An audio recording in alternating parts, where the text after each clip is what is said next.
Good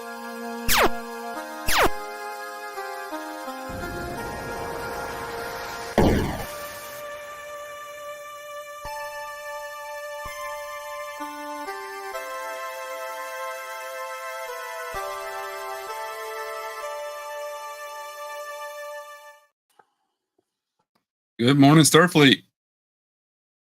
Morning. How's everybody doing today? This is a little bit earlier for everybody that we're getting going, and absolutely fantastic. I meant to ask you, Ryan, last night. How'd you like the conga line, or what was it? Fleet formation. Yeah, fleet formation, where we were just flying all over the place. It was fun, and then we had some of our hosts show us around in some of the little secret rooms. I had no idea were right underneath our feet, so that was a lot of fun. Yeah, good to hang out on a city street. It was really a lot of fun. I loved it when they started playing music and everybody was like dancing and having a good time. It really was a blast. Well, so today we have all kinds of great programming for everyone today. The most waiting for are going to be the promotions, the honorary memberships, and going to be my personal favorite are going to be the Command Stars and the Starfleet Crosses. Today's sort of the day of recognition. We hope our Director of Diversity will be joining us shortly, and then we'll be talking about some of that as soon as they come in, or as soon as he comes in. Wanted to take the opportunity as well to thank the committee, the mods in GatherTown, everybody that is working behind the scenes. You guys are doing a fantastic job, and we look forward to seeing what happens in the future.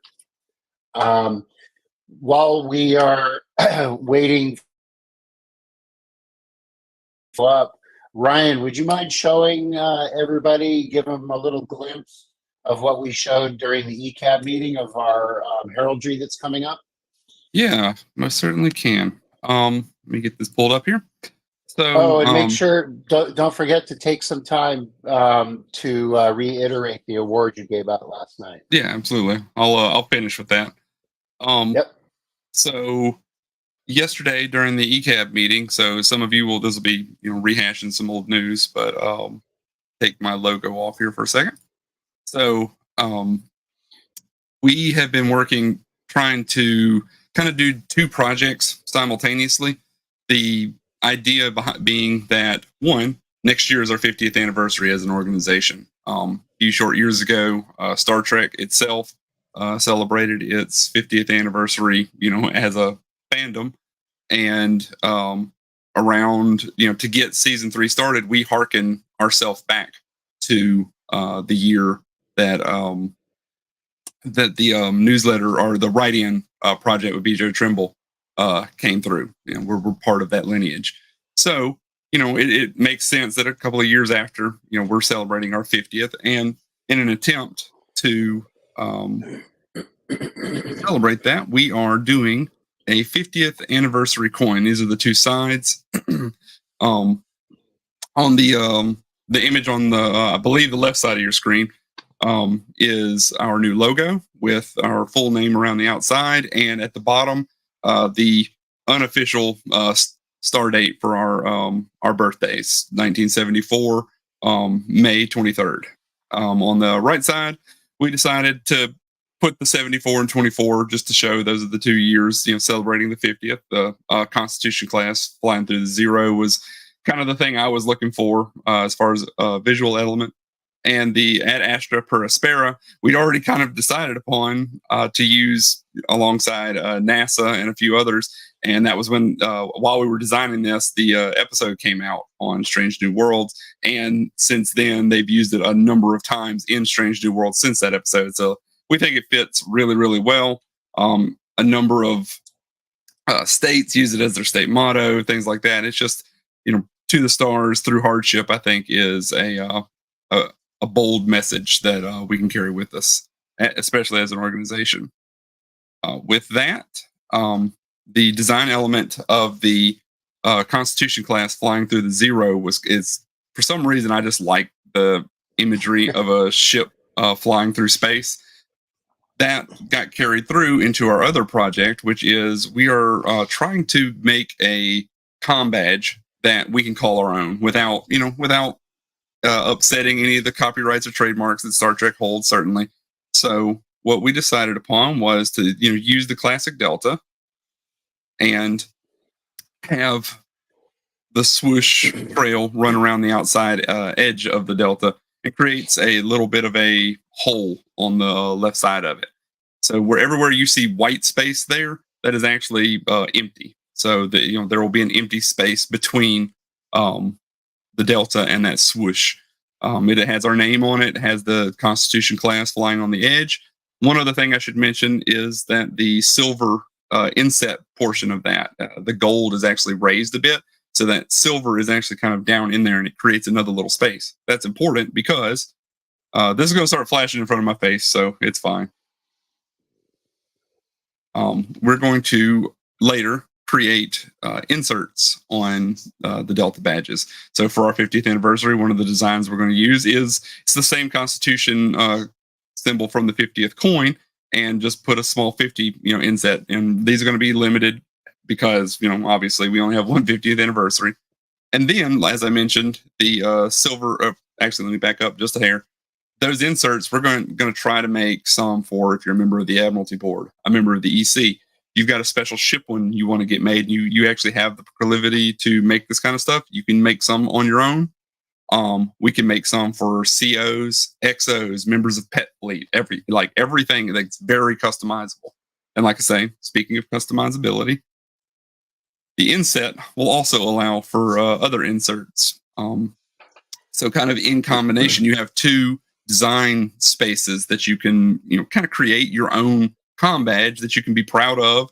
And, it's different every time you wear it. There are multiple combinations that I intend to try and get out over the coming years. Like right now, the second two images I put up there with the 50 and the Pride insert, those don't exist yet. However, the first image of just the comm badge is being created as we speak. It has been ordered. It is on its way. So like this one does exist and is on its way to the quartermaster. It's about 4 to 6 weeks of production.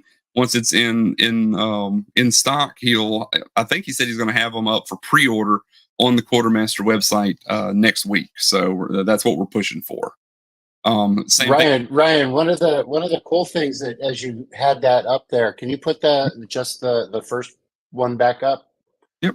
When you had that up there, the insert inside the Delta, I was imagining can be the region designation, and then the outside insert could be, could be a combination of chapter and what your position is. So they are they're so customizable. And this is really taking the idea that Region 20 has been doing with their comm badges and kind of putting it on steroids. Right. So it's just amazing. One thing I should also mention is that we're going to be making these in both styles. We'll have some that are done in pins for people that cannot use magnets, but we're going to have a much bigger stock of magnets because they sell better. Honestly, more people are able to use them. But for those that are unable to have magnets, for pacemakers and things like that, we will have a pin option as well. But one thing I'm dreaming out loud here, David, but I would love for this one to kind of operate even like the Discovery comm badges, where they have their pips are technically the little grooves cut out of the side of their Delta badge. I would love to have an ensign, lieutenant commander, all the various ranks as little inserts as well. Like that, I think that would be really neat. The possibilities are infinite. They really are. Exactly. So in that kind of spirit, do you want me to go ahead and do the other two you sent me while Paul's not here? Yeah, sure. I'll go ahead and Paul, hang on. Paul is here. Okay. Let's go ahead and bring Paul in if we can get him in here. Welcome, Paul. I'd like Paul. to introduce everyone to Paul Lennox. He's coming to us from Ireland, and is the director of diversity.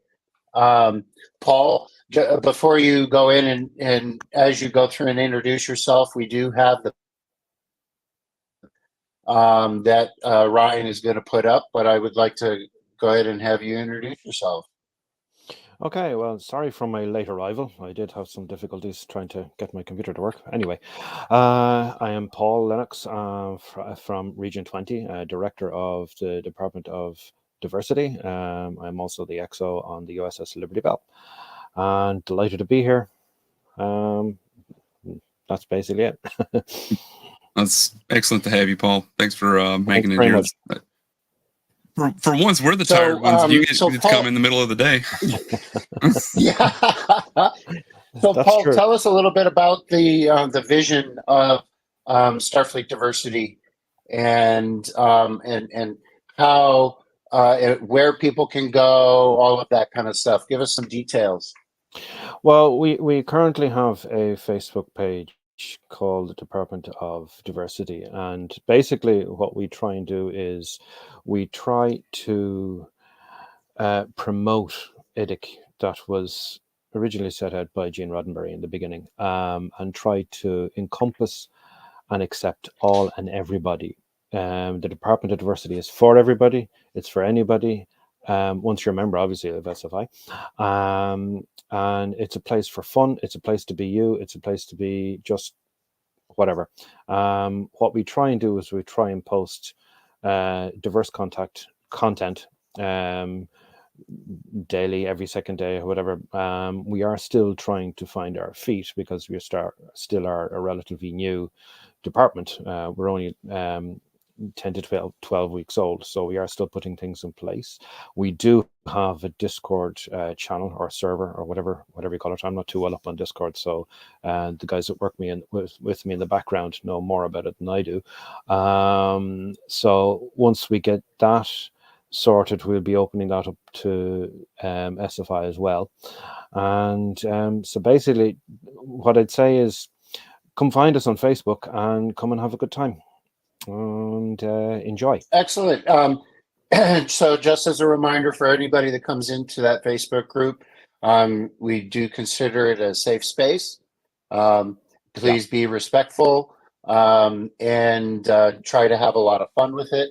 One of the discussions that has been going on, Paul, this weekend, is sort of this combination of accessibility with diversity.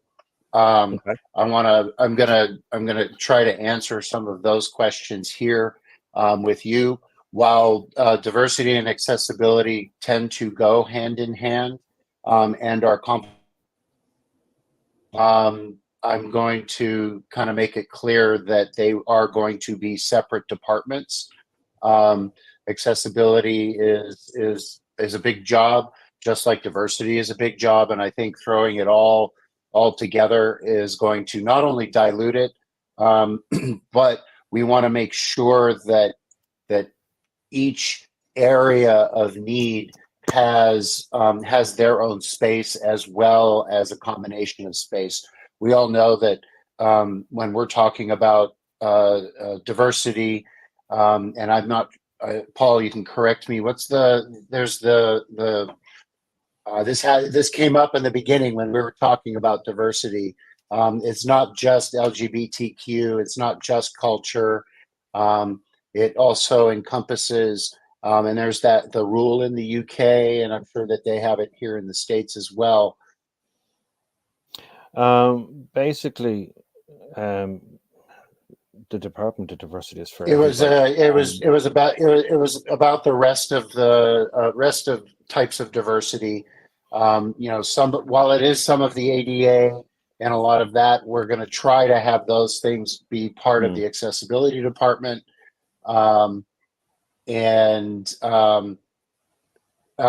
To answer that question, no, we don't. There is not a website yet, but there will be one eventually. Yes, I was only thinking about that last night after Yeah. we had our first live broadcast. It had occurred to me that the Department of Diversity could do with a website, and I haven't spoken to anybody about it yet, but it's something that will be thrashed out and sorted out. So diversity does have a couple of its own heraldry items. Ryan is going to So an overall, yeah. yeah, sorry, you cut out. The pins that they have put together, we're also going to have these in our Cute Quartermaster store as well. These are still in. They have been approved designs, but we're still considered in the design phase. They have not been sent for creation yet. But the first one is this one. David, you want to describe the elements of it? Sure. So in this, and again, the initial idea design was done by a previous person working with the election campaign, Lance, and we have a Star Trek Delta. The infinity symbol was added in. Oh, you cut out. Yep. We put it into the COE branding with the laurels. This will be more of a patch type style. Can also be a pin, but the main pin piece is the next one you're showing, which is just the infinity symbol. And this can be. This is just going to be a small pin, 3/4 of an inch by, I think we said 1 3/4 inches. It's not going to be something huge. It's going to be, kind of lapel pin style. Yeah, kind of like a squeak, right? Yeah, it'll be subtle. And and it's meant to be subtle. It's meant to for those that wish to identify as being diversity friendly. Anyone can wear this. It'll be absolutely fantastic to see a lot of these around. This symbol will be incorporated well. There'll be inserts. There's just so many uses for it, and it's just amazing that we have this kind of heraldry that we keep bringing up. And again, the COE really has done an amazing job. Real quick, Ryan, on Paul's comm badge right there. If everybody can kind of see, so this is what Region 20 does for their chapters. Is they have these. No, you're fine, Paul. You're fine. So this is what the chapters do in Region 20. Is they all have their same style comm badge, but they have a little bit of their own iconry, flair that identifies each of their chapters. And by taking that idea and making it into these comm badges, whether it's a department, a chapter, a region, whatever the need may be, we can customizable. Anything else that you'd like to add, Paul, into diversity?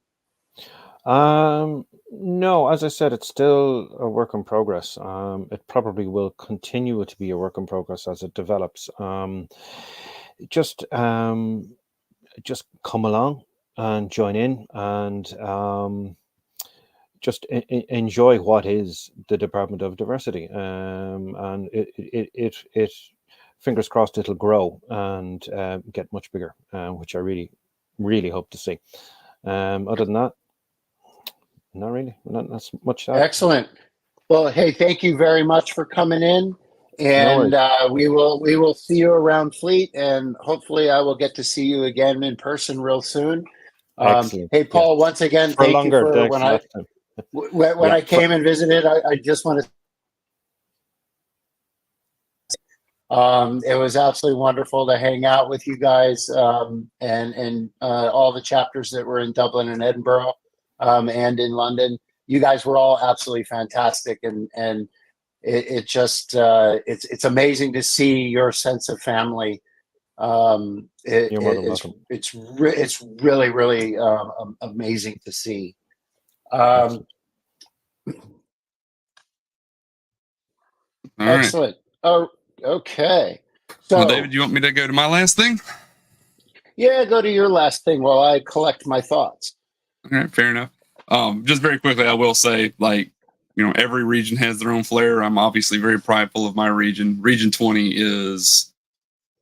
it's very hard to keep up with how much they're doing, how together they are, and you know, we're seeing a lot of them join fleet leadership, and it's so great to see. So I just want to say, you know, thank you, Paul, for becoming part of the staff. Okay, so anyway, I did this again last night, but the very particular reason now, David is very excited to be giving out his command stars and promotions and stuff, like everything that's under the purview of the CS. And not out of jealousy, I guess too strong a word, but more out of a, well, what can I do? You know, is there any way I can thank people that, you know, it does so in a meaningful way? I decided to create an award for the office of the VCS. And again, I've actually got it pulled up this time, so I'm not hunting it. But I'm going to read the text that I wrote and then present it. It is introducing the Starfleet Astrolab Award. Pulled up here. All right. The VCS is proud to announce the establishment of a prestigious Starfleet Astrolab Award, an accolade bestowed upon individuals who have made extraordinary contributions to the office of the VCS. Inspired by the principles of a typical astrolabe, this award symbolizes the invaluable guidance and support provided by the recipients, enabling the VCS office to navigate uncharted territories with confidence and clarity.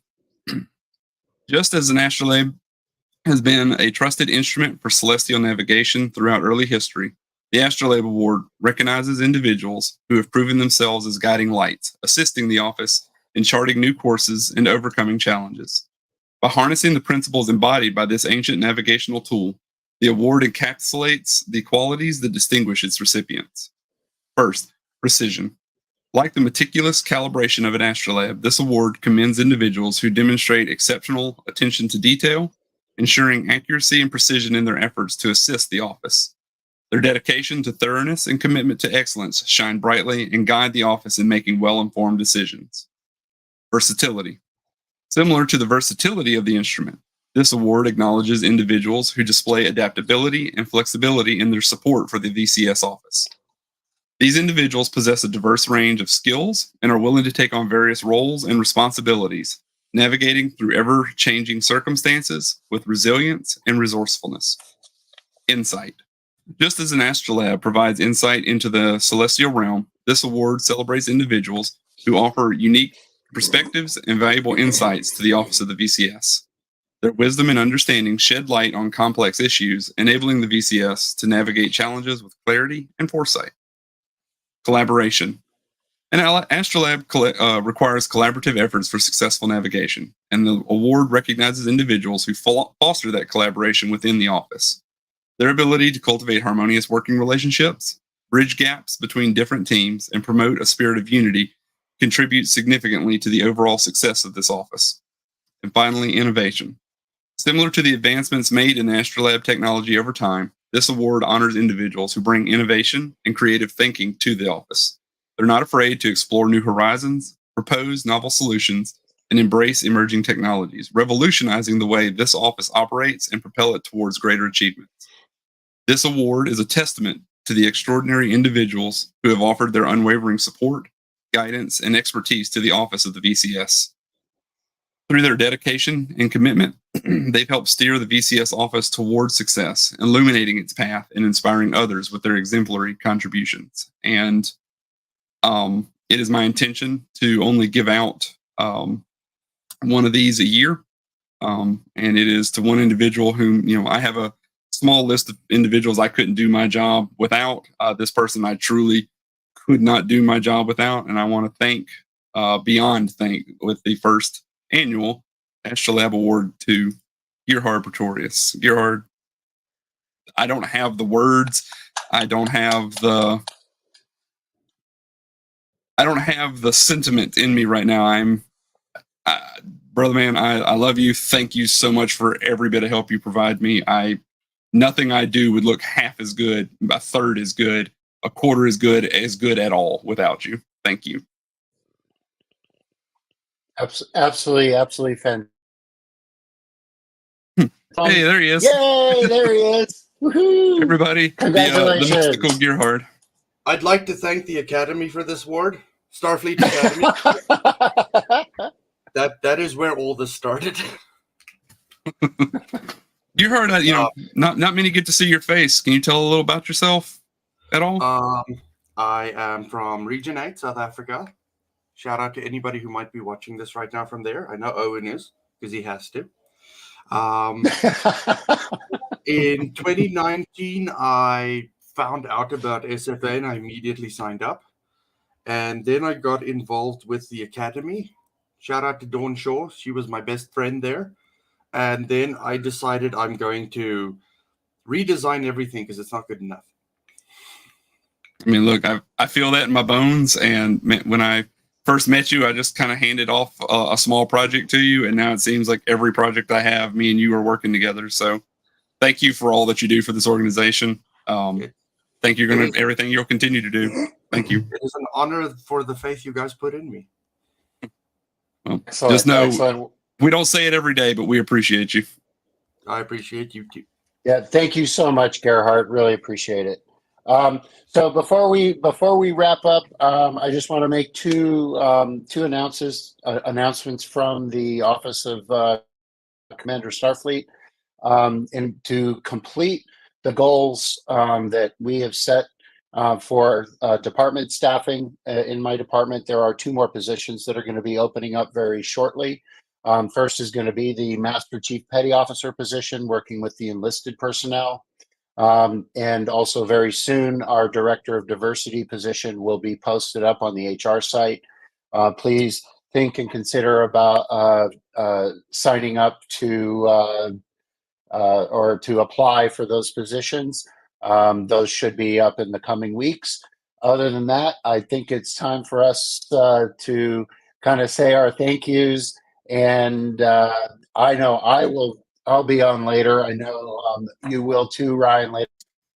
Yeah, I've got the night shift tonight, but I'll be around in Gathertown. So everybody enjoy the rest of your day. Enjoy what VIC has in store. We'll see you during our various segments today. Thanks, guys. All right. Thank you. Have a great day, and we'll turn it over to the back room.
I'm Admiral Owen Swart, Commanding Officer of the USS Dauntless and Regional Coordinator of Region 8, and welcome to the VIC 2023. For our introductory video this year, I wanted to tell you a little bit about one of my favorite places here in Region 8, and that is Cheetah Outreach. Where is Cheetah Outreach? It's in a town called Somerset West. If you look over my shoulder there, you can see some of the Hottentots Holland Mountains off in the distance over there. And where is that? Well, that's just to the east of the big city, Cape Town, on the southern tip of South Africa, right on the southern tip of Region 8. What does Cheetah Outreach do? Well, Cheetah Outreach, as the name suggests, is involved in cheetah conservation. This facility here in Somerset West is our education and fundraising facility, where we interface with tourists, primarily international tourists who come here to Cape Town to visit the beautiful sights and sounds of the southern tip of Africa, and we teach them about the plight of the cheetah and cheetah conservation status, as well as the various other things that we're doing to try and help cheetahs in the wild. Our other facility, which is owned by Cheetah Outreach Trust, up in South Africa's northern areas in Limpopo province, is where we have our dog breeding program. I'll tell you a little bit more about that later. Alright, so this is Cheetah. Cheetah is a 6-year-old male cheetah. He lives here with his two brothers, Tobias and Tanashi. They're in separate enclosures today because we prefer to keep them separate while we're working with them. Cheetah is relatively small for a male cheetah. Typically their size is 45 to 55 kilograms, but Cheetah here is about 40 kilograms, so he's a little guy. That's just genetic. He's busy looking over my shoulder right now. He's watching a different cheetah in the enclosure next door, because male cheetahs are territorial in that way. So he is keeping a very close eye on Chobi, who's in the enclosure over there, just to make sure that he's not making any kind of threatening moves. Although we'd never obviously let the two of them be in an enclosure together because we wouldn't want them to fight, they are still very interested in what each other does. So cheetahs are the fastest predator on land, and everything about his physiology is adapted for speed. From his from his small cone-shaped head like the front of an airplane, to his small external ears, his sleek aerodynamic fur, his long legs so that they can reach and make long strides, his very light and delicate bones. So these amber eyes are adapted to be able to see extreme detail up to 5 kilometers in the distance. He can make out something the size of a Thompson's gazelle, which we call a springbok, which would be his preferred meal in the wild. He also has exceptional hearing. He can hear sounds up to 3 kilometers away, but unlike most other large cats, cheetahs are daytime predators. So his adaptations are for hunting in daylight, not at nighttime. So his eyesight would help him during the day, and that's why he has those black tear marks on his face. They help to mitigate the glare from the sun. Although his nose is quite large, his sense of smell is not that great. Oh dear, big guy, there you go. His sense of smell is not that great. It's only slightly better than ours. Their sense of smell is not their preferred hunting sense. If you look closely at his claws here, you'll notice that they're not very sharp. Unlike most cats, cheetahs don't have fully retractable claws. They are what we call protractable, and they stay out most of the time. This is to help him when he's running, so he can dig them into the ground. Big boy. He can dig them into the ground and get superior traction in order to gain more speed. And their speed, again, is their primary survival adaptation. So they will run to hunt, and they will run away from predators, from other large predators. They're not really built for fighting, so running is their primary thing, and their speed is phenomenal. So he can get from 0, from this position here, up to 80 kilometers an hour in roughly 3.2 seconds. His speed maxes out at around 110 kilometers an hour, so that's the speed of a car on the freeway. But he can only maintain that speed for a few seconds, 20 to 30 seconds maximum, at which point he's either made his kill or he's escaped his predator. And at that point he has to rest. He's going to need to take at least half an hour to catch his breath and cool down before he's going to be able to eat the prey that he killed. And during that time, that's when he's at his most vulnerable. That's when other large predators, lions, hyenas, leopards, might come along and either steal the kill that he's made or kill him himself. So he has to hide himself very carefully during that time. Cheetah, of course, is not a wild cheetah, so he wouldn't be doing any of those kinds of things. He's been raised here in captivity by hand from day one. So he's very used to being around people, and he has never had to hunt for his food. He gets fed his daily meals in a bowl, chopped up, typically made out of chicken. While cheetahs are known for running fast, it's not really something that they'll do for fun. They'll typically only do it for survival reasons, whether that's pursuing prey or escaping large predators. But it is still a natural part of their behavior, and although they don't have reasons to run in captivity, living under human care, we do still like to be able to provide them the opportunity to indulge in that natural behavior in a way that's safe and constructed for them. So what we do is we offer them a running enclosure. So there's a large track with a mechanical pulley attached to a plastic lure, and they can chase that around. If they're not interested in the lure, which is true of some of them, we provide them the alternative of having one of our volunteers ride their bicycle up and down the fence, and they'll chase him along that way. And that seems to produce the desired result. Well, what about the flight of the Cheetah? So back in Star Trek VI, The Voyage Home, we remember that Dr. Gillian Taylor told us that in 1986 there were less than 10,000 humpback whales left in the wild, and they were on the verge of extinction. Today, in 2024, there are less than 7,000 cheetah left in the world, and they are even more endangered than humpbacks were in the 1980s. So that's what we're here to do. We're here to fix that problem, to solve the problem, and bring about the safe return of the cheetah species. But how bad is it really? So I've got some visual aids here that might assist. So if you take a look at here, this is the previous cheetah habitat that was roughly 100 years ago. The pink areas over here. Cheetah could be found throughout Region 8 and even further over into Asia. Now cheetahs can pretty much only be found here in sub-Saharan Africa, with a couple of isolated pockets of population around the rest of the continent. The bulk of the cheetah population is here in Botswana, Namibia, and South Africa. Along the South African northern border here is where you find the free-roaming cheetah today. There's a significant portion of the cheetah population that live under human protection. So that's in private nature reserves, private game reserves, public nature reserves like the Kruger Park and the Transfrontier Park over here, and also in private collections around the world, zoos and that kind of thing. But a couple thousand cheetahs left in the wild are an extreme risk, and they're at risk due to their worst natural predator, which is humankind. The biggest risk to cheetah survival in the wild is conflict with human beings. And they bring with them their livestock. Cheetahs are predators and they want to eat animals, so sometimes every now and then they will snatch a sheep or a goat. Farmers obviously want to protect their livestock and their livelihood from cheetahs and other predators, so they will employ lethal predator control, guns, traps and poison to try and manage those predator populations.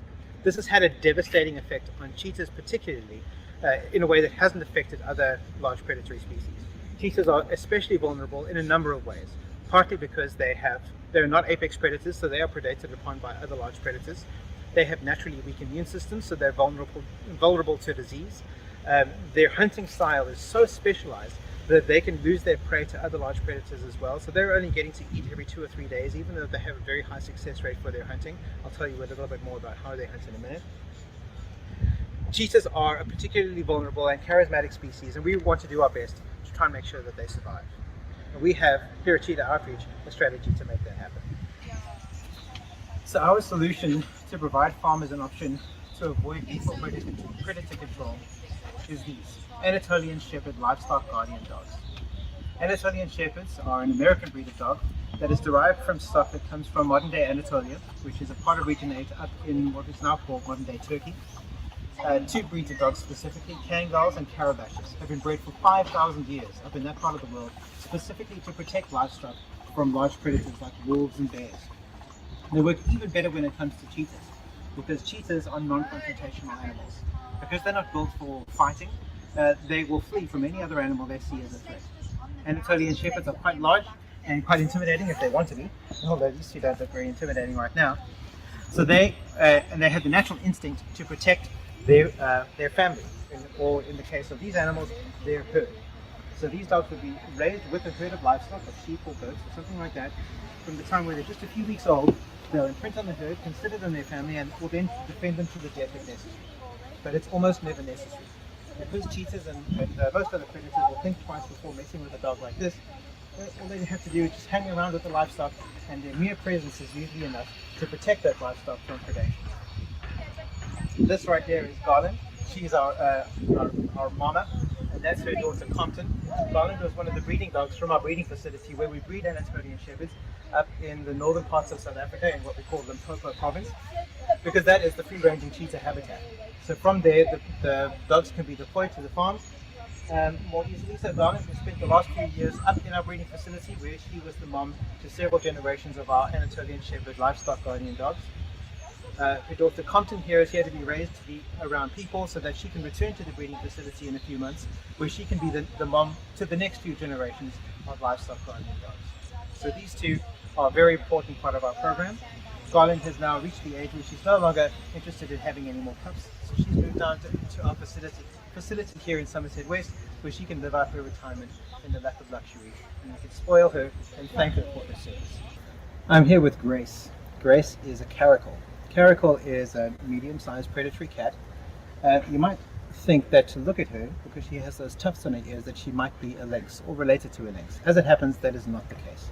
Caracals and lynxes are not closely related at all, but they do fill a similar ecological niche. And that is a medium-sized predatory cat that is capable of preying on animals much larger than herself. So Grace here weighs about 16 kilograms. I know it's indelicate to say that about a lady, but she doesn't mind. And she can take down prey up to 4 times her size, which means something roughly the size of 60 kilograms, which is pretty much what you'd expect a small sheep or a goat to be. So although her preferred meal would be wild animals, she will occasionally, or would occasionally, prey on livestock. So that's things like sheep and goats, chickens, that kind of thing that farmers obviously wouldn't enjoy. So although she's a perfectly respectable cat, farmers might disagree and they might consider her a pest and might engage in lethal predator control methods like guns, traps and poison to manage caracal populations on their property. Caracals are extraordinarily athletic. She's a fast runner. She can run up to 60 or 70 kilometers an hour. She's also capable of jumping 3 or 4 meters straight up in the air and 5 meters horizontally. She has very powerful razor-sharp claws and very sharp teeth, excellent eyesight, excellent night vision, everything you'd expect from a medium-sized cat. This here is Liberty. Liberty is a serval, another medium-sized predatory cat. Unlike caracals, servals are not capable of taking down prey larger than themselves. So although he's a prodigious hunter, he typically goes for prey that's much, much smaller. So that's rodents, reptiles, fish, frogs, birds. He is an extraordinarily athletic cat. He's also capable of jumping up to 3 meters in the air, but with such dexterity in his paws that he can actually grab a bird from the air, snatch it right out of the air, and eat it like that.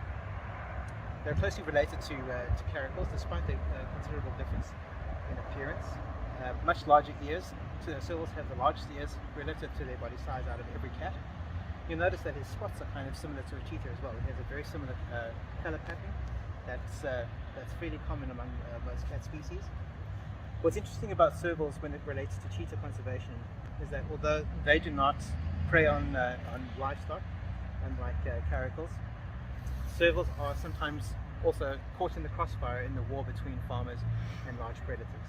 So when farmers are using lethal predatory control, things like guns, traps and poison, servals will sometimes get caught in those traps. They will sometimes eat poisoned meat, and that's a detriment to their survival, obviously. They will also, because they have a similar color pattern, they'll sometimes be mistaken for baby cheetahs and might even get shot by farmers trying to protect their livestock from cheetahs. So if we can eliminate that lethal predator control from the environment, servals are also going to be beneficiaries of that program. Kubwa here is a bat-eared fox. So bat-eared foxes, like servals, are not a threat to farmers at all. In fact, they're not even true foxes. Regular foxes are carnivorous. The bat-eared foxes are primarily insectivorous. So they will eat the bulk of their diet in the form of insects. The preferred diet of bat-eared foxes is actually termites. And a single bat-eared fox can eat as many as 1 million termites in a year. You'll notice that he has very large ears.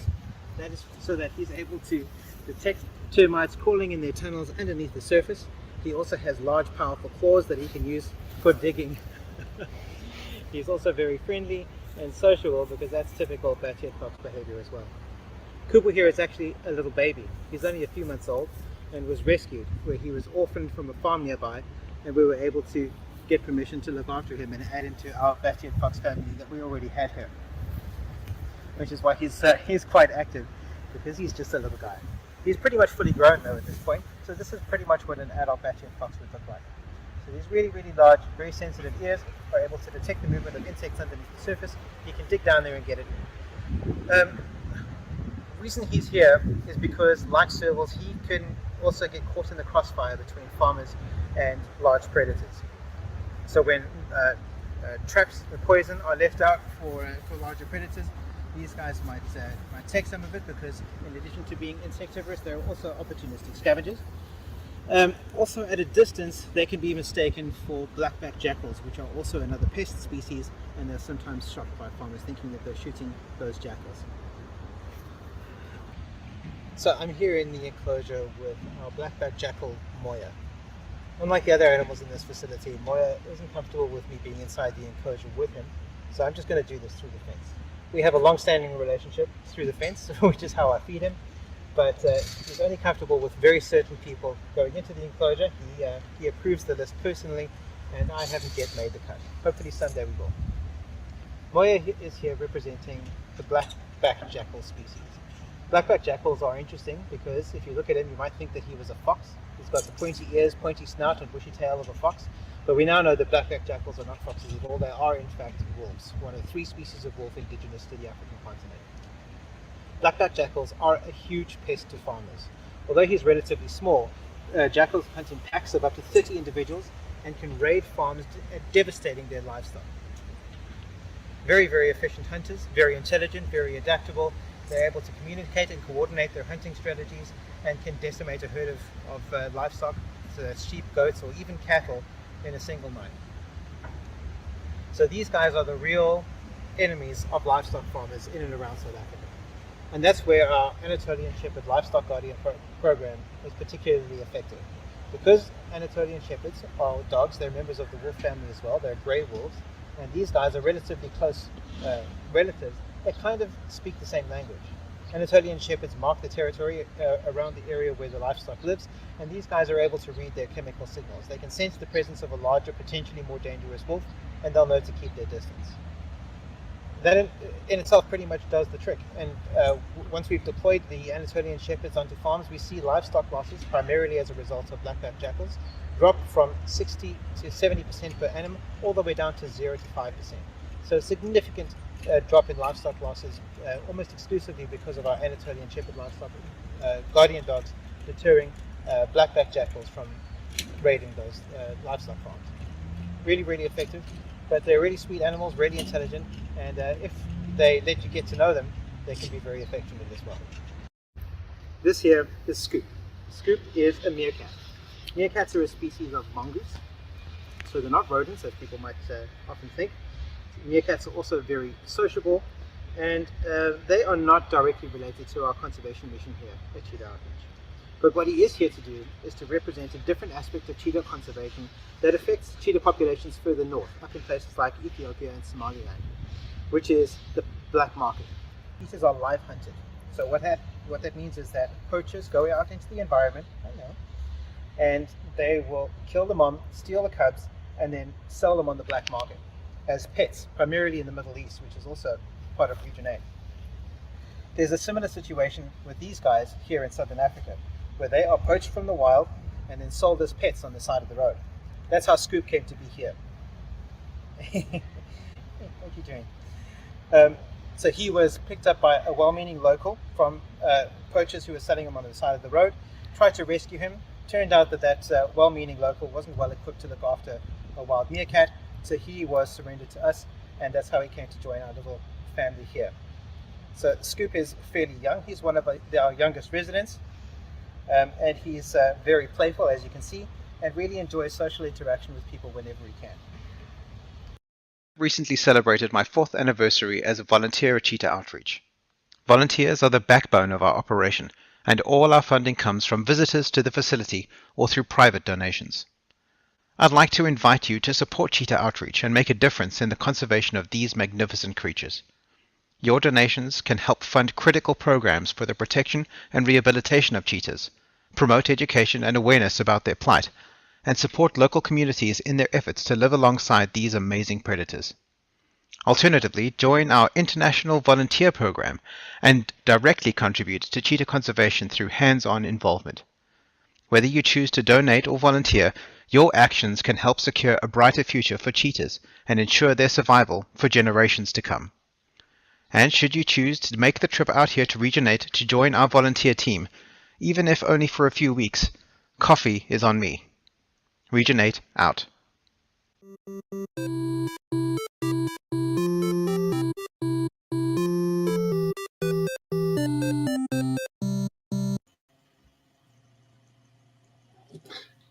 Good afternoon, good evening, good morning, wherever you are.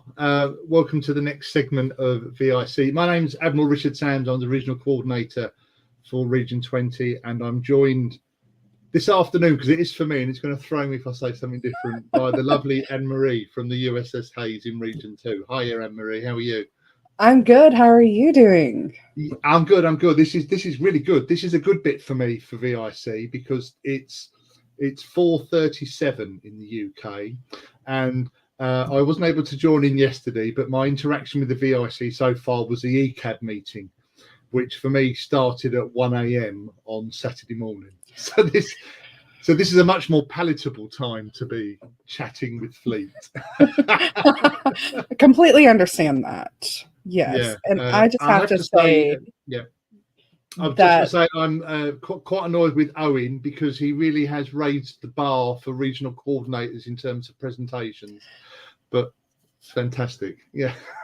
I was just enthralled the whole time. I was just backstage, just like, "Hi, Kitty, you're so pretty." Yeah, gorgeous, absolutely gorgeous. I've been really lucky. I was bought a present for a Cheetah experience over here some years ago, and it's that fact that they purr like a regular cat, and it completely blows your mind. I've got a picture of me, and it's I'm like, because the cat's purring, this massive cat, and it's purring like a kitty at home. But that's great. So you get to enjoy the lovely Anne-Marie, and you're lumbered with me for the next couple of hours. No, it's very enjoyable with you as well. I did just see a comment about my shirt. This is part of our swag merch from TeePublic, so you can get this as a shirt, hoodie, sticker. I love this design. It's so great. They're so soft. This is my second shirt. I probably will buy more. I'm going to probably have all of them. It's going to be a problem. What I love about it is it's the whole design for the VIC merch. It's that one particularly is brilliant, because it's obviously a Trek shirt, but if you don't know, you have to ask. And then, of course, as soon as someone asks, there's that opening. Well, you don't know about SFI? Oh, well, pull up a chair. Let's have a lovely conversation.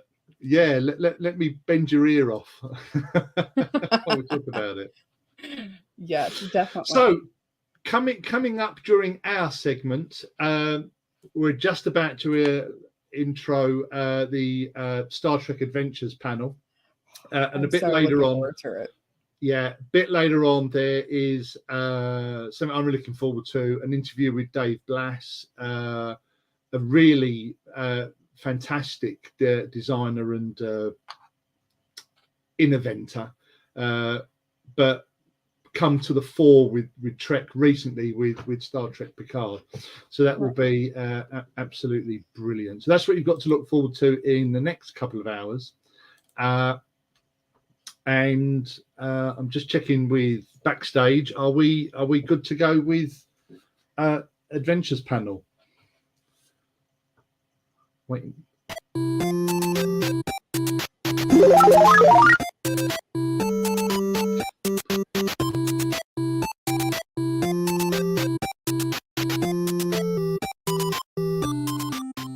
Hi, this is Admiral Richard Sands, Regional Coordinator for Region 20. That's the future home of Montgomery Scott, Miles O'Brien, Malcolm Reed, and Julian Bashir, to name a few. I hope you're having a great weekend and that you enjoy this next item from the 2023 Virtual IC. We're here talking with Jim Johnson, Project Manager for Star Trek Adventures and published Star Trek author Michael Dismuke, freelance writer for Star Trek Adventures and lead writer for Star Trek Adventures Captain's Log. Tell us a little bit about yourselves. How did you get into this? Michael, why don't you go first? Okay. Thank you. I got into it because of Jim, so that's going to be the perfect segue once I'm done with this. I've been into RPG for decades. Stumbled onto Star Trek Adventures RPG end of 2018 through the campaign that they had called the Living Campaign. And from there, I just started blogging with some other contemporaries like Tony Pye, Colin Wilson on a site called Continuing Missions, STA.com. And we just started making a fan site, just fan love, invited people to post what they want. I started interviewing some of the creators, met Jim Johnson that way, interviewing him. And then I guess I was writing so much that it got some attention from Jim. And one day he asked me, hey, you want to submit something? Do you want to pitch us? And I was like, heck yes, dream come true, writing for something actually Star Trek IP. And that was it from there. Myself and Jim started a podcast called Continuing Conversation, which is heading toward the 100th episode now. And I'm on my 13th published publication with Star Trek Adventures and more to come. So really have to say thank you to Jim for that.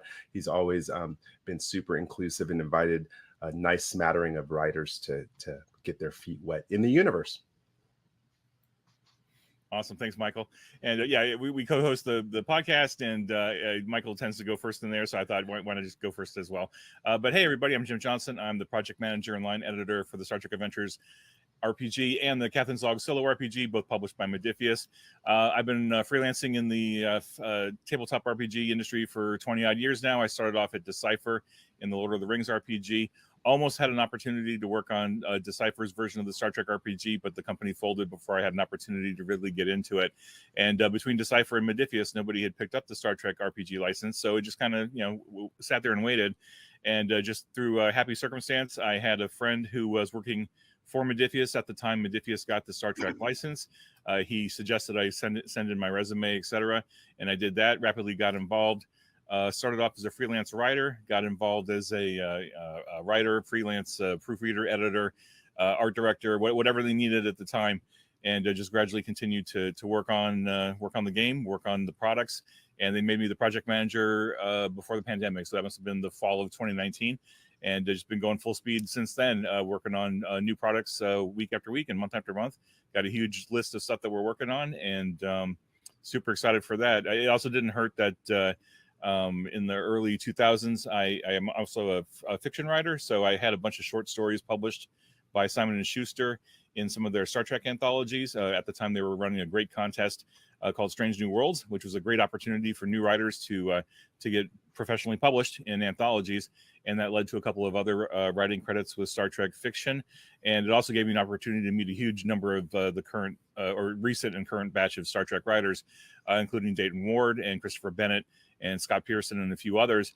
And when I got the gig at Modiphius, I invited them to come along too, and they all came along, and that just helped not just raise the quality of the work that we could do, because there was already known quantities of Star Trek writers being added to the mix, but it gave the reviewers at Paramount a lot of confidence that we knew what we were doing and what we were talking about. And I'm just grateful that they all came along for the ride, and grateful that I had those connections through Star Trek and through Star Trek fiction to take advantage of. And now here we are. How would you describe Star Trek Adventures to a new player? I'll give you my perspective, and then Michael certainly add in your commentary. Star Trek Adventures is, of course, a tabletop RPG, and it's basically make believe at the table, whether it's a virtual table or a local table with people, and you create a character, create a ship, and then you tell your own Star Trek stories with your crew. Similar in some respects to plenty of other tabletop RPGs out there, like Dungeons and Dragons and Vampire and Pathfinder, Starfinder. I mean, there's tons of tabletop RPGs now, which is certainly an embarrassment of riches compared to where we were back in the early 80s when it was pretty much D&D, right? But now so Star Trek Adventures is a very rules medium system, I guess you could call it. I mean, it can be as crunchy as you want it to be, or it can be as rules light as you want it to be. Some folks do like to get into the details, and then some folks like myself, and I think Michael even, we really get into the narrative and the and almost like radio dramas where we're just doing the narration, we're doing the storytelling, we're doing the role playing, And there's whole sessions where we're not even rolling the dice. We're just working with each other, player and game master, to tell a great story. Michael, what are your perspectives? Yeah. I love introducing new people to the game, even people who've never even heard of Star Trek or played Star Trek before. I have a super diverse group of right now tabletop group, which includes teenagers who had never watched the Star Trek before, people from different countries who are coming in as English as a second language, some neurodivergent friends of mine, who are high on the autism scale, but they're very visual learners. Mm-hmm. And so when it comes to why I'm inviting them to the game, is really about the infinite diversity and infinite combinations. Like, what kind of stories intrigue you? Yes, and because Star Trek is a universe of fun, so there's no kind of genre that doesn't fit into Star Trek, which is unlike other RPGs. Other RPGs are kind of do box you in with the world building, but we know Star Trek. I mean, look right now at Strange New Worlds. You can go from everything to crossovers with animation to musicals to war drama. That's what makes Star Trek just so ultimately fantastic. So what I do is I bring people into the game who they'll tell me, well, I like this kind of movie, I like these kind of stories, and I'll prove to them that Star Trek Adventures is kind of like the game to play, because I'll craft an adventure where they're like, whoa, I never knew that. And it's so funny, I say this over and over again on our podcast, when I introduce new people to Star Trek Adventures and they're playing the game, which again, as Jim was saying, you can get the rules super crunchy, you can keep it super light and narrative initially, and then introduce rules as you go along. What's funny is after I get them to play the first time, afterwards, 99% of the time they say, well, can we like watch an episode or watch a Star Trek movie? I'm like, yes, of course. And we do that. I love introducing people to the universe because it's humanity at its best. And really, it's philosophical drama over pew pew RPG, which is my favorite.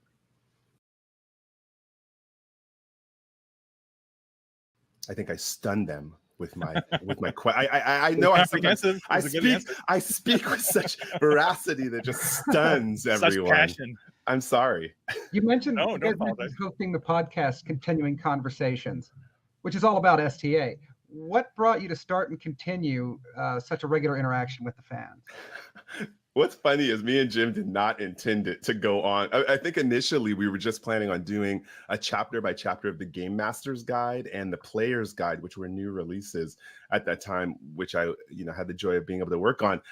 And then the name itself, even Continuing Conversations, ended up, maybe that was just really good naming and good fortune, Jim. I don't know what you think about that, but we just kept finding new things to talk about. And it's not only about liking the creators, like the writers and stuff like that. We said, let's give the fans some worship, because really Star Trek has always been a fan-driven platform.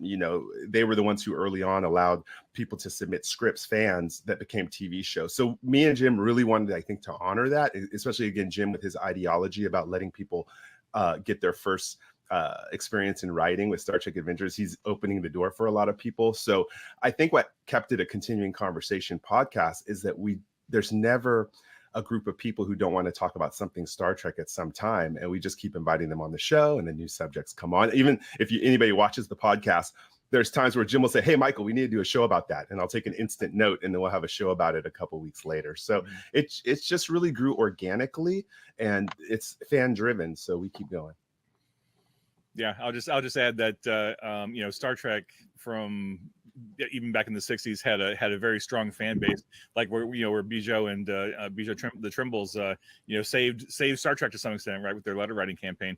And into the 70s, into the 80s, it was the fans that were carrying Star Trek through the conventions and through everything else.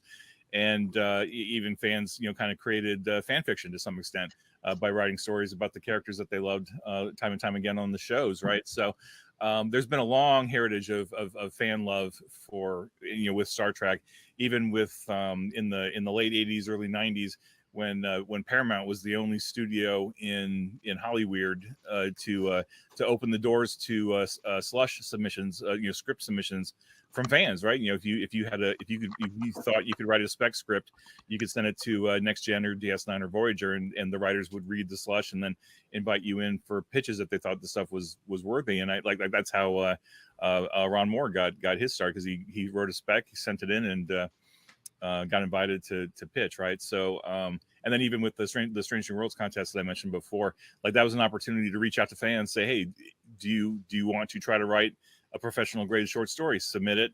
We'll look at it, we'll judge it, and then the best 20 or whatever will get published.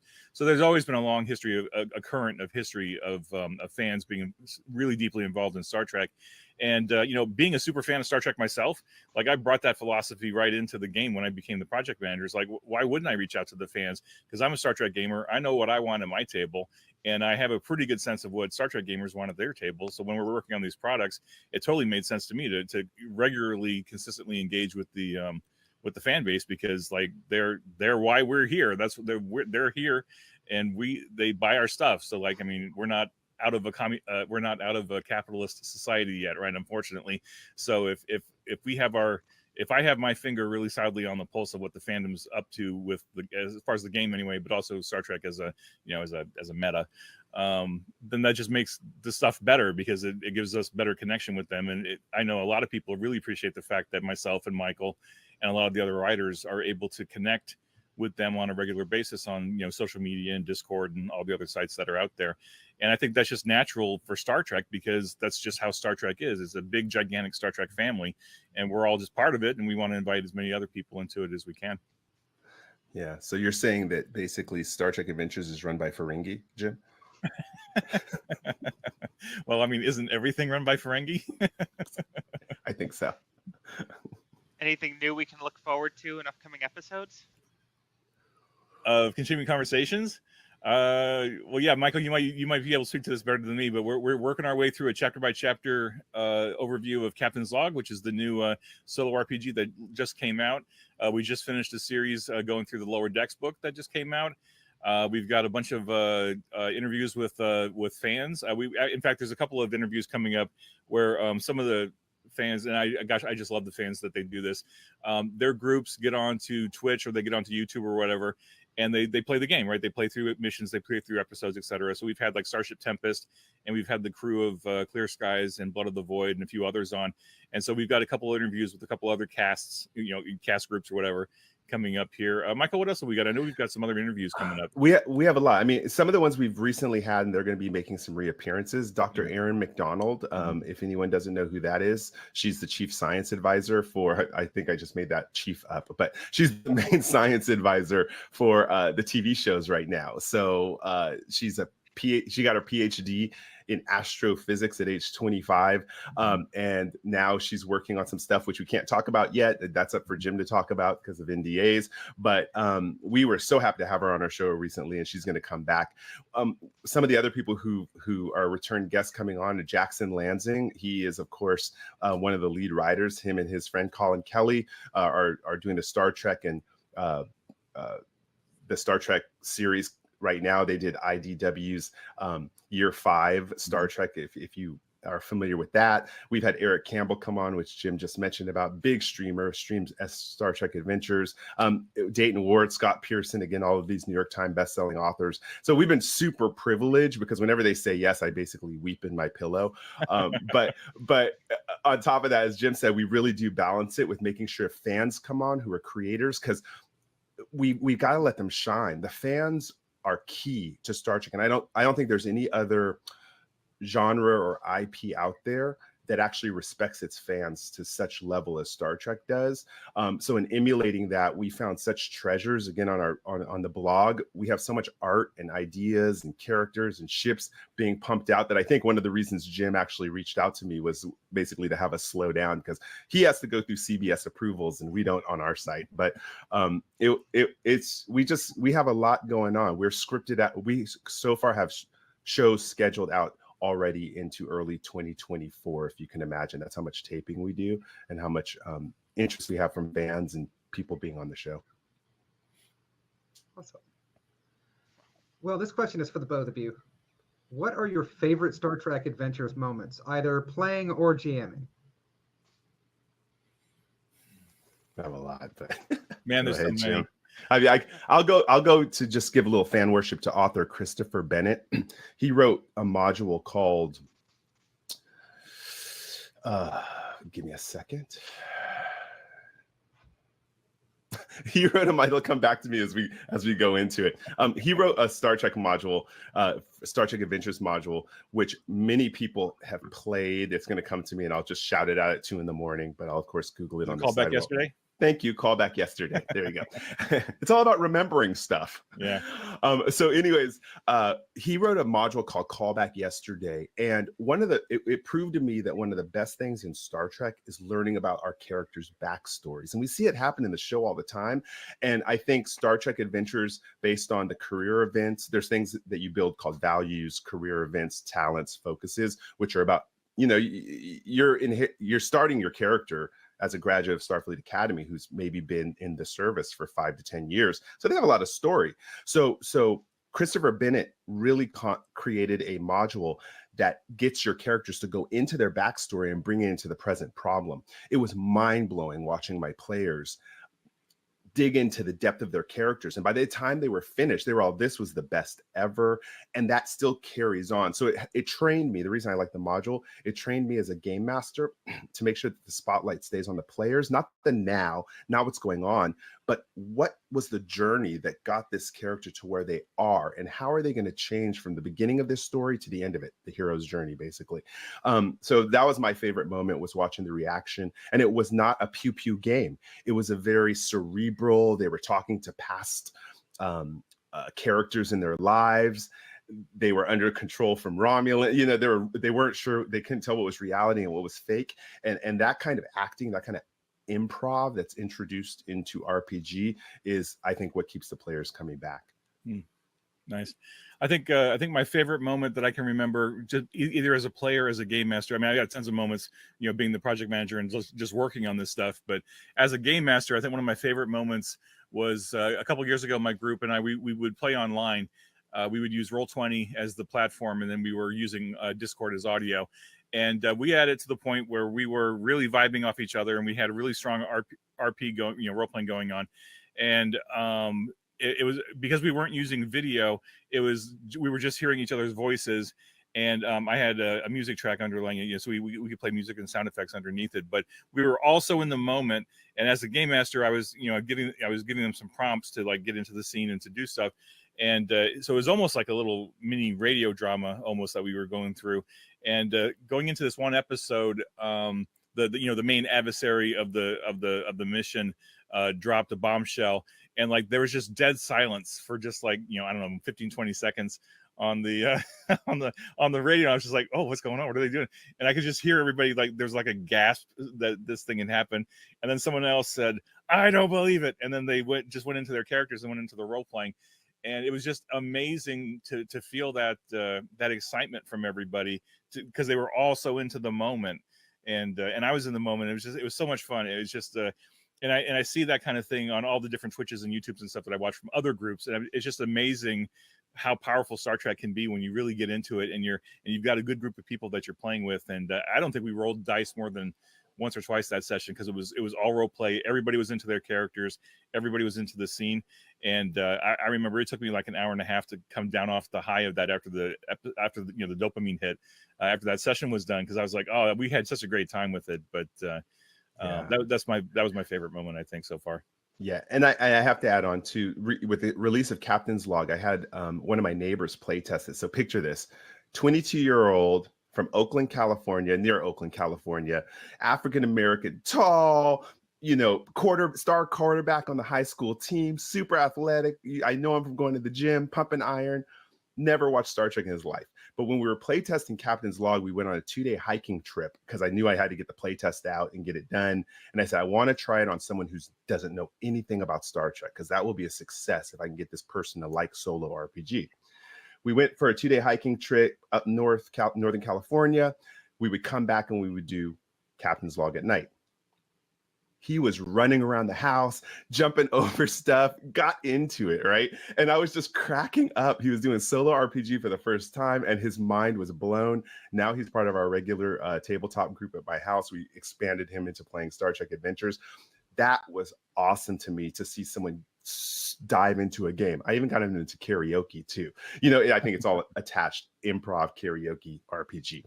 So that kind of moment, seeing someone understand and click what Star Trek is such a big bonding moment that I try to recreate that as much as I can in life. And that's why I really like these games. Michael Dismuke, what was it like to have your first lead writing credit? And while it may be tough to choose your favorite, what in this book are you most proud of? Let's see. I don't think it's appropriate to say I urinated myself on a podcast. So I won't do that. but I definitely was. It's not about me. Well, I'll tell you what it is about, Randy. It's my dad. My dad. Picture this. He grew up in the segregated South, Florida and Georgia, and he used to watch Star Trek in black and white. And yes, he was caught up in the Uhura moment. He's like, wow, there is a Black person on the bridge and they're being treated with respect. And then he moves to California, has a color TV, and he's like, oh my God, this was in color the whole time. And now he sees it again in color. So then growing up, he would always watch TOS with us, and he would always point out what the social message was. So it's really about my dad. So when my dad found out I actually had a publication that had Star Trek on the front and my name inside, he's thrilled. So when the lead writer on something, I mean, the joy on his face, he's just so proud about it. I try to reflect that because it really warms my heart, that idea. So how I feel about it, it's just like crying my pillow happy because I'm doing something I never thought I would have the privilege to do, to tell you the truth. And my favorite part of the book was chapter 6, because I love writing, and I love writing and helping other people learn how to write.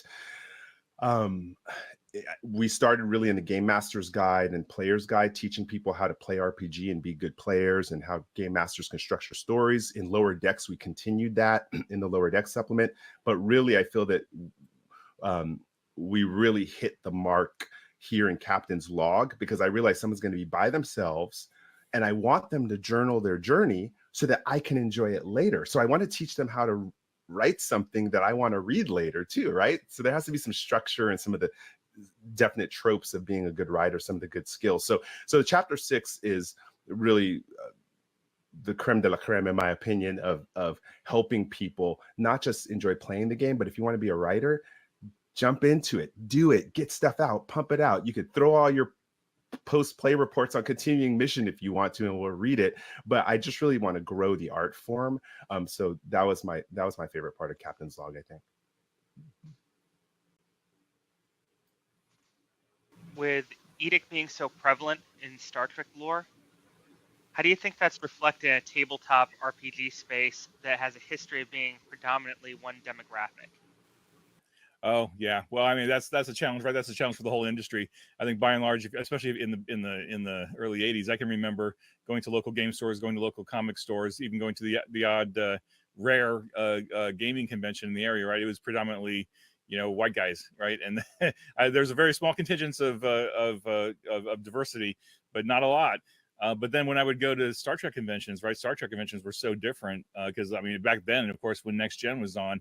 There was like a Star Trek convention almost every weekend, depending on where you were in the world. Creation was all over the place. And there's such a larger variety of diversity just by virtue of Star Trek being diverse from the beginning, right? It embraced diversity from the get-go. And I think I naturally kind of gravitated toward Star Trek RPGs more than, other more traditional RPGs. Just because of that. And, we've tried to keep that going as well with not just the writers and the freelancers and the people working on the game, but also we've discovered there's just a huge variety, huge diversity in the fan base too. I'm not sure that's answering the question exactly, but that's my thoughts. Michael, what do you want to add to that? I've had a rare life when it comes to RPG. I realized that, first of all, I grew up in the San Francisco Bay Area, very diverse. My parents are diverse. Everyone around me is diverse. My very first RPG group was super diverse, and now it's still diverse. So I think I've had an unusual, I guess from what I've heard from other people, I've had an unusual experience. But to me, I can speak to what I know Modiphius is doing in Star Trek Adventures. Is Jim is purposely looking for other people to take a lead in the game, to have a variety of people take the lead in a game, because who are those people going to bring? They're going to bring other people who maybe never thought that they had a space in the game. So he is elbowing and making huge room for that. I have to give huge credit to Jackson Lansing and Dayton Ward too. I have the pleasure again to collaborate with them on this, and they come on the show. and I also know the circle that they run in. And these longtime RPGers and now they're writers are purposely and deliberately opening the door for people. And I just think that that's so unbelievable. Like, I can't believe, I don't want to go into specifics, but like Dayton Ward, again, New York Times bestselling author for 20 years, the people he's put me in touch with, that is not normal in Hollywood. We know that's not normal, but I do feel that people are making room, like Jim, like Dayton, like Jackson Lansing. So I think there is a responsibility of people who do play RPG to ask themselves, if you want to keep it with your friends, fine, keep it with your friends. That's fine. If that makes you happy. But if you really want to expand a game or keep a game you like alive, you have to introduce other people to play it, younger generation. And if everybody around your table looks like you may not be doing the best job of it. So really encourage people to try, if they can in their area, to find some sort of diversity, to invite people to a game, maybe lead running tables at gaming stores. And if you see families walking by, invite them to sit down. You see someone looking different, hey, come over here, give this a try. But again, like I said, I've been blessed. I haven't really ran into that problem in my gaming groups, being here in San Francisco Bay Area. But that would be my advice for others. Yeah, and I mean, we're trying to push that, that promote that diversity even within the books themselves, right? And the artwork that we present, because I think we discovered early on that people look at our books and they flip through the pages and they're like, if they kind of see themselves or their friends represented on the page in terms of artwork or in the text, then that just helps connect them even more and help them understand that the game is open to everybody to play. Like, everybody has a space to play in Star Trek Adventures and in the Star Trek franchise. And we can always do better, right? We can always do a better job of having even more diversity and inclusion in the artwork, and we're always working on that. So, like my art director, he is already firmly, focused on that. But like between he and I, we keep bouncing ideas off of each other. Like, how do we make this even more inclusive? How do we make it even more diverse? Even with Star Trek being, because we have so many different alien species that we can add in as well, not just humans. But we try really hard every product to keep pushing that envelope to keep it going. Yeah, I got to ask people, if you pick up the Star Trek Adventures books, look at the art. Don't rush by the art, because there were some that Jim even did. We had one that almost made me cry once. It was just a beautiful illustration. I think it was in the tricorder set, Jim, in Your Adventures Key to Eternity. And there's a photo, if you stop and look at it, there's a wonderfully represented African man, tribal. He has, I forget what language the group they come from, what ethnicity, but he had the traditional lip plate in it. And I was just like, whoa. I was like, there's a future for everyone, all tribes, all nations, all ethnicities, all cultures represented. It represents cookie cutter. And so I ask people, stop and take a look at the art. It's very instructive in these Star Trek Adventures. There's a lot of thought that Jim puts into it when he's consulting with graphic artists and designers on it. And he even encourages us, like when we're writing modules, you will not see us using only anglicized names. I'm digging deep, even for ship names. I'm looking into, okay, give me an old mathematician from Syria circa 100, 200 BC. I want to know who their scientists were. And he's really encouraging us to celebrate all of humanity when designing a game. I'm going to pull in Jeremy, Jim, and Matt for a little bit more round robin. Okay. And I'm going to turn it over to y'all for just a minute. Awesome. Hi, Jeremy. Hi, Jim. Hi, Matt. Jim, Michael. Nice how are meeting you you all. guys? Hey, thank you guys so much for taking the time and talking with us. Really do appreciate it. No problem. I'm going to start off our round robin. So Captain's Log, I'm super stoked. I've already got my copy ordered. You guys kind of wrote it as single, like standalone play. It is its own separate game from Star Trek Adventures. But do you guys see GMs using some of the tables in there to generate settings, encounters, and maybe even using it with other, published materials that, to kind of enhance their game? Yeah, absolutely. 100%. I think I think it wasn't intentionally built to be a game master tool to use along with Star Trek Adventures or with whatever game you want. But because that content is there, absolutely, I don't expect people to use it, but I would encourage them to at least check it out, because I think as a game master, the wealth of material in those tables that Michael and I and the team created, it was like, whoa, I wish I had had this 7 years ago when Star Trek Adventures first came out, because it would have made some of the stuff that I was working on so much easier. Michael, what's your perspective? Yes, I love the tables. I've already introduced them into my Star Trek Adventures group, like the probability matrix is making it very interesting. I'm actually creating kind of an amalgam between Star Trek Adventures and Captain's Log, because I noticed that some of my players who maybe aren't as comfortable reading pages and pages of text have like the simplicity of Captain's Log. And recently we actually did a full Captain's Log collaborative game.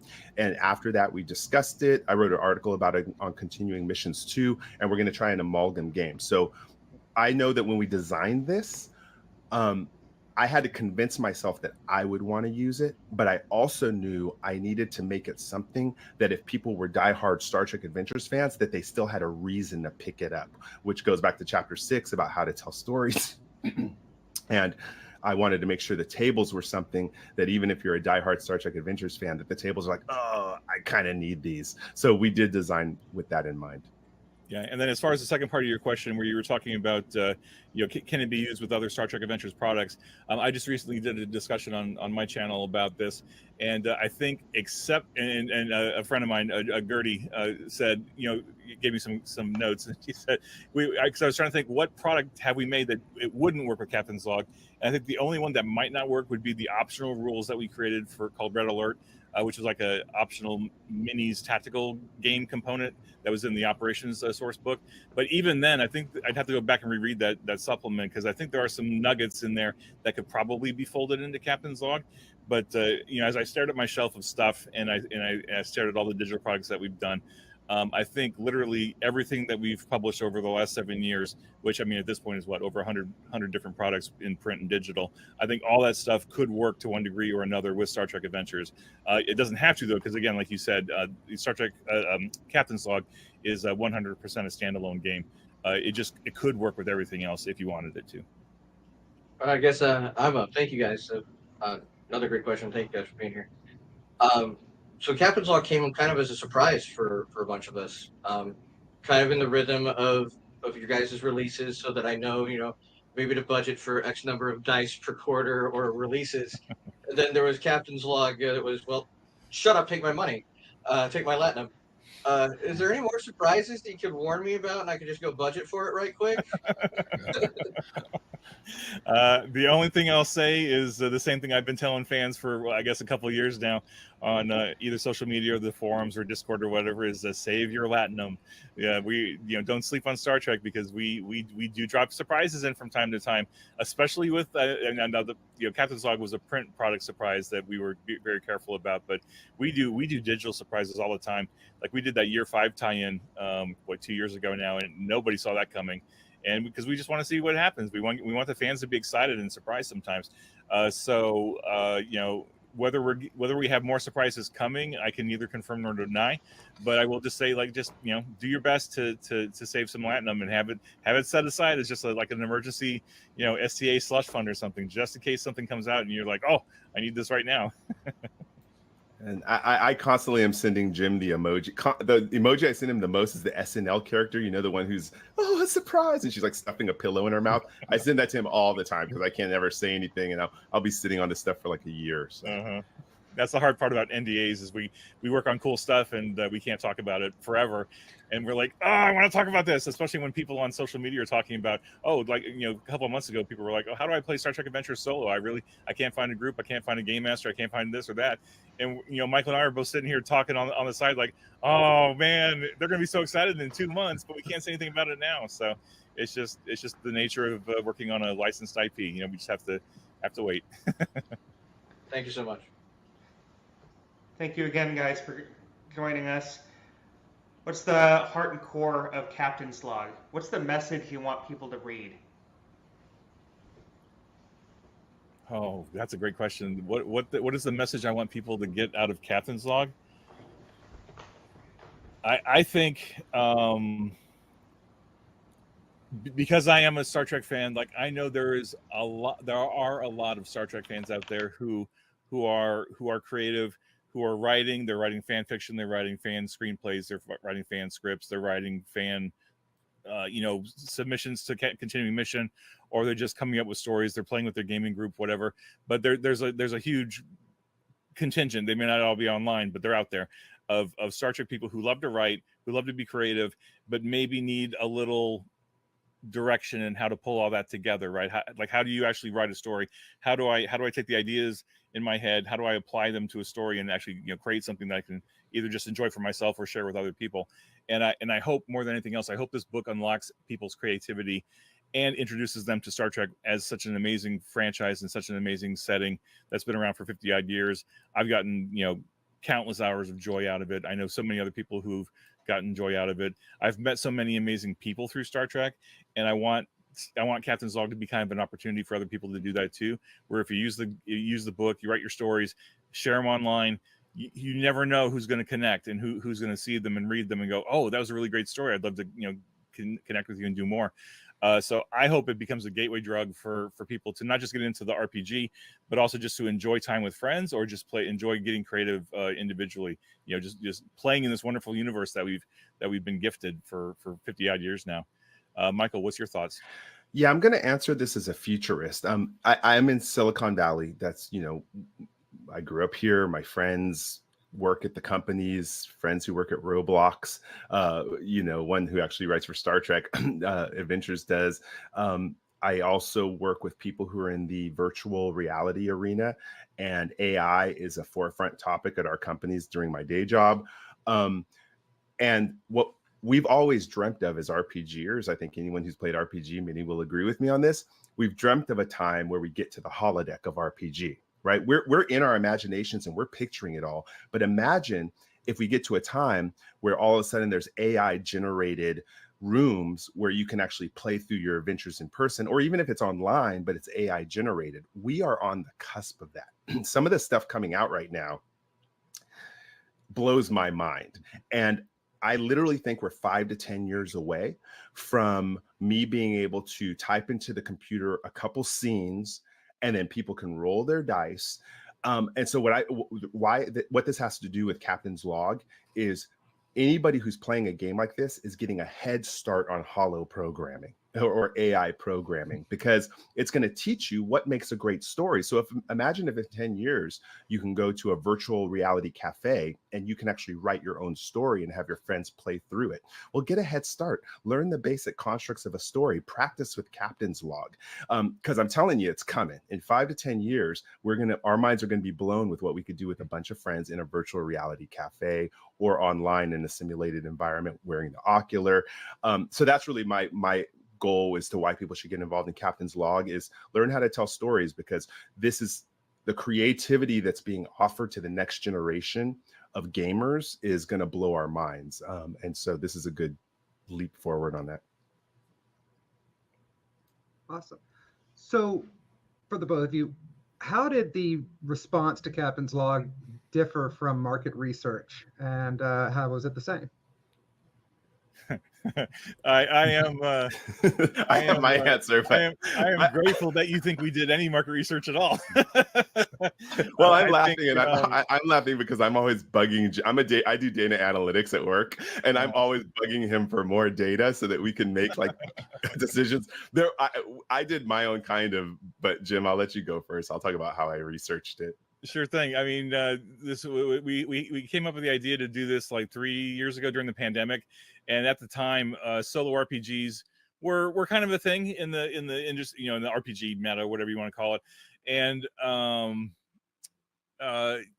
but no major IPs had done one, right? I mean, it was all mostly indie, which is awesome. I love the indie RPG movements that are out there, and all the great creativity that's coming through in our indie RPGs by virtue of the fact that it's so easy now comparatively. I mean, it's easy to publish something, it's hard to market it and sell it, but because digital publishing now is such a thing that fiction writing, RPG writing, etc., like it's very low effort to create something and then get it in front of millions of people who may or may not be interested in it. But I guess, late 2021, somewhere during the pandemic, we knew that a lot of people were not gaming because they were either home or playing online, just really struggling to find people to play with. They couldn't find a game master, they couldn't find players, et cetera, et cetera. And there was a number of people saying, hey, I'd love to be able to play Star Trek Adventures solo. How do I do that? And just over time, other solo RPGs came out, like Ironsworn and Starforged. There's a bunch of other ones I'm not remembering off the top of my head. And we just floated the idea internally, like, maybe we could make Star Trek a solo RPG. Could we do that? And we went through our feasibility study, and we went through the whole agile methodology that we use for all of our products, and we thought it was viable. So we started developing it, and I brought Michael in as a lead writer to help me out, because I was working on 4 other major things at the same time too, and I could not do all of them by myself. So I got him involved, and I gave him a fairly heavy load to work on it. And I think that was the extent of my market research anyway. I went out and bought a bunch of solo RPGs and played them and said, okay, I think these are all pretty good, but knowing that we had Star Trek, which is a huge, advantage, and I won't be shy about that. I mean, clearly we're doing a Star Trek solo RPG as opposed to an indie RPG where you're just kind of like creating it all by yourself. We knew we could lean into Star Trek quite a bit to create, how to help somebody tell their own Star Trek story and fold that in. Michael, go ahead and talk about your data analysis. Yeah, so I had already been into, so mine is, I have to call it anecdotal, but I'll call it anecdata.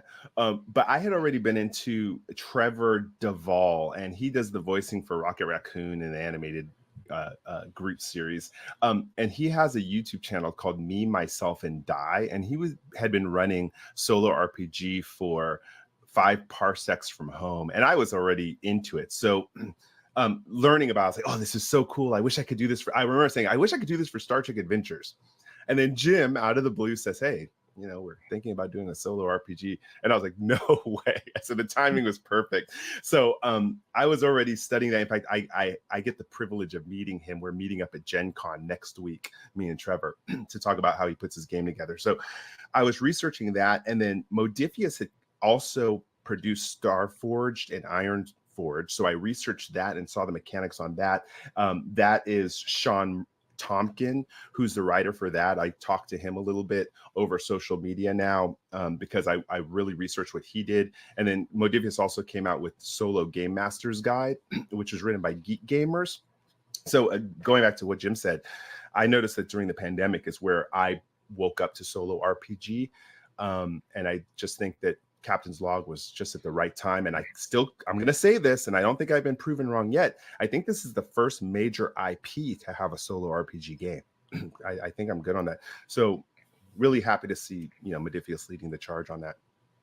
So first of all, I'd like to say it's really awesome to meet both of you in person. This has been amazing. As GMs, longtime GMs, what are some of your favorite GM tools that you use to make your games better?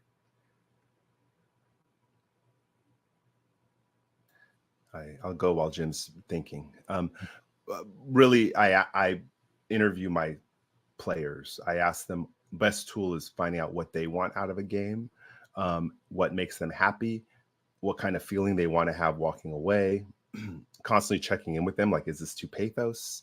So my number one tool is actually just interviewing and writing down what they want out of it. And then I can yes and that with whatever I want to get out of the game too. Yeah, I agree. I think a really strong session 0 with my group is the key to everything. Like, even if my group and I know that we're going to do Star Trek, I mean, there's 56 years of Star Trek. There's 11 series, 13 movies, so on and so forth. Thousands and thousands of hours of Star Trek we can watch. If you ask any 10 people what kind of Star Trek game do you want to run, you're going to get 10 different answers, right? So I have made use of whiteboards. I've made use of email, social networks, etc. Like, just to figure out, okay, group, we're going to do Star Trek. What do you want? What era do you want to play? What kind of ship do you want to be on? What kind of campaign do you want to do, et cetera, et cetera. And collaboratively, we figure all that out. And then we all go forward, because that way, because if you get buy-in from your players, it makes everything so much easy, as opposed to saying, hey, I want to run X game.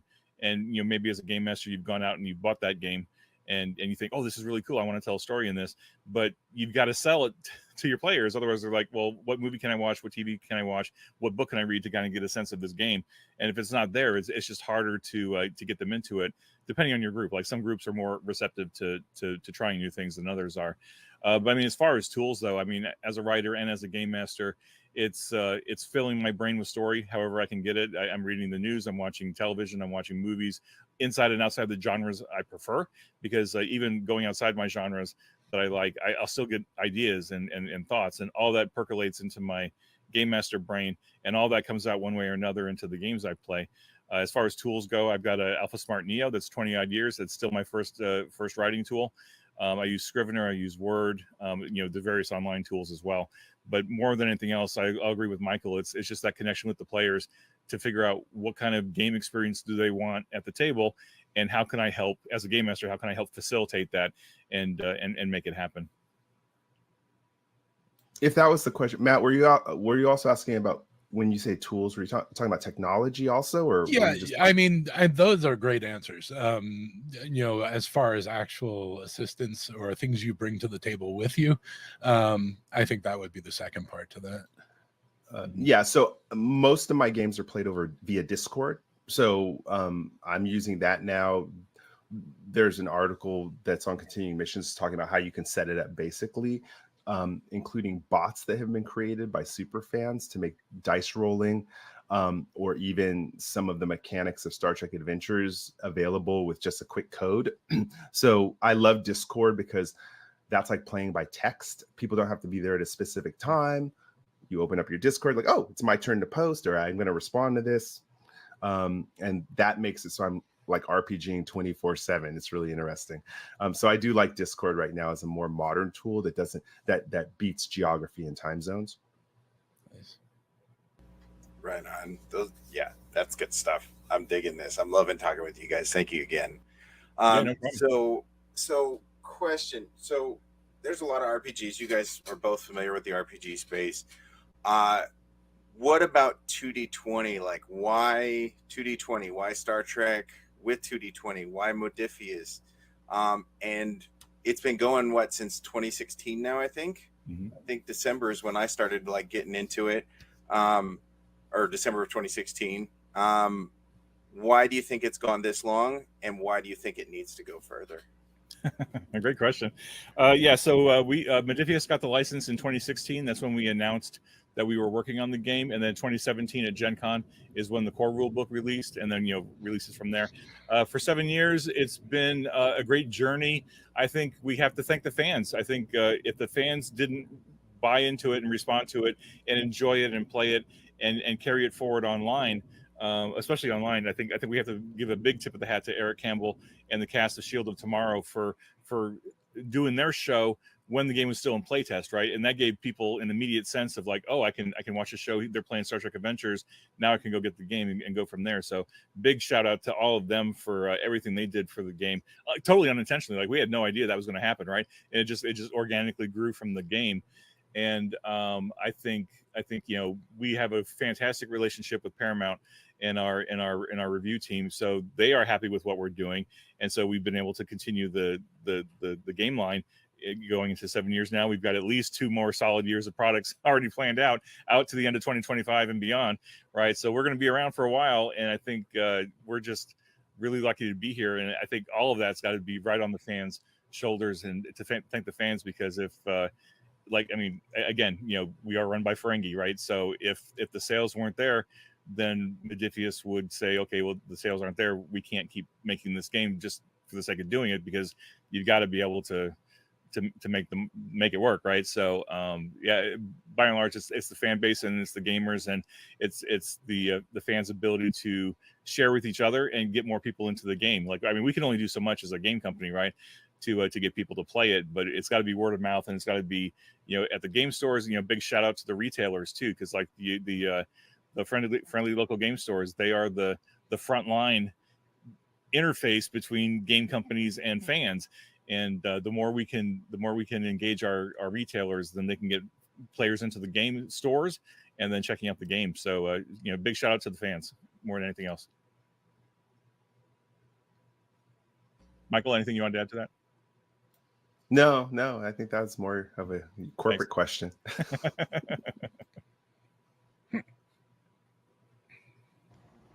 What's one thing that you think that players and or GMs are going to overlook in this captain's log, but you really wish they would?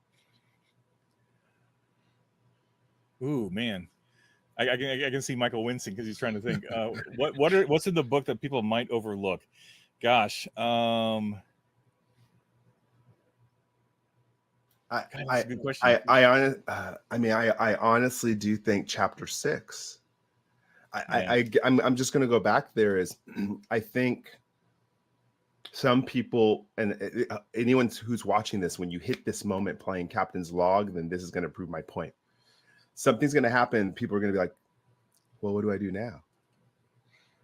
That's exactly where chapter 6 comes in, because every writer, whether you're doing a screenplay or a novel or a comic book, they come to that point where like, okay, I'm bored. So the viewer is automatically going to be bored. And chapter 6 shows you all the common ways that authors bring conflict into stories to keep it going. And what's funny is after I studied this, there was a book I had it nearby. It was the writer's workbook. I was going to plug the author. I can't remember their name right now. But all of a sudden I started watching TV shows and reading books. And I'm like, wow, they're just using these same tricks over and over again. As we as humans who love stories, we bite it every time. People are just redoing these. Save the Cat is an excellent screenplay writing book that me and Jim talk about all the time. And again, it shows that there's certain triggers that make a story interesting. So as you're playing the game and you get stuck, chapter 6 is going to show you how to activate those triggers in order to keep your story going. So that's what I wouldn't want people to overlook, because if it's boring, okay, I'm going to say something heavier. If it's boring, it's actually not the game that's boring. It's that you're not using the common writing triggers that all authors use to keep people all the way through Act 3 and into the conclusion. So that's where I would really drive people to look at that. Yeah, I think if I have to think about the book, the first couple chapters are about Star Trek. What is Star Trek? What makes Star Trek amazing? And then a real basic kind of like 101 overview of all the stuff that's in the setting. So like if you're completely new to Star Trek, you can read through the book and at least get a sense of like, okay, here's how Star Trek works as a thing that a character can live and breathe in. Like how the technology works and how the society works and stuff. And then chapter 3 is all about character creation. Chapter 4 is all about starship creation, and that's all kind of like expected stuff, right? You got to build a character, you got to build a ship. But then chapter 5, chapter 6 is about, okay, here's the rules of the game, and here's how to tell a story. And those are really big topics that we did the best we could to condense down into 40, 50 pages each or something. But there's so much stuff in there that to unpack, right? That you can just spend hours reading those 2 chapters to think about story, especially if you are a novice writer, but you have a lot of creativity. I don't want to say this is a masterclass because that would be self-serving, but there's a lot of great advice in here that Michael and I and the other writers over our collective careers have distilled into the book. And so, as a writing tool and as a game mastering tool, there's just a load of great advice in here that I hope people just don't kind of skim over those 2 chapters and try to get into the game, because there's just a wealth of material in there. And just as a key point though, I was telling Michael, I've told him this a couple times, where when we were working on the book in manuscript and I was just reading all the different Word documents and all the different pieces of it, I was like, I'm having a little trouble pulling it all together in my head, like how it all is going to work, right? Because as a writer, like I can use the tables to come up with an inciting incident and a plot and the complications and stuff, and I can do that. But then as a writer, I'll just take that and I'll go running with it. And I kind of lost sight of the reminder that this is a game too, right? So there are random tables to roll on. There's a probability matrix to roll on, where if you get into a situation with your character and you're not really sure which way it's going to go, you don't have to just come up with it and write it like you would a short story or a novel. You can lean into the game because it is a game. Lean into the probability matrix, roll some dice, and play through it and say like, well, I don't know what my character is going to do here. Well, then roll on that probability matrix, and then that'll help you get the next answer, and then you can yes and go to the next thing, the next thing, and the next thing. So I guess don't forget that it's a game. I mean, it can be a game. Like you could use this book just as a writing prompt and just go write short stories and novels and screenplays, whatever you want. But at the same time, if you want to play it as a game and welcome in that random element and be willing to be surprised sometimes by what your character does or doesn't do, or what the game might randomly tell you might happen. That's where the real excitement comes into it for me, is like, oh, I didn't think that was going to happen. And like, it's my character, but at the same time, you know, there are things that can happen that you don't expect. So you know, don't sleep on those chapters. You know, really take some time to get into them and think about them. Yeah, I advise people in playing Captain's Log in Acts 1 and Act 2 of the game, and you'll see the structure in the book, how it designs Act 1 and Act 2 for you. Pile on the problem. Make it so bad. Because remember, the hero's journey, in many heroes' journey, the hero dies at the end of Act 2. And then somehow is resurrected, right? When we look back at historical fiction. So pile on the problems in Act 1 and Act 2, and spend Act 3 just trying to get out of it. And that's actually the crux of really good stories. So have fun with it. Make it horrible, and you'll actually come out. I sit there and I crack up myself up because I'm sitting there like, oh my goodness, this is horrible. Me and Jim play collaboratively together. We're like, oh my goodness, we're so screwed. And that actually is what makes the story super fun. Yeah.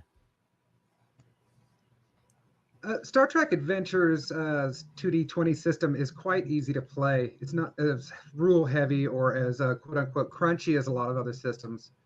How do you convince new players to give it a shot? How do you attract new groups? How do you convince people that it's a better system than other RPGs like D&D? Good question. I try not to go out of my way to convince people that it's a better system than other game systems. I think that's so subjective. I wouldn't dare tell somebody, oh, well, we're so much better than some other game system, whatever, right? But what I would do is I tell people, look, do you love Star Trek, or are you curious about Star Trek, or do you like Star Trek? Have you watched an episode of Star Trek and you're kind of curious, like, how could I bring that to the game table? How could I play a game like that? How could I play a Boimler in Lower Decks? How could I play an Ortegas in Strange New Worlds? How could I play, you know, whatever? And I just tell them, look, Star Trek Adventures is the current Star Trek role-playing game out there, and it is designed from the core. Nathan Dowdell did a fantastic job taking 2D20 and adapting it to Star Trek, where if you want that kind of authentic Star Trek episode feel at the table, where you're playing through it as a character with your group of characters, collaborating together, working together on things, this is the game to do it. It doesn't matter whether it's, you know, not D&D, or it's not Pathfinder, or it's not Vampire, or whatever. It's Star Trek. It is 100% Star Trek from the core all the way out through every supplement. And so if that's the kind of game experience that you want, with the caveats, right? Like, obviously, if you think about Star Trek as an entity, the characters by and large don't improve mechanically from episode to episode, right? So like, if you're looking for the carrot, if you're playing a game, you're looking for the carrot, like, what perks are my character going to get? How am I going to level up? How do I get experience points? What stuff can I kill, and what loot can I get? Star Trek's not that kind of game, because Star Trek's not that kind of franchise, right? You don't get that kind of reward system on a regular drip feed like you do in other games. Those games are great. They're just different, right? Very, very different. So the real reward that I have found in Star Trek Adventures and Star Trek RPGing in general, because I've been playing Star Trek RPGs for mumble years, and like, if you're playing the captain, you're never probably going to get promoted unless you become an admiral at some point. So you have to be comfortable as a player knowing my character is probably not going to change mechanically for however many episodes we decide to play. And the real reward then is in the game and in collaboratively telling a story together with other people.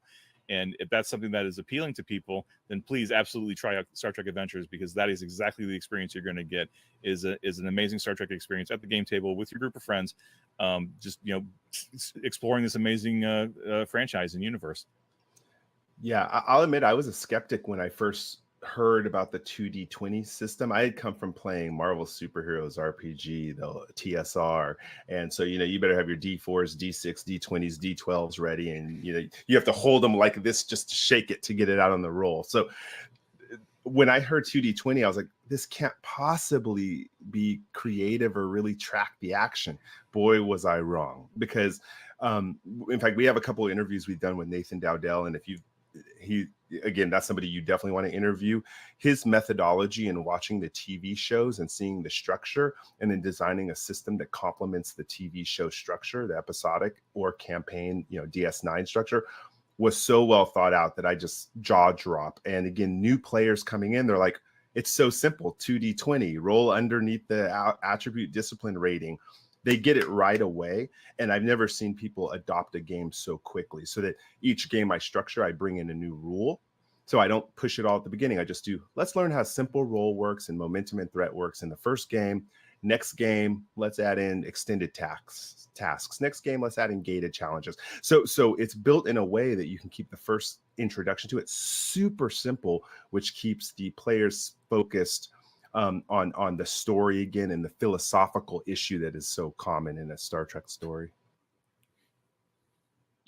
So more general questions for you guys instead of just Star Trek Adventures. And you guys had alluded to, especially Michael, you alluded to being able to just AI program your own holodeck. It seems like pretty soon, by the nature of writing. And I noticed that SDA is supporting Foundry VTT, which to me is like an over gamification, video gaming of my beloved tabletop. How do you guys see the tabletop RGB space or RPG space? Is it competitive or complementary to video gaming, or are they becoming the same? I'll give my quick answer. I discovered RPG at a very young age. I think I was 13, 14 years old when I first discovered it. And that got me completely off of video games. I play Spider-Man with a bunch of friends, or some Mario Kart at a party overnight. But I feel that once people play RPG, it changes you as an experience. So competitive, I just can't see it being competitive. And like what I was saying with the futurist response is that I think this is where video games are going. Is that people don't want to fill in a box anymore. And RPG is a total outside the box experience. So I don't view it as a competition. I just think that overall, it just has never been as big as video games because we don't live in a culture that necessarily strongly encourages the arts and people to act and to be out of their shell and to improv. I think that's a cultural thing that's hard to get over. Yeah, I mean, I think the virtual tabletop industry is very, very young, right? And I mean, we've seen plenty of virtual tabletops come and go, startups, collapse, come back, come in, Foundry. I mean, there's like several big platforms right now, and there's more coming. And I think it'll be really interesting to see how that all shakes out in the coming, 3 to 10 years or whatever. And then even as it evolves into what Michael was saying earlier about how like VR is coming along, and tabletop RPGs. I mean, there's so much competition right now for people's attention and time. Now you got video games, movie streams, you got thousands and thousands of channels to watch. You got so many things coming at us that you can spend your time on. It's just a matter of deciding, like, how do I want to spend my time? Do I want to play with friends at either a physical game table or a virtual game table, or do I want to go play a solo game like on my console or my computer? There's just so many opportunities now. And so, like, from a certain point of view, everything is competing with everything else, right? Because you're always competing for people's eyeballs and dollars and time. But I think RPGs, tabletop RPGs, whether it's a virtual tabletop or a physical tabletop, deliver a certain game experience that I have not been able to find anywhere else. Like, even the best solo role-playing game on like a console is still limited to some extent, right? Because you're reacting to the story that the developers have created, and even if it's an open world, sandbox kind of game, there's still limitations. But with a tabletop RPG, like, literally, like, whatever your group can imagine can happen, and that power, that creative power, is what really keeps drawing people into tabletop RPGs. And like Michael said, just culturally, people are not encouraged to do improv acting or to do creative writing or to do that kind of stuff because it's always about something else. So I think the more people that can be exposed to that creativity, that'll just keep the industry, not just the industry, but just the gaming going.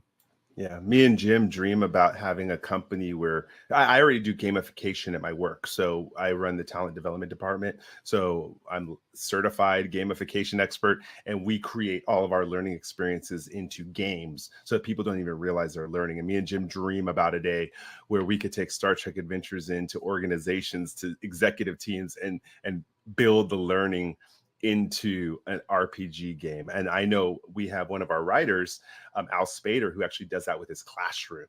And I think that is just a phenomenal way to ignite imagination. So hopefully we move there where people start seeing the connection of STEAM, which is, art, technology, engineering, mathematics, all moved in together. That would be a nice place for us to move in not only playing, but education. Yeah, so I was just saying that fans are really good at filling in holes within games, such as the creation of the character creation tool.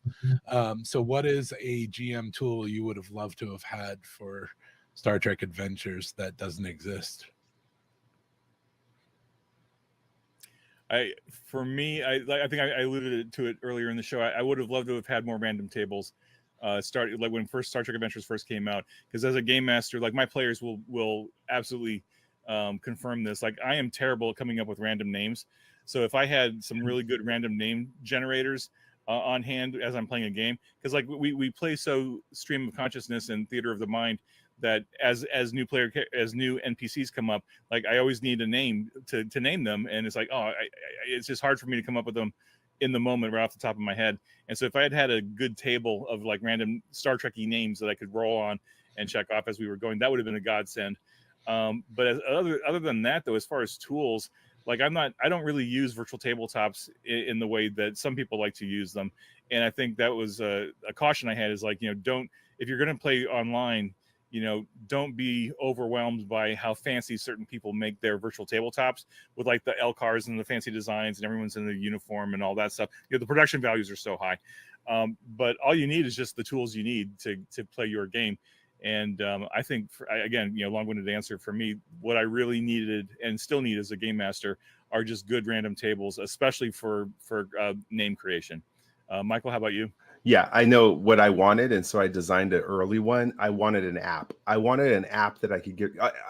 Everybody plays on. Everyone has a cell phone that I play with. Everyone generally has a cell phone nowadays, and I wish there was an app where people, if they were the con officer, they could just press the button, con officer, what are your options? Okay, roll your dice. So that was something that I'm really hoping going forward that we start thinking about in designing. It's like, okay, how do we create these visual tools so people, you could just send them a link and say, hey, okay, this is what we're doing right now, or here's an extended task and I'm going to write the tasks in here, and then you just press the button and roll on. So I'm very much like that now, getting away from paper and pencil and putting it where the new mindset of learners are, which is one button functionality for playing the games. I think it's totally doable. We're inching toward it, and there's been a lot of fan-made cool stuff like bots on Discord or BC Homes. If you haven't gone and seen the character generator, which is mind-blowing, you can access the BC Homes generator. So that's what I wish would have happened then, and I'm hoping that going forward people think, okay, let's have a book, but let's have an app to go with it. Mm-hmm.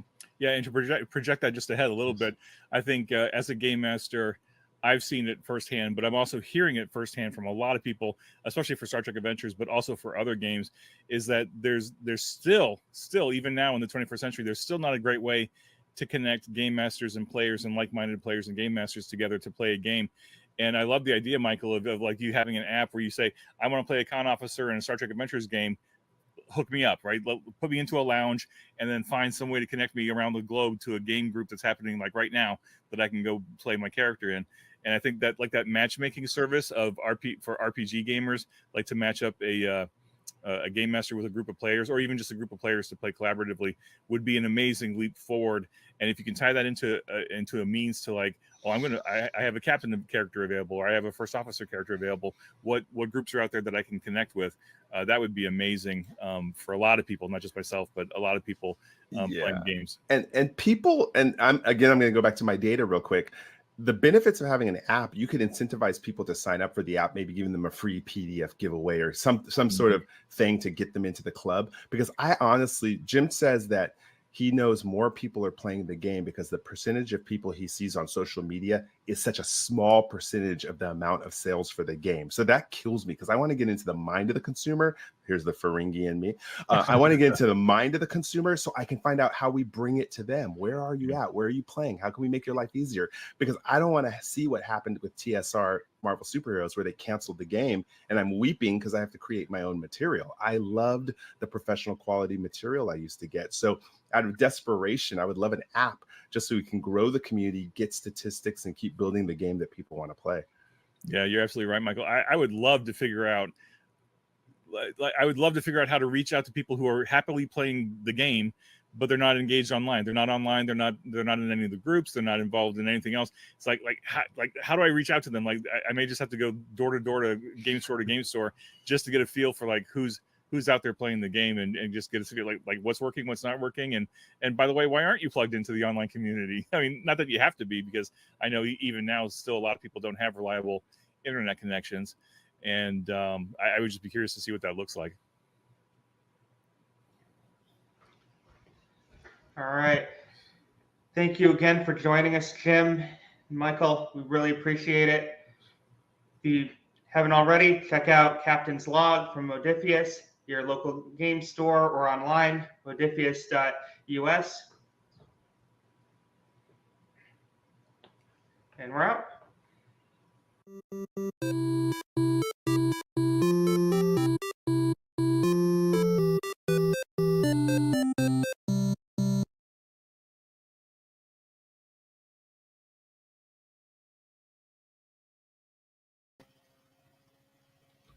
And we're back. We're back. Yeah. Mind blown. I'm not a tabletop gamer, but it was what grabbed me there was the passion. Those guys are so passionate, and it's lovely. It's brilliant to see. Really brilliant. It is. But, yeah. I will say that I actually do play Star Trek Adventure. I'm currently playing 3 campaigns at the current moment. Wow. My Friday, Saturday, Sunday, I have them all stationed out, and just hearing it from them, it's just, oh my god. I'll say my ship, the USS Hayes, my captain got me into it, and then I was like, I have to go find more.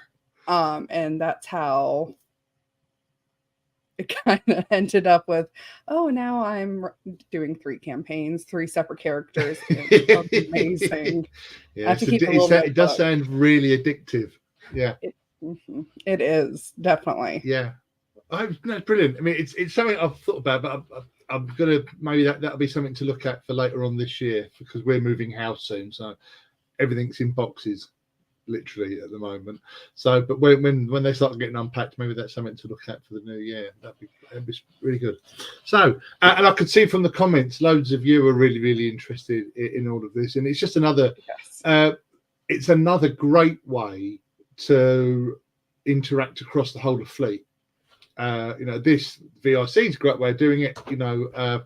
I'm in the UK, and Marie's in the US. We've got people backstage. We've got Carrot, who's in South Africa. So we're already doing that, and these games are another fantastic way of doing that as well.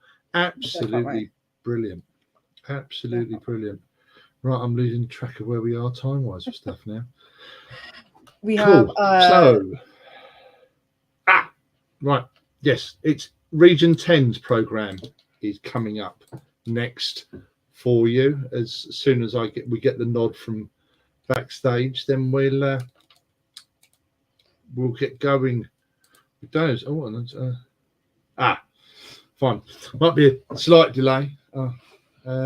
Yes, we're having a change of backroom staff, not deliberately, due to the fact that Erin and Chris have lost power. But goodness. I can see Ken's in the back now, and Carrot's still there, so it's fine. So we can keep chatting.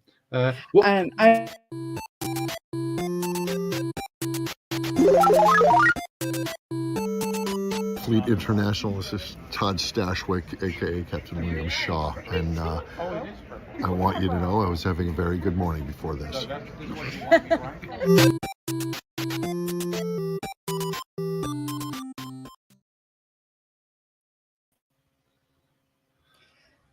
So I'm roaring. That was hilarious. Absolutely hilarious. That's great. He's a great guy. So deadpan. That was absolutely brilliant. I was having a great day up till now. That could be a byline. That could certainly be a byline for a regional coordinator or a chapter CO. I was having a great day up till now. Up until now. Right. Looks like we're all geared up for it. So we'll see in a bit. Region 10 video. Here's Region 10.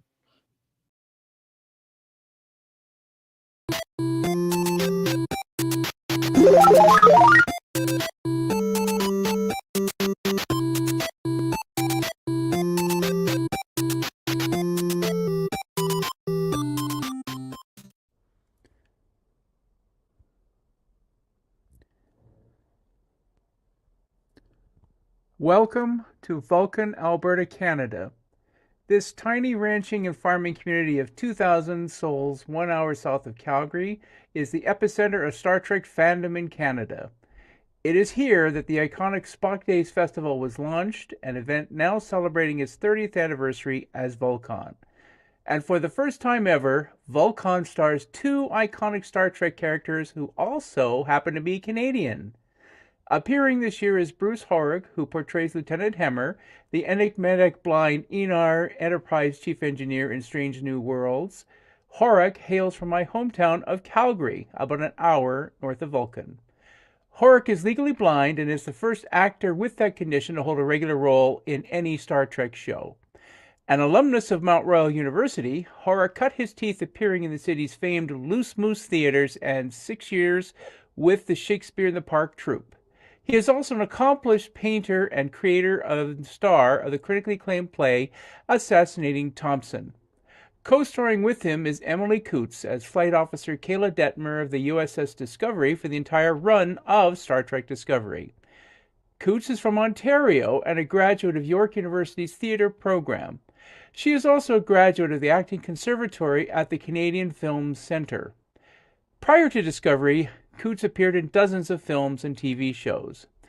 In giving advice to novice actors, she told her alumni's website, "Take what you like and leave the rest. Challenge your teachers more, love your friends more, read more books, and watch more movies." Both actors follow a long line of Canadian actors who appear in Star Trek's nearly 60-year history.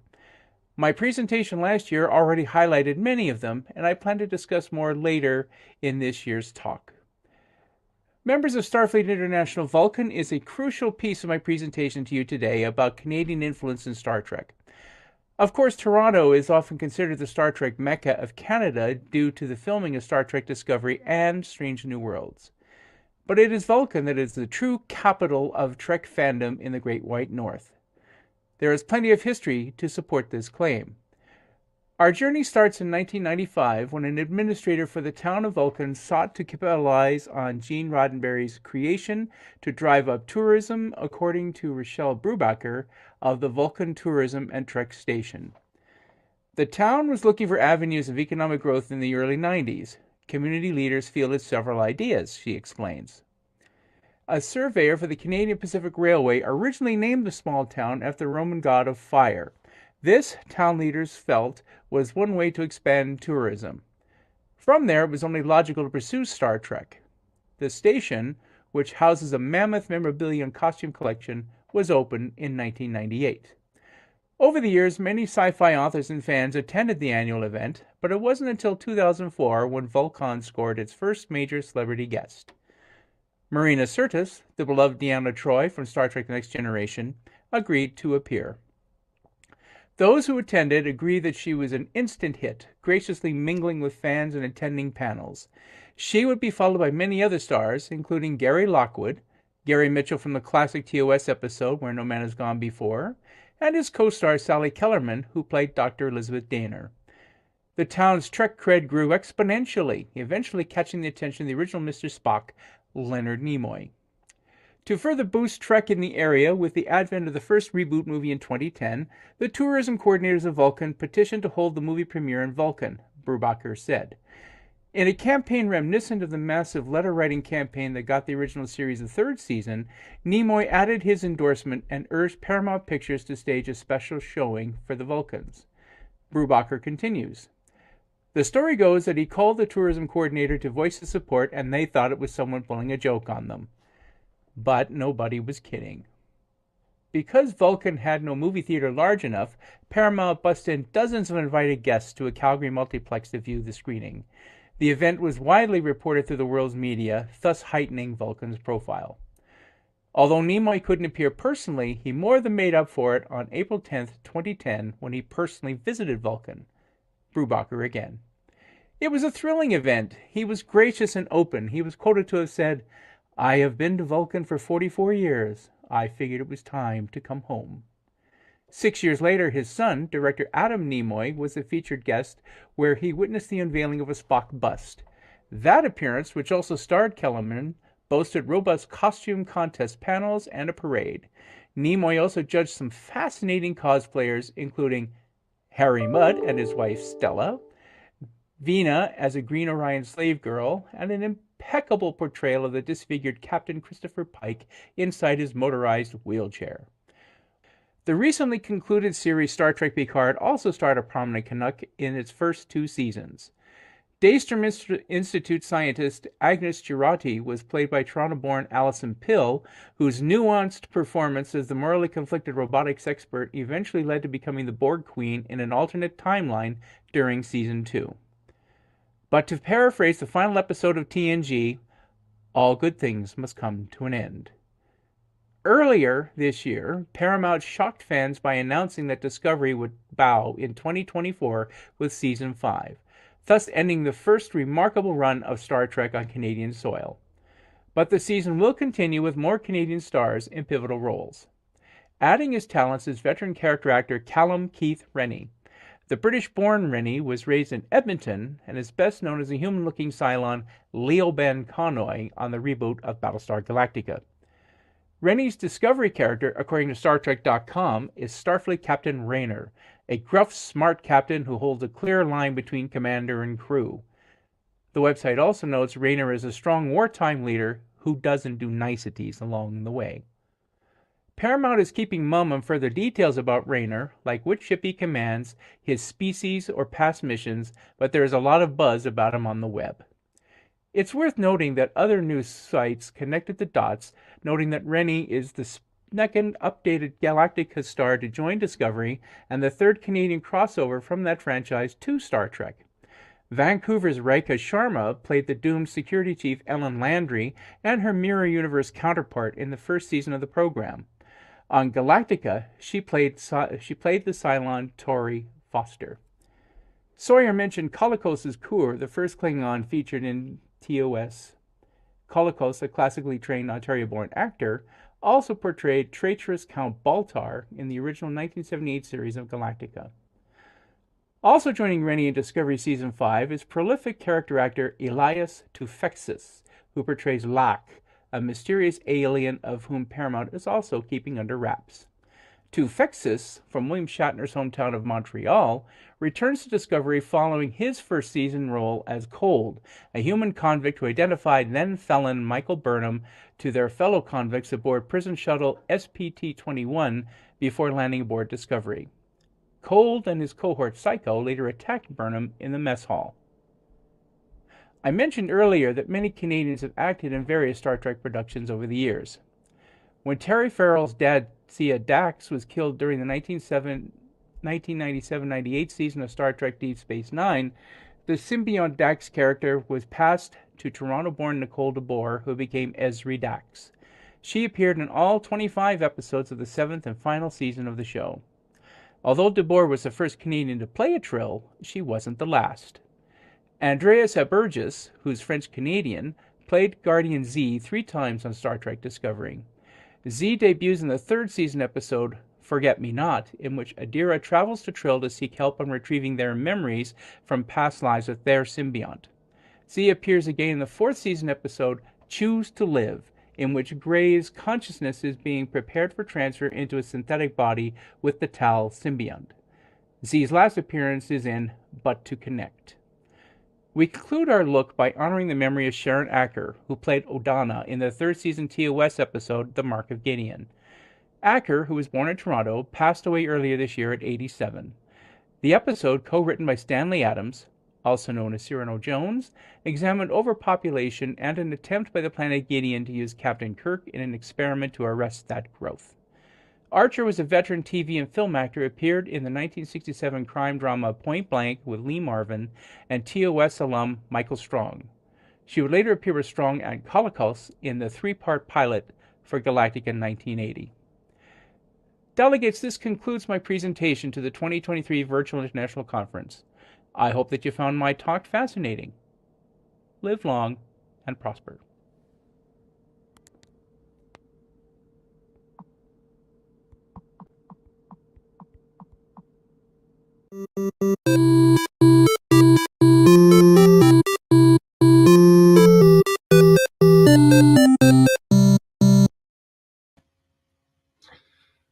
Fantastic. Thank you to Patrick there for that fascinating look at Vulcan in Canada. What great.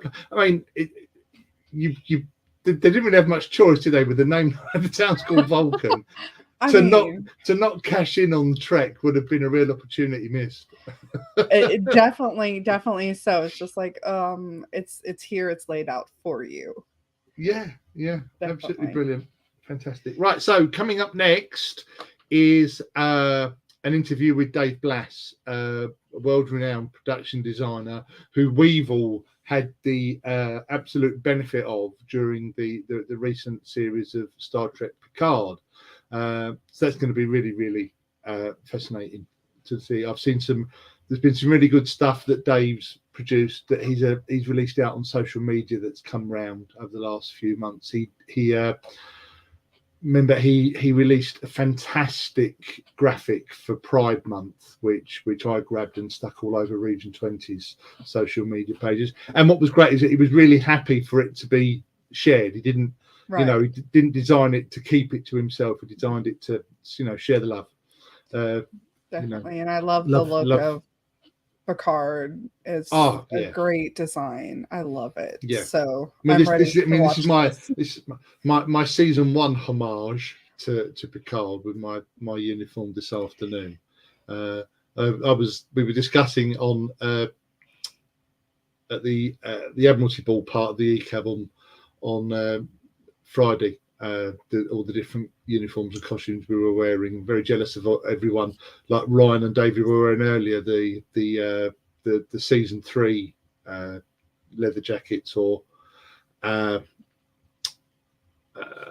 tops, the new style tops, and we were talking about those. And yeah, I'm banned from buying anything else at the moment until we've met. I have, apparently my husband says I have enough Star Trek. Never uniforms. have enough. Yeah. Never. I have the Strange New Worlds dress, and I absolutely love it. And I got to wear it the first time in the con, and I was just like, I love this dress. It's so great. Yeah, I mean, I think that the uniforms from the new series, Strange New Worlds and Picard, I think they're both brilliant. Both styles are absolutely great. All right, Carrot's ready for us. So sit back, relax, and enjoy what I'm sure will be a fantastic interview with the great Dave Blaze. And we will see you later on.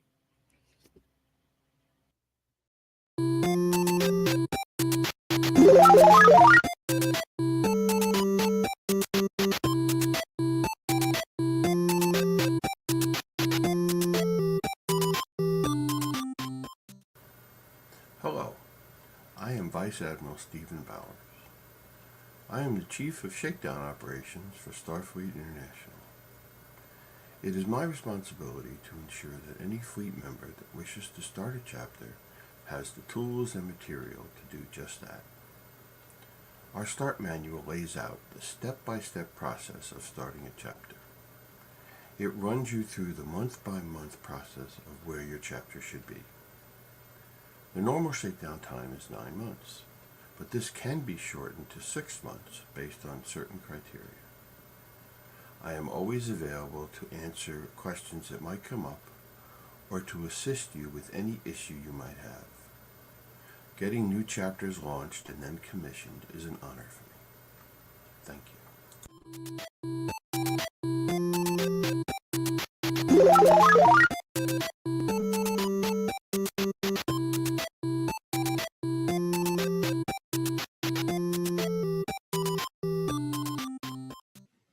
And folks, welcome to the next session at the STARFLEET International Virtual International Conference. So international, we're global, we're interstellar. It's just an amazing thing here in 2023. My name is Devin Pike. Thank you very much for joining us. And our next guest is somebody whose career I've been following for a while. You would know him for the work that he's done on, Constantine and The Boys and Preacher, and a little show that you might have watched earlier this year called Star Trek Picard. It's Dave Blass. Dave, how are you doing today?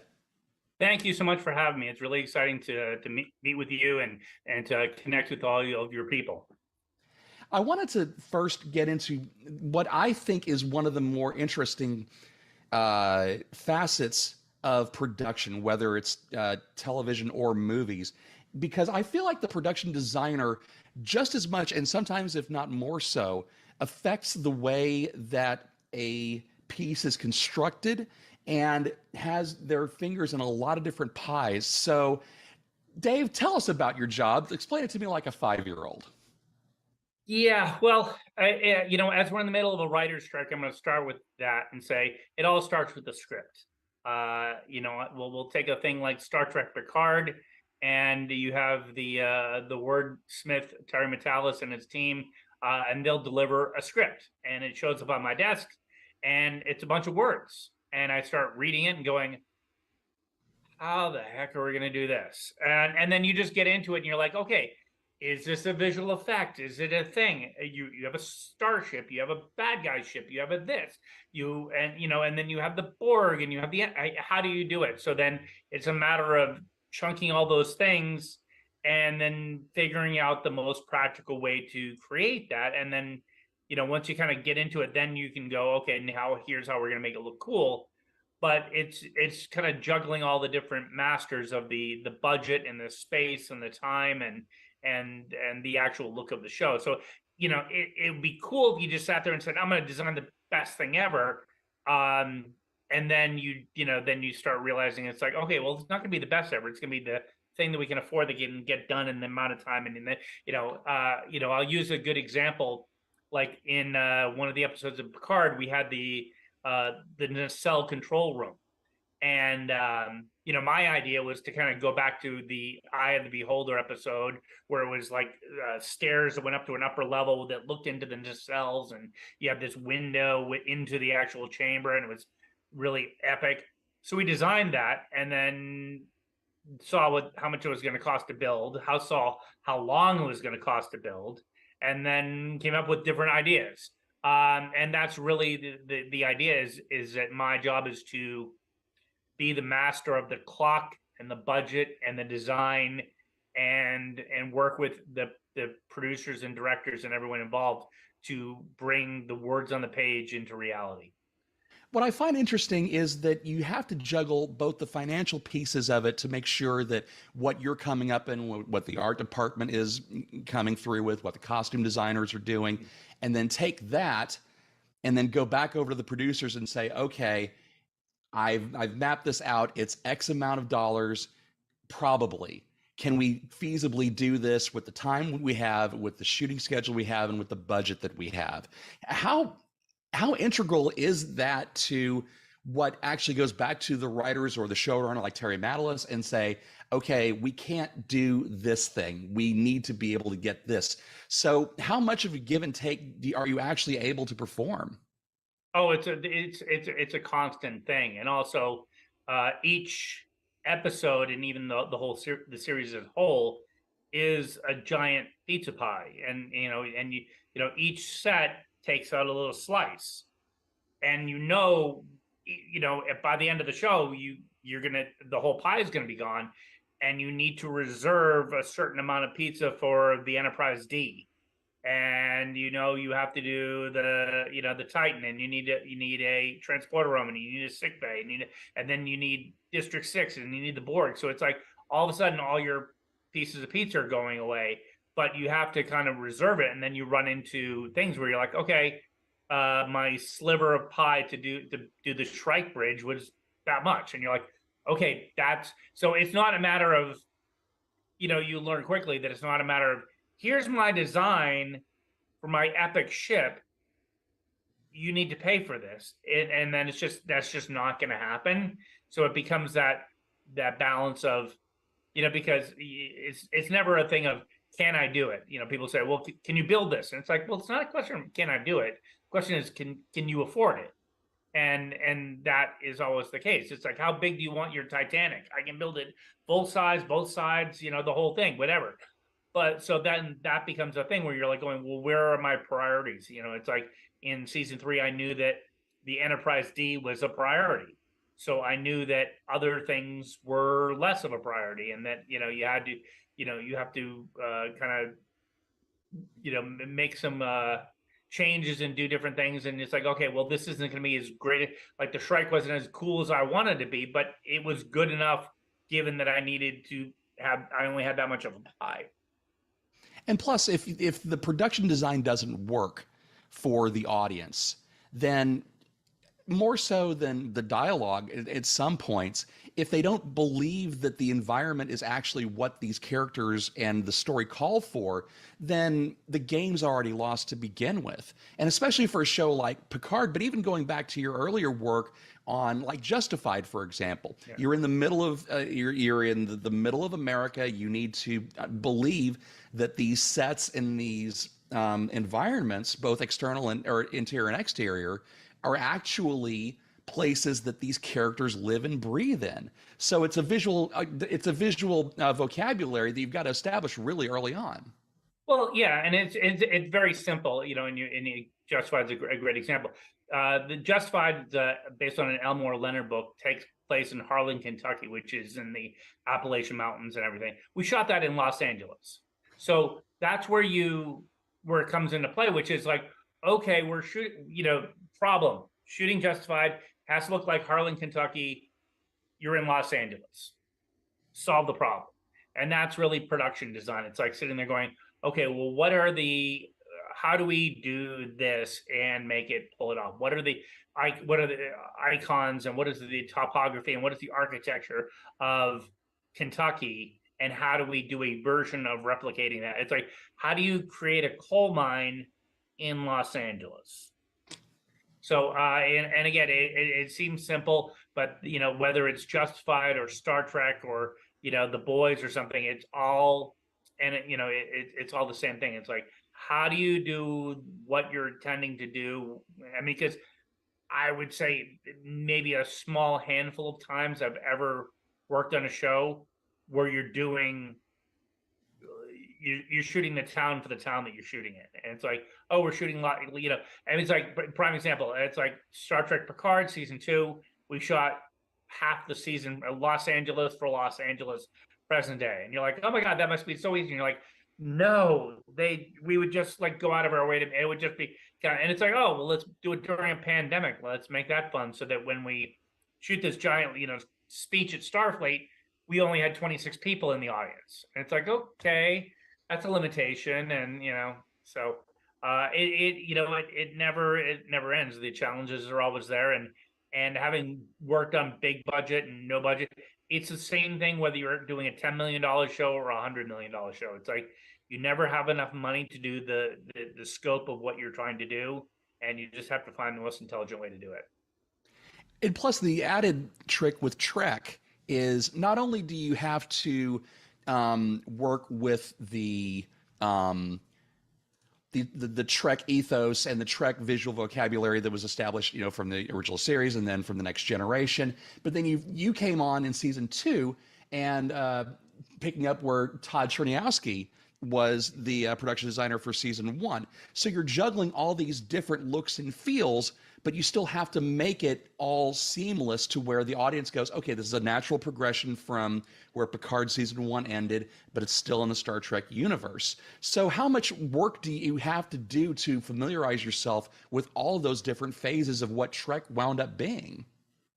Luckily, well, not lucky for me, lucky for Terry, I already knew them all. I knew most of them. I came in when I started work.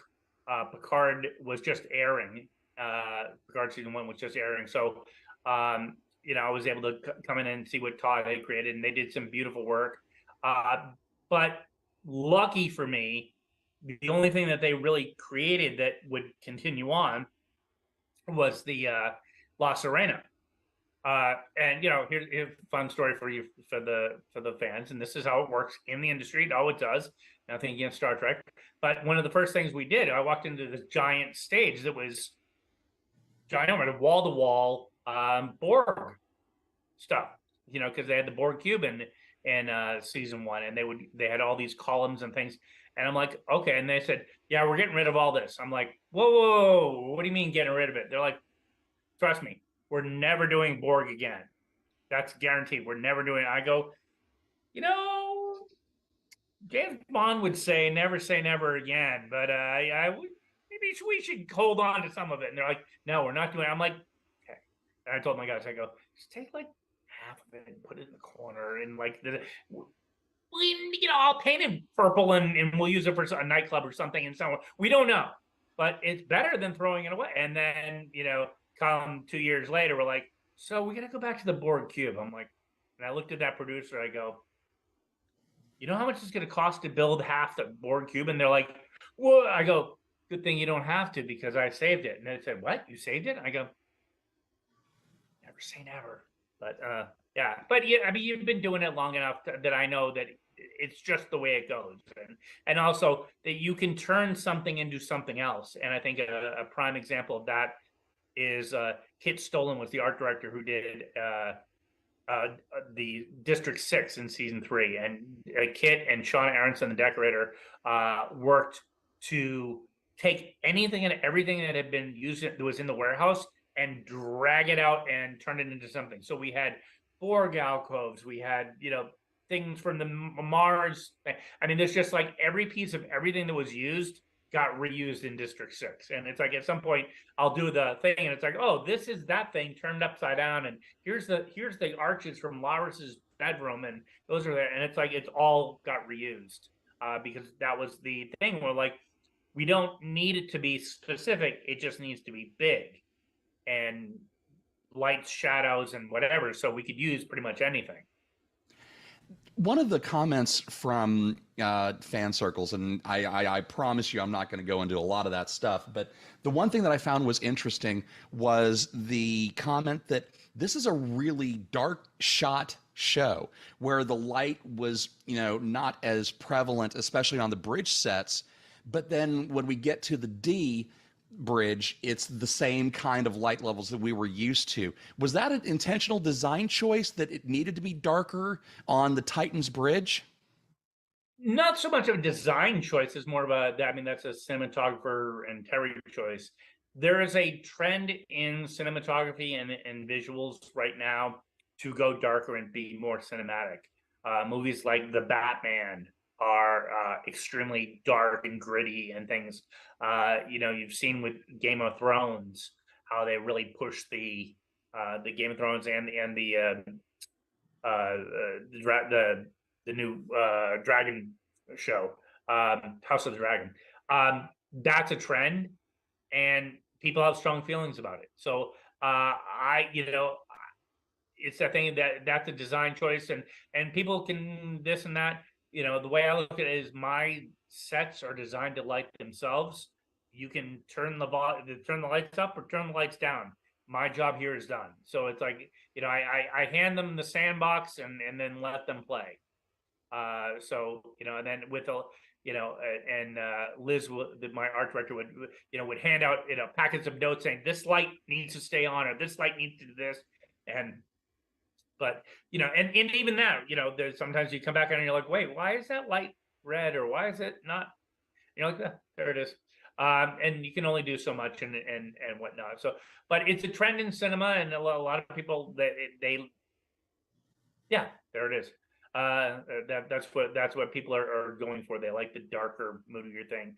But then again, if you watch something like Strange New Worlds, it's not as dark, or at least in some places. So It's really it's a hard thing, and unfortunately, between seasons 2 and season 3, there was no downtime. We finished season 2 on a Friday. We started season 3 on a Monday, so there wasn't like a ton of time to look, and also the show hadn't aired yet, so we were done shooting season 3 before season 2 had aired. So there was no time like, I looked at the final version of season 2 in the Stargazer, I'm going to make these changes, blah blah blah. There wasn't that time, and I think that's what happens on a lot of shows. I think a great example of that is if you watch the pilot of Battlestar Galactica, the miniseries as they did. It was a lot brighter and it was a lot different. And then that came out, and they saw it, and they're like, let's go darker, let's go grittier, let's make Starbuck this or that. So again, having time in between seasons helps for course correction, and we didn't have that. How much of a redress were you able to do between the Stargazer's bridge and the Titan bridge? Mainly it was, we added in some more tech consoles because they found that I always went for the dramatic stuff. They didn't want the actors to be facing the console, and I said that's kind of iconic Star Trek because you have the people facing away, and then Spock turns over the shoulder in that dramatic turn. I'm like, that's a Star Trek moment. But it's not. But it's that thing of going, a lot of times when you're doing a show, people don't realize that a director coming in to direct a show may never have seen Star Trek. And again, famously, Nicholas Meyer, who directed Star Trek 2, never watched Star Trek before he got. So every day, every episode, you get people coming in, and they have never seen it. So that thing, they don't know that that's really an iconic Star Trek thing. The turn over the shoulder while you're doing this. They want to have. So then we ended up building these consoles so that people could face the captain and stand and talk. And so we added a bunch of that more. But again, it was, and then we also had to redo all the graphics because there was the new, the Stargazer. It's on every screen. The orthographics and the different things. So all of that had to be redone for every screen on the entire ship. And at the same time, we needed a transporter room and a sick bay and and crew quarters. And so if you think about it, and it's funny because going back over the my emails and things, I'm looking at what's going on. People forget it's like at the same time where we have the Borg running around in the basement of Chateau Picard, we're I'm dealing with sick bay on the Titan. So it's like it's all happening at the exact same time. So and even to the extent of like we shot the scene with Picard and Laris coming together at the end of season 2 in the solarium, and they had that really nice, I'm back and we're getting together, and it was like 2 days later and he's like, all right, bye Laris, I'm going off to go find Beverly. And it was like, wait, what? So all right, we've mentioned it a couple of times, and by the way, I've mentioned this on a couple of the other conversations that we've had for this conference. And if you have not seen Picard, I should have put a spoiler warning out there, but honestly, you've had months, so what the hell is wrong? The one thing that people seem to universally absolutely love about season 3 might have been the biggest headache for you as a production designer is remaking the bridge of the Enterprise D, because it was completely from scratch. You had to basically bring in the A team of designers to work with you on it. So talk a little bit about the process of bringing that set to life again. Oh no, it was actually just in storage, and we just put some pixie dust on it, and it popped out of the box, and it was good. It was 5 minutes later. No, well, it's that thing again, because when we're when we're in the middle of dealing with Borg running around in the basement of Chateau Picard, and we're trying to launch a rocket so that Picard's grandniece or something can go to the moon and do all. As we're doing all that, Terry's like, "Hey, we got to rebuild the Enterprise." I'm like, dude, and I'm like, okay, so I have to do the, and then it's at that point you get all that information, oh, and I want the Helios, and I want the Shrike, and I want the, a transporter room, a sick bay. And I'm like, you do realize in the first season of Star Trek that sick bay was actually the observation lounge just redressed. So, you want all this stuff, and then, yeah. So it was a big deal. And then, initially, everyone's like, well, they rebuilt it for Vegas, so let's see if that's still a thing. And if you look at the photos, it's just not a good copy. And that was the thing. We looked at it and we're like, okay, it's one thing to make a copy. It's one thing to make a copy and put it on a card and get it wrong. It's like if that Vegas set had showed up on a card, everything about it was wrong. So you're like, okay, so then we just get taken apart for doing a shitty job. So I'm like, okay, if we're going to do it, it actually has to look like the Enterprise, like down to the minutia. So we have to recreate it and whatever. And I'm going to need 4 months to do it. And they're like, great. We only have 4 months because by the time you're done, in 4 months, we'll be done shooting. And so that's it. We went and Doug Drexler, who was on the show, he happened to have a set of blueprints in his garage. We had some of the original blueprints, but then the problem is that those were blueprints off of season 1 when they built it. Then they moved the set to a different soundstage. It did this, it changed, it got wider, they moved this, the ready room got put on it. So all these things changed. No one made notes of what actually got changed or how or where. And then if you track it from season 1 through season 7, almost every single year they change something else.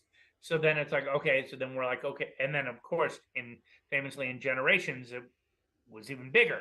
So it had the size. So you're like, so then I go to Terry, I'm like, okay, here's a thing. Here's all these ideas. My suggestion is like a classic car. If you're going to restore it, you restore it back to its classic condition. Like if someone put some fender flares on it at some point that aren't stock, you get rid of the fender flares and you go back to the stock original. And that was our idea. And because the season 7 set was the most iconic and was basically around for the longest time, that's what we ended up going for. So then it's like, okay, well, we start with that idea, then we get the plans, we figure out kind of roughly, and then but there was no colors, there was no here's a photo of the floor, here's a it's like it's a bunch of still photos. It's looking at the Blu-ray DVDs, screen capping each frame, and then going from there, then redrawing, redrafting, and then as we're drawing and building, making changes as we go. But what was the finish and how to do it, and the colors all had to be meticulously figured out again. You didn't have Pantone matching numbers to be able to get the carpet right on the ramps. They do. Now they do because we put together the whole thing. But again, they didn't. So, and one of the things then to even get into the more nerd factor of it. So obviously we had Mike Okuda on the team, and Mike and Jeffrey Mandel also. They had both worked doing the Vegas thing, and the Vegas thing was back obviously at the time. So the L cars and things like that evolved over time. At one point when they first did the show, it was just black printed graphic that they would glue colored gels on the back. So here's where it gets complicated, kids. So you have colored gels backlit with fluorescent light, or in some cases neon, but we'll stick with the fluorescent for now. So you have the fluorescent light, which has a kind of a greenish tinge to it. So it's greenish light going colored gel coming out the other side into whatever the lighting is above. So what you, the audience, saw on the TV screen was color X. So color X was what you saw on the screen for the majority of it. So now we look at the gel that we had. The gel is nowhere near color X. So, and it's like, okay, so now we run into the problem of going, we need to create color X because now we have color controlled LEDs. So even though we have the files that they made for Vegas and the original stuff, the color isn't color X, it's color Y, because that's what everyone saw on the screen and that's what they remember. So then we have to make it color Y, and then we have to do it one step further because it was lit with fluorescent light and it was not flat lighting. It was kind of colored, they had curved bulbs and everything.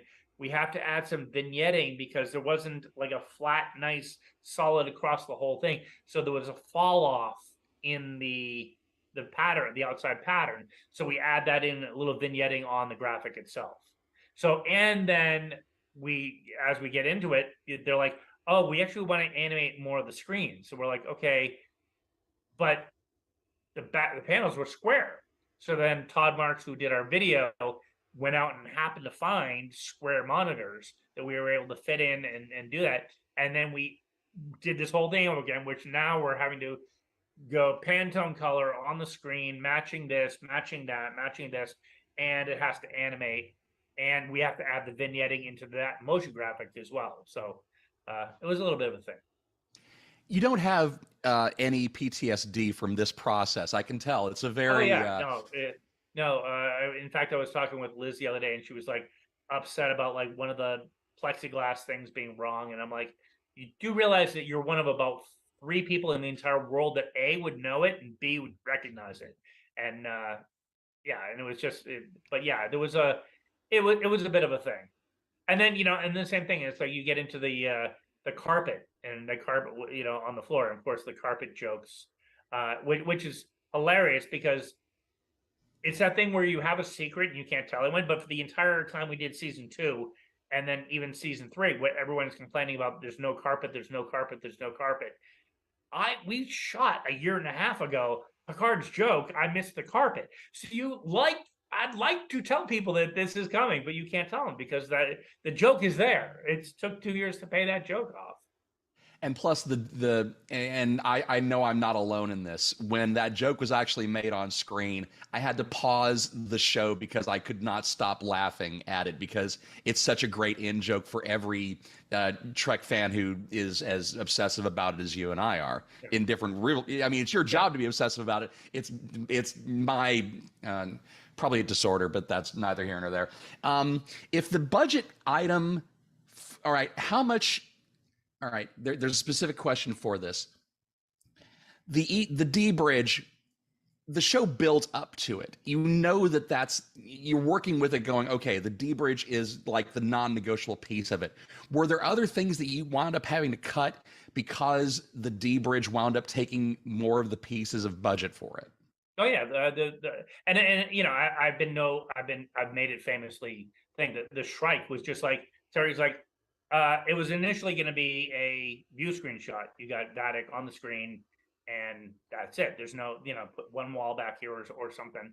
And then they're like, oh no, well, she's really good. Yeah, she's, Amanda's really good, and we can't confine her to this.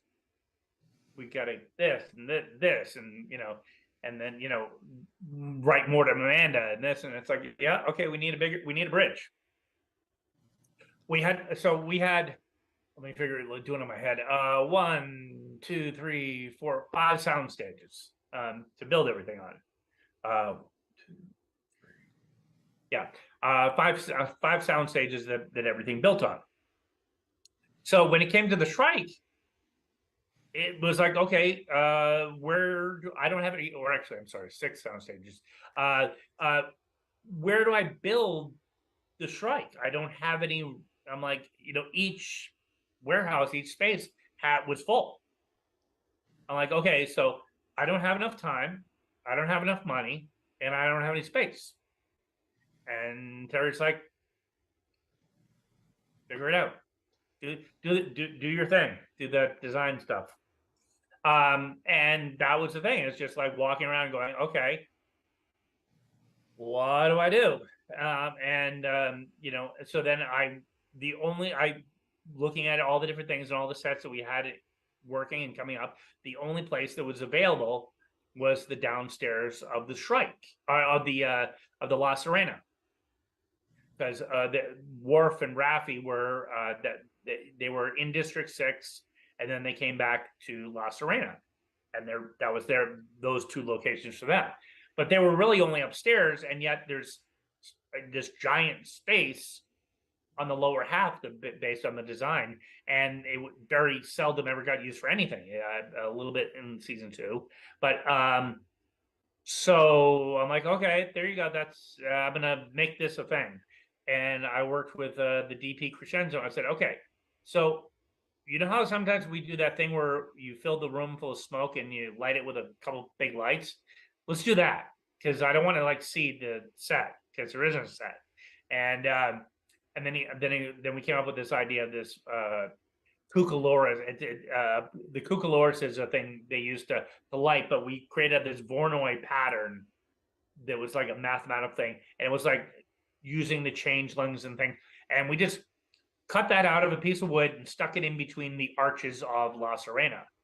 And then I made some stickers, put them on the floor of La Serena, and then I took some window screen, crinkled it up, and pulled it back out and tacked it to the wall windows in La Serena, and they uplit it. And then we took the console from Elios, all the controls from Elios, everything from Elios, and the only thing that we custom built from that was Amanda Plummer's chair, which I got to work with her on and everything. And that's it. And it was like, here's what you can do for no money. And I just said to Terry, I go, Shannon's going to light it. We built the thing. Amanda, focus on Amanda Plummer, do your thing. And then she was just brilliant. And of course, then when it was all lit up, everybody, oh my God, this is the coolest set in the world. And then they do all these big, huge wide shots. I go, no, it was supposed to be darker than this, but people seem to like it. And Terry always gets mad at me because he's like, if you didn't say anything, no one would have noticed. I'm like, dude, they noticed everything.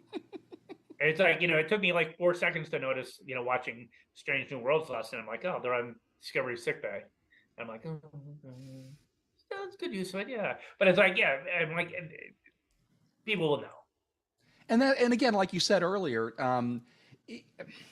there were so many sets that were redressed, reused, not just for original Trek, but also for the movies as well. I mean, the Captain Kirk's quarters, I think, were in Ensign's quarters in Next Generation. So you just wind up, you take pieces and reuse them for whatever you need to do to make this budget work. Yeah, and famously, one of the ones we used as actually a guide for things was the transporter room on Next Generation. Was the same transporter room in the Captain Kirk movies. It's like so in Undiscovered Country and I think it was the last two. It was the Final Frontier. It was but it's the same, but not like kind of the same. It's the same exact transporter room. And you're like going, no one cares. So that technology, and that's when we were designing the new transporter room. I'm like, okay, so this technology has not evolved in 100 years. Doesn't need to evolve anymore for our world either. Let's just make it look like Voyager and then move on. And that's what that was the goal. And everyone's like, and watch the cast walk on there like, oh, this makes us feel at home. And I'm like, it should. When you're approaching a new project, and I'm loath to ask this because, as you said, we've got the WGA strike going. SAG-AFTRA is in negotiations right now, so there's a weird place for Hollywood at this point. But when you're looking at a new project to hop onto, is there something specific? Is there a hook? Is there a challenge that you're looking for, or is it just, I don't care what you call me as long as you call me? It really depends on the vibe in the world and the things. Sometimes when Star Trek called, obviously I had been circling Star Trek for a while. I was up for Discovery and I didn't get it, and I didn't get Picard at season 1. At that point, I was on Marvel's Ghost Rider, which didn't actually imploded right before we started shooting, and that was a month later. I got a call from Terry for Star Trek. So for me, I like the bigger, cooler design projects. But on the flip side, I'm open to anything. I like a good story. If there's something interesting there, that attracts me, or there's got to be something about it that I like. I did a show. At one point, I was offered This Is Us and another show called Pitch. And a lot of people say to me, they're like, "Oh my God, you picked the wrong one." I'm like, "Why?" I go, Pitch was fun.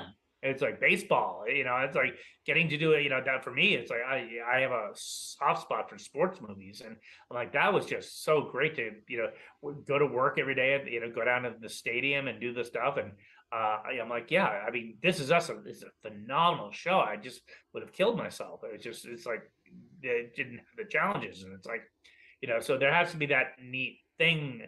But when you start getting into the comic book stuff, which is kind of what I've become known for, it's like something like Constantine or Preacher, The Boys.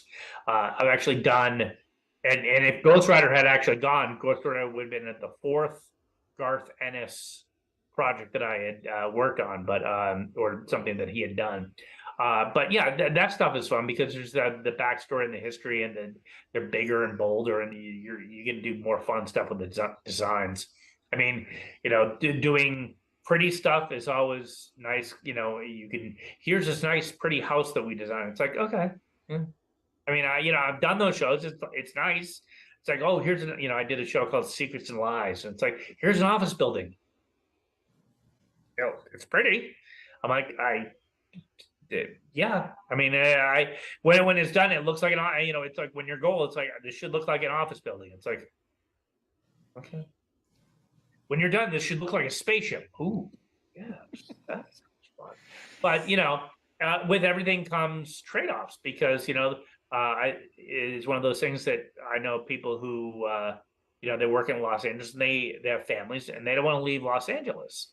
And the part of the problem with the writer's strike right now, what part of the problem with Hollywood is that it's the same thing. There's pizza pie. It's the pizza pie. If everyone makes all the money that they want, then there's not enough pizza pie to go around, because you still have to make your show. And then if people are making money, then you have less pizza pie. So what happens is you get a TV show like Wednesday, the Netflix show, the Addams Family one. Amazing show, brilliant cast, writer, talent, everything. The show takes place in Vermont, but they shoot in Romania. And they're not shooting in Romania because that's where the show takes place, or that it's convenient. They shoot there because it's cheap and they can get lots of non-union labor and do the thing. So you're like, okay, and this is happening. It's like this was the first time that in decades, almost 3 decades, that 20 episodes of Star Trek were shot in LA back to back. So, and that may never happen again, because, Star Trek's in Toronto, so much of all the Marvel stuff is in Atlanta. But yeah, so you end up spending, so it's kind of the trade-off, which is, do you want to jump on a plane and go and spend the next 6 months in New Mexico doing Preacher, or, go to Atlanta for Constantine, or, go to Toronto for The Boys, or so it really that all plays into and a lot of people don't, and I didn't mind doing that. So you end up getting lucky and getting those jobs. See, I figured everything's shot in Vancouver these days. I didn't know that anything was still shooting in Los Angeles at this point. Well, it's all about the tax breaks and things, and that's the whole thing. That it's all about tax incentives and things. And now you get Vancouver fighting with Toronto, fighting with Montreal, but it becomes a game changer when you, like I said, when a show like Wednesday will go to another country. And then if you think about it, all of the actors, all of those bit part people, all the things, they're all getting flown over. So it's monumentally cheaper to do things over there. And that's why, that's where Dune is shot. That's where the new Blade Runner is shot. And so all these big budget shows, it's like, shows like Lord of the Rings, they're spending $1 billion in New Zealand. So, that means that all the sets, everything's getting built there, and all the artists and things, so Hollywood's really struggling. And unfortunately, I think that this strike is going to be a bigger thing in the long run. So. And it's a chain reaction. I was glad to see the DGAs. So the show that we're presenting this interview in is in August. So hopefully by the time you see this, everybody will have come to their senses and gotten done. But when we're sitting here right now, there's still a lot of stuff in flux. And I tell people, because I remember the WGA strike from 09, because I was working in entertainment reporting at that point, that you didn't see the effects in 09. You saw it in 10 and 11 for the stuff that was built at that point. Yeah. Once this does get resolved, what's on your map? What's on your radar as your next project?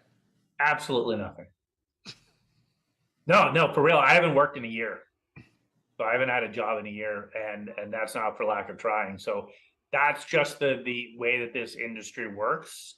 But right now, the problem is that for the lead up to the strike has been going since January, because shows don't want to, it's like, if you think about it, you start a production, you rent giant warehouses, offices, and all this other stuff, knowing that there may be a strike, and there's probably going to be a strike. And if you've got all those offices rented and the stages empty, rented, and all this equipment rented, all those vendors are going to just keep charging you for the warehouse, for the lights, for the whatever, and you're just going to keep paying for that. If you don't start, you don't pay all that stuff. So if you wait, and so what's happening now is everyone, they finished up with whatever shows exist. Some shows are trying to move forward, but they're like tripping because now SAG is supposed to start going, but it's going to be a bigger thing, because I don't think it's going to be August. I think you're looking in September, October at least, because the networks coming out of COVID just greenlit everything, and they ordered a ton of stuff, and they made it, and they just like go because everyone needed money, and they have so much product sitting on the shelf now that they can't afford to just sit on. I mean, if you think about just in the Star Trek world, we just started airing Strange New Worlds season 2. They're already shooting season 3, so they've got all of season 2 of Strange New Worlds, all of Discovery season 5, and some of Discovery season, that are Strange New World. So you've already got almost half a year worth of Star Trek sitting on the shelf, and then and then then you have the advantage of shows like Lower Decks and Prodigy, where again, whatever they have script wise, they put it out there, and then it's all being done, digitally.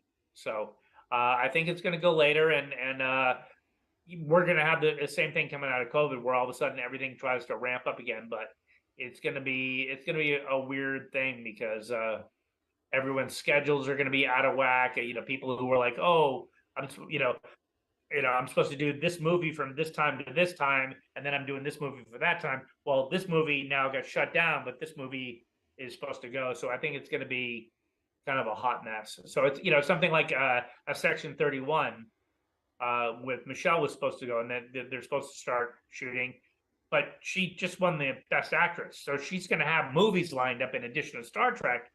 How does that all work and such? So no idea. And plus, I mean, that I'm sure that plus her price tag was part of the reason why that went from being a limited series to a full length film. Yeah. So so it's gonna be that thing, and when I don't know, but what I do know is that the below the line people are hurting, because and again, it's not just the people, the carpenters, the thing. It's all the companies that we deal with. It's the companies that we get our graphics done at. It's the prop shops. It's the and these are the companies that were down during COVID, and then now are kind of finding the way. But it used to be that thing in Hollywood that there were 30 prop houses and all these, and now we're down to like 6. And there used to be, each studio used to have a prop house. So, there was the prop house at Paramount, there'd be a prop house at Disney, all these different things. And it's like those are all gone because they just weren't cost effective, because shows are being made in Atlanta. Then you can't service everything. And then, for a while, Hollywood was kind of dead. So, it made more sense to rent out, how much money can you rent out to a production for an office space versus a prop house? so they gone with the prop houses. So is there once things do get underway, since you were able to land Trek after chasing it for a number of years, is there another project that you would love to get your teeth into? I think there's a lot of them, but it's that thing. Everything evolves, and again, it's a matter of timing, because people they talk about Star Trek legacy and this and that, and they're like, "Oh, you guys will do that." I go, you know what? The studio has to decide they want to do it. Then they got to figure out when and time and thing. And what happens if Legacy doesn't get the call? I get a call to do some cop show. I go and do the cop show, and then Terry's like, "Hey, we're doing Legacy." I'm like, "Sorry, I'm doing a cop show. What do you want me to do? Quit the cop show?" And these people have hired me to do their job, but they expect me to do my to be there. I can't just quit and go do Star Trek. So unfortunately, it's like when we started Picard season 2. My first call was to Mike Okuda. I'm like, "Mike, let's do the show at Star Trek." Yeah. And he's like, "I'm on the For All Mankind, Ron Moore show." I'm like, "Oh, I'm gonna call Doug Drexler." I call Doug Drexler. I'm like, "Doug, let's do Star Trek." And he's like, "I'm on Orville." I'm like, "Oh, okay." I'm like, "John Eves, let's do Star Trek." He goes, "Okay." I'm like, "Hey, I got 1 out of 3." But yeah, I mean that, and then you call, that's just the way it is. So, what's the next thing? Who knows? I mean, would I love to get, would I love to do Constantine? Keanu Reeves, Constantine 2. Sure. Bonus that, the showrunner of Star Trek season 2 is the one who's writing Constantine 2. Like, no, so I have that. So, but is that going to happen? Probably not. I mean, it's just, it's that thing of going, So, but anything, it's the thing. It's like you just wake up every day and you got to be open to any and all new experiences. So, but I think like myself and everyone else, you're gonna say yes to the first phone call that comes in October, because people have to pay their rent.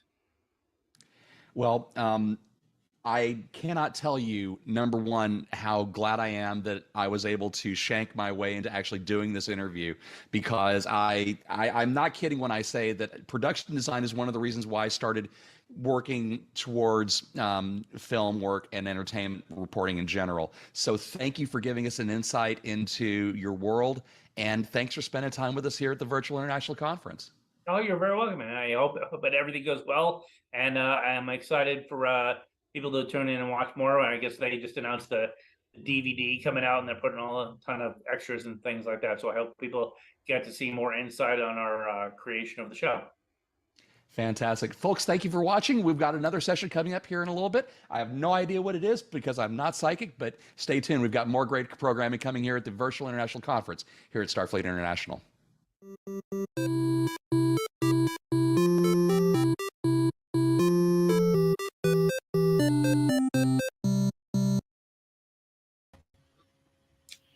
Absolutely awesome.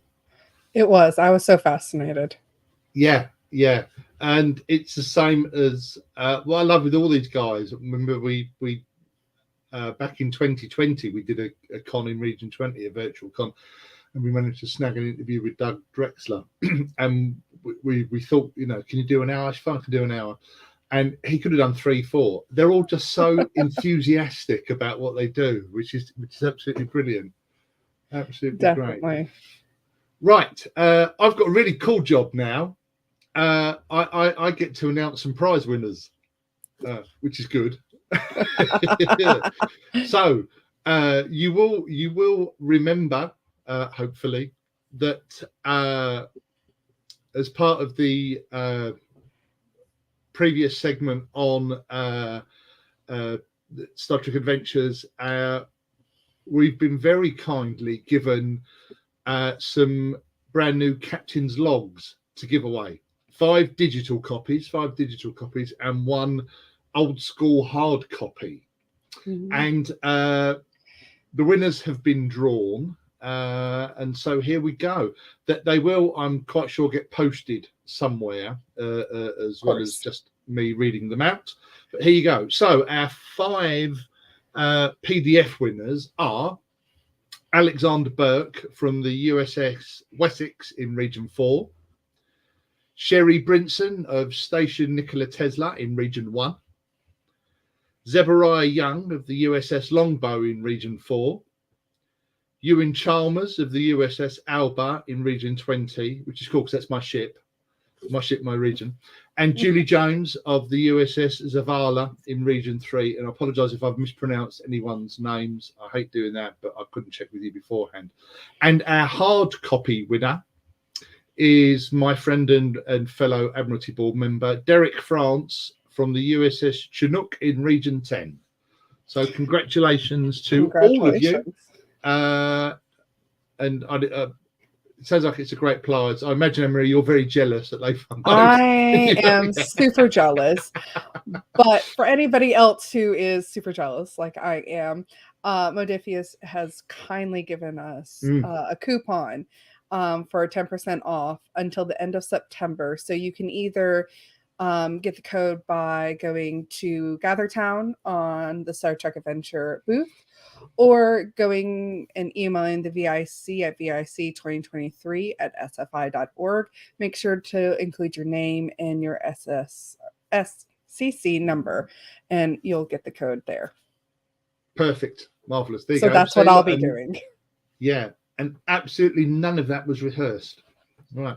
So this is it. This is it for us. We are now done. So short and so sweet. But Emery, it's been lovely to spend some time with you. Same as well. Yeah, and to everyone out there, thank you for putting up with our inane. Really, really quickly, because I promised Ryan I'd do this earlier. Ryan's bit about badges. He mentioned about all the different com badges in Region 20. That's my board. Really bad with the glare, but that's 10 of my 14 chapters have got their own com badge, and the bottom row is all our regional badges. There you go, just plugging it. So that was one of the reasons behind the new fleet badge that will be coming out.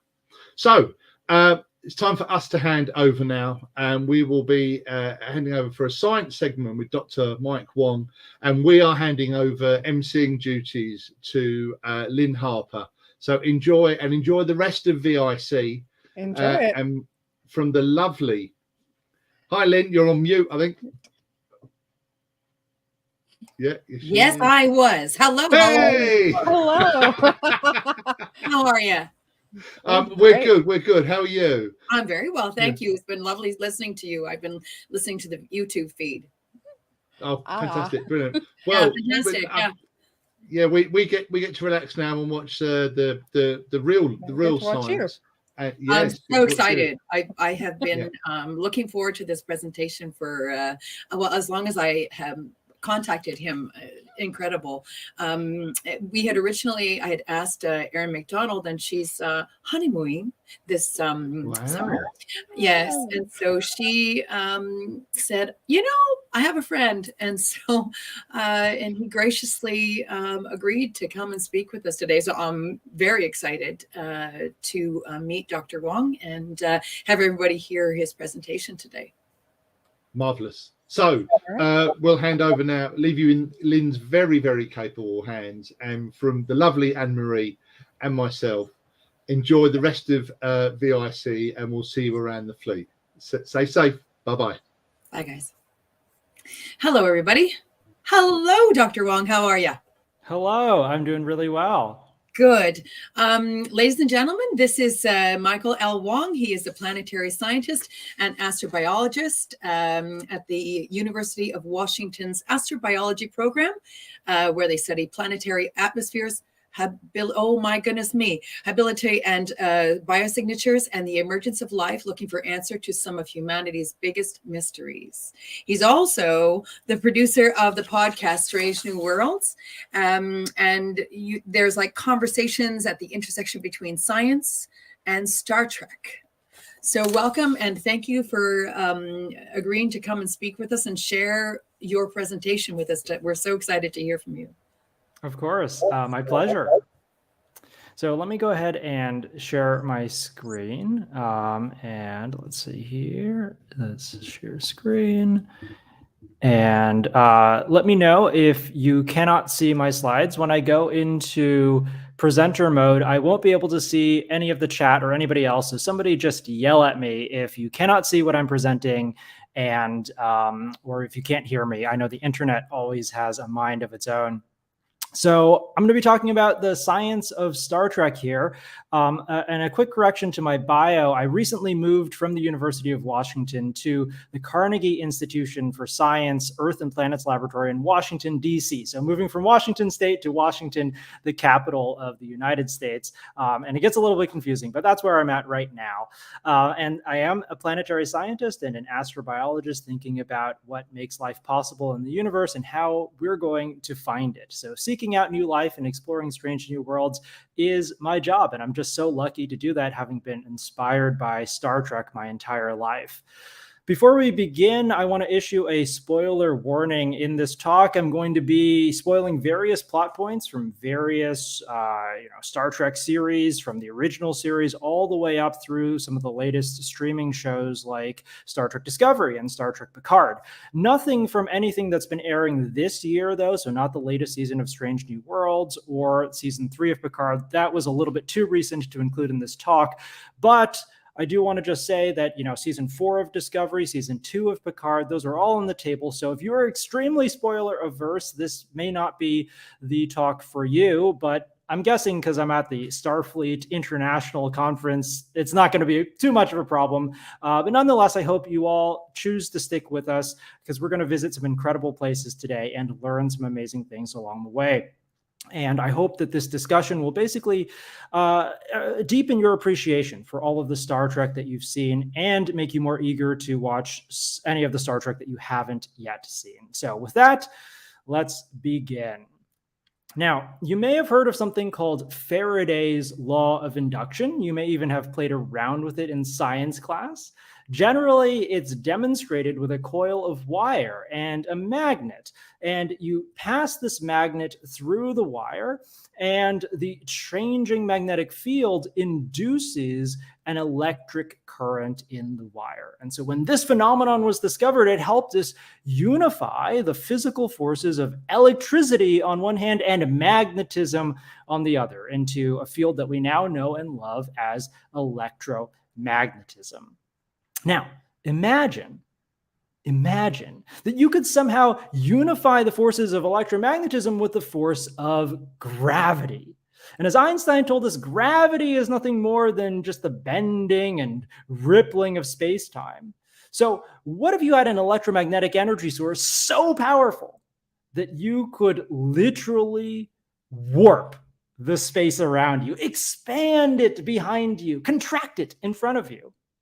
Through the power of science, plus a little sprinkling of imagination, you'll have created a tidal wave of space-time that you could surf faster than the speed of light. What would you do with such a marvelous engine? I think I know. I think you would venture out into space, the final frontier. Explore strange new worlds, seek out new life and new civilizations. Boldly find yourself under a pile of tribbles. You'd be an explorer, going where no one has gone before, and all the while sharing fond memories, making new friends, and learning what it means to be human. This was the vision of a man named Gene Roddenberry, who in 1964 wrote a proposal to NBC Studios for the creation of a brand new science fiction show that he called Star Trek. Ever since Star Trek's inception, Gene Roddenberry knew that he wanted science to be at its core, so much so that he wrote in this 1964 proposal about an equation penned just a few years earlier by astrophysicist Frank Drake. Now, this is what Drake's equation looks like. It's an attempt to organize our knowledge and our ignorance about the cosmos to estimate the number of intelligent transmitting civilizations in our galaxy.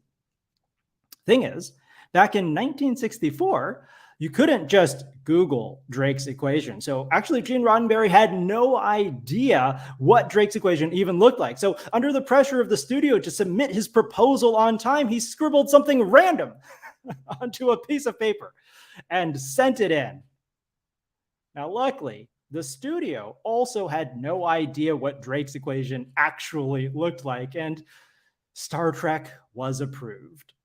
Now, legend has it that Professor Drake was brought aboard Star Trek many years later to scientifically advise an episode of Star Trek Voyager. And when he was on the set, he was shown this fake Drake equation that Gene Roddenberry had penned in his name. And when he saw it, he just laughed. He burst into laughter because he looked at this thing. He said, C to the power 1, Ri to the power 1. Gene, don't you know that raising something to the first power is simply itself? Like, why would you write that? So here's what the Drake equation actually says. Again, it's trying to estimate the number of transmitting civilizations in our galaxy. Now, unfortunately, we don't have enough time today to go through each and every one of these parameters in gory detail, but suffice it to say that the last 4 terms, those shown here in red, are really difficult to estimate. They deal with things like the fraction of planets on which life emerges and the lifetime of transmitting civilizations. These are things that we still have no idea what they are today. But the first 3 terms, those shown here in blue, are astrophysical numbers. These are numbers that we can actually begin to determine through astronomical observations today. So if you take just those first 3 numbers and you multiply them through, you get the number of Earth-like planets in our galaxy. The number of stars in our galaxy multiplied by the fraction of stars that have planets multiplied by the number of Earth-like planets per planetary system will Dr. give us Wong? that number. Yes. Your slides are not progressing. They are not progressing. That is bizarre and unfortunate. Yes. Sorry, Okay. we were trying to get your attention. Yes, thank you so much for letting me know that. Can you see my slides right now? I've backed out of presenter mode. I can see I can see the slides on the side. Yes. Okay, so if I go into presenter mode and I advance, first of all, did you see me go into full screen? Yes. And if I flip, I've just flipped my slide. Did anything move for you? No. No, that is extraordinarily bizarre. There's one. Okay, so that has occurred. But where is the what? That is deeply troubling that we cannot advance the slide. Yeah, technology is wonderful. Okay, because this did work in the practice run. Let me attempt to unshare and then reshare this screen, and hopefully we will get it to go. So let me stop screen sharing. Let me share again from my computer. Share screen. Okay. So I am going to share. This time I'm going to share my entire screen, and hopefully we get things moving. Okay. So let me do that. Okay. So can you see my slides now? I just see a little screen with a person. I don't see the actual slide. You don't see the slides. That is so unfortunate. Okay. Huh. Okay. Let me attempt this one more time.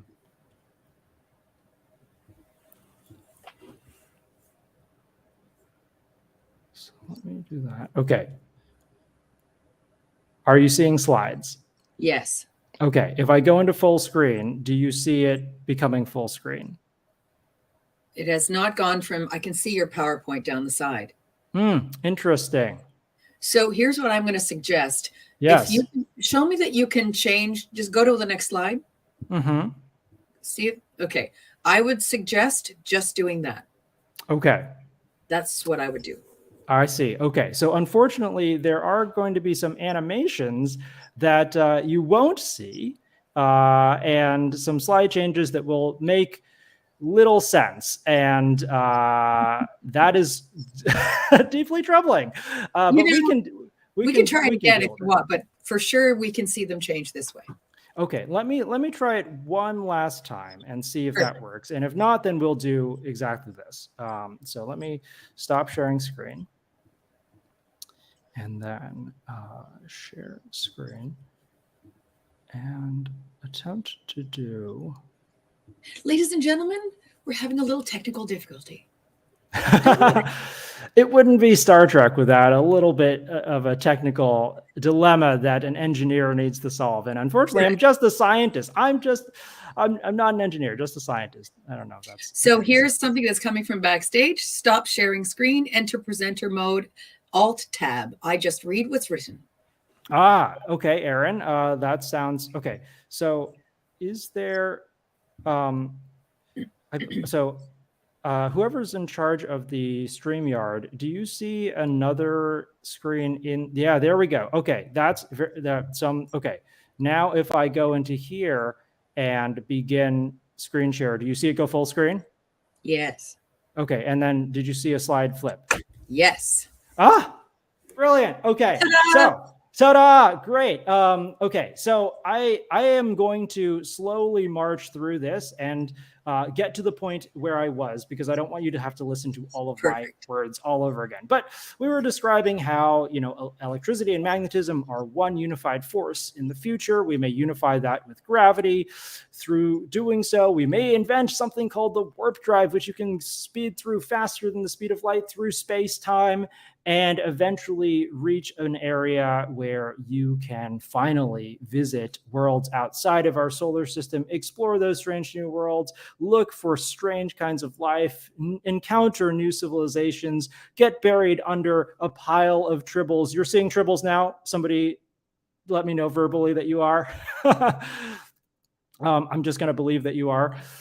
You're exploring, you're meeting new friends. There's Gene Roddenberry, there's Frank Drake, there's Drake's equation. This is what Gene Roddenberry wrote instead of Drake's equation. And you can see how convoluted and nonsensical it seems, and why Frank Drake would have burst out into laughter looking at it.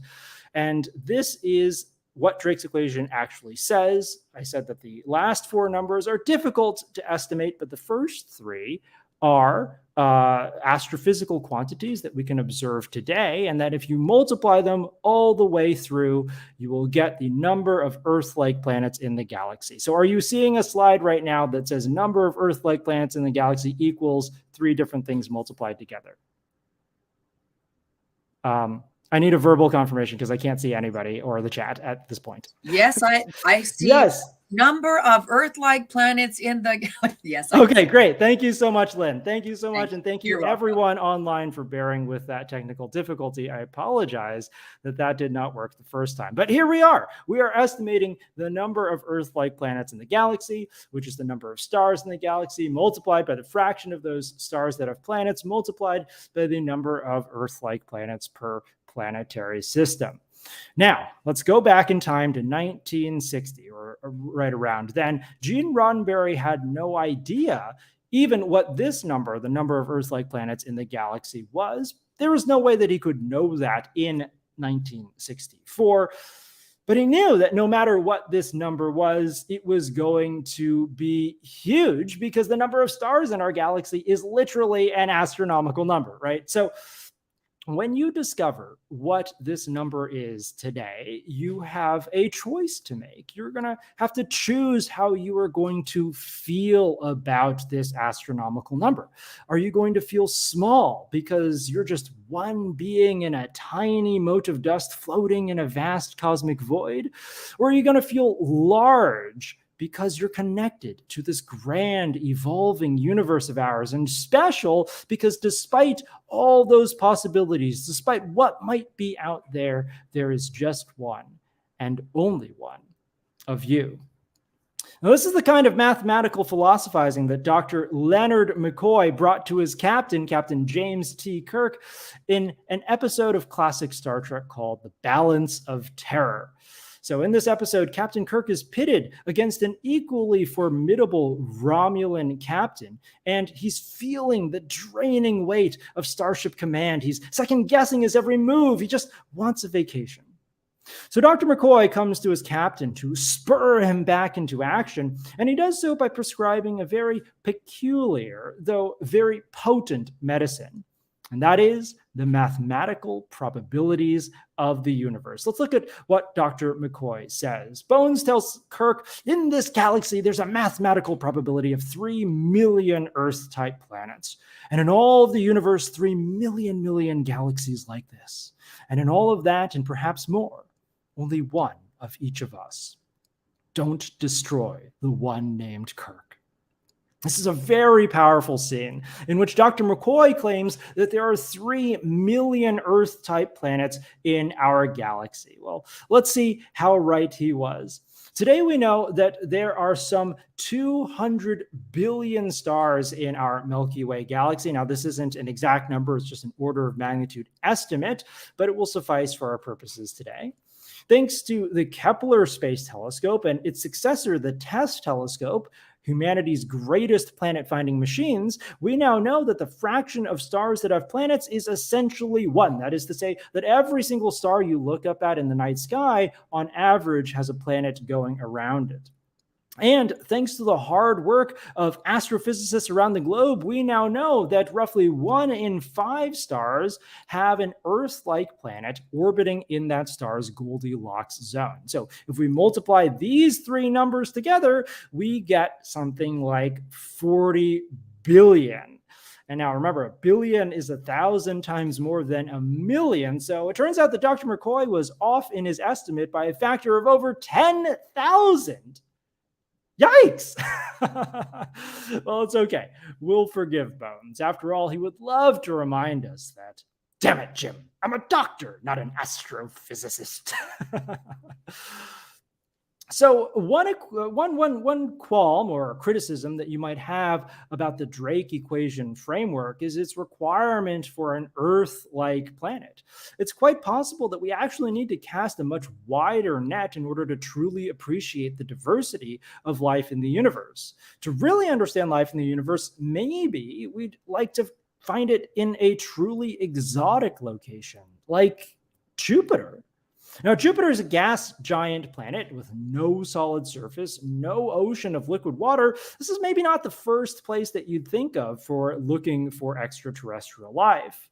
But the idea of life floating in gaseous atmospheres has been around for many decades. Carl Sagan and Ed Salpeter published a seminal paper in 1976 speculating about the existence of creatures floating and sinking in Jupiter's atmosphere. And just last year, in the 4th season of Star Trek Discovery, we went where no one has gone before, journeyed beyond the edge of the Milky Way, and were introduced to species 10C.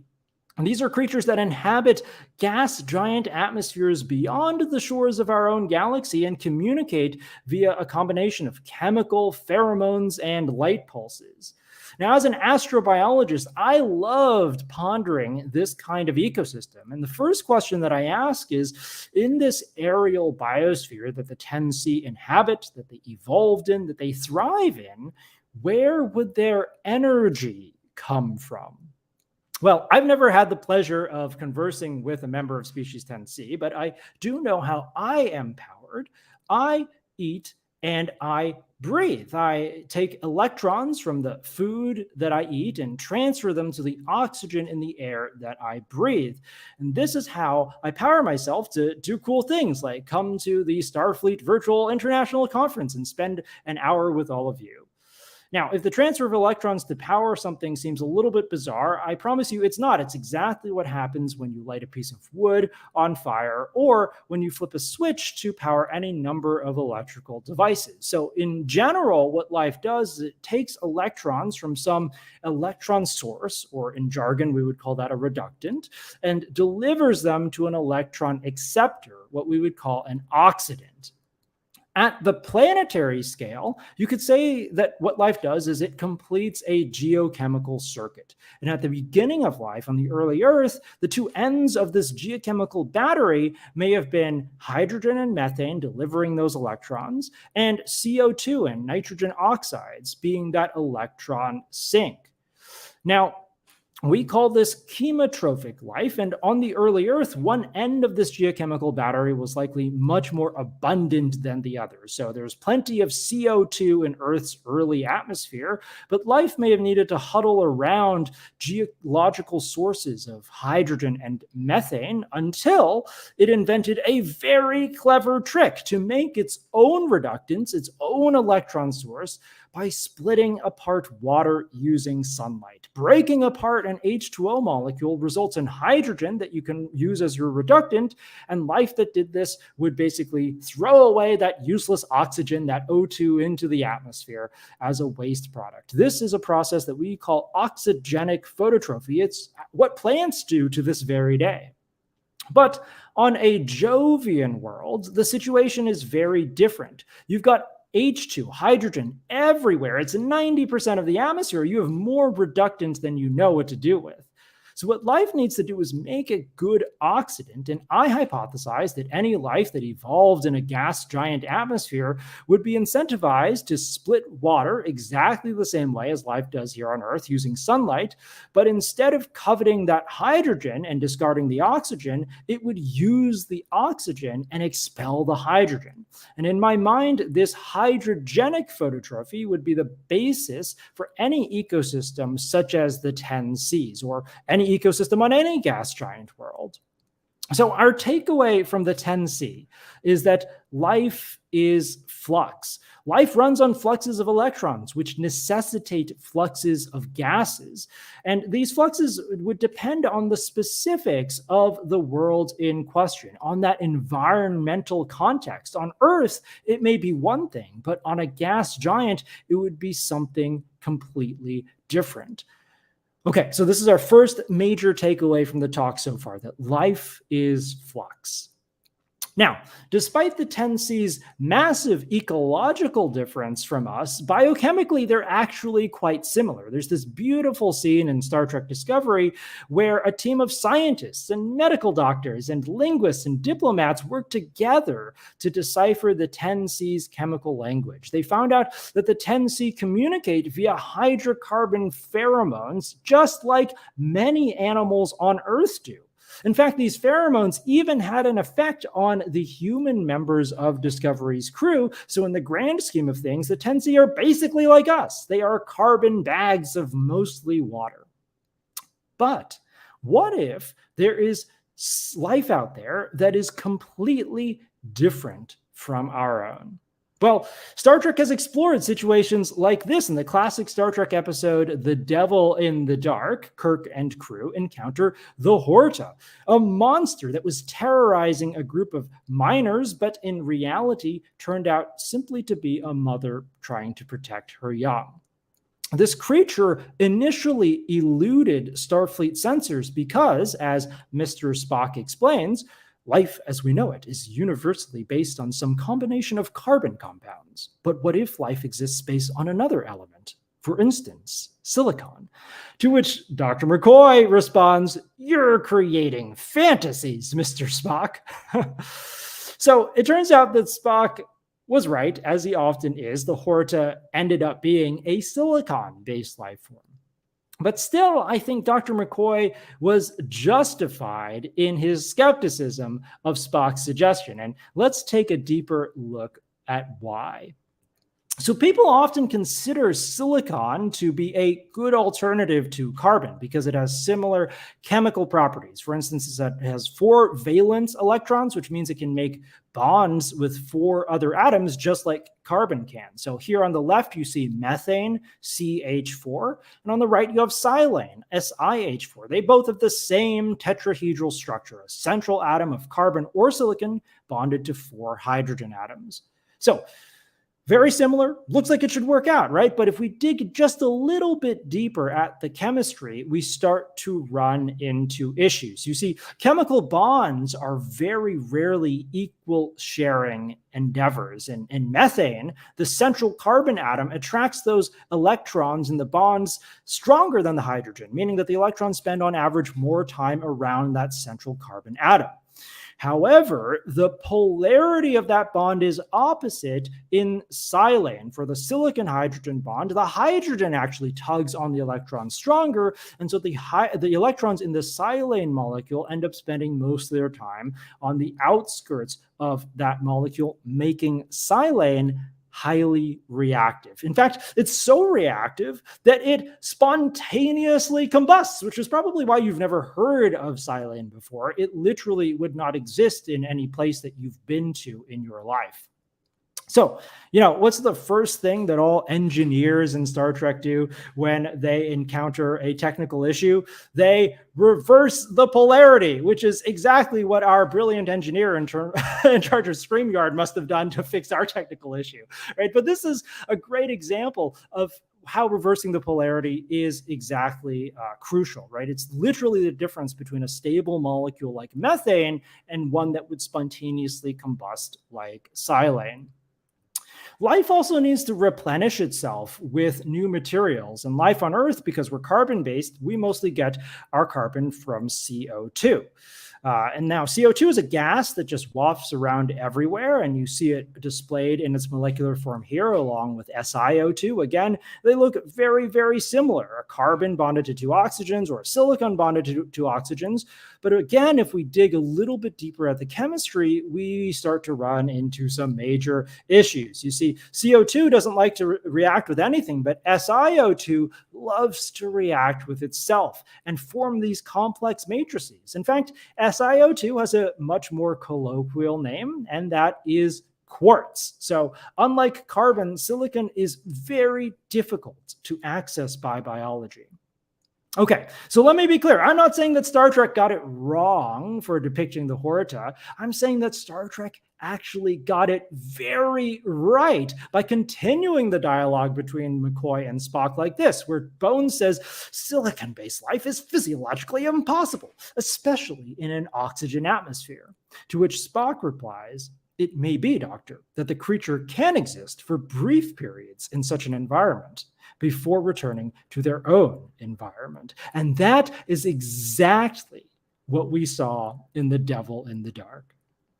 So our takeaway from the Horta is that our chemistry, carbon-based chemistry, may not be universal or fundamental to life. The Horta is an amazing science fiction example of how we need to be very open-minded when it comes to life elsewhere. The things that we assume are fundamental to life, just because they are universal to all of life on Earth, may just be accidents of how life emerged and evolved on our own planet. Now, if this is the case, then how might we hope to truly detect alien life? To find alien life, I think we need to develop a framework for agnostic biosignatures. Now, let me break these words down for you. A biosignature is basically what we call any feature that indicates or suggests the presence of life. And we tack on this word agnostic to say that this strategy for looking for life in the universe is not specific to life as we know it on Earth, but is capable of detecting unfamiliar life forms, like the Horta. Now, to introduce my philosophy on agnostic biosignatures, let me turn to another first contact with a wildly different life form. This is the Calamarain from the Star Trek TNG episode Deja Q. The Calamarain are plasma-based life forms, so completely different from anything remotely like life as we know it. Let me share the dialogue from this episode where they scanned the Calamarain and concluded that it was actually a life form. So, Worf reports energy patterns are reading as highly organized, and the computer says signal patterns indicate intelligence. The highlights here, patterns, organized, patterns, intelligence, are indicative of where I'm trying to go with this, what I think is important for understanding agnostic biosignatures. And that is that life is a complex system, and complexity is maximized somewhere between total orderliness and total randomness. One might see life as a system in which information gives structure to flows of matter and energy, and that structuring creates complex structures that can be the foundation for agnostic approaches to looking for life in the universe. Now, what I'm about to do for you is give you 4 whirlwind examples of agnostic biosignatures that have been developed by astrobiologists in the past 5 years. These strategies are going to use some pretty big words that sound like technobabble straight from a Star Trek episode, but I promise you, they are real scientific terms, and I'm really excited to share them with you.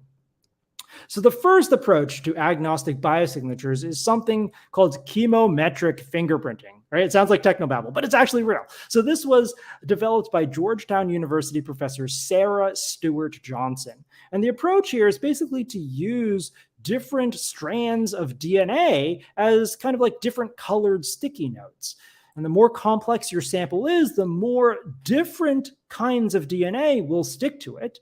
So a simple sample, like an ordered crystal, maybe you only get one kind of DNA binding to it, but a very complex sample, like an alien cell, will interact with all different kinds of DNA. So in this strategy, we are basically measuring the complexity of a sample by the diversity of DNA sequences that that sample interacts with.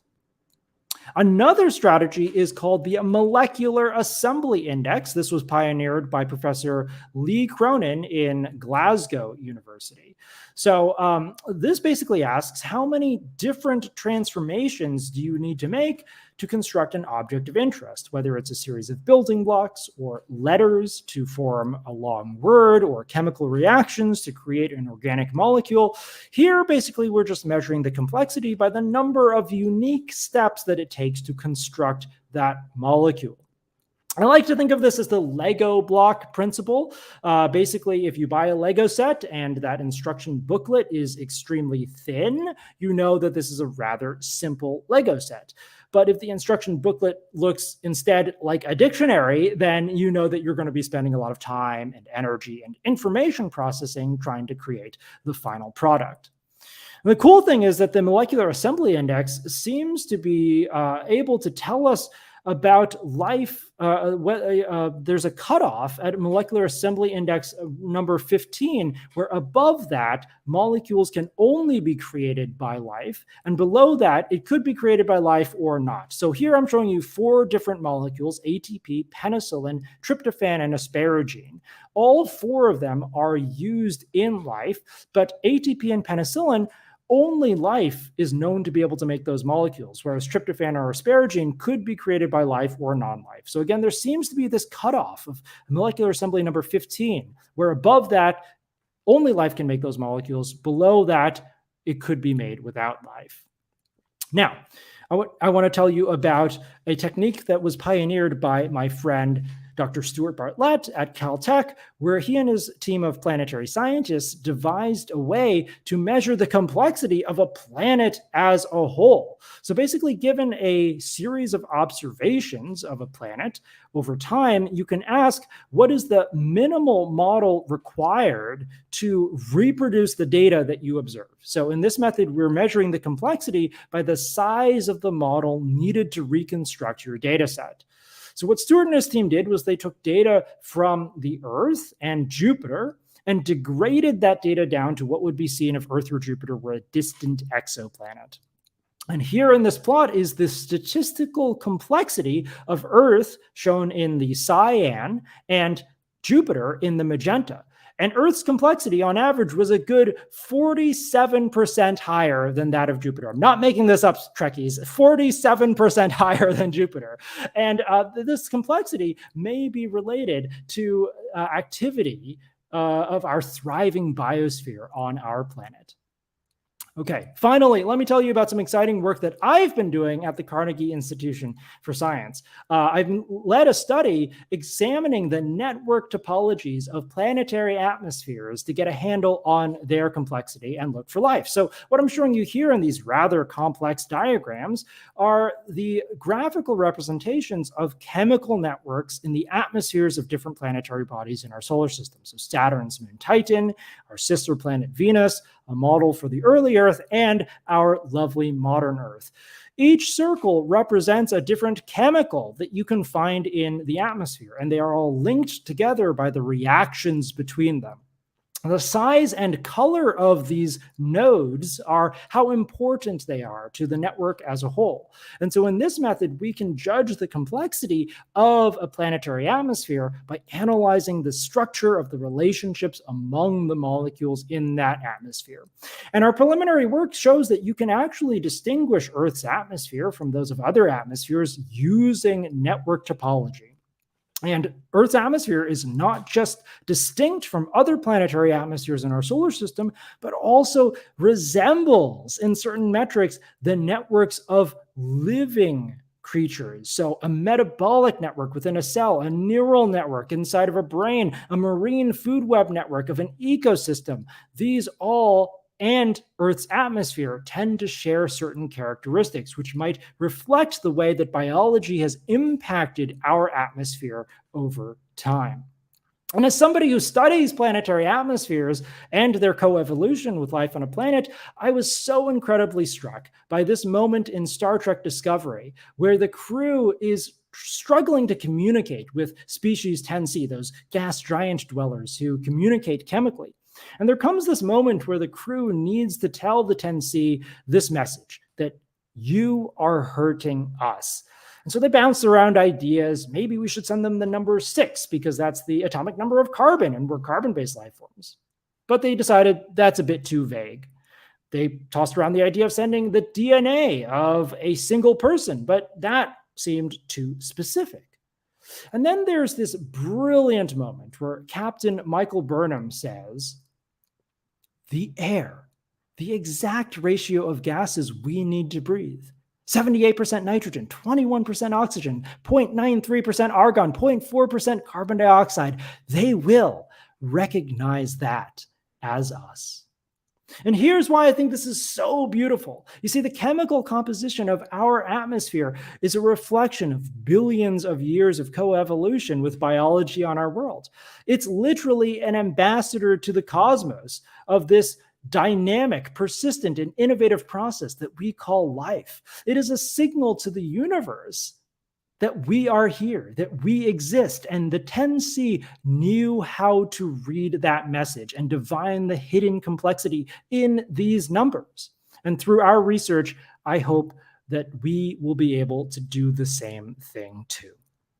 Okay, so we're almost at the end of the presentation, and then I will give some time for a Q&A, and I'm really looking forward to that. But before we end, let's put all of our knowledge to the test. And I'm going to do this by bringing us close to home with Star Trek Picard Season 2. This season took place, or will take place, depending on how you think about it, in 2024, right? So just next year.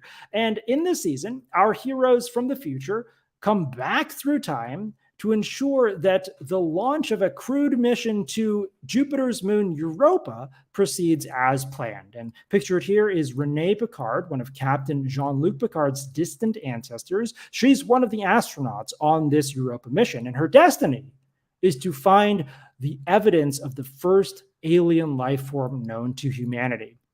Okay, so let's say you're Renee Picard, and you're about to blast off to Europa. What would you go looking for to find alien life? Now, as you ponder that, just as a reminder, Europa is a moon of Jupiter and a prime astrobiological target. In real life, NASA is planning to launch a mission to Europa next year. It's not going to be a crewed mission with astronauts. It'll be a robotic mission. It's called Europa Clipper, and I highly encourage you all to follow along with that mission as it launches and makes its way to this enigmatic moon. Europa is so-called an ocean world because deep beneath its icy exterior is a global ocean of liquid water. Not only does it have liquid water, but we think it has the right ingredients for life. Again, as a reminder, life needs a source of electrons or reductants. We think that those exist in the form of effluent from hydrothermal vents, and life also needs a source of oxidants or electron acceptors, and we think that that exists in Europa's ocean due to the radiation that pummels its surface. So you've got to eat, you've got to breathe, and also you've got to excrete, right? So the gases that life exhales can be a really powerful biosignature, just as the gases that life exhales shapes the atmosphere of Earth. So this looks like the perfect way to look for life on Europa, right? But there's a twist. According to Jean-Luc's history books, Rene Picard is not destined to find life on Europa, but on Europa's sister moon, Io. And my jaw literally dropped to the floor when I heard him utter these words, because although Io is an ocean world just like Europa, its ocean is of a completely different character. Its ocean is of molten rock, of lava. And so any life on Io would clearly be fundamentally different from life on Earth. So if you were Rene Picard, peering outside your window at Io, taking readings, looking for exotic life, what would you look for?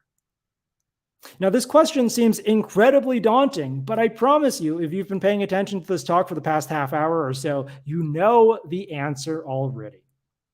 Number one, you would look for a diversity of chemical components, and you wouldn't discount anything because life on Io would not have the same biochemistry as life on Earth.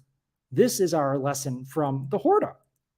Number two, you would search for active fluxes of materials that correspond to what life would do in this environment, not what life would do on Earth. This is our lesson from the 10C. Number three, you would search for complexity, structures and patterns that are indicative of functionality that could only have been created through an evolutionary process. This is our lesson from the Calamarain. These are the three things that I think you'd look for to identify life as we don't know it. In fact, if I had to venture a guess, these are the three things that a tricorder scans for to find biosigns, or what you would scan for from orbit to look for those precious little life forms. Now, look, full disclosure, I am not an official science consultant for Star Trek. I don't know why tricorders are called tricorders, but if I had to make something up in my headcanon, this would be it. These are the three elements of agnostic biosignatures. These are the ways that you would seek out new life in the universe.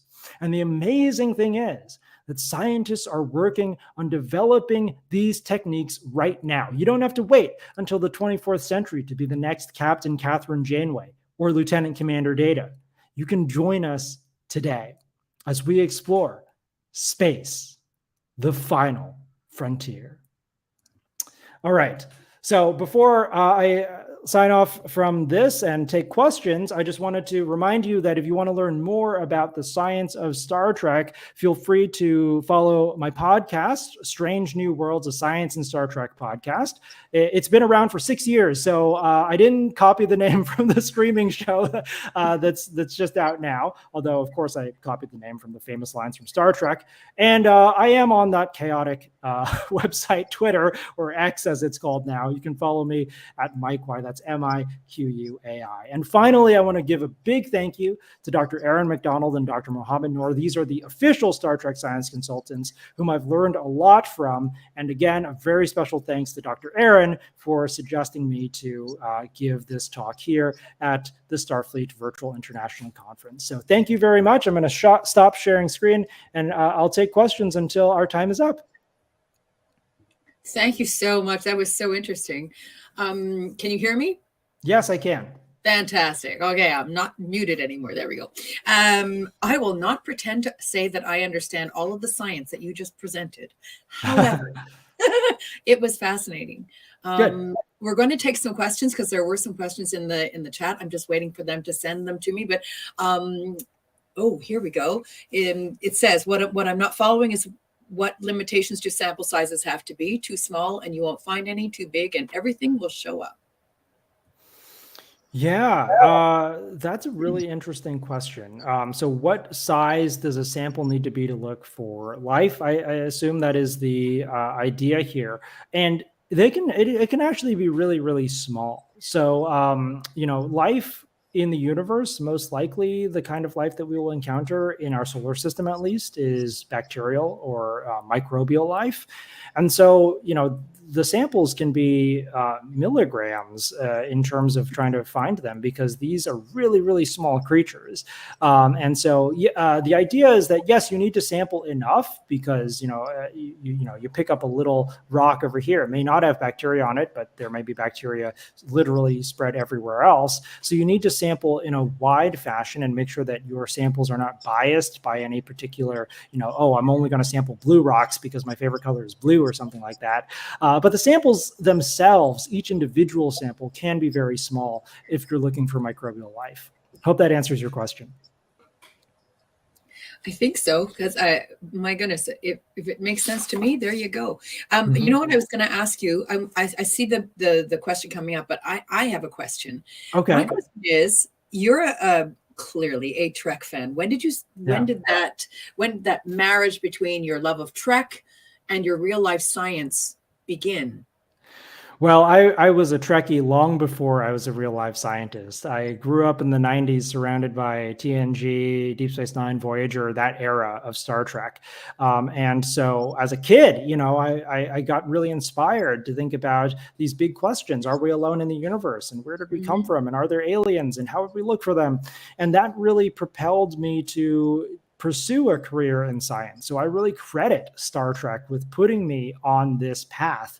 It wasn't really a marriage between two things that were separate in my life. It always was Star Trek inspiring me to become a scientist. Yeah. All right. Next question. I had to ask that one. How would life on other planets or moons deal with radiation? Question. That's a really great question. So other moons in our solar system are very much bathed in radiation, especially Jupiter's moon Europa, which we talked about a little bit. Now, the life in Jupiter's moon Europa would be in the subsurface, in this deep ocean, tens, if not 100 kilometers underneath of ice. So the ice actually protects it from that radiation.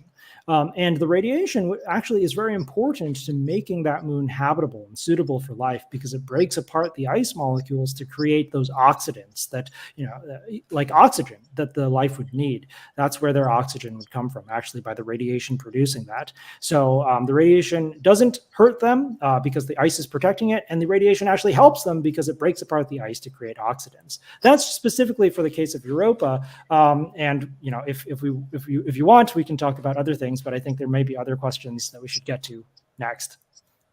The Europa thing is an interesting. Considering 2012 movie made no ending there. Yeah. So the Europa Report, I believe that was the name of the movie. Yeah. There could be some horrific things out there, but I think it's still worth it to try to go exploring and see what we find. I think I'm optimistic that what we find there will not necessarily be super dangerous to us, just because life on a different world such as Europa would evolve to inhabit its environment and take advantage of the things there and be very separate from us. So just because we come into contact with it, it may not know what to do with us, in terms of like infecting our bodies. The types of viruses and pathogens that do cause us to get sick have co-evolved with us. They've gotten to know us over millions of years of evolution, whereas a Europa virus would just be like, what is this? I don't know what to do with it. And, so I don't think we need to be super scared about going to Europa unless there are giant creatures that would literally just eat us. But we'll just have to go there and see. So this is from Lourdes, and the question is how to detect if multiple life forms from different planets are in the same volume of atmospherics with the topology technique. What variables do you think you'd need? So that's a great question. And what we need is more data. So we need to inspect the atmospheric chemistry of distant exoplanets. And to do that, we need to build bigger and bigger telescopes. So you may have heard of the James Webb Space Telescope, JWST, which was launched about 1.5 years ago now. It's giving us a revolutionary view at the cosmos, everything from galaxy formation all the way through just getting to know the neighboring planets in our solar system better. But one thing that it's doing is it's enabling us to detect new molecules in the atmospheres of exoplanets, planets orbiting other stars, the strange new worlds that we travel to in Star Trek. And through those types of measurements, we're better able to characterize the chemical topology of those atmospheres. But JWST is still not sufficient to get us the full data set that we need. So we need something that's going to come after JWST. And NASA has recently named that mission. It's called the Habitable Worlds Observatory. It is geared specifically to try to find life on exoplanets by examining the atmospheres of those planets. You have to remember that JWST was conceived many decades ago, and it wasn't geared towards exoplanet exploration at all. It's actually a cosmology mission trying to understand the origin of the universe. It just so happens that you can use some of the instruments on JWST to find molecules in atmospheres, but it's not actually tuned to that super, super duper well. So finally, NASA is going to launch something called the Habitable Worlds Observatory. That's going to be our major life-finding mission for exoplanets. So look forward to that in the years and decades to come. Now, I cannot watch a presentation without taking notes. I'm sorry. Oh, good. And I was fascinated with the 4 strategies you presented in particular, and it came up in the chat when you were talking, your own work in the network topology, that you can distinguish the atmosphere, like the atmosphere actually tells you about. I think that's absolutely fascinating, that the chemical composition of our atmosphere is unique to us as humans. I think that's absolutely fascinating. Okay, next question. Sorry, I just wanted to say that. Oh yeah, thank you. How likely is it that we could interact with other life once found without either needing specialized environments? Yeah, so it's probably very unlikely. I don't know. It's hard. In Star Trek, we've got all these M-class planets out there that you can just beam down to and just start breathing. It's got the right gravity. You can walk around. It's got the right atmosphere. You can just breathe it.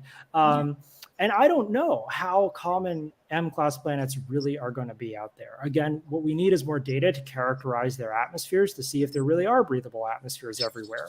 I think that's one of those things where it's probably going to be untrue in reality that there are so many M-class planets. And the reason why I say that is because we look at the history of Earth's atmosphere. It hasn't always been like this. Earth has actually been many different planets over the past 4.5 billion years as different geological processes and biological processes have reshaped Earth's atmosphere.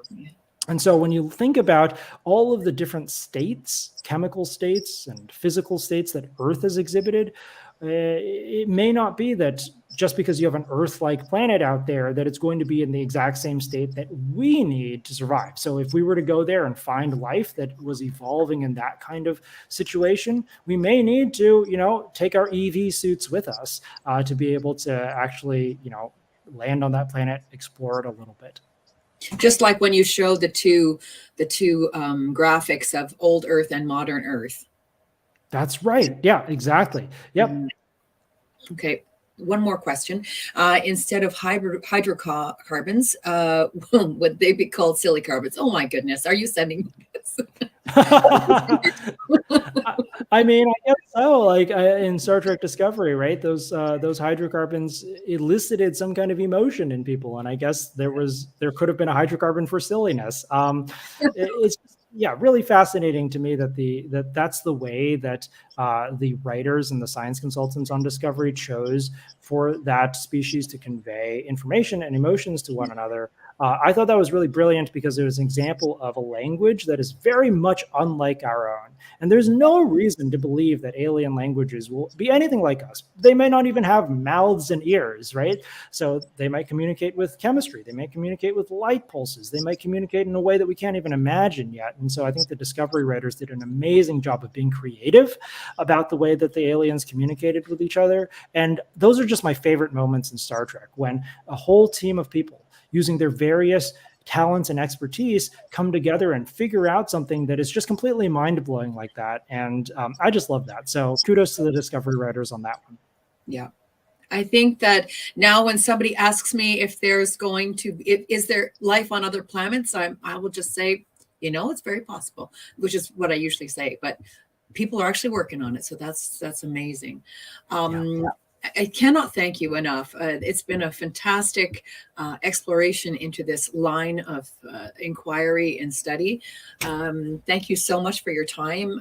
I can tell you that we as a group appreciate your time and your energy and your efforts, and look forward to hearing more from you in the future. Can you just tell us again the name of your podcast so that people have that fresh in their minds? Yeah, it's Strange New Worlds, a science and Star Trek podcast. There you are, folks. So you can catch Dr. Mike Wong, on his podcast. How often do you put out new shows? It's a few times a month, not every week. Sometimes if there will be a few weeks that go by because I'm really busy with real science and stuff. But I try to do it at least a few times a month. Oh, that's fabulous. Well, we look forward to seeing episodes on your show as well. Thank you so much for your time, and we appreciate you. Of course. Thank you so much. You're welcome. Well, folks, thank you so much for your time. That was awesome. I mean, I took 3 pages of notes because I have to go back and figure out what they all say. Ladies and gentlemen, I'm welcoming back Kim. I'm welcoming Kim, and I'm welcoming back the commander of Starfleet, David Nottage. Welcome. Thank you, Lynn. Hi, Kim. It's good to see you. Nice to see you again. Thank you, folks. Yep. Thank you, Lynn. Bye. Well, everybody, welcome back. Hopefully you've enjoyed the programming that's gone on. Before we get into some of the fun parts or additional fun parts, I want to give a quick shout out to a couple members that are members of the Golden Gate that reside in Region 9, Joanne and George. Thanks for watching. And hopefully everything's going well for you folks in Athens, Greece. All right.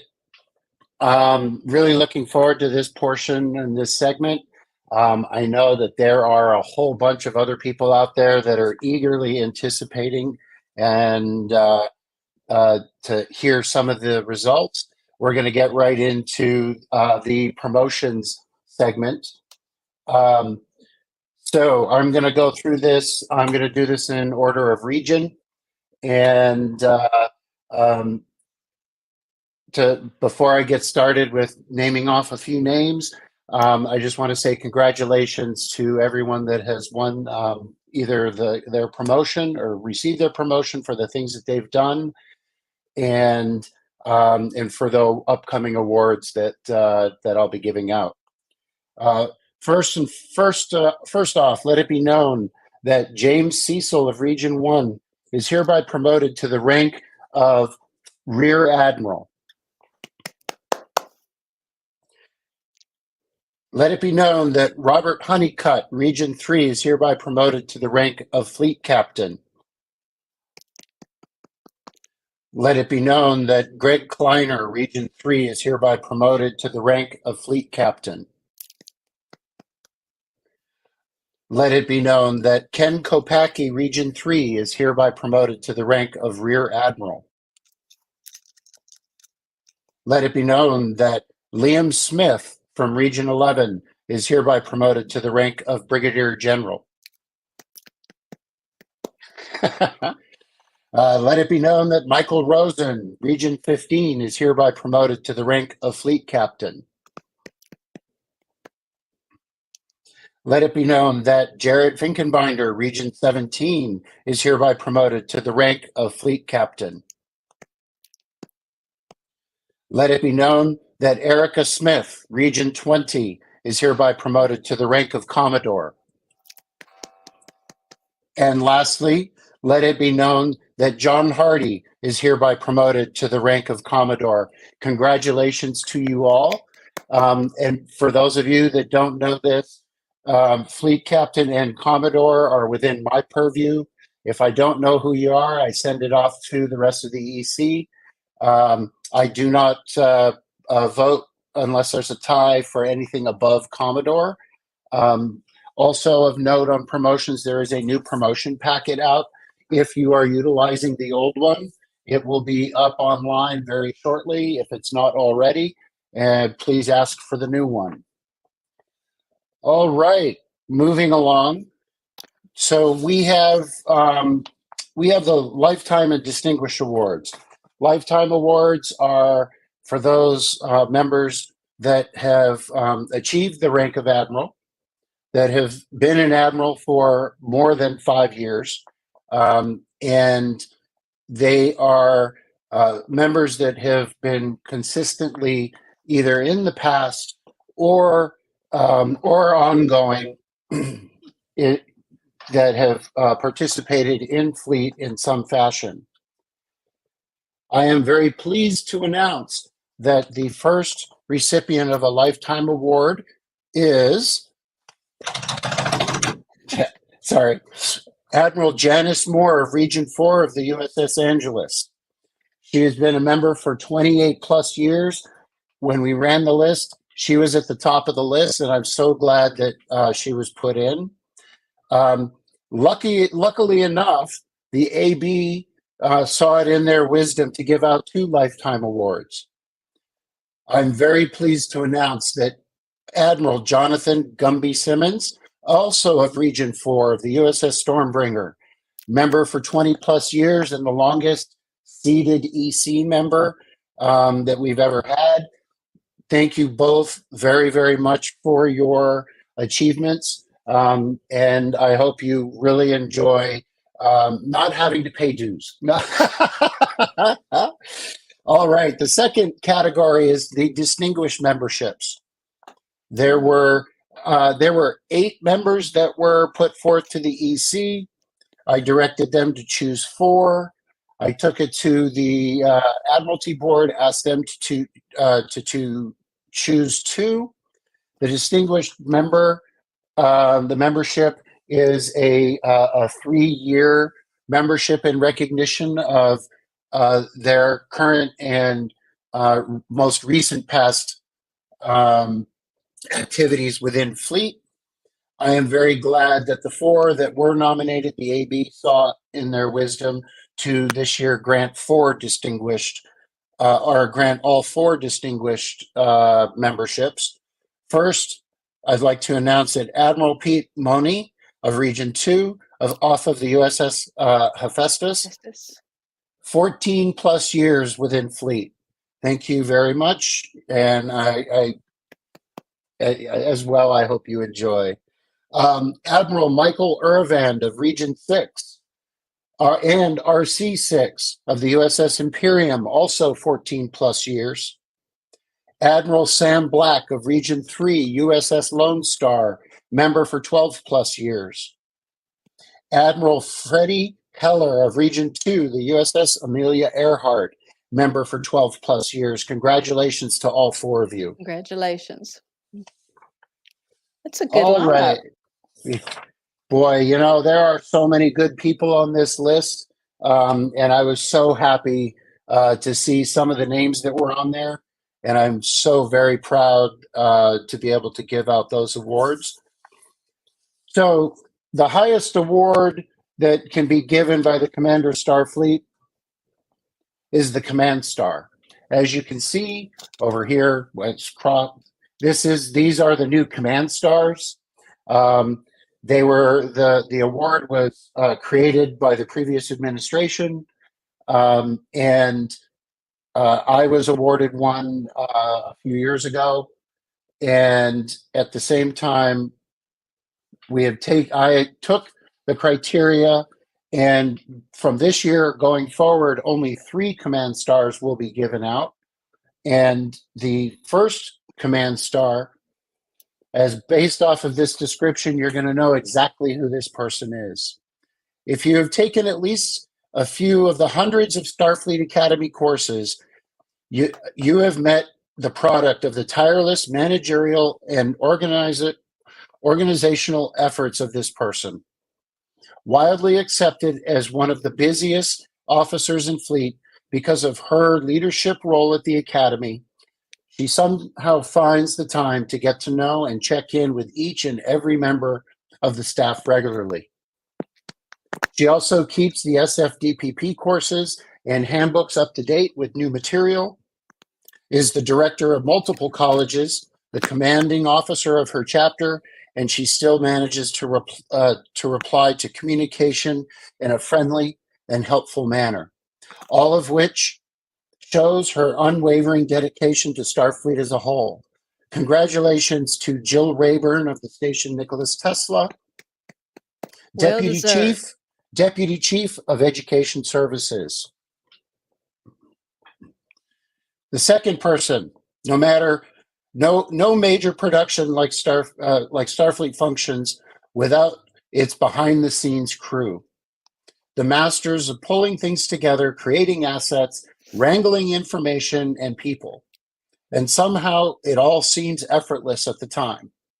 Chris is one of those people. His tireless dedication to fleet programming in both video production and he personally produced much of the VIC 2022's programming.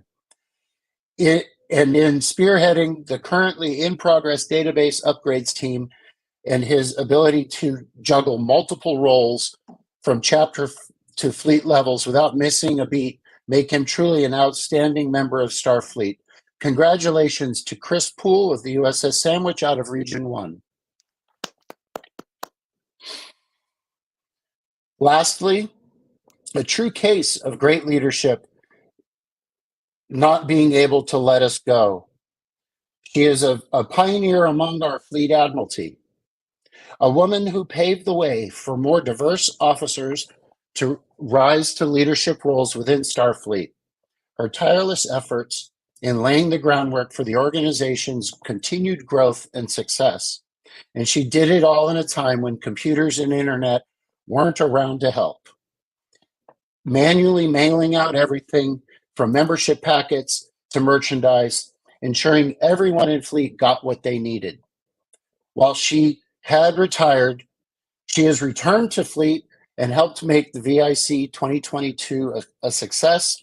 She is a true example of selflessness and dedication to Starfleet and its members. I am very pleased to give Fran Booth of the USS Russell Cass out of Region 17 the final command star. You will be getting, by the way, all the command stars will be mailed out to you as soon as they are made. For those that have received command stars from the previous administration, you will be receiving also the same medal for you to wear. It will be, as they get made, they will be shipped out. Please be patient with us. In the last administration, there were many command stars given out. So it'll take us a little bit of time to print them. All right, last purview of the Commander Starfleet is the Starfleet Cross. At one point, this was a Marine SFMC award. They have allowed it to go beyond that into the auxiliaries. It is in the Marines, it's going to be, I believe, the third in line. There are two above this, and this award is a prerequisite for those additional awards. The recipients of this year's Starfleet Cross are Randy Mitson, USS Renaissance, Region 13. Jaden Tyronian, USS Atlantis, Region 10. Pip Slack, USS Merlin, Region 20. Stephen Hedenbach, USS Marie Curie, Region 5. Matt Davies, USS Ascalon, Region 3. David Ferber, Hecate Battle Group, Region 3. Chris Boggs, USS Blackstone, Region 12. Kelly Caplet, USS Longbow, Region 4. Mike Watkins, USS Da Vinci, Region 2. Pam Mouchard, USS Ronald E. McNair, Region 1. Denise Rush, USS Longbow, Region 4. David Yee, USS Parallax, Region 11. Michael Calhoun, USS Darksaber, Region 12. James Riggle, USS Golden Gate, Region 4. Gerhard Pretorius, Carlton Station, Region 8. Michael Rosen, USS Nathan Hale, Region 15. Lowell Whitaker, USS Columbia, Region 1. Leah Morgan, USS Antares, Region 5. Trish Tunis, USS Corsair, Region 3. And lastly, Jess Klutz, USS Andromeda, Region 2. Congratulations to you all. Congratulations. When you are ready for your ribbon, thank you, Jeremy. It's the second highest. Appreciate the correction. The ribbon you can get from the SFMC quartermaster, and it should be available. Hopefully, if it's not there, it should be available soon. And that is it for the recognitions that I have to offer. Thanks for the applause in the background there. I appreciate that. I get excited. No, I was reading the chat on the side, and I've got a whole bunch of time left over. But I just want to say, once again, a thank you to everybody that's really, really working behind the scenes. Everybody really is doing an amazing job. I hope that you are enjoying today's programming. I hope that everyone has enjoyed this VIC. I know that we've had a few technical difficulties here and there between power outages and everything else that's probably making our chair go a little crazy. But they're doing an absolutely fantastic job. They've got redundancy, and it's absolutely an amazing feat that they have done. We really are looking forward to seeing some of the new bids that are coming in. If you don't think you can get it done for this year, go ahead and put in a bid for next year. As a reminder, this is our 50th, and when it comes in, I'm really looking for something that's going to be centered around that. I certainly would hope that if people are putting in a bid, that they would have some sort of a hybrid element. And when those bids come in, we will have a wonderful discussion as to how Starfleet's going to help on the hybrid side. We want to keep things like the VIC, at least elements of it. It may or may not be time to get back in person. That's going to be up to the people that attend. And we really look forward to what comes of the 50th and next year. At this point, I'm going to go ahead and turn it over to the folks that are behind the scenes. Thank you all very, very much. And we'll turn it back over to you guys.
Well, hi there, friend. How are you?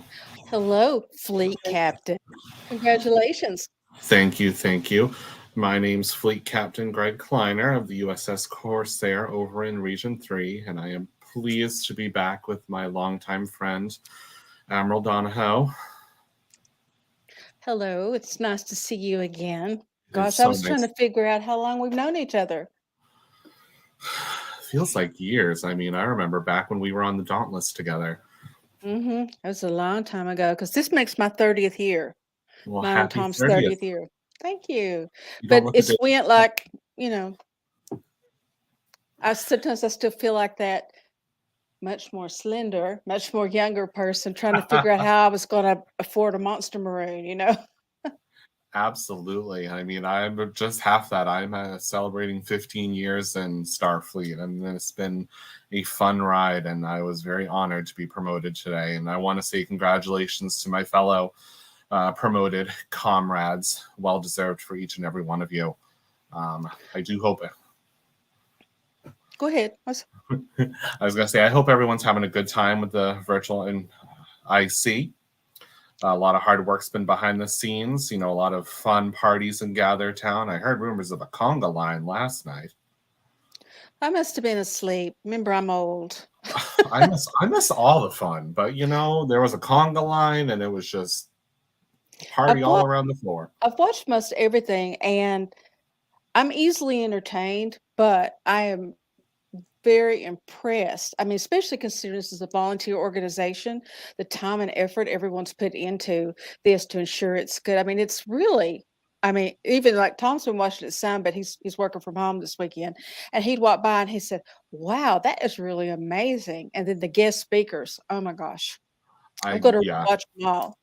Oh yeah, I plan on rewatching a lot of them. I wasn't able to focus as much on the guest speakers because I was moderator for most of the time in Gather Town, but the team, the VIC team, has done remarkable work, and we've become a small family. I can say that as I'm on the team. We've just become a very small knit, tight family, and you know, major credit now that I can say this to Lynn Harper. Lynn Harper is the reason why we have a lot of those interviews, and she did a tremendous job, and I have to publicly, from myself, give her kudos for all that hard work. She needs to become my new best friend because I was like, wow, I really enjoyed all of them, but watching, Connor Trenier and Dominic Keating, they were amazing and so charming. Very charming. That is my like Connor Trenier and Dominic Keating. They were my two favorite Star Trek actors, and this was like an early birthday present for me. But with that being said, I do hope everyone is enjoying the VIC. As a reminder, the auction is still open. There are some great items up there for a bid. Auction goes until about 9 o'clock Eastern time here. There's some amazing items on there. I have been forbidden to limit myself. Yep. But just so everyone knows, the auction funds that are raised is all going to the Starfleet Scholarship Program. And since 1990, Starfleet's awarded about scholarships up to about $1,000 to members. And they're open to members across the globe. It's not just limited to the United States, which is nice.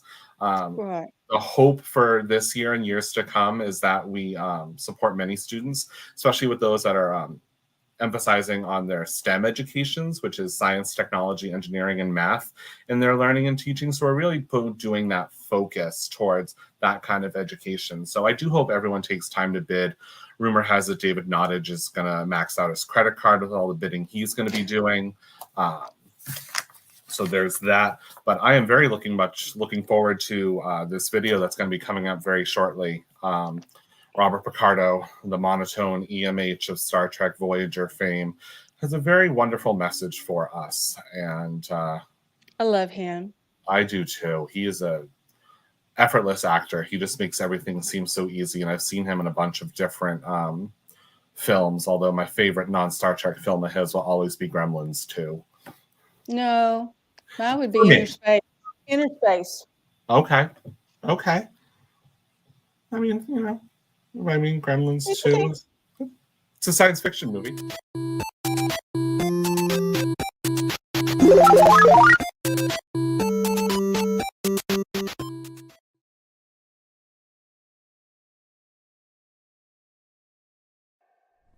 I'm going to have to wear my glasses. Okay. Are you ready? Yeah. Here's what the letter says. Dear Star Trek friends, you probably know that the Star Trek following is one of the largest groups of its kind in the country. As such, I have frequently been asked to endorse many worthwhile causes. What you may not know is that I have never done so, nor have I ever made available any Star Trek mailing list for these purposes. But now I am breaking with that tradition to tell you of the Planetary Society, an organization formed by Carl Sagan and Bruce Murray to encourage and popularize our exploration of the solar system and the search for extraterrestrial life. This is a letter written by Gene Roddenberry, sent to Star Trek fans in 1980. I came across it sifting through a box marked Star Trek with a communicator on it, no less. And you know what's in it? Star Trek scripts. Next Generation. Our Man Bashir. I think this is the one that I was in, Our Man Bashir. Wasn't I? We have Star Trek, The Next Generation, The Neutral Zone. Here's a line from Picard. Number 1, kindly take charge of our guests until we have time to... I can't do the voice. The essence of the Star Trek missions are to discover, to learn more about our universe, and to apply that knowledge to the benefit of mankind. Star Trek is, of course, fiction, but its idea is very real and very important. It is this idea which the Planetary Society is devoted to, and I believe they can help turn into a reality. If we humans are to continue our exploration of the solar system on a peaceful, rational, and scientific basis, then it is important to demonstrate to the decision makers in our country that millions of us want our space program to continue. To prove our point, all of us must join together in a focused effort, scientists and non-scientists alike, to insist that our elected leaders reflect our support of space exploration. Well, the letter goes on. Gene mentions some other famous supporters of the society like Ray Bradbury, Isaac Asimov, Johnny Carson. It even mentions a solar sail. This letter is just one artifact that we have here at the Office of the Planetary Society.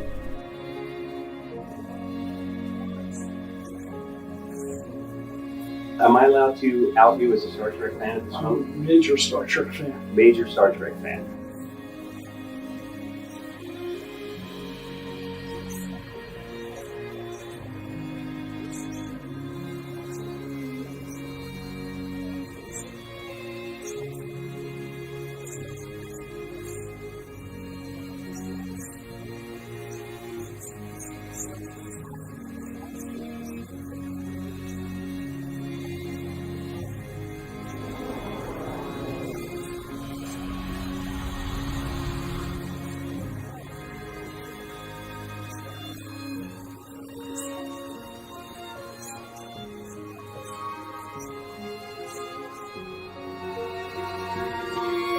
Gene closes the letter with these words. The links between science fiction and science are well established, and I am very pleased to associate myself with the Planetary Society. If you are interested in supporting those goals by joining the Planetary Society too, write for information to Carl Sagan. He actually gives Carl Sagan's address at Jet Propulsion Laboratory.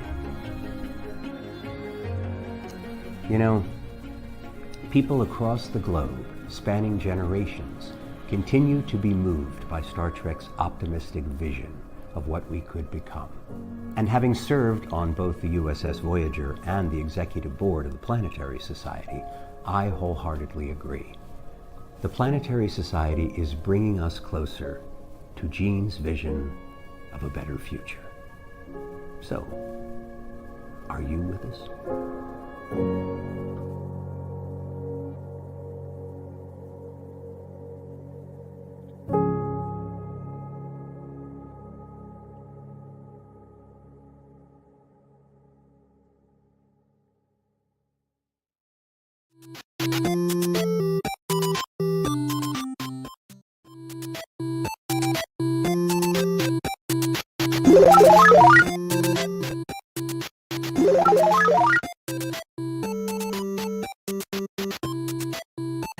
welcome to the cosplay makeup presentation for the 2023 VIC. I'm Spinneret. Let's get started. I am a cosplayer from Indianapolis, and I do a lot of makeup work. I also build armor, I sew, I program cosplay electronics, and as you can see, I work with lots of types of full face makeup, which is what we're going to be talking about how to do today. In the Trek world, most of the time, I'm an Andorian. Here's a little loop of my moving Andorian antennae, and you can see my blue makeup here. This is the kind of thing we're going to be doing today. We're going to, when you're done, you'll have heard about everything that you need to do about how to do this kind of makeup yourself, from start to finish. This is especially good not only for Andorians, but you can use the same techniques for Orions with green, or even for androids like Data.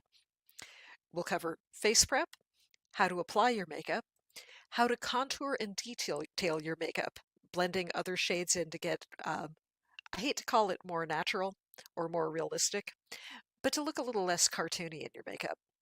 We'll talk about sealing your makeup so it stays on all day at your convention or event, and a few things that I'm going to call special effects. These are things like adding prosthetics or small items to your face that are part of your overall look. The number one question that people ask me when they see me in makeup is, how long does it take to put all that on? Usually I budget about 45 minutes for it. It doesn't always take that long. I've had a lot of practice doing makeup, but I would allow at least this much. You don't want to be rushing trying to get this on. We're going to be covering several types of makeup, but I do want to mention that the Memoriam cream sticks particularly go on faster than other brands of the makeup we'll be discussing. There's a smaller choice of colors for these, so if you don't see quite the color you want for the cream sticks, you might make the trade-off to use a different kind of grease paint. Now that's just for the makeup that we're talking about. I have waist-length hair that I put up underneath my wigs. That takes a long time to do, and sometimes costumes just take a longer time to assemble in some other way. So don't just say 45 minutes and I'm going to be done.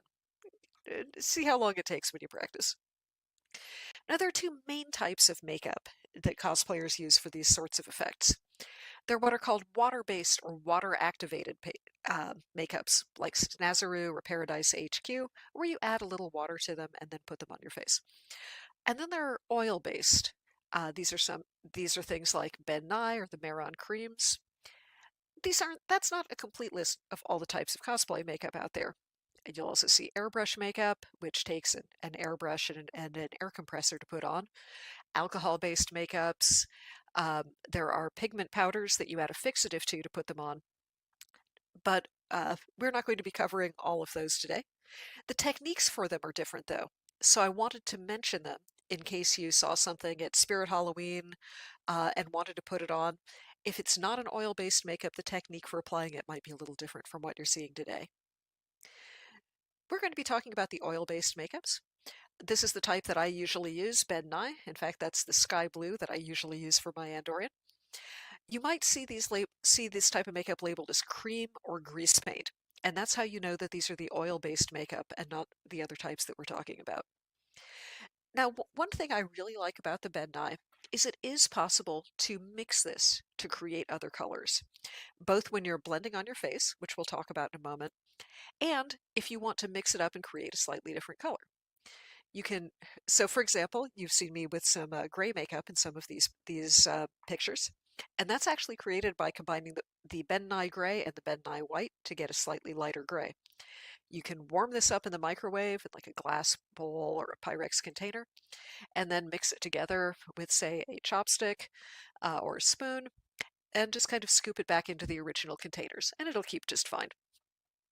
That's not going to really work with cream stick. You can't turn it back into a little twist-up stick. There are other brands. They work just fine. I have had really great results with the Ben Nye over the years, and if you see me in the pictures, this is what I'm going to be wearing in all likelihood. Now, if you're an android, Data's white makeup is going to be just a little bit different. Most of these techniques are still going to apply. But one thing I want to mention is that many of the white grease paints out there aren't really opaque, and they don't give you this really white look. The character I'm dressed as in the picture is Mom Lalonde. I also use white makeup. I've been the Joker. I put on sugar skull makeup when I give out Halloween candy every year. And I like this really sheet of paper kind of white. And for that, the specific brand that I like is Meron Clown White. I said before that there are lots of brands of these. My experience has been that with white grease paints in particular, many of them don't give this kind of opaque coverage. And if that's what you're looking for, you might be disappointed. With that said, though, Data's skin in most of the pictures isn't really this intense white. So something that lets a little bit of your skin tone show through it is often fine for that sort of android effect. So if that's what you're going for, you don't have to go out of your way to get Meron Clown White. Here's what you're going to need to get to actually do this. Whatever you normally use to clean your face, and for skincare, your cleanser, your moisturizer, things like that, have that ready to go. I recommend a makeup primer as well. We'll talk about that in just a second. If you don't have one or don't want to use one, you don't have to have it for this effect. And then you typically need 3 colors of your makeup. There's your main color, that's the one you're going to use most of. For the Andorians, that's the sky blue. And a slightly darker color. I use a steel gray, which is a bluish gray, for the Andorian makeup. And you'll also need a slightly lighter shade of your color or white. And I use white for the Andorian. We'll talk in a moment about why you need 3 colors. If you're doing a really white-skinned android, of course, you're already going with white, and you don't need a lighter color. You will need a powder to set this, and sort of keep your makeup in place. We'll talk more specifically about powders in a moment, but you want a colorless powder for this. If you're used to using sort of a flesh-toned color as part of your regular makeup, you don't want to use it with this because it'll add its own color to it. And finally, you'll want a setting spray. This is going to be the final step in getting everything into place.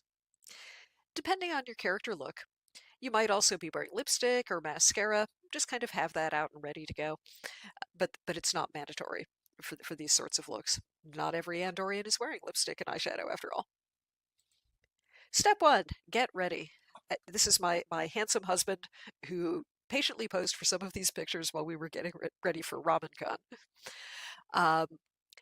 You'll notice that his hair is back. He also has waist-length hair, and it's up under his wig cap.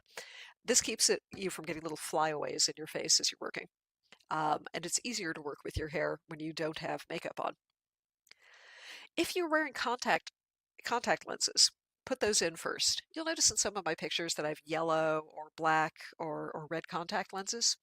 It's easier not to have to deal with those when your fingertips are covered with makeup, and when you're trying to hold apart makeup colored eyelids. Go ahead and put those in first. If you don't wear them, don't worry about them. If you're wearing a wig, have your wig cap on. I like a product called Got to Be Glued Gel. Other sorts of hair gels and hair glues will work here. I put that in around the edges of my wig cap just to contain any sorts of little strays or flyaways or individual hairs that get loose and can get out and get stuck on your makeup. And then you can end up smearing it as you're trying to get this one little hair. The Got to Be Glued Gel helps tell all of that hair who's boss, and it really keeps it in place. This is the kind of thing people use for like punk rock, mohawk type styles. It will absolutely keep your hair under your wig. Then go ahead and wash your face. If you use moisturizer, go ahead and put that on. And earlier I mentioned something called a makeup primer. Now, makeup primer is a sort of clear gel. It makes your makeup go on more smoothly and adhere more evenly. Many people use it for their everyday makeup, with just regular going out to the store kind of makeup. If you already have it, you can go ahead and use that. But if you don't, a lot of cosplayers swear by a product called Monostat Soothing Care. This is something people use for chafing thighs, for example. It does have the same ingredients as makeup primer. As I understand it, the difference is just that it's not officially approved as a face makeup. There's different regulation around that. By all means, though, you can use a regular makeup primer, but you're going to see people talking about this and using this. In order to apply your makeup, I usually use a sponge for this. take your sponge and get it damp, not soaking wet, and not just dry out of the package. Run it under the faucet, give it a little squeeze. You want the makeup to adhere to the you, not to the sponge. I kind of like sea sponges. They're the skeletons of a type of sea animal. They're just sponges. Before people started making rubber and other synthetic sponges, that's what a sponge was. I kind of like them because they don't seem to go to pieces as easily as some of the other makeup sponges that are for sale. The one thing to watch out for is that you want to make sure that the holes in the sponge are fairly small. Sea sponges can vary with that, and if they have really big holes, that's going to give you sort of a stippled effect for your makeup, and that isn't really good for your base coat. What you want is an even layer. Now, I do like those stipple sponges for applying stubble type of effects. So after you've done your base makeup, if you wanted to add beard and mustache, this is kind of a nice effect for that. Instead of wiping the sponge once it's loaded up with makeup across your face, I prefer to pat it on, and you'll see the color changing as you watch. If you use wiping or stroking motions, you'll get lines in your makeup, and those can be very visible. What you want is to have a sort of seamless look, as though you really had this color skin. For small areas, such as underneath your eyes, where you're kind of coming up to your eyelid, or other types of around your lip line, for example, sometimes I'll switch to using a small brush, or I'll just use the tip of my finger and dab it on there. When you think you're done, you might not be. Now, there's an old drag makeup tip of when you think you're done, take a look at yourself in the mirror, spin around in place, and whatever the first thing that is that catches your eye is the problem.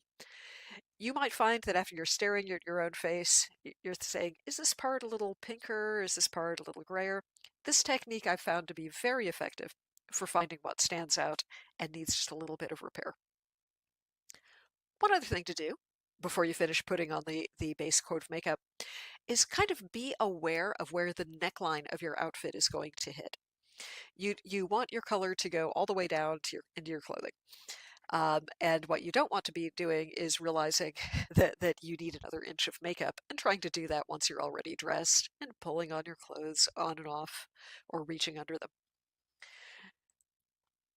The next step is contouring. I mentioned earlier that you want lighter and darker versions of your makeup as well. And that's because if you just do plain makeup, you can look a little bit moon-faced. It tends to wash out your features a little bit. And the contouring helps add some artificial light and shadow that highlights the shape of your face. Now, we kind of have two styles here. My husband's about to put his on, and the person on the right is Krona. She is another Indiana cosplayer, and you can see that we have two very different styles of contouring here. My husband's is a little more subtle and a little more naturalistic, and Krona's is a little more dramatic. Both of these looks are great. You have some range here to figure out what it is that you like and what you think goes well with you and the character that you want to present. So the lighter color and your darker shade are going to go onto your face based on the shape of your face. So, for example, the tip of your nose, your cheekbones, your chin, other places that are sort of closer to the other person, that stick out, you could think, should be lighter. And go ahead and just dab a small amount of that white on and then blend it in with your base color.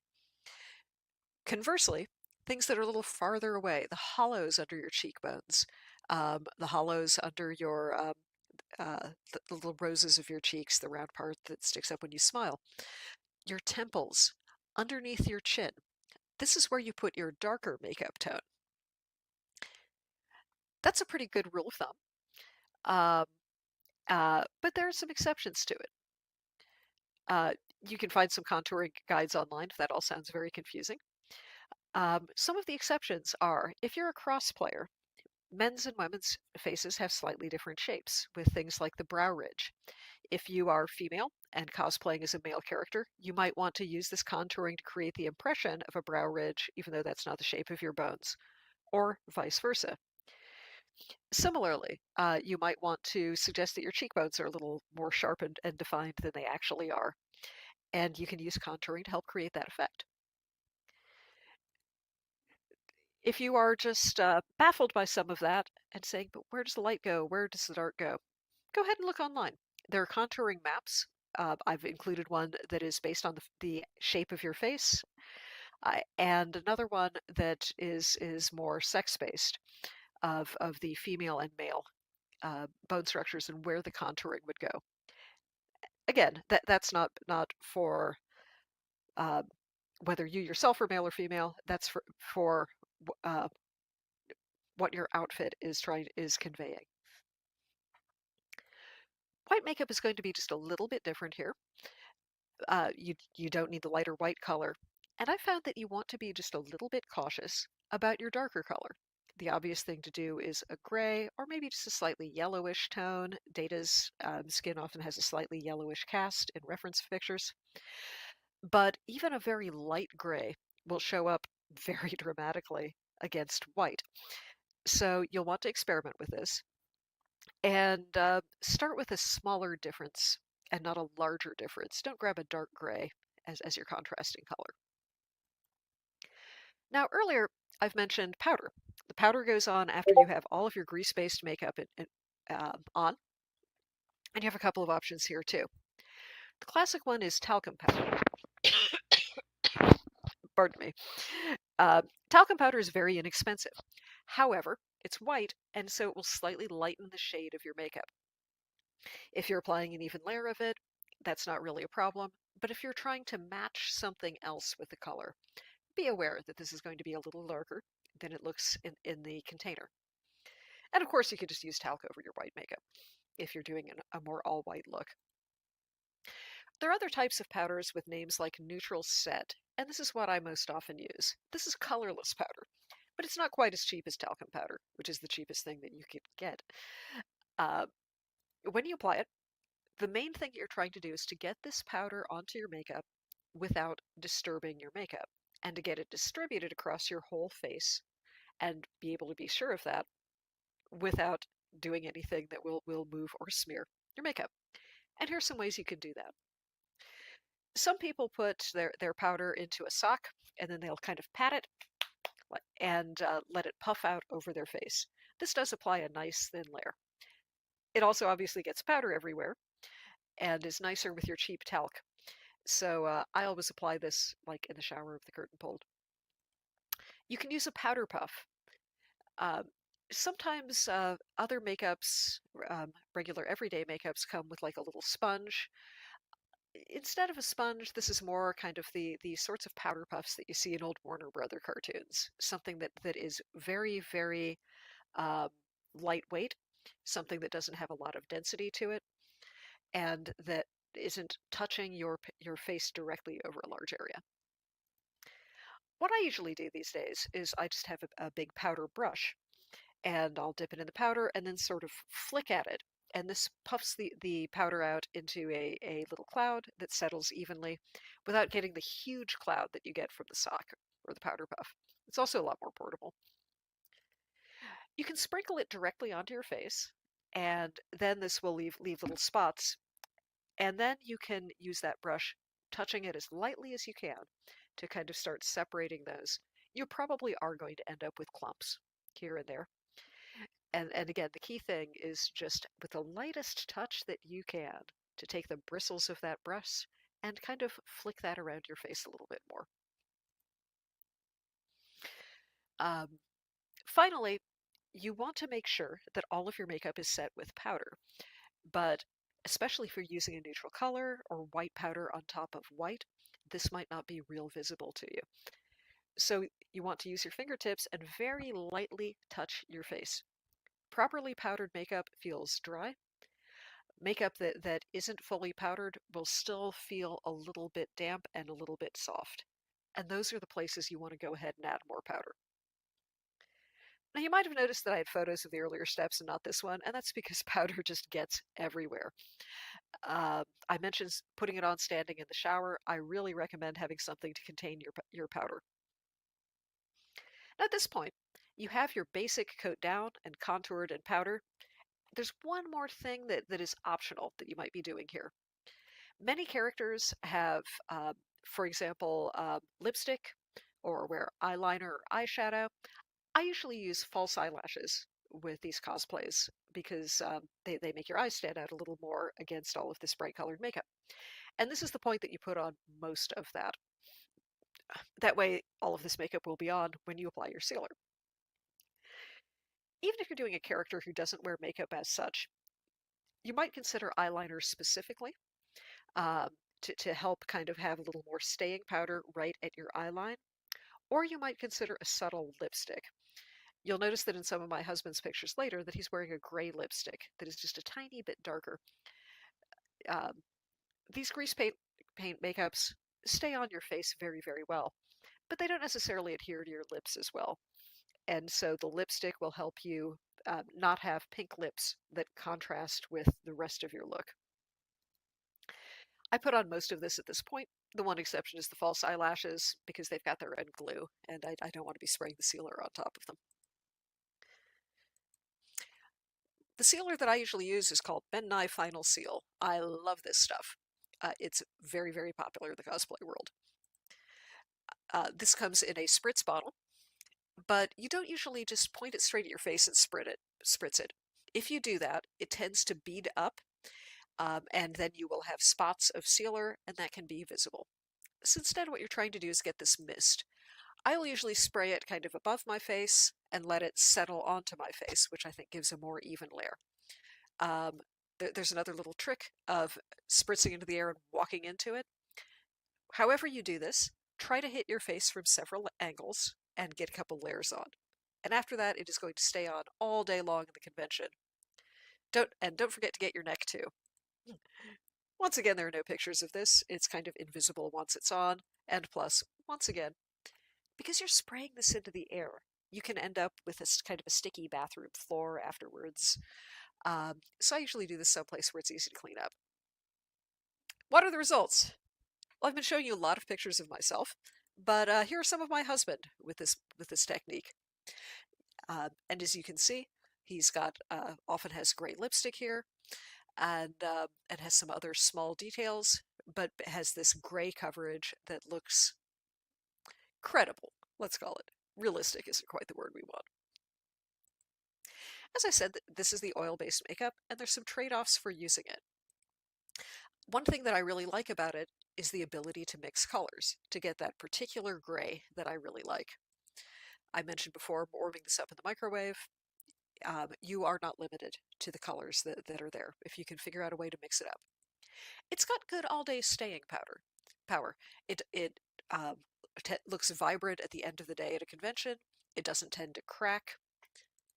It's also easy to blend when you're doing that contouring. So you can kind of don't necessarily have to have sharp areas between the shadows on your face and the rest of your face.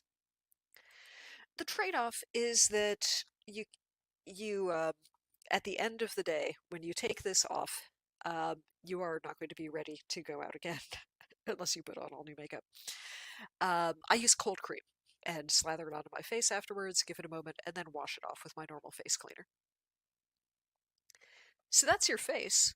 What about your hands and your legs and everything else here? Now you can put makeup on other exposed skin. It's going to take you longer to do it. Your arms have quite a bit of surface area here. But you will want to seal that makeup as well. And even sealed makeup can transfer to things that you touch. If you wear glasses with your cosplay, for example, you might notice that here and there it will rub off where the nose piece is touching your nose. And you might find yourself touching that up during the day a little bit. If it's on your hands, it's even more true. Body paint can end up on your costume. Body paint can end up everywhere. Be a good convention guest. Don't leave spots of paint on the hotel furniture. Don't go into the dealer room and get makeup on people's on what dealers are selling because you've got makeup on your hands. There are a few solutions to this, but far and away my favorite is to make matching gloves. There's a company called We Love Colors that has elbow-length gloves that come both in men's and women's sizes, and they do a huge variety of colors, which unfortunately doesn't include the gray that I always do. But there are other sources for gloves as well. This is a very natural effect. People often don't realize until they get quite close that these are gloves. Oh, and one thing I like about We Love Colors is that you can get matching tights. They're done in the same dye lot, so your gloves and your tights will be a good match, which is also great for Andorians. I really like their sky blue gloves and tights, and have a couple of pairs at this point. I mentioned that these are elbow-length gloves. Some people actually make gloves that go all the way up over their shoulders and across to the other arm and have a hole for their head. They're called arm socks. And this can be a really fantastic looking effect. You don't have to worry about where your sleeves hit, for example. But there is a trade-off for this, that they're much harder to take off than the elbow-length gloves. And if you think that perhaps at some point during a day at a convention, you might want a bathroom break, you will be wanting to think about how to get those gloves off. On my gloves, I also have fake fingernails. And that's part of what adds to that illusion, where people don't realize that they're gloves. The drugstore, the dollar store, you can get packages of fingernails for cheap. Paint them with whatever polish you like. For the Andorian, I usually use these with a sort of pearly white. But if you want something that's a little more natural, you can get what are called French manicured nails that are pink with a little bit of white along the rim, and they look like human nails. And once you have painted them all and they've had a chance to set, you glue them on with super glue. Now, in order to get them in the right place, you want to have the gloves on. But you also don't want to have your gloves super glued to your hands permanently. So what I do is I like to pull on like a latex glove or some other type of nitrile glove underneath the costume glove, pull it on over that, and then put the super glue on. Then I can pull them off together without being glued together. Some people use Vaseline for this. I've tried it in the past, but it tends to rub off to under the glove and not give you full coverage anyway. You have to wash your gloves afterwards to get the Vaseline out, and you generally get at least a little bit stuck, and I don't like that. It's hard and time consuming to rock them off, and the more fingernails are stuck, the harder it is. So just go ahead and pick up some gloves. Some latex gloves, I mean. As you can see, I have been known to wear these to restaurants and things like that. I usually do pull them off to eat, but eventually your gloves will start to get a little bit grubby. These are washable, even with the nails glued on. You can put them in the delicates bag, put them on the delicates cycle, and wash them up and just hang them up to dry. I don't recommend putting them in the dryer because of the plastic nails. So I mentioned before some makeup special effects.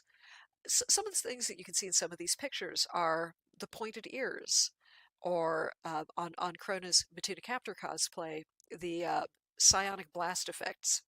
If you look over at my silver Radiobot in the middle, you can see that I've got rivets on my face as well. Oh, and pointed teeth. But all of us have custom fangs.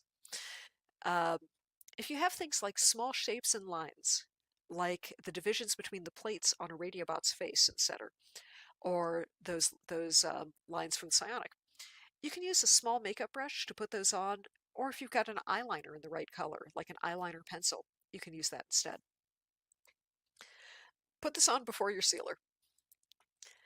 For those latex ears that you can see on a couple of us there, you can paint those up to match your makeup. And to get them to stay on your ear, I like something that's called Prozaid. This is a medical grade skin safe glue. It is completely rated for people to attach, well, medical prosthetics, but it's also very popular in the theater world. It's skin safe. As with anything, do a little spot test to make sure you don't react to it. And then just put them onto your ears at the very beginning before you put your wig on. And there's a special remover for it But for the small area of contact for things like the ears or those rivets that you see on my face, I find that you don't really need the remover. It will stay on well on its own, but come off easily at the end of the day. I use Prosade for lots of things. You can see the rivets there and some of the prosthetics. I've done characters who have fake eyebrow piercings. I got some florist's wire from the craft store, bent it into the shapes, and attached it with a Prosade, and it will stay on all day. Oh, and let me mention, I keep saying the rivets. All those rivets are made with 12mm googly eyes, both on the entire robot outfit and on my face. They're just painted silver and then glued on. Some people use eyelash glue for this. I use eyelash glue for my eyelashes, but the Prosade is a little bit stronger, and so usually I prefer that for the prosthetics. However, if you just have one very small item, and you're doing fake eyelashes anyway, you can go ahead and try it with your eyelash glue too. If most of the makeup that we've talked about is just kind of a single color on your face with contouring, but if you're doing something more complex that takes a little more planning, I'd suggest using a reference sheet. And you can find these online. What you'll want to do is sort of look at things like the corners of your eyes, the corners of your mouth, the bottom of your nose, the position of your eyebrows, and these become your landmarks when you are putting on your makeup to make sure that your left and your right are symmetrical, or that you've got all of the shapes that you want, even if they're not symmetrical. And once you've gotten it, you can draw them on this blank. The blank does not have to look like you. It just has to let you know, okay, this goes down to the corner of my eye, this goes down a little farther past. If you search online for face chart, you can find pictures like this that you can download and print. One bit of advice from my experience is remember that you're probably looking in a mirror when you put on your own makeup. And so if your character is asymmetrical, you might want to flip that reference pic. I have accidentally put on characters' piercings on the wrong side doing that. So we've covered quite a bit, but this should be enough to go ahead and get you started. Thank you so much for listening. I'm Spinneret, and you can find me on Instagram as Spinneret_sewing. Thank you so much, and have a great day, and enjoy the rest of the VIC.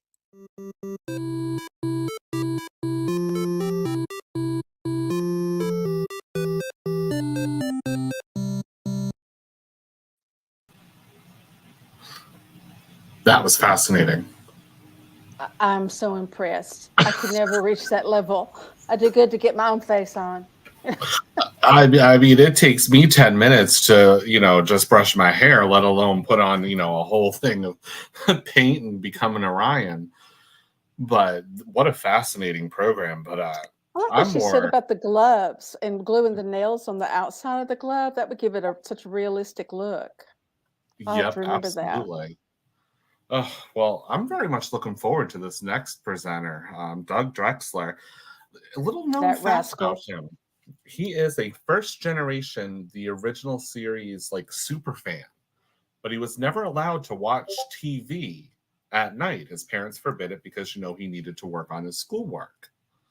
So he snuck and watched This Side of Paradise, which I believe, if my memory serves me correctly, was in the first season of the original series. Mm-hmm.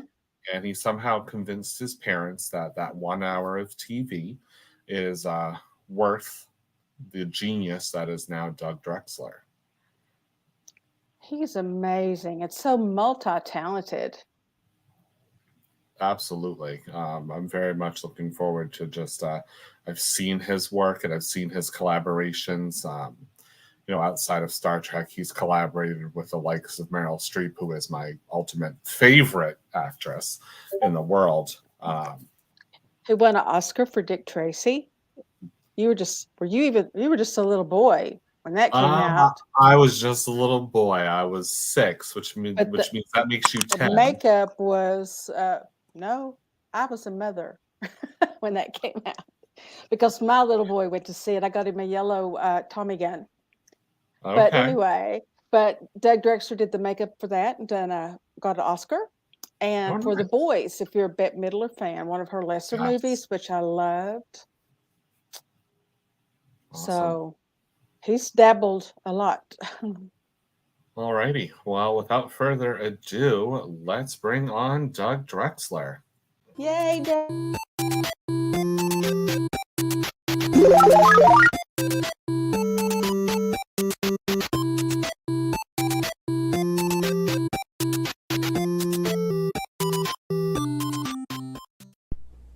Open the channel, please.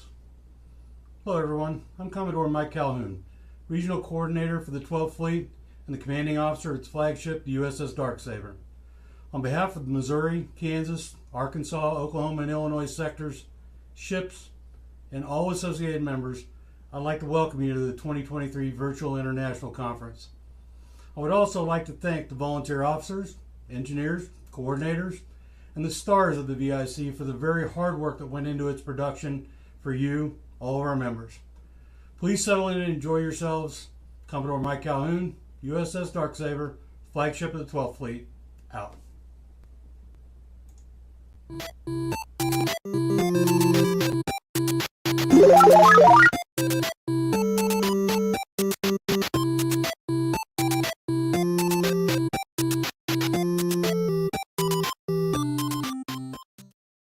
Greetings, Starfleet. This is Rear Admiral Stephen Stott, the Inspector General here, and I wanted to take an opportunity to say hello and welcome to this year's 2023 Virtual International Conference.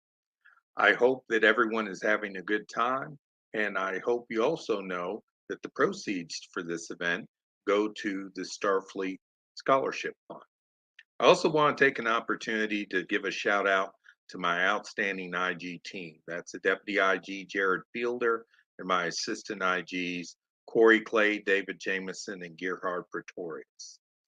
Even though our job is doing the hard work of investigations and elections, we want you to know that we're here to help, and we're enjoying and loving serving the fleet. This is Rear Admiral Stott wishing you a great VIC. Live long and prosper. And folks, once again, welcome back to the Starfleet Virtual Conference. My name is Devin Pike, and I'm incredibly gassed to get to talk to our next guest. He is an Oscar winner. Amazingly, it was not for his work on Chud. He is an Emmy-nominated artist, both in the character realm as well as visual effects. You know him from some amazing work. We're going to discuss it all, and I had to shank two other people to get to talk to him. It's Doug Drexler. Doug, thank you so much for spending time with us today. Why, it's my pleasure. My pleasure to be here. Everybody out there. All right. Before we get into anything else, I want to talk about the workspace that you've got going on behind you, because obviously you keep your desk about the same way that I do. So there's memorabilia, and there. So let's talk about the. Is that a mannequin head back there, or what am I looking at here? Yeah, that's a head from the movie Starman. With Jeff Bridges. Right on. I was working with Dick Smith, and there's a sequence where the alien takes a little bit of a DNA from a strand of hair and then grows into Jeff Bridges. And there's a part there where he's a baby, and then a boy gets up in front of the camera and kind of stretches and becomes Jeff. And it was probably one of the last shows. You know, I mean, like now, if I wanted to do that by myself, I could go on my computer and show it point A, point B, and point C, go to lunch, come back, it'll all be rendered. But back then, we had to make like 140 heads full size. Oh my God. For 24 frames a second, you know. And it took us like 6 months to do it. 4 of us. Took us 6 months. And so that's not Jeff though. That's one of the intermediary stages. Yeah. But one of the other the folks. Did you do it like a normal cast of somebody, or was that just a normal head that you had and just kind of shaped it to make it look like Jeff? We had a cast of Jeff, and we had a cast of the boy, you know, to start with. Mm-hmm. And that's what that is. Right on. And then, of course, the good old 1701. You've got one of the current ships of the line on your desktop monitor. You know, I mean, if there's one thing I always wanted, it was to have a 3-foot model of the original series Enterprise, like Leonard Nimoy holds in that poster. Yes. Poster. And until then, I mean, as a kid, I built the AMT kits, but after that, there weren't any that were good enough as far as I was concerned, you know. And then they came out with that one, which was pre-painted and Aw. assembled. I just had to put the major parts together because I don't want to build a model. And it really is just a wow. I mean, I can't get close enough to it, you know. That's one of the ships from Picard. Mm-hmm. And let's see. So you've got at least one. Okay. So is that Voyage to the Bottom of the Sea that I see up at the top row? Am I looking at? No. Oh, What, up okay. there? Yeah. That's the Proteus from Fantastic Voyage. Okay. I see those two designs were so similar that I always get it. They're not similar at all. How can you say that? They're so similar. However, they are similar as far as who designed them. Mm-hmm. Both designed by Harper Goff, who designed the Nautilus for 20,000 Leagues Under the Sea. And then when Richard Fleischer, who directed 20,000 Leagues Under the Sea, got Fantastic Voyage, of course, he brought Harper Goff with him, because when Goff does a design, you believe in it, you know. Sure, it is much like the stuff that you built specifically for shows like Galactica. They are entrenched in that world. You feel like you could actually see them working. You know that there aren't just greeblies there for design's sake. It's there for a specific purpose. Yeah, I mean, that's part of what makes Star Trek starships, good ones, so fascinating, because they're not science fiction designs, they're aircraft logic designs, aircraft logic puzzles. Mm-hmm. And it's very easy to do a design for a space opera or a space show and just do science fiction, you know. But the best Star Trek starships are the ones where once you see it, that's just the beginning. You start to get closer and closer and make sense of it, and figure out how it comes apart, and kind of have a pretty good idea what's underneath certain panels in certain areas of the ship, and you can count on it. I know there have been times over the last 20 years now, I guess, where we've seen some ships for some of the new shows that look like science fiction designs to me.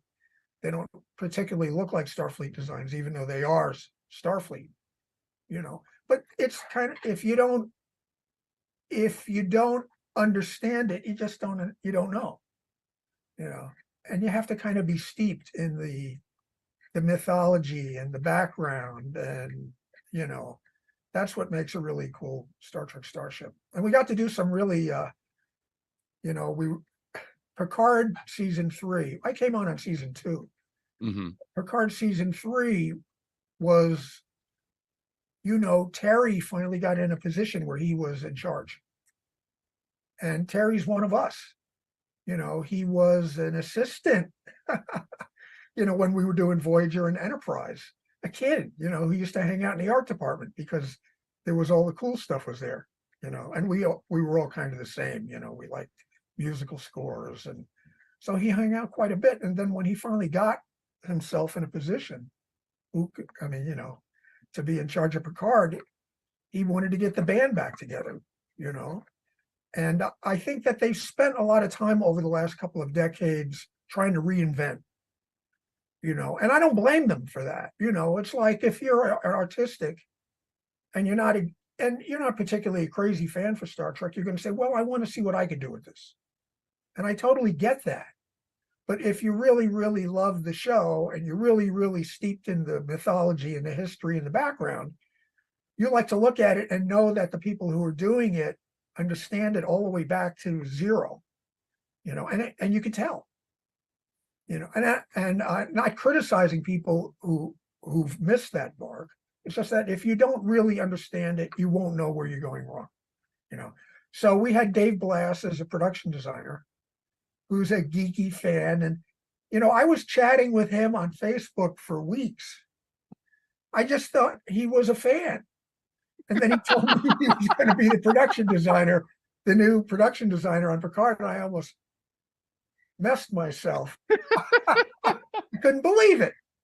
I was stunned, and he adores all of us, and he told me, he said, I always wanted to work on Star Trek, but what I really wanted to do was work on Star Trek with you guys, And I totally get that, because when I came to work on Star Trek, in the early days of Next Generation, the idea that Bob Justman and Gene Roddenberry was still floating around there meant everything to me, you know? Yeah.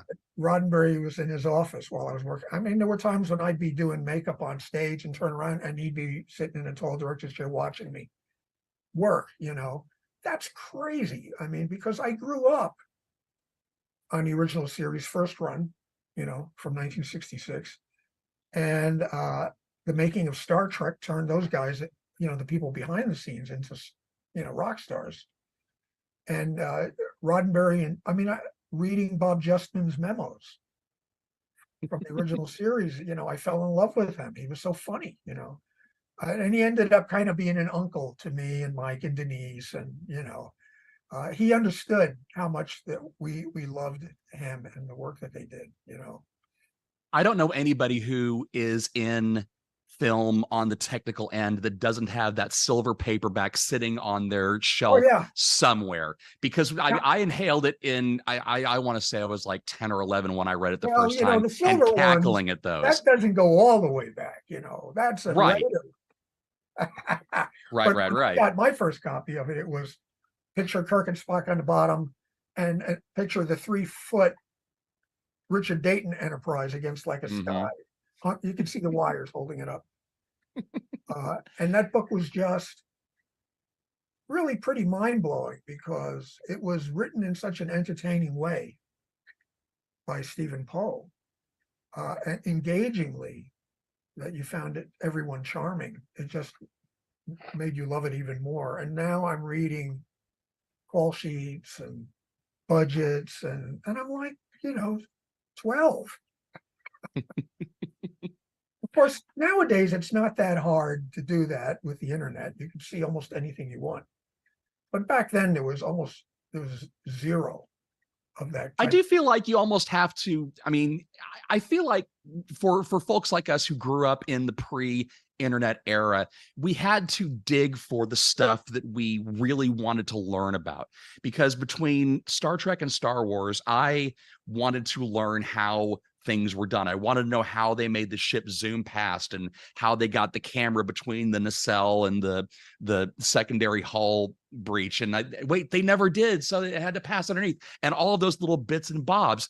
And I'm curious if there was one time where you looked at it and said, okay, whatever they're doing for those creature effects, however they made that salt-sucking succubus work, I want to do that thing. Was there a specific turning point for you for that?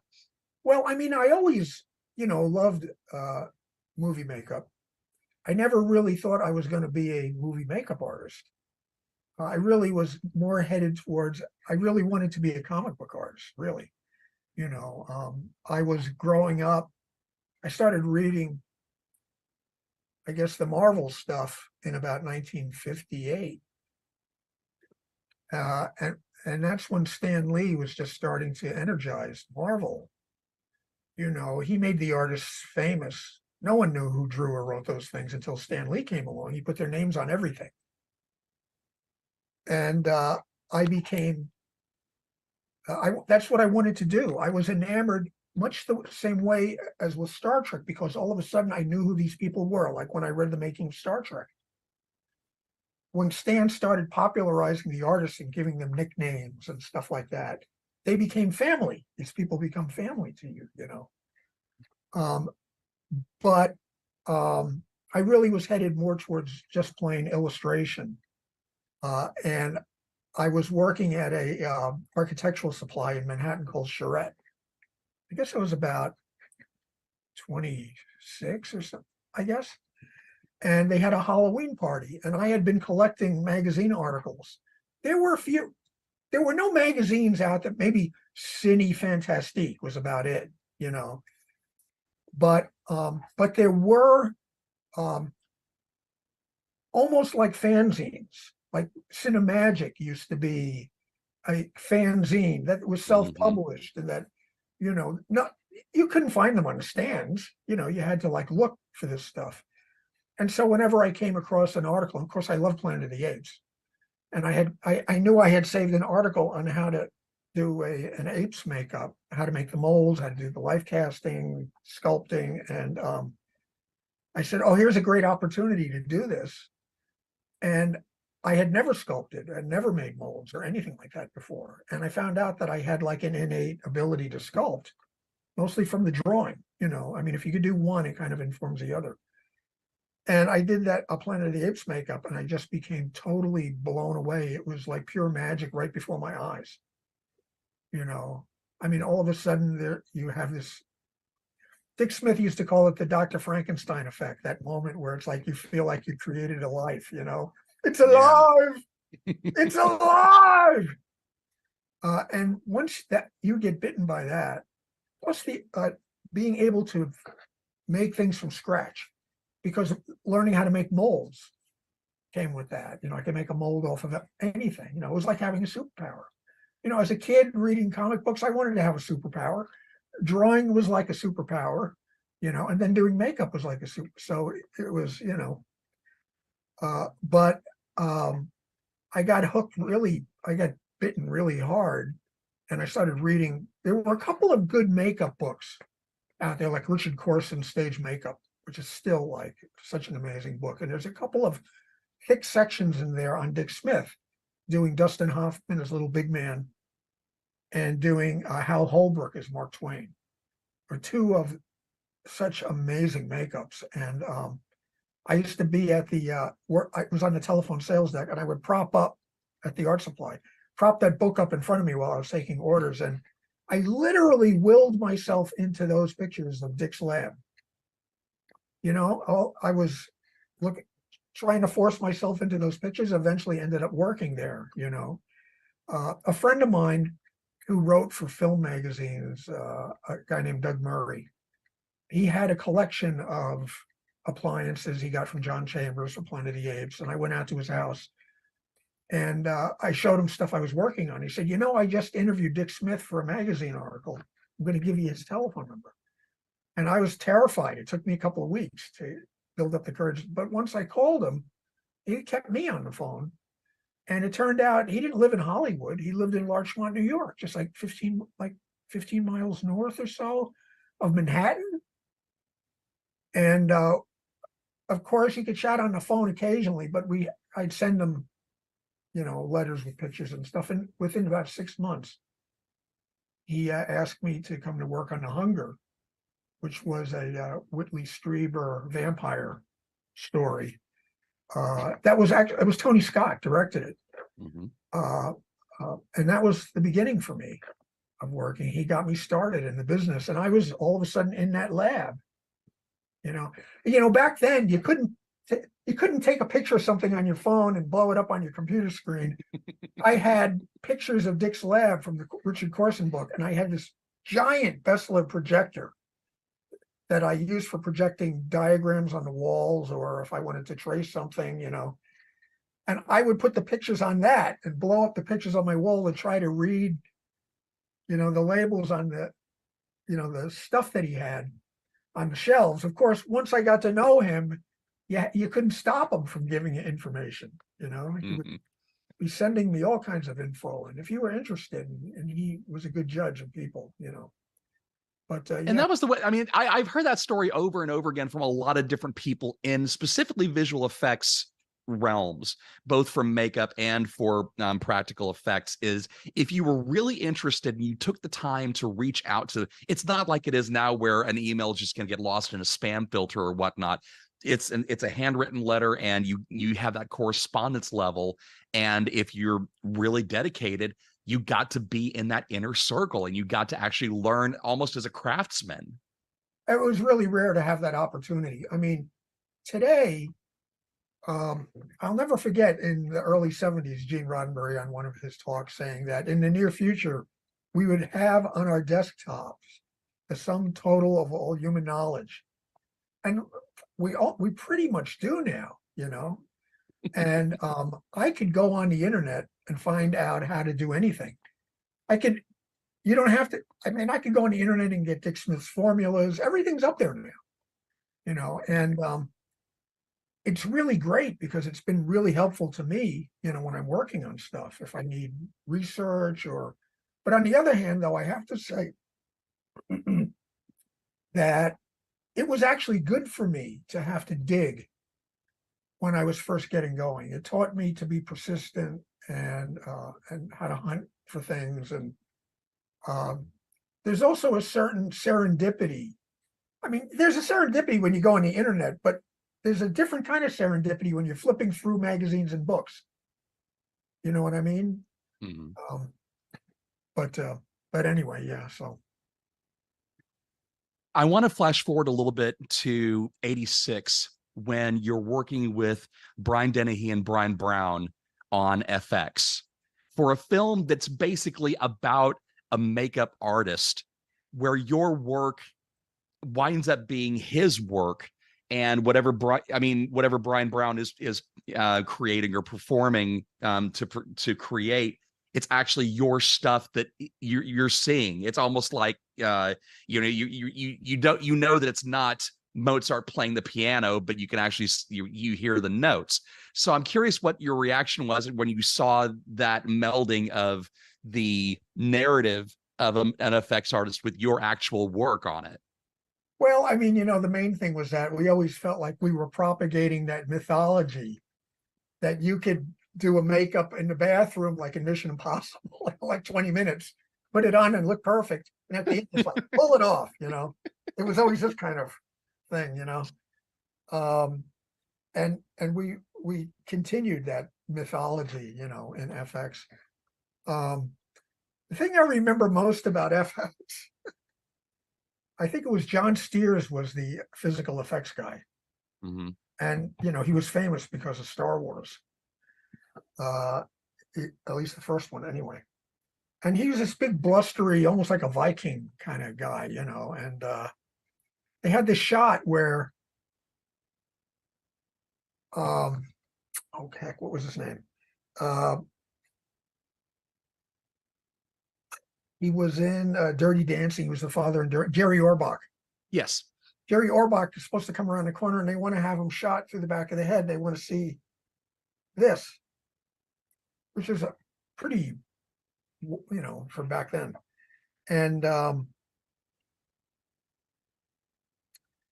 we were going to bring Jerry in, who was the greatest guy, a Broadway guy. Bring Jerry in and do life casting of him, of his head and his shoulders and everything. So we could make basically, the idea was that we would make a gelatin version of his head with hair and painted and stuff. And it would be mounted on my shoulders and I'd be behind him like a Muppet, put my arms through his, the sleeves of his coat. It looked really good. It worked really well. It was a big Jerry Orbach Muppet. But the thing was that we were talking to John Steers because Steers was going to have to, he's dead now, right? I can say anything I want. Yes. Well, yes, he is. I'm sorry. So, he's going to have to rig the gelatin head to explode. And, I wanted to be a good guy. And, I said, look,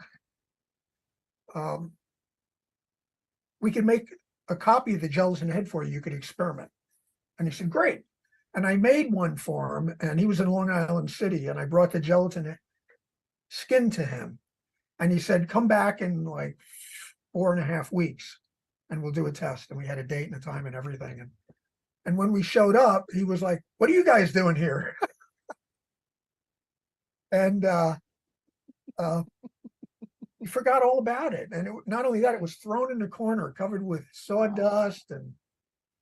And I said, look, I'll tell you what.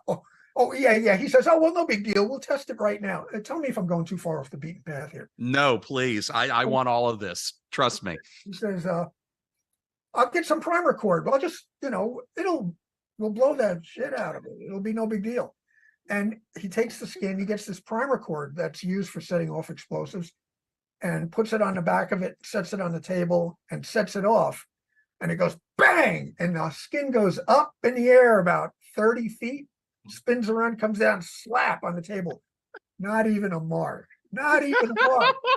So he puts even more primer cord on it. It goes up twice as high, comes down, not even a mark. the gelatin was just absorbing all the, and I said, well, look, if you'll give me the squibs, I'll make a frame for it, and we could put a cannon inside the head and pre-score the face and put squibs behind it, and it'll, and he said, oh, that'd be great, thank you. And we even videotaped the test of it. It worked great. We were at Carl Fullerton's place, and sent it to him. He knew what it was going to look like. And then when we came down to shoot it, and it was downtown, it was on Canal Street in Chinatown. And they wanted to see another demonstration on the street. I was all set for that. And when I blew it, he like went berserk. He said, I can't put anybody in front of that. Are you out of your mind? And I'm like, I'm thinking you could put a piece of glass up between the camera. But it was like they'd seen it. We sent them a video, and now all of a sudden it was like he totally became somebody else, and we were screaming at each other. I had like a screaming match with John Steers on Canal Street in downtown Manhattan. It's awesome. Not the first one that Steers has had, though. I can guarantee that. He's like I said, he's kind of a big blustery, Absolutely right. I don't know, man. I still don't know what happened there. Amnesia. I'm you know sure. what? I'll bet you anything. Probably just like he didn't do his test on the thing. He probably didn't look at the video either. Nah. Probably just blew it off. So it really was a surprise to him, There was a whiskey glass on top of the tape. So you could actually use it as a coaster. But FX. Oh man. So after you grabbed your Oscar, you were on that stage, and the bit for Dick Tracy, which, I mean, the makeup effects were their own characters. I mean, whether you're talking about Bill Forsyth as Flat Top, or good God, I'm just trying to if I do say so myself, it's the most successful part of the film. Well, sure. I mean, it's the one that people remember. I mean, you remember the yellow trench coat, you remember Madonna singing, and you remember the mob characters. And when you're going through those pages of the classic comics to try to bring those to life, I mean, it had to have been just like a playground to be able to say, okay, I'm going to actually be able to turn these into three-dimensional characters and have it be completely believable. Well, I mean, we were still in Brooklyn when I read in Variety that Warren Beatty was going to do Dick Tracy. And I remember turning to my partner, John, and saying, whoever gets that is going to win a statue. Because I knew that sight unseen, that because the potential was so great.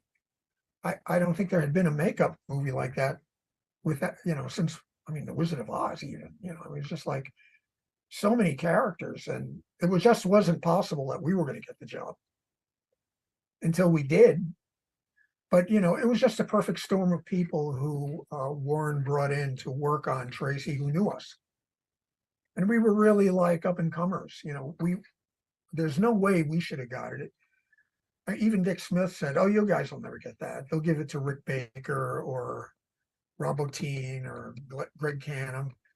And then the next thing you know, he gave it to the underdogs. Everyone was shocked by that, But what changed my life, that's for sure. That's what brought me out to Los Angeles, was Dick Tracy. And really sometimes I think that the real purpose of makeup and the real purpose of Dick Tracy was to get me on Star Trek. The man knows how to segue. I gotta love that. So after being a fan for so long, you go on to DS9, but not as a makeup artist, but as a designer. And I'm curious if there was a specific reason at why you chose to start making that transition into, I mean, not just DS9, but also from next gen, but or towards the end of the run for next gen. And I'm curious where your skill set was finally, okay, I'm going to start submitting my reels for this as opposed to for makeup. I've never had a reel, ever.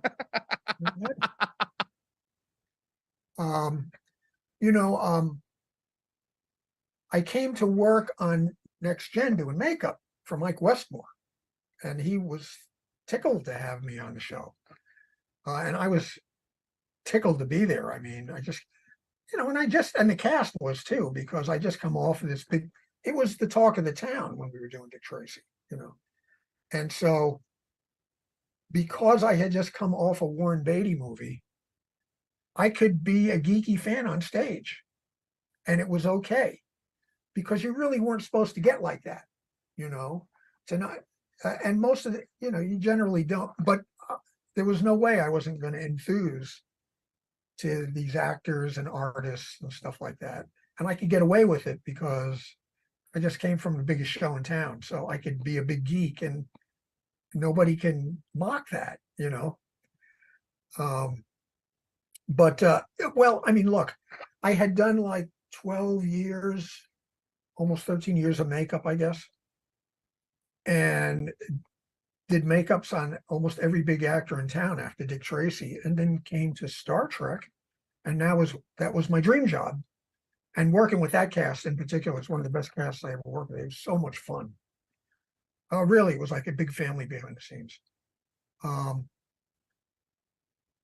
was now spending a lot of time on stage, and I mean lots and lots and lots of hours.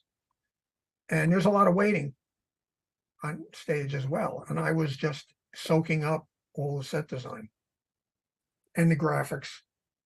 I was always impressed by the look of Mike's graphics. But then when you get there and you have lots of time to look at it this far from your nose, you begin to realize that, wow, this guy he's not just doing cool design work here. He's really thought about this, how it works, It was so evident when you looked at it. That's the thing, like I said, about a good Star Trek starship. The closer you get to it, the more it reveals. And so it's like peeling, layers off an onion. And it's so intriguing and exciting and fun. And, I always wanted to be an illustrator before makeup. When you're on a show like Star Trek, where everyone gets to know each other and goes for a long time, it's moving sideways on the show, going from makeup to graphics to visual effects, then to illustrator. People know you're proven in other departments. They're not taking a chance. They're happy to have you, and I just took advantage of that ability to be able to slide sideways. And I just couldn't do one thing. There were too many other cool things happening. And then especially when you get into the art department, makeup is great. I love makeup. But art touches so many things. I found myself working with visual effects regularly. If they needed a model or they were out of budget, we would make a model out of junk pieces that we had socked away. To me, it was just more diverse and more varied. Makeup is wonderful, but I really have no idea how so many of my friends have been makeup artists for 40 years. I'm like, geez, I can't do that. There's so many cool things going on. If I had more time in my life, I'd maybe wardrobe next. I'd love to design costumes, So art department is really, for me, love makeup, but art department is like the top of the heap because, you get to think about so many different things.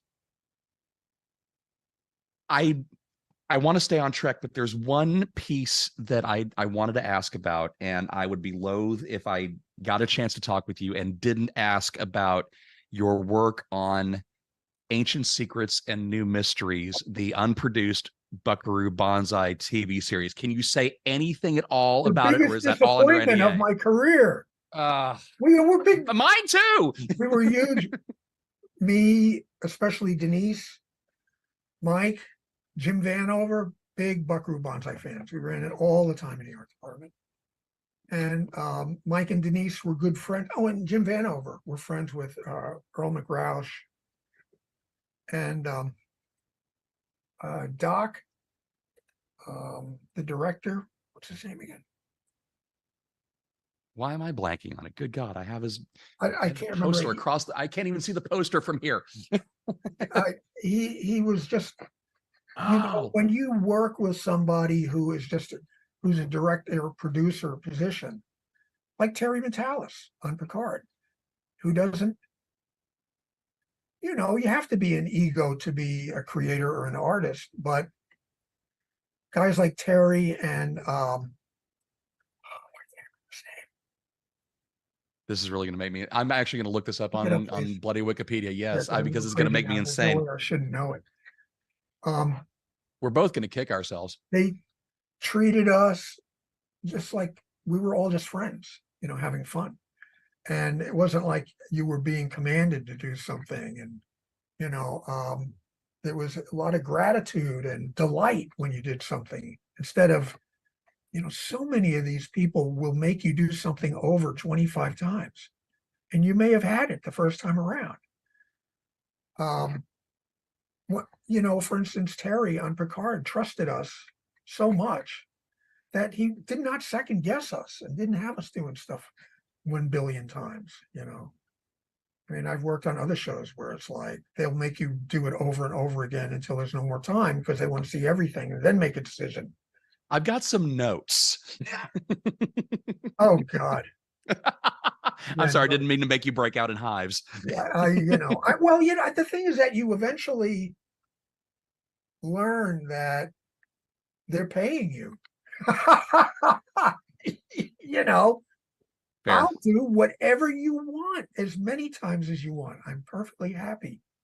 I think that it's a rookie thing to get bent if something you do gets rejected or not used. You just your ego gets in the way of the actual work sometimes. Yeah, you just you know, just do the work. Don't. Yeah. I'm not trying to listen. I mean, sure, I want to do a good job, but I'm mostly there to focus your vision.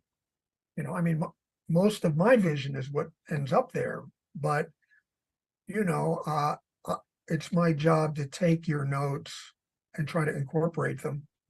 You know, because very oftentimes it's a great idea, and I might not have thought about it. You know, and it ends up, you know, affecting everything in a good way. You know, it can, of course, affect everything in a bad way too, but you know, I just have a very Zen attitude about working in pictures, which you have to have, because you'll just go crazy if you don't, you know, and you have to be the master of, you have to be your own master of yourself, you know, and not let that ego thing get in the way. You have to use the ego if it, you know, to do better, but not to shoot yourself in the foot and start fights and, you know, crazy shit. I know people who've worked on Star Trek who did not end up working on Star Trek long because they couldn't help themselves, you know, and I get it, you know, you're in love with what you did, but I'm never married to anything that I do. I never feel that way. I know if they made a mistake, I have my own opinion. I think that was a mistake, but okay, if that's what you want. I mean, I'll let people know that I wouldn't do that, but ultimately I'm, you know, I'm hired, they hired me, you know. So if I'm going to fight them over every little thing, they're not going to be happy with me. And, you know, I could have missed out on like almost 2 decades worth of work if I was a pain in the ass. You went on to from Next Gen and DS9. You also went on to work on the 2 Frakes films, First Contact and Insurrection, as well as Generations, Enterprise, the Trek, which of course is the Orville, and then full circle with Picard.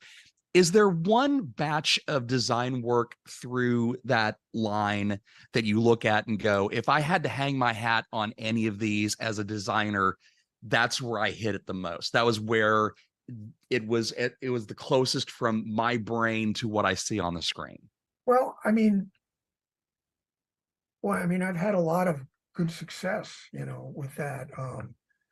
You know, the graphics I did on Deep Space Nine, you know, which I also did some illustration and design work too, because once Herman sees that you can do other things, you won't just be doing graphics, you know. But Mike gave me he trusted me, and he would, say, well, here, I have an idea. Why don't you spin off of this? Or, it was a lot of freedom, and he knew he could give me a lot of freedom. And I'm very proud of the graphics that we did on the show. Although it's Battlestar Galactica, when I went to work with Gary Hutzel doing visual effects, and I had been with him for so long of Star Trek, that he gave me incredible freedom, and that was something else again. That is like, holy cow. I mean, we really did some amazing work on Galactica. It still looks incredible. And, the energy of it, and incredible. But then, working with Dave and Terry on Picard was just another high point. I mean, I didn't know I was going to be doing ships. I really didn't want to do ships.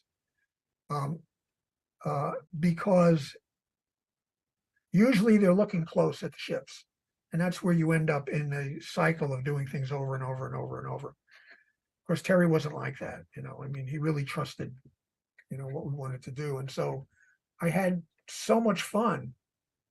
I almost had a heart attack when Dave said he wanted me doing ships. I thought he was going to ask me to do graphics, because graphics is almost like falling off a log compared to the ship, that everyone's looking at. But it just went like butter, and Terry respected everything that we did. It was so unusual. So that's like a real high point for me. I mean, then when I was on Enterprise, I was, the hero ship, and lots of other stuff. It's hard to, if you're doing just makeup for 40 years, you could say, okay, well, here's the high point. But it's like when you're doing like 4 different things across a period of time, it's like there's numerous, points where I can't believe I got to do it. And wow, it sure turned out great. I mean, makeup, Dick Tracy, wow. I really didn't need to do any more makeup after that. Although I went to Star Trek and I did makeup for 3 years for Mike Westmore, which was awesome because I got to live with the actors.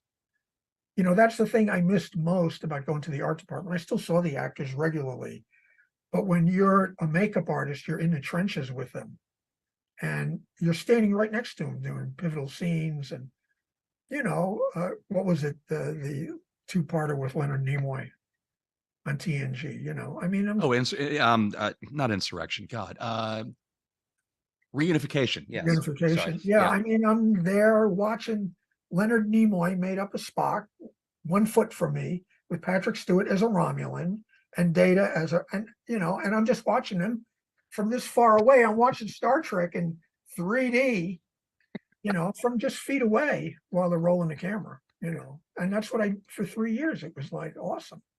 It was my dream come true. Do you look at Patrick Stewart now and go, how dare you not age and make the work that I did on Inner Light not nearly as graceful as what Patrick wound up doing? That makeup was designed by Mike Westmore. I put it on. Ah, well, nicely done to shun blame. Very nice. Yeah, I mean, often you have to go overboard to make to make the audience believe that he actually is aging in that real time. Yeah, of course. I mean, Patrick, he looks great. I have to say, it's really amazing what's being done on a computer with youthening people is just absolutely amazing. I mean, computers are getting into everything, and computers have hurt makeup, I mean, why would you make a monster not in the computer? You got to be crazy. I think I'm happier to see a practical effect for creature or physical makeup than I am to see computers these days. And I just got out of Dial of Destiny a couple of days ago, and if you can suspend disbelief long enough, yes, it does look like Harrison Ford through the vast majority of the bits. And that's a 15-minute sequence where that he is on screen for that. But I mean, good God, it's just I'm old school. I can't help it. I'd rather see Well, the physical you of it. I may be old school myself, but I don't agree with you. You know, I mean, this is like my 43rd year, I guess, in the business. And I've done physical effects and computer effects, and I don't miss it one bit. One bit. I mean, I love having a model. It's awesome to have a model, but I do not miss the fumes. I do not miss the poisons. I do not miss being at the mercy of the DP. The DP can ruin a. And besides, if you look back at some of the stuff, it looks pretty weak. You know, I mean, what looked, you know, like Terminator's Arnold's head, you know, where he's operating himself on the mirror. You look at it now, it's like pretty silly, really. You know, but in '84 it was awesome. Yeah, in '84 it was, and the thing still really holds up. You know, that's incredible. But it's like, God, I would never want to do that again. I'm glad I did it, but. And plus, for the actors too, just being trapped in that chair for hours and hours on end to have, you know, all of it look correct. I mean, I understand that bit of it. It's just, and like I said, as a viewer, I'm looking at it saying, I miss the latex. I don't miss. I'm sure the craftsmen don't. And I'm sure the actors don't. But it's just me being stupid. Oh, most of the people who are still doing makeup, they want to do appliances, and they don't like that the computer's sucking it up. You know, but it just. I've seen some really, really wonderful character makeups that are. You know, I can't see a reason to do a monster. You know, I mean, if it's a character makeup, that's kind of different, where you're working really close to the actor's skin, and pretty soon they're not even going to need to use appliances for that. You know. Wow, what did I see? Gary Oldman as Winston Churchill. Wow. Yeah. Amazing makeup. Very much so. And I mean, I guess, and I'm disputing my own thing, because now I'm looking at the Gorn on Strange New Worlds, which is 100% CG and really freaking terrifying. And, you know, the big rubber suit just wouldn't have been, you know, apt for that piece of it. So I've come back. Doug Drexler, you're absolutely right. Well, once again. You know, I mean, it's like, look, you still can do Planet of the Apes ended up being all CG apes. And wow, they're Andy Serkis. Astonishing. Incredible. Yeah. I mean, I cried at the last one with Andy Serkis. You know, I think, was it The Battle? I don't know. That one really hit me.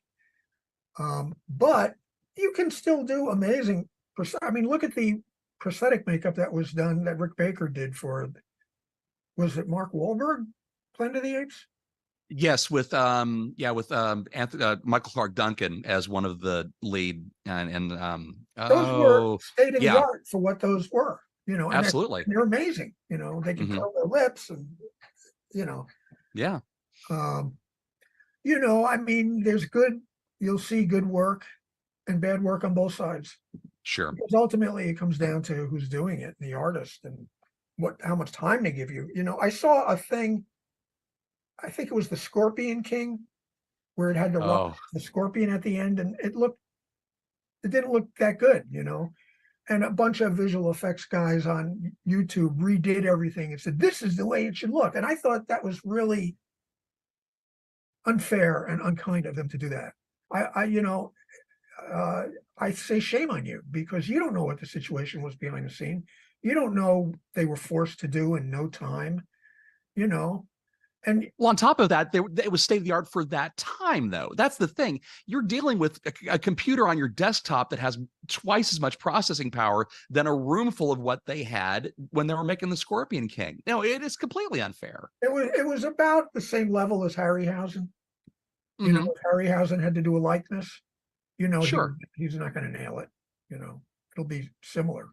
You know, once the guilds get the people finally at the table and work is running again, do you have anything in the pipeline, or are you just waiting for this all to get shook out before you know what is next on the Doug Drexler docket? Well, I mean, the alliteration.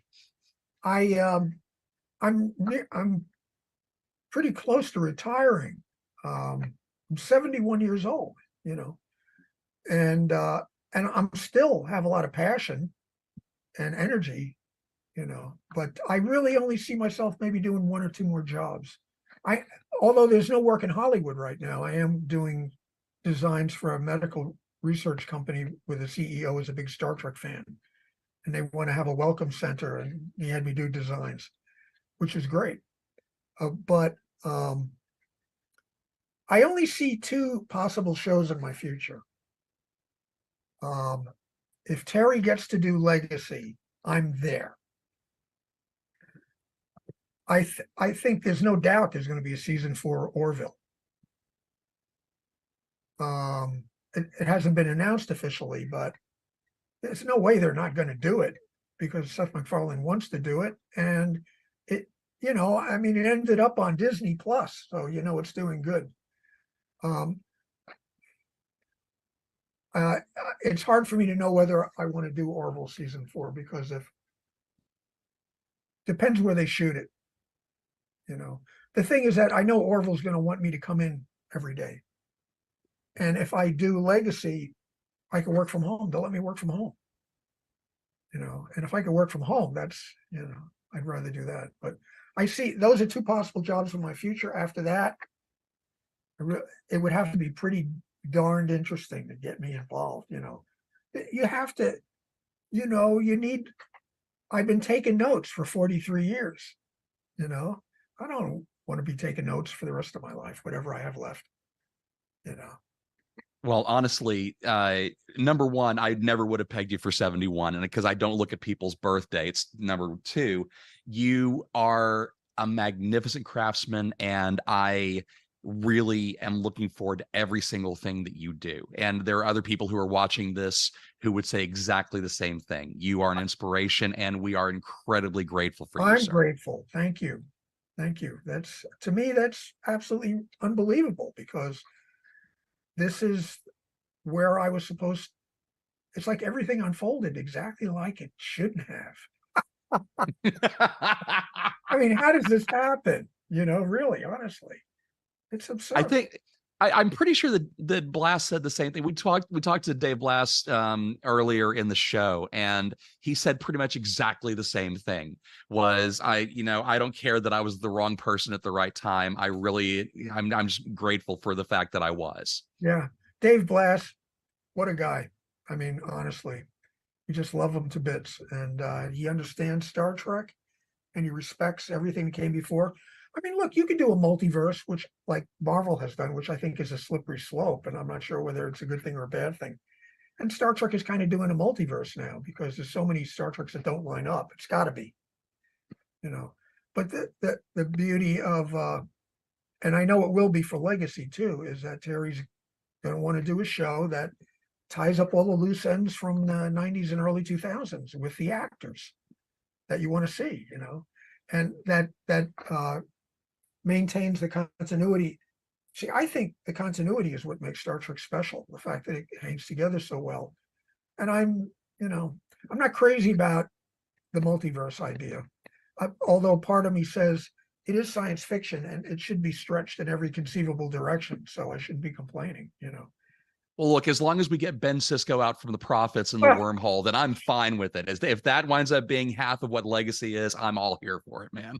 Yeah, as long as he's not a god.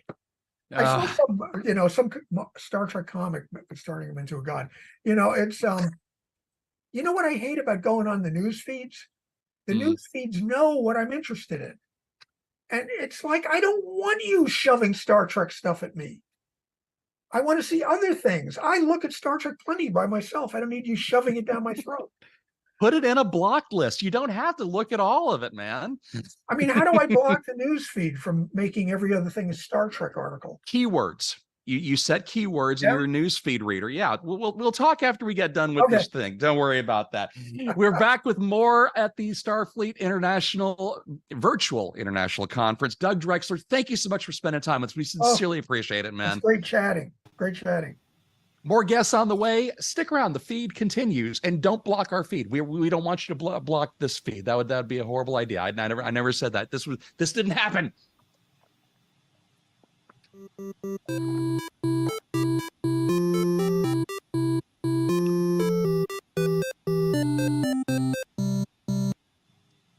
You know, I Sounds like just a have that. Atari. I know, and I have that like stuck in my head. Like I'm just like casually just, beat bopping over here. But what a great interview. Oh gosh, he is so amazing and so charming. I can see why. Well, never mind. That's another story. But he is just, I mean, we're Facebook acquaintances, and I just look so forward to his posts. They're Absolutely. always so interesting. And it's always nice to, when you see an interview like that, the natural chemistry that people have. I mean, Drew and Doug, you wouldn't have even thought it was an interview. You would have just thought it was a casual hangout with friends. And I like that You kind of guys chatting. And they disagreed and didn't get into a fight like so many seem to want to do. Oh, we appreciate that. This violence-free zone over here. Yes. But up next, we have Gary Graham. To those who are familiar, he played Ambassador Soval, the stern-faced, no-fun Vulcan ambassador in Star Trek Enterprise. And rumor has it he still doesn't smile to this day, so I'm hoping that this interview we're about to see proves us otherwise. He did on Alien Nation, which was my favorite thing he was in. He played, what was it? Lieutenant Matthew Sykes. You're going to hate me. I don't know that show. Oh, it's so good. I didn't like the movie, but the series was good. And then they did TV movies after it, and he was in all of it. Okay. It's really good. You need to check it out. Well, let me see if I can find it. Right now I'm watching Star Trek Voyager for about the 85,000th time because I just love Kate Mulgrew. But I will add that to my list after. It's good, and a lot of it still resonates today, sadly. Well, let's find out, but enjoy the program.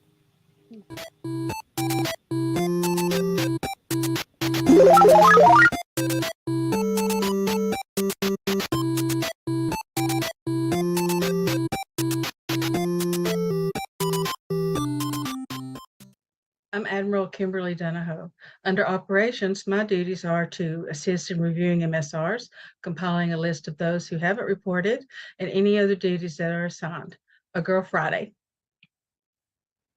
Hello, everybody, and welcome. My name is Captain Lynn Harper, and we're here to interview none other than Mr. Gary Graham. I'm joined today by Ensign JG Heather Harper, otherwise known as my sister. So welcome, Mr. Graham. Thank you so much for joining us. We're so thankful for your time. My pleasure. My pleasure. So I'm just going to dive into some of the questions. In some of my research, I read that you had considered following in your father's footsteps. And I was just wondering if you could tell us just a little bit more about that.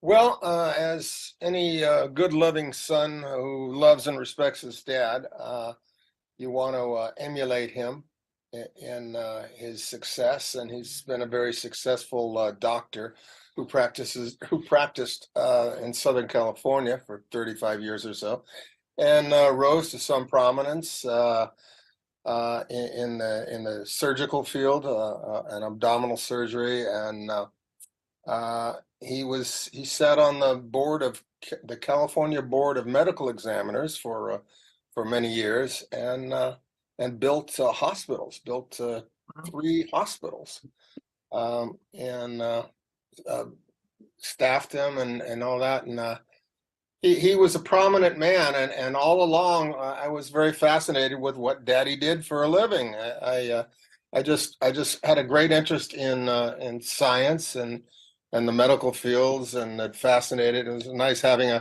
such a good advisor there for my pre-med studies. And all growing up, I never considered anything but being a doctor. And lo and behold, I get into college, and I met a girl and followed her into, I didn't care where she was going, I was going to follow her. And she went into an acting and directing workshop out on the fine arts department. And I had to take a fine arts class for my major as an elective. And I just started doing plays, and I'm thinking, Gary, what are you doing? You should be studying calculus and physics and biology. And what are you doing here going to play rehearsal? And I never took it seriously. I just thought it was a a great departure from my very intense medical studies, and I ended up falling in love, I guess, with the girl, but mostly with the art of acting, with theater in general. And I just never looked back. And 30 years later, I'm sitting there with a career, and I'm thinking, how did I get here? This wasn't part of the plan. So anyway, many tragic stories have begun and ended with I met a girl. This is no different. Anyway, got a career, and I went with it. And it was not natural. I gotta say, people say, "Well, were you born to act? Were you always?" Well, I was a ham, but I never ever thought of actually doing that for a living. Are you kidding? No, we're just play acting. Come on, like kids do, and somehow figured out a way to turn that into a career, and I never looked back. That's all, except with fondness. Oh, well, that's very good. That's wonderful. So I was looking at your resume of classic network shows, The Incredible Hulk, Starsky and Hutch, T.J. Hooker, Chips, Moonlighting. I imagine you've seen a huge shift in the way that television shows are produced. You know what? I haven't. Learning about how the things are produced, and learning what to do on a set, and the actual physics of putting it all together. I've been all over the world doing movies, and what I found remarkable was it's all pretty much done the same way. Even in so what if the crew is speaking Italian or Yugoslavian or Spanish or what? It's all done the same way. They figured out how to build the wheel, and nobody really improved on it.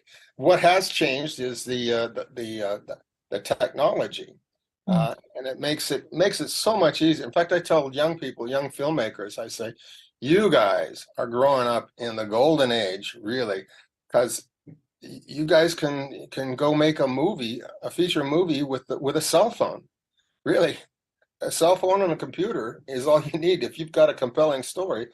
You don't need a $20 million budget and 89 people around.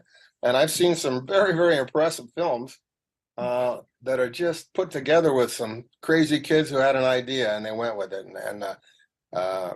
So I tell everyone, just make your movies. I'll watch your movie if you'll watch mine. Well, it's funny. You say make a movie with a telephone. It's so true, because I've seen, like, I'm a teacher, a performing arts teacher, and I've seen former students go out and literally they're making movies with a cell phone. It's incredible what they can do now. Amazing.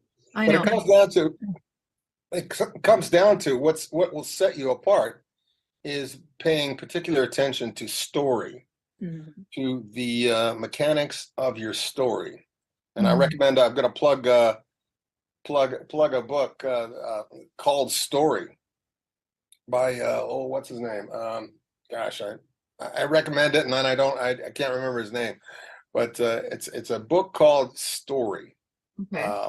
And it's just marvelous. It's about screenwriting. Okay, well, I'm gonna look it up. Sure.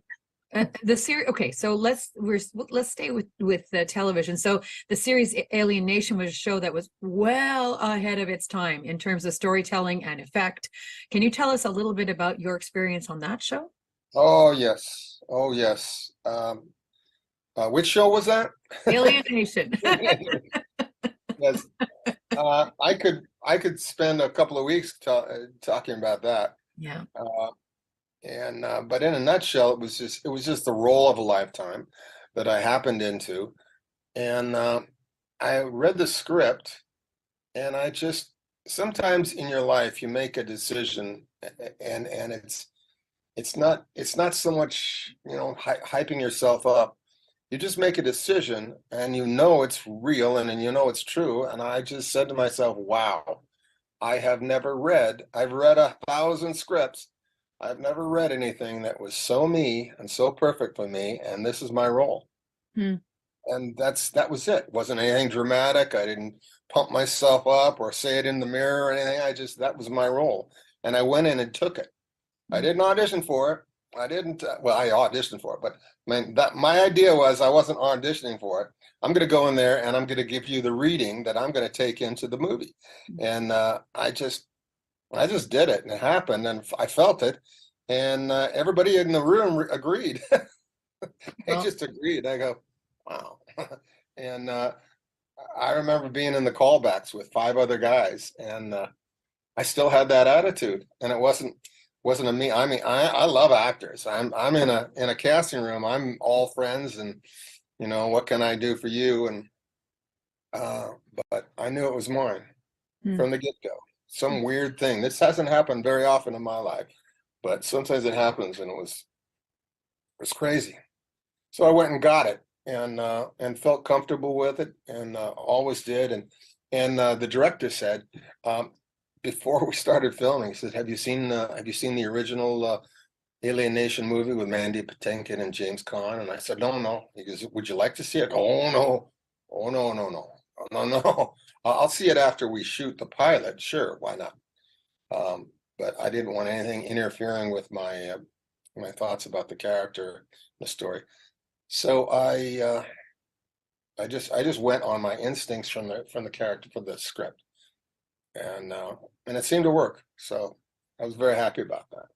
Yeah, I remember it very, very well. I loved Alien Nation. So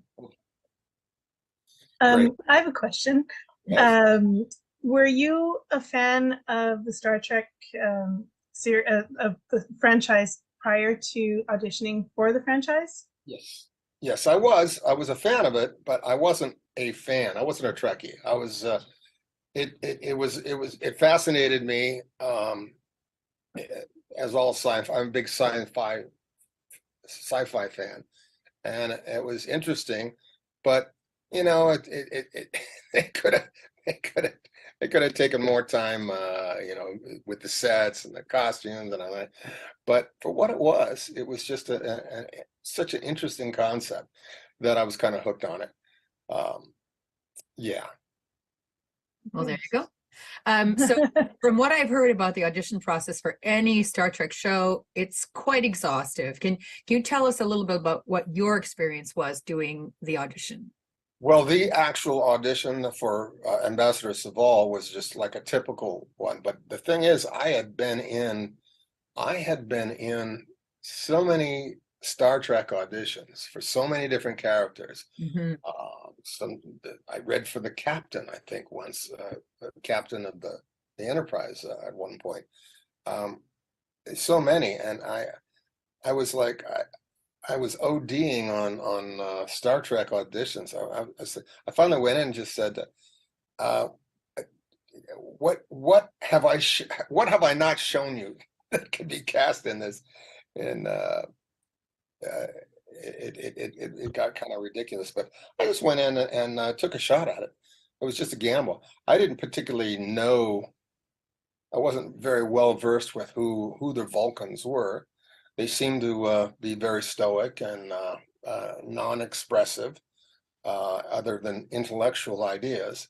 And I thought, okay, that gave me a hint going in. And then when I got cast, I still wasn't quite clear on who the Vulcans were really, and it was kind of rushed into production. And I remember showing up the first day of the pilot, and Rick Berman is standing there, and I was due on set to start filming in 15 minutes, and so I'm just wondering who I am. And I approached Rick, and he said, "Wow, you look like a Vulcan." I say, good, Rick. I have a problem because I'm not sure I feel like a Vulcan. Now, can you tell me who they are and where they're from, and give me some backstory on the? I probably should have brought this up earlier. 15 minutes on set, okay. And he just went, oh, I saw it just for a second go across his eyes. what have we done? We cast this guy who doesn't know it. But he said, let's come with me, Gary. And he walked me around the soundstage. And for the next 20 minutes, he told me about the Vulcans, about far from being expressionless, far from being emotionless. They have a raging emotions inside. And they realized hundreds of years ago, 100 years prior, that they had better find a way to contain and sublimate their primal drives and passions, or they were going to destroy themselves. So thus was born the need and subsequently the development of their sort of Zen approach to problems, and a need for logic and understanding and controlling and containing emotional passions. And I looked at him, I said, wow, that is so much more intensely brilliant than what I had in mind. Thank you for that. Thank you. So I thank Rick Berman for it. He just dialed me in. I thought, wow, now I've got something to play against.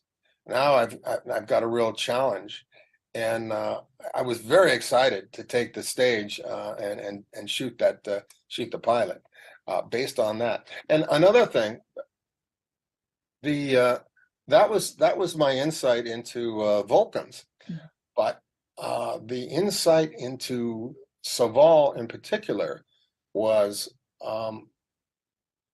I at one point I'm talking to them and the conversation is not going where Soval wants it to, and he's talking to humans, and he gets agitated, and for 1 minute he lets the facade go down for relax, and he speaks out almost violently, and raises his voices, and they all stop, like everybody in the room stops and stares at me, and I instantly know what I've done, and I demur from the moment, and Archer says, raising your voice to make a point?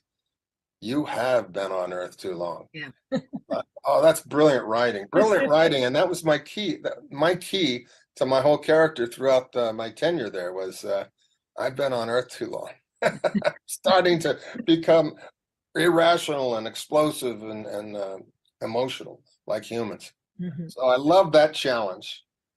Well, I mean, thank you for that. That gives me so much to think about in terms of Soval, because I really enjoyed him your portrayal of him in Enterprise. Enterprise is one of my favorite series.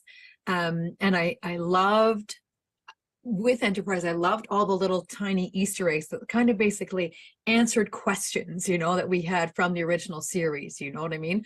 That's right. What I was always looking for those. And when I got those, I was so satisfying.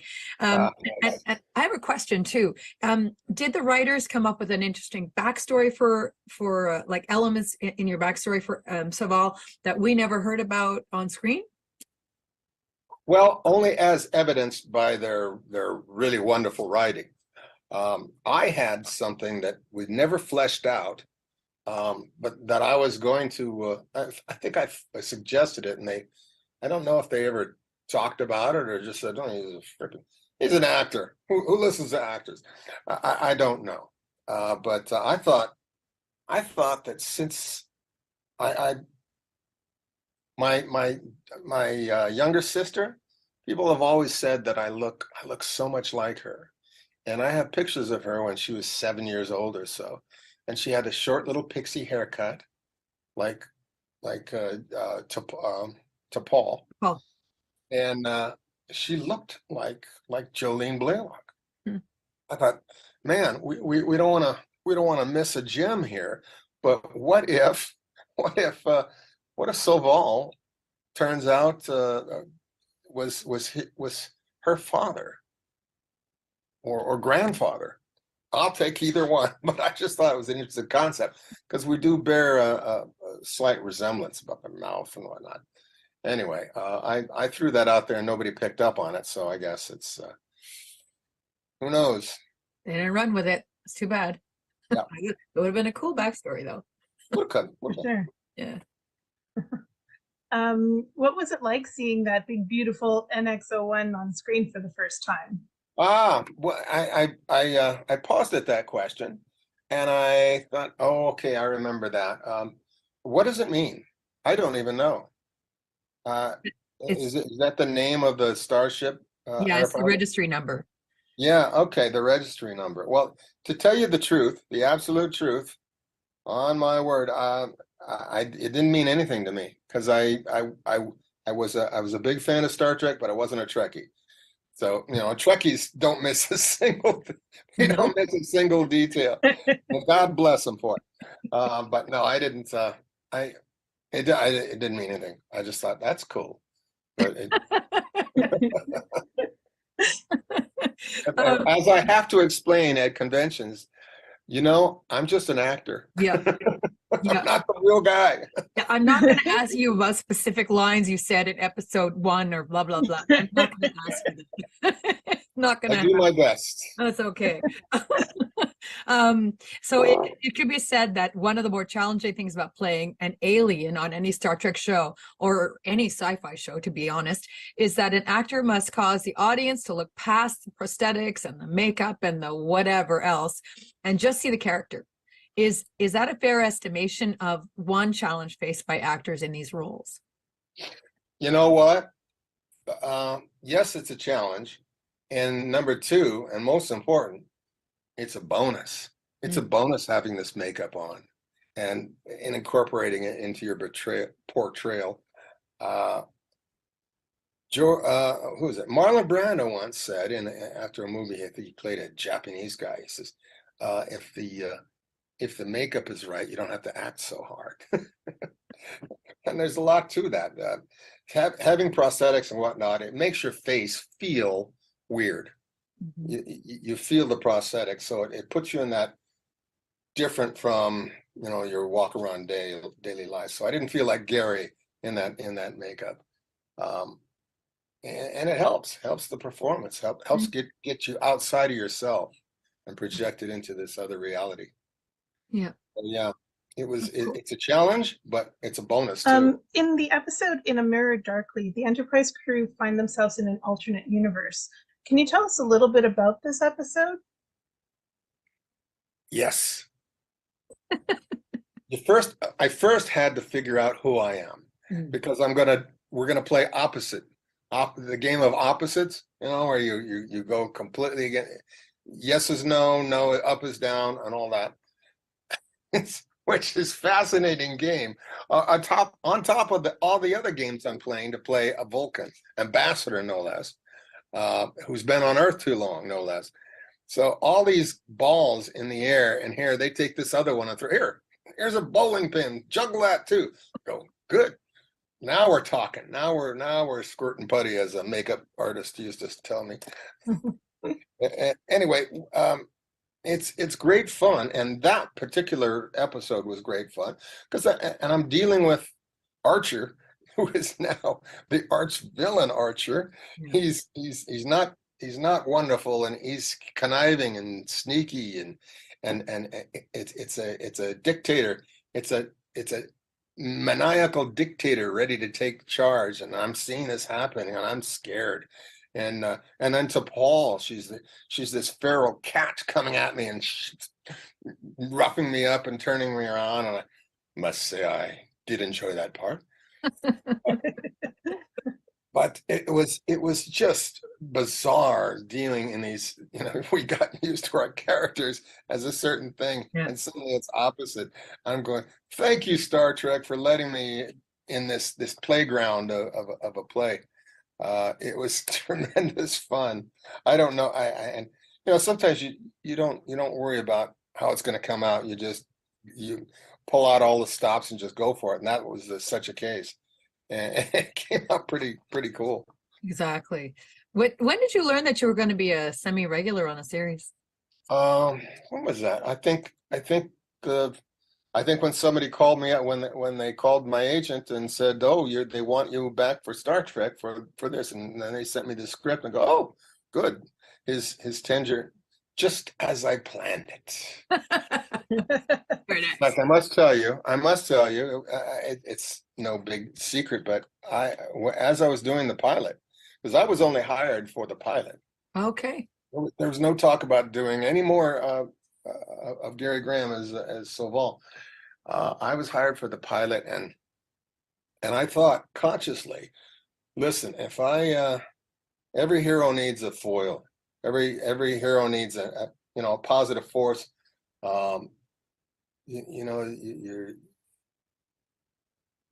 You need that push and pull, that dynamic. And I thought, if I can make myself enough of a nemesis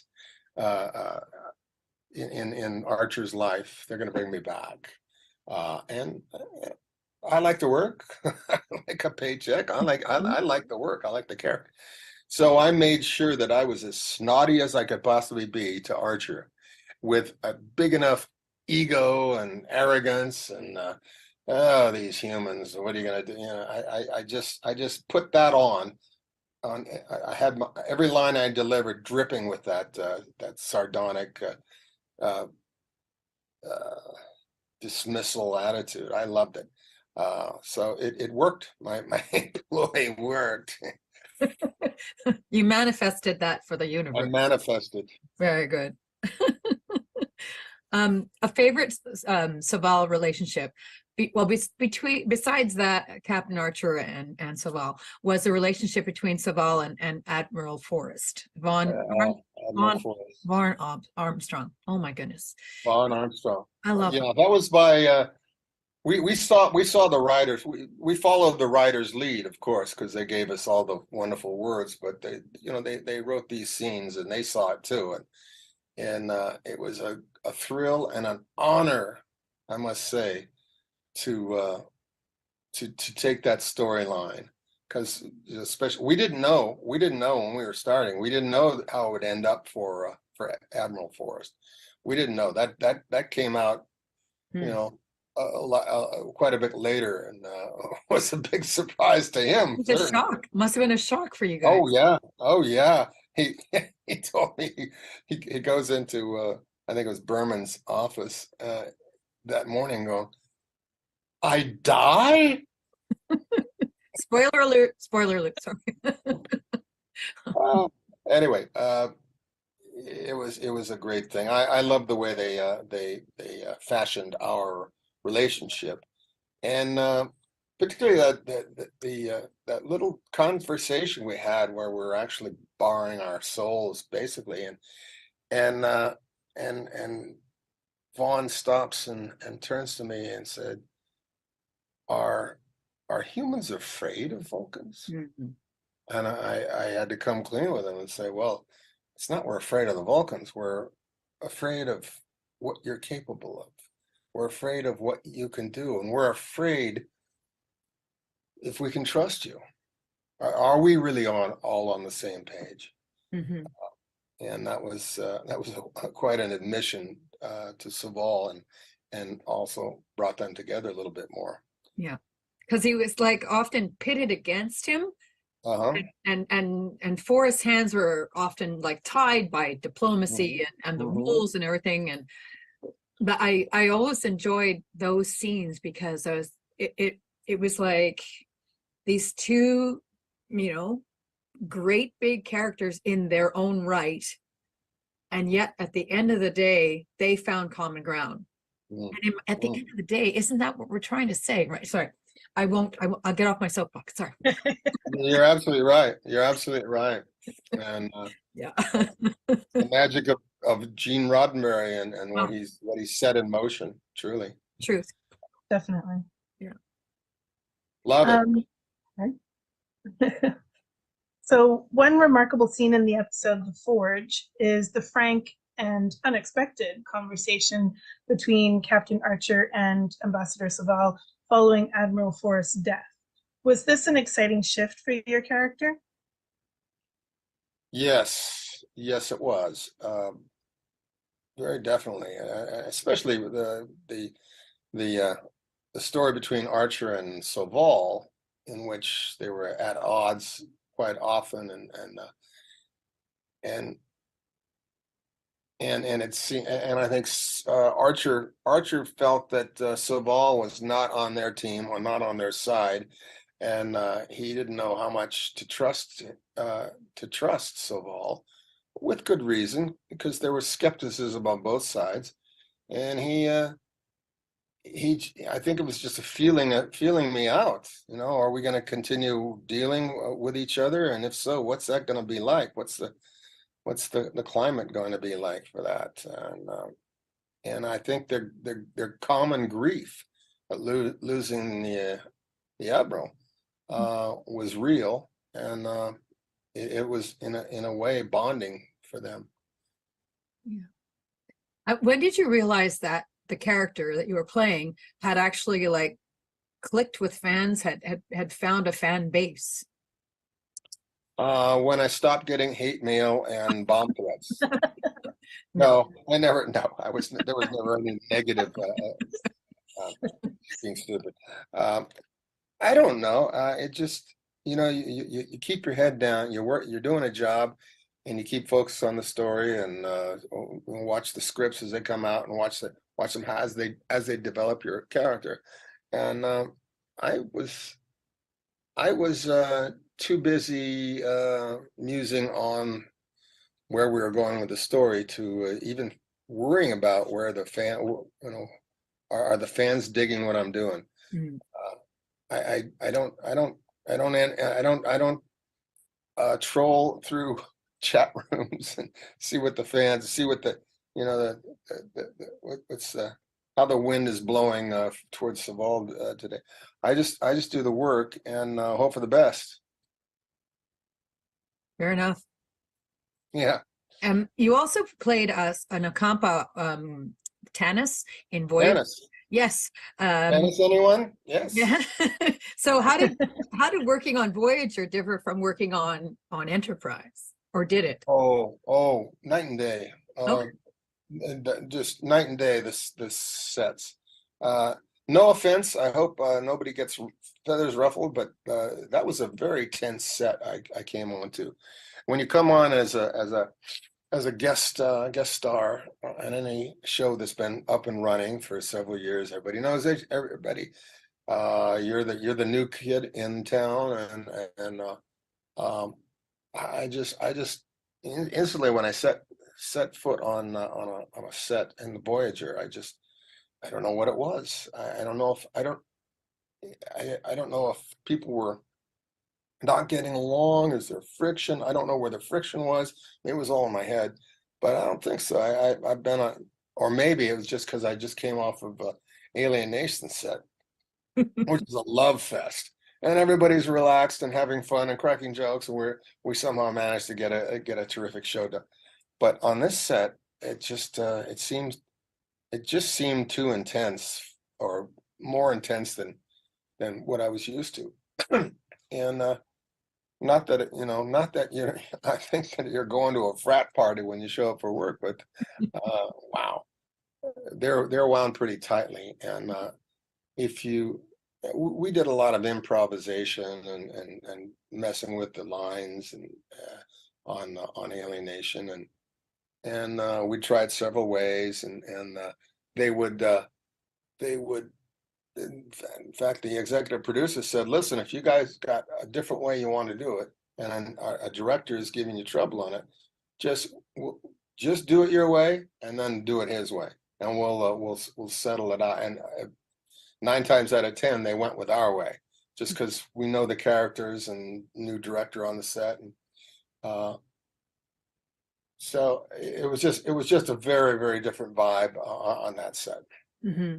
It's very freeing though when a director says that to when you're given that kind of latitude, yeah, you know, sure, to do that kind of thing. Yeah, sure. It was a luxury.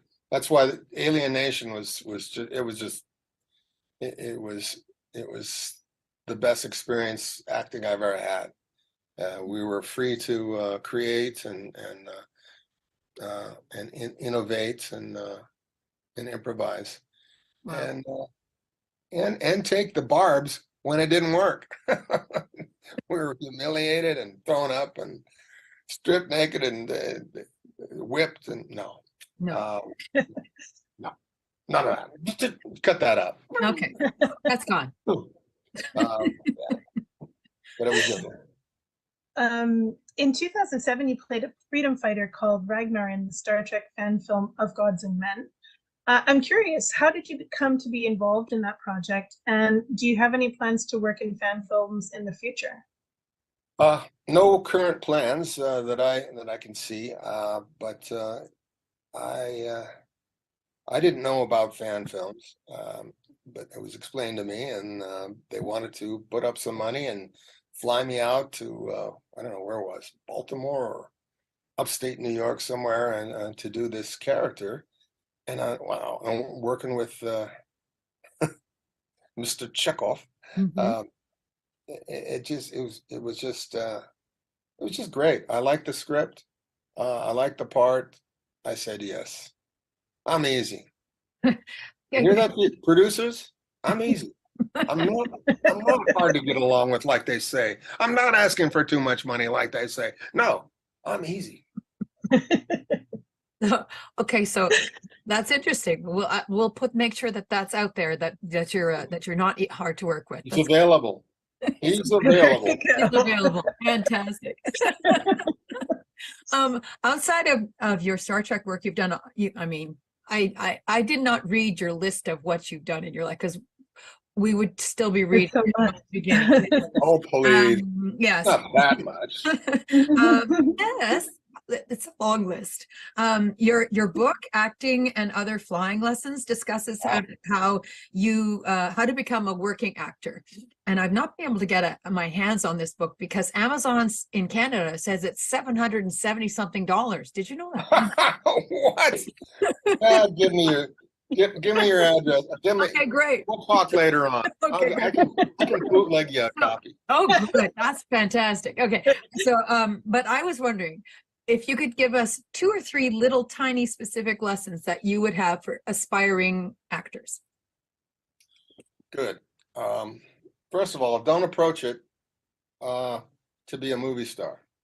Wrong. Just throw that out of your mind. Approach it to work. It's not about the fame, the celebrity, the money, any of that. There could be some of that, yeah, along the way. But it's about the work, the actual work of getting in the trenches and creating these the imaginary realities that will take you and relax you and slip you into that place where your emotions are accessible, your sense of reality, because basically we're liars. We create something out of nothing, out of just our imagination, and we believe it so much that, and open our emotions, open our hearts and our minds so much that magic things happen and the camera captures it. You shouldn't be stuffing anything into the camera. You should just be stuffing stuff into your imagination and living these actual experiences. Whether it's on a stage in an acting class, main stage in a theater, or in front of the camera. It's about creating imaginary realities that are so not representing life, but actually living life. Mm-hmm. See, because the mind, the conscious mind and subconscious mind can't tell the difference. You may be acting and you know the camera, you see in your peripheral vision the camera dolling around, the camera moving in, or some guys waving. You may see all that, but what your mind experiences when you get down to it in that magic zone, what Jack Lemmon used to call magic time, is absolutely real, because the subconscious can't tell the difference between a real illusion or a fake illusion. And I mean, that's kind of a crazy way to put it, but acting is a crazy thing to do for a living. Yeah, awesome. That's beautiful. Thank you so much. So I know you discussed your career highlights in your book, but if you were going to pick a couple, which stand out in your head? Fair question. Certainly alienation was when my life really took a turn, or my career took a turn. But there was also working abroad. A sci-fi film I did some time ago in Rome called Robot Jocks. Oh, yes. It was originally called Robo Jocks, which has a nicer ring, but Robo Cop, even though they started after us, they finished sooner because we had a lot of second unit stuff to do out in the desert. So they finished sooner. So the judge, I think it was contested legally. The judge says, "Yeah, these guys want to be RoboCop. That means you can't be Robo Jocks." So they just threw in a T and called it even, Robot Jocks. Not the same ring, but still, we got to do it. That's amazing. I watched an interview where you said, and I'm going to read it because it's a quote that you said, "It's a wonderful business. It's a horrible business. It's a lovely craft, but a horrible life." Can you tell me what you meant by that? God dang. I feel like I'm on the witness stand. There you go. I have not been sworn in, by the way. Yeah, that was obviously in between gigs. Because when you're doing a great gig and they're paying you a lot of money, it's a wonderful life, period. But there's just so many ups and downs to a career, and my career has been somewhat successful. I've been able to work steadily off and on. Sometimes there's huge long gaps in between when I work, but I've been able to bang this out for almost 40 years, I think. So I'm very happy with the success I've had. Wish I'd had more. Of course, every actor wants more. Dustin Hoffman wants more, but I was able to work with some really fabulous people along the way who taught me a ton, and it's been a decent living. So I'm happy. I love the business. I really do. Even the shitty parts of the business, I love it. It's no business is perfect, and since we're dealing with people who are imperfect, but yeah, I when all is said and done, I love it. I love this business. Fantastic. How have you been able to stay the course and stay so positive throughout your career? Well, I've always been positive, and that just my parents stressed. My dad always said, "Gare, whatever you do in life, you can do anything if you put your mind to it. If you just keep going at it and stay positive, and you can accomplish anything you want. It's up to you. How there's a allegory or a parable. It's a parable allegory. I don't know, a story from Rocky. It's not how hard you can hit. It's how hard you can get hit, and pull yourself up off the ground and keep going. That's what will take you there." Yeah. So and everybody's got a grumbling story about how things they're doing it. Look at all that. You can do anything. If things go bad, pick yourself up, dust yourself off, lift your chin, and keep moving forward. Yeah. So, as an actor, how does the support of fans feel for you? And can you talk a little bit? Is that important to you as an actor? The support of the fans? Well, it's very gratifying hearing positive reaction to me and what I've done and the projects I've worked on. Very, very gratifying.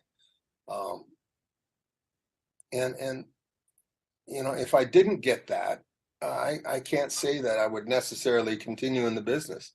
If I just got, "Nah, you stink" all the time, and "Nah, that sucks," I didn't buy that, then I probably would have not continued going forward. But I didn't get that. I didn't when I started in business. When I started, training in school, and I didn't get all that much positive reinforcement to keep me going. Because I had what I wanted to do, and I had my goals set, And my goal wasn't to be a movie star. My goal was to be a working actor. I just love the work. So if I can keep doing that, they'll see me do a job they like, and they'll rehire me, or they'll hire me again, or other people will see. That's all I wanted. I didn't need to be a movie star, which is, that's the dream. Then you've got your pickup roles. I figure I'm just I'll be lucky. I'll be one of the lucky ones who works. Mm-hmm. Yeah, that's great. You, like my sister and my son, are also a musician. Was this ever something you considered doing as a full-time career? Oh, no, never. It was just something I like to do because it's fun. Music is fun. And I think about rock stars flying around. I think that would be fun. Now that'd be fun, being on stage every night and just rocking it. Because there's something about music that makes you feel good, and rock and roll music playing in front of a bunch of people. Oh my gosh, I can't even imagine a better high. So no, I never ever thought that I would do that for a career. It's just a fun thing to do. Well, that's very cool. This question actually came from somebody in Starfleet Medical. You're involved with a few bands. So one of them was Gary Graham Garage Band, Gary Graham Band, and the Sons of Kirk. How did the Sons of Kirk come to be? That's interesting. Completely by mistake. Not by mistake, but completely out of the blue. And I didn't put a lot of thought behind it. I was preparing to go to the Las Vegas, famous Las Vegas Star Trek convention. Yeah. They have a lot of people there. And my convention agent was saying, well, what would you like? What would you like? A table, I'm assuming. Yes, I'd like a table to sign autographs and meet the fans and all that. And he said, and she says, you have a band, a rock band, don't you? I go, well, I said, I almost said, no, not really. We meet on Thursday nights for Thursday night jam in my garage. And we just, play or cover tunes and just rock it. And I started as the drummer, really. I thought I'd be the drummer until my wife's girlfriend had a boyfriend who was a drummer, and he showed up to sit in with us. And he started playing the drums and goes, well, I guess we found our drummer. I guess I'm going to play guitar. This guy was awesome. So he was our new drummer. And I started playing rhythm guitar. And I had another guitarist who had a really good voice, and another guitarist who had a good voice too. And the two of them were the lead singers. And I kind of organized it and got it together. And I hadn't written any songs yet. This is all cover stuff. This is 10 years ago, all cover stuff. And I was just happy to play rhythm, and occasionally I would step out and play 4 bars, 8 bars of a lead, just to get my feet wet. And we did a gig. We did our first gig, which was on my driveway. I have this big, long driveway. On my driveway for neighbors and whoever wanted to stop by. And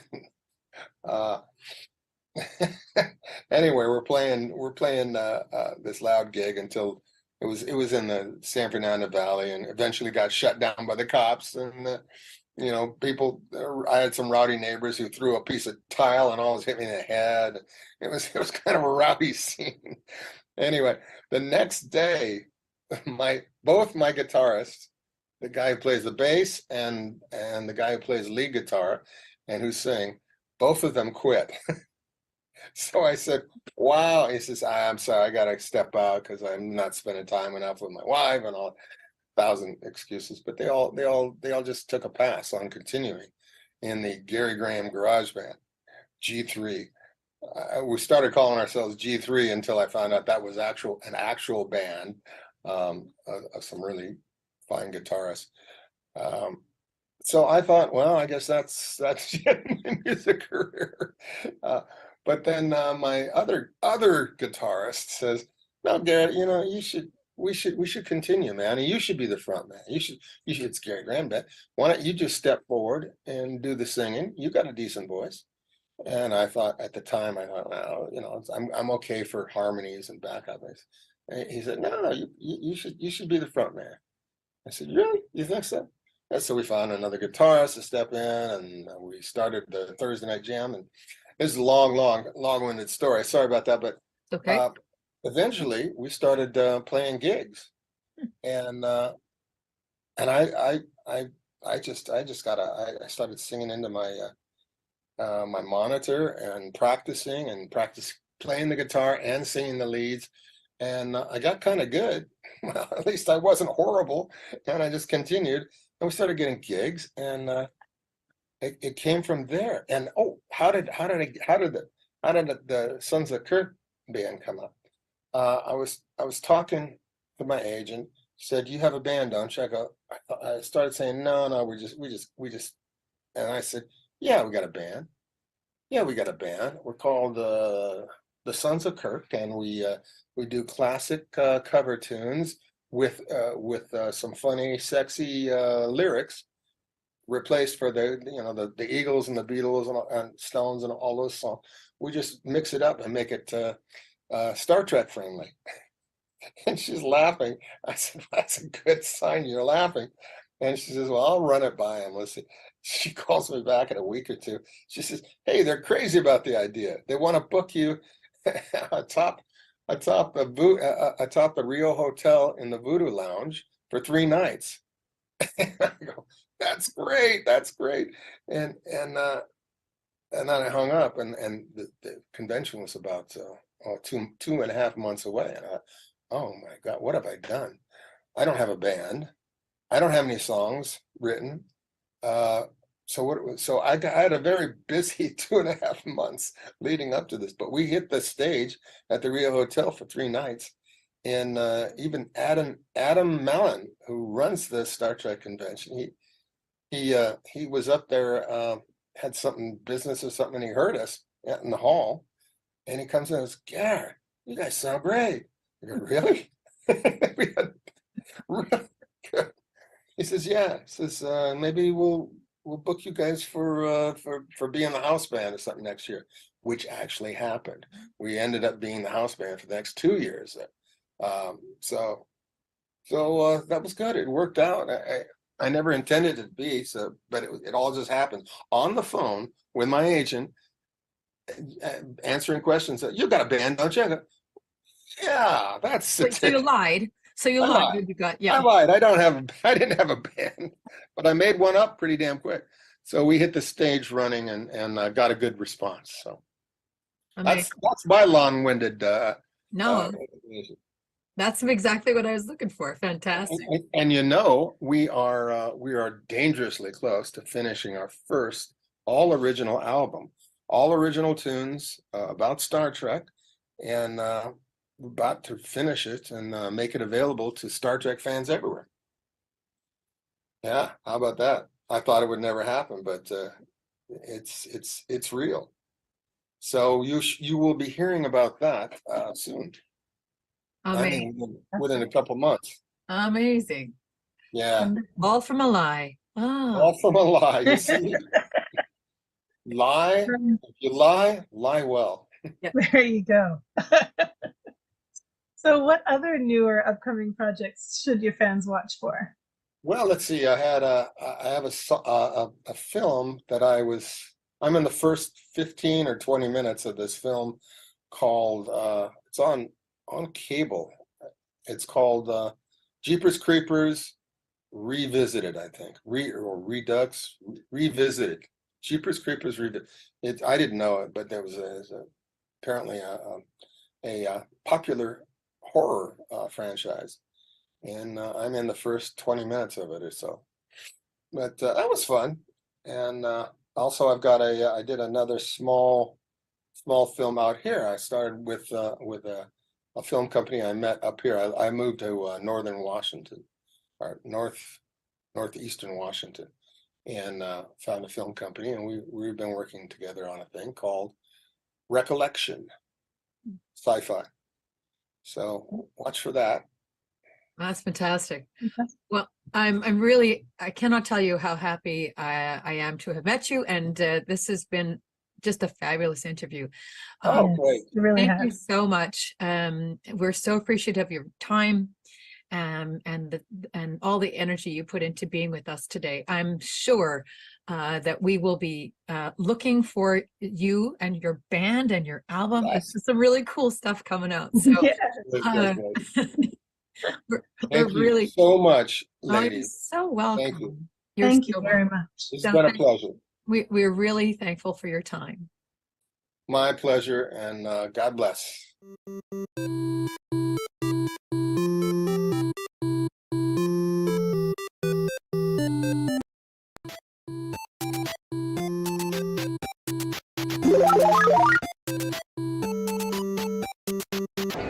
Hey, Starfleet International, it's John Barrowman here. I'm here with a captain and an ensign, and I want to be beamed up right now. Get me on there. Have fun.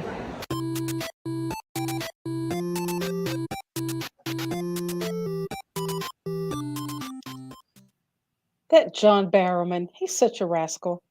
Well, you know, can't hold it against him, though. Oh, I'm not. I think he's adorable. Well, I've successfully queued Alien Nation to my list of things to watch. I did that while I was watching the interview. Remember, there's the series and then there's TV movies that are separate. Oh, always go with the series, never the TV movies. Well, until the end. Yeah. Well, I do hope everyone has had a great time today watching all these segments and interviews that we've had today. I hate to say it, my favorite was probably Doug Drexler, and I loved Connor Trenier, but it's just like, oh, Doug just came in and swept it out from Connor's feet. I don't know. It's like picking your favorite child. You can't say that. But I enjoyed Gary Graham. I learned some things about him I didn't know. So Fair enough. The next segment is our final mission. Over this past year, we have lost a number of valued Starfleet International members, as well as members of our entertainment community. And this is our memorial to them. A good quote that I've heard is, someone once told me that time was a predator that stalked us all our lives. But I rather believe that time is a companion who goes with us on the journey and reminds us to cherish every moment because they'll never come again. What we leave behind is not as important as how we've lived. The members who have passed this past year have lived impeccably, and we cherish and honor their memory.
To all those that go before us, and to those who must go on, I offer this message. The light of those who are called to the final frontier carries on in, around, and through each of us that knew them. May we journey forth with the memory of the missions we shared together and continue the journey into the great unknown, seeking new things, new places, until we too go at last where many bright lights have gone before.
That was moving.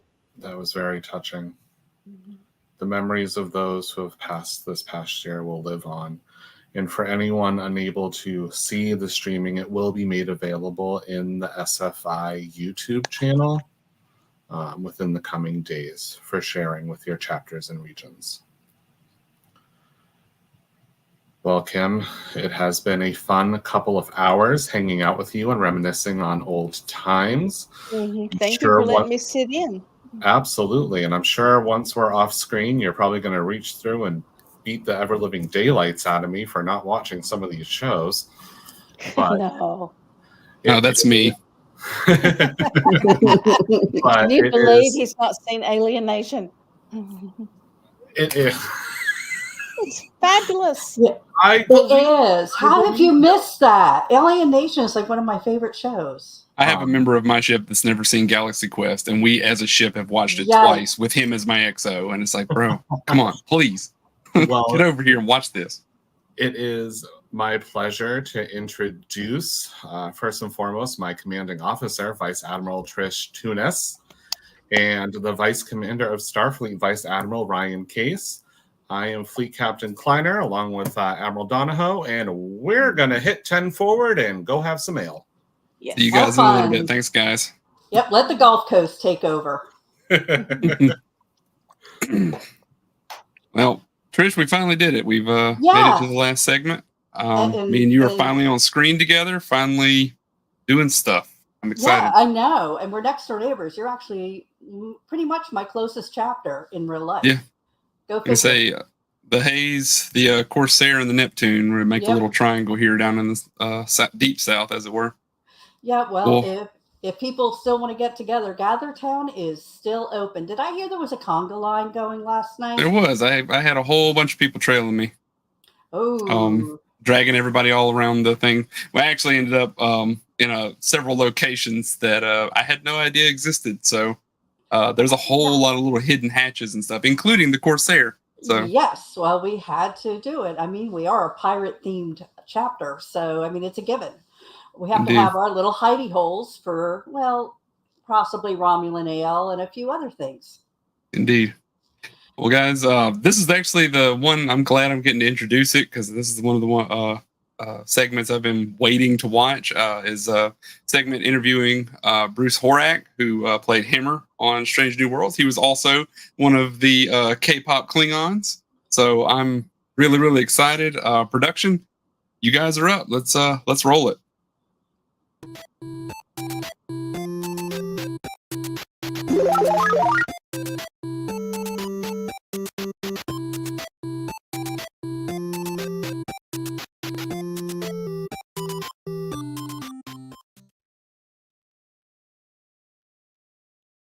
Greetings from Starfleet Academy Commandant Joe Rayburn and Pet Fleet's newest member, Odo. We hope everybody's having a good time at the virtual international conference. And I'd like to thank all the hardworking volunteers that make up the staff at Starfleet Academy. They're the ones that do all the hard work. Everybody have a great weekend. And remember, always make it count. Welcome to an extraordinary encounter with a true embodiment of talent, resilience, and artistic brilliance, Bruce Horak. Today, we are honored to delve into the life and experiences of an exceptional actor who has not only captivated audiences with his performances, but has also triumphed over adversity in a manner that inspires all who cross his path. Welcome, Bruce. It's nice to see you. Nice to be here. Thanks for having me. So the first question we have on here is, do you have a personal history with Star Trek? I sure do have a personal history with Star Trek. My family used to gather around the television and watch the original series in reruns. My father was a huge science fiction nerd, buff, addict, whatever you want to call it. He started collecting comic books and getting into sci-fi when he was a kid. So my three older brothers and I and my mom, we were all sort of inundated with Star Trek, and certainly the original series was a big part of our growing up. We'd gather around Sunday nights and watch the crew of the USS Enterprise exploring strange new worlds and elsewhere. And there's certainly a little bit of Canadian pride, as we were all cheering on William Shatner and his adventures, and I think all of us had our own William Shatner impression as well growing up. And then, as the movies came out, I certainly loved them. I remember seeing there's a story that I went to see the motion picture in the theater, although I don't remember it. I think I was pretty young, but I do remember seeing The Wrath of Khan and being blown away by that in the theaters. All the movies, and then of course when Next Generation came out, I was pretty hooked on that.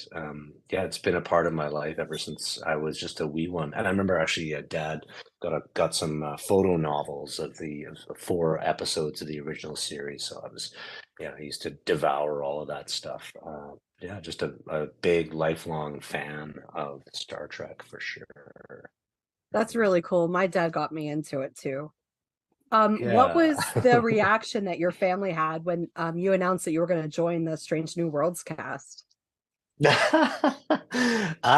Just sheer delight, sheer delight. Unfortunately, my father passed away in 2003, so he was not around to share in that.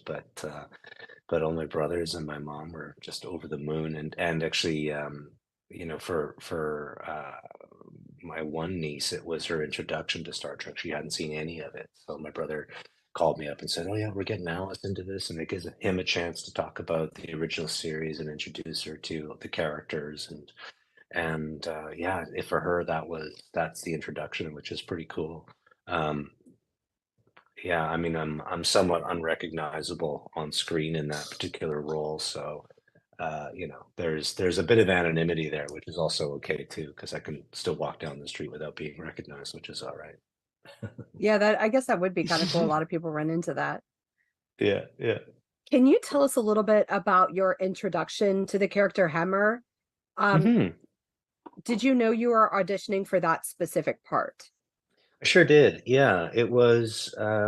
I wish I remember the exact date, but it was late in 2020 when the audition call went out, and my agent contacted me and said they had gotten a call specifically for a blind or visually impaired performer, and to play the role of a blind alien. And that was kind of his sort of preamble to it. And then he said, and it's a new Star Trek series. And as soon as I heard that, I'm like, what? Oh my God. I mean, Discovery had been shooting in Toronto for a while, so I'd heard about that, but that it was a new one, originally I thought, oh, it must be an audition for Discovery, but that they were starting a brand new series. And then he sent me the sides to look at for the audition, and it was the scene where Hammer meets Uhura. Although I think in the sides she wasn't named Uhura. I don't remember exactly, but Hammer was there, and that Spock was in that scene as well. So that was my introduction to it, and that he was an Enar. So I I'd seen Enterprise before, but so I went back and I watched the 2 episodes or 2.5 episodes with the Enar just to see what they looked like and kind of how they were presented in those particular episodes. And then I went on to Memory Alpha, and I deep dove into, okay, so what else do we know? Is there any other stuff in the canon about these characters, about the species? And just really got into the research of it. Yeah, and the scene is really interesting. I mean, as I think is the case with a lot of film and television, there's a lot more on the page that ends up on the screen, and there was more in that particular scene, where he talks a bit about his so-called disability or abilities in how it translates into the world of the future, and it just all really struck me of how he they're sort of considered extraordinary abilities, but for him they're just simply his abilities. And I just really related to that, because I think for myself, as someone with a disability, that oftentimes people will see what I can do and think it's somehow extraordinary, but for me it's just the way I cope, it's the way I get through the world, and it's completely ordinary abilities. And actually, for a lot of people who would be considered higher up on the hierarchy of disability, what I can do is pretty average. So yeah, I quite related to that character, and fitting into 2 different worlds, being a pacifist, but in a heavily armed vehicle. You're sort of sitting in between 2 different worlds. He's a pacifist that's working in that particular entity. So yeah, there's a lot that I related to, and digging into the character of Hammer as we got more and more of the scripts, it kind of fleshing him out. I found it to be really interesting, and yeah, quite a delight to play. Awesome. I think that answers your question. It That's a long does. way around. No, but you gave so many like interesting tidbits in it. I have like prepared questions, but I there are some rogue questions Go I'd off like to ask script. you Go now. off script for sure. Yeah. Can you share any details about the sets or the uniforms that we might not be able to tell from the show? I know we have a lot of cosplayers. We do have some that are making their own antenna. So that kind of stuff, I think they'd be really interested to hear about if you could talk about it a bit. About the antenna, well, they don't. This was the question that I had, because watching Enterprise, like I think the ones on Shran's had actually moved, and they were operated by. Yeah. I think there was a puppeteer or something off screen. I don't know, because on Hammer's antenna they were just solid pieces, and I think there's a couple of scenes where they actually digitally had them move, but otherwise they were just completely solid and static. But yeah, the pieces themselves, there are 15 prosthetic pieces that got glued onto me. 15. Took about 15, yes. So, or 13 pieces in total, except yeah, it fluctuated somewhat, because I think they were trying.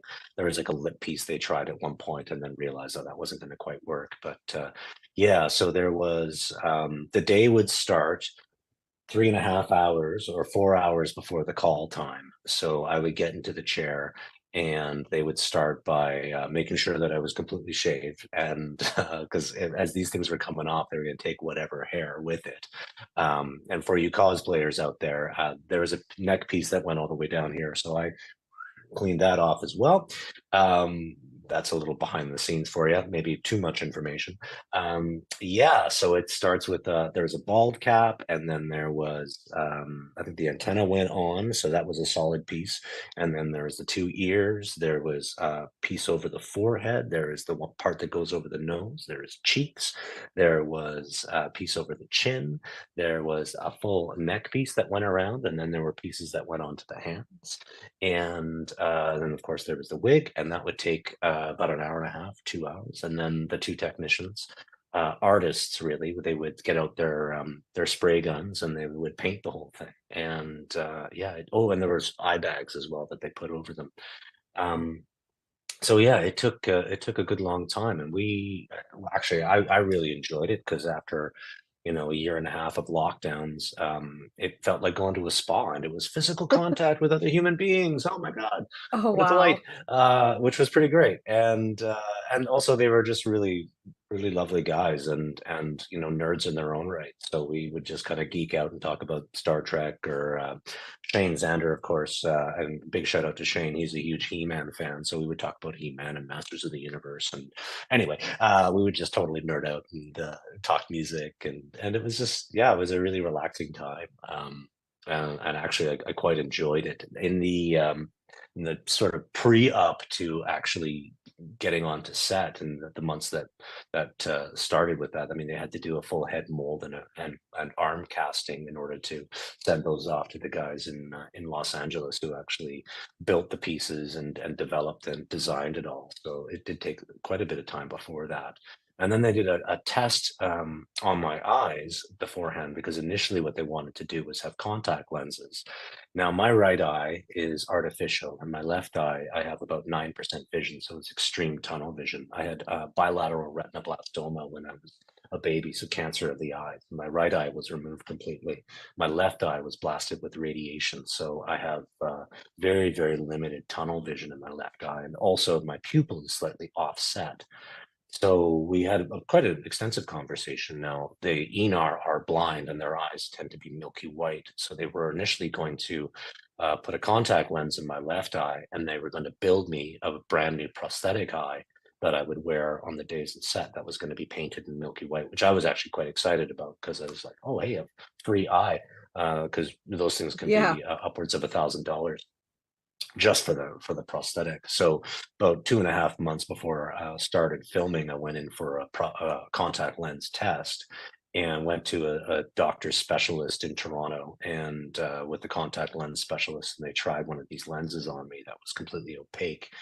And because on set I would have makeup all over my hands, I would not be able to put the lens in myself or take it out myself. And my eyes are pretty sensitive, so having somebody else do that was just not going to be practical or really going to be able to do that. And when the doctor sort of pulled me aside and said, listen, you know, you're dealing with 9% vision here. Let's not mess it up for the sake of this role. I think it would be wise if they found another way to do that. I thought, my heart kind of sunk, and I thought, oh, here I've gone and I've lost the role because I'm not going to be able to wear this lens. And the producer just said, no, we'll find a way to do it. And so they've completely digitally altered Hammer's eyes for that role. So Oh, on the days good. of shooting, it was me, and then afterwards they go in, and it's pretty amazing. Like I've watched back some of that first season in HD, and you really can't tell. I mean, it could be a contact lens, or it could be the real thing. But they actually gave me new eyes for that show, which as a disabled actor, I mean, that's kind of it's kind of an extraordinary thing. I've often you know, most of my background in performance is on stage and in theater. So Star Trek for me was the first opportunity to be on screen. I've often shied away from being on camera because the camera doesn't lie and can pick up everything. So as soon as I get on camera, you can tell there's something up with my eyes. And I thought, well, that's going to lose me a bunch of parts. But in this case, it was actually, you know, I think it was a challenge, and I've heard that it was a welcome challenge for a lot of the artists who were working at creating the character of Yeah, Hammer. I I mean, quite it's I quite like the yeah. idea of them using AI to enhance and improve things. There's a lot of talk right Yes. now about replacing actors with AI, which I'm Yeah. firmly against, obviously, but using it as a tool, I just think that's wonderful. I'm glad you shared that. That's really cool. It is, you know, and it gives me great hope. And I just recently sat on a panel of disabled performers who are kind of talking about the inclusivity and the opportunities that are opening up with the technology that we have right now. And it is. It's pretty exciting because it affords the opportunity for everyone to be transformed. And I think that's ultimately the thrill of being an actor, is getting to kind of disappear into a role. And if you can use AI to further disappear, that's pretty exciting. But at the basis of it is the humanity that we're all looking for. What was it like for you to walk onto the Enterprise for the first time?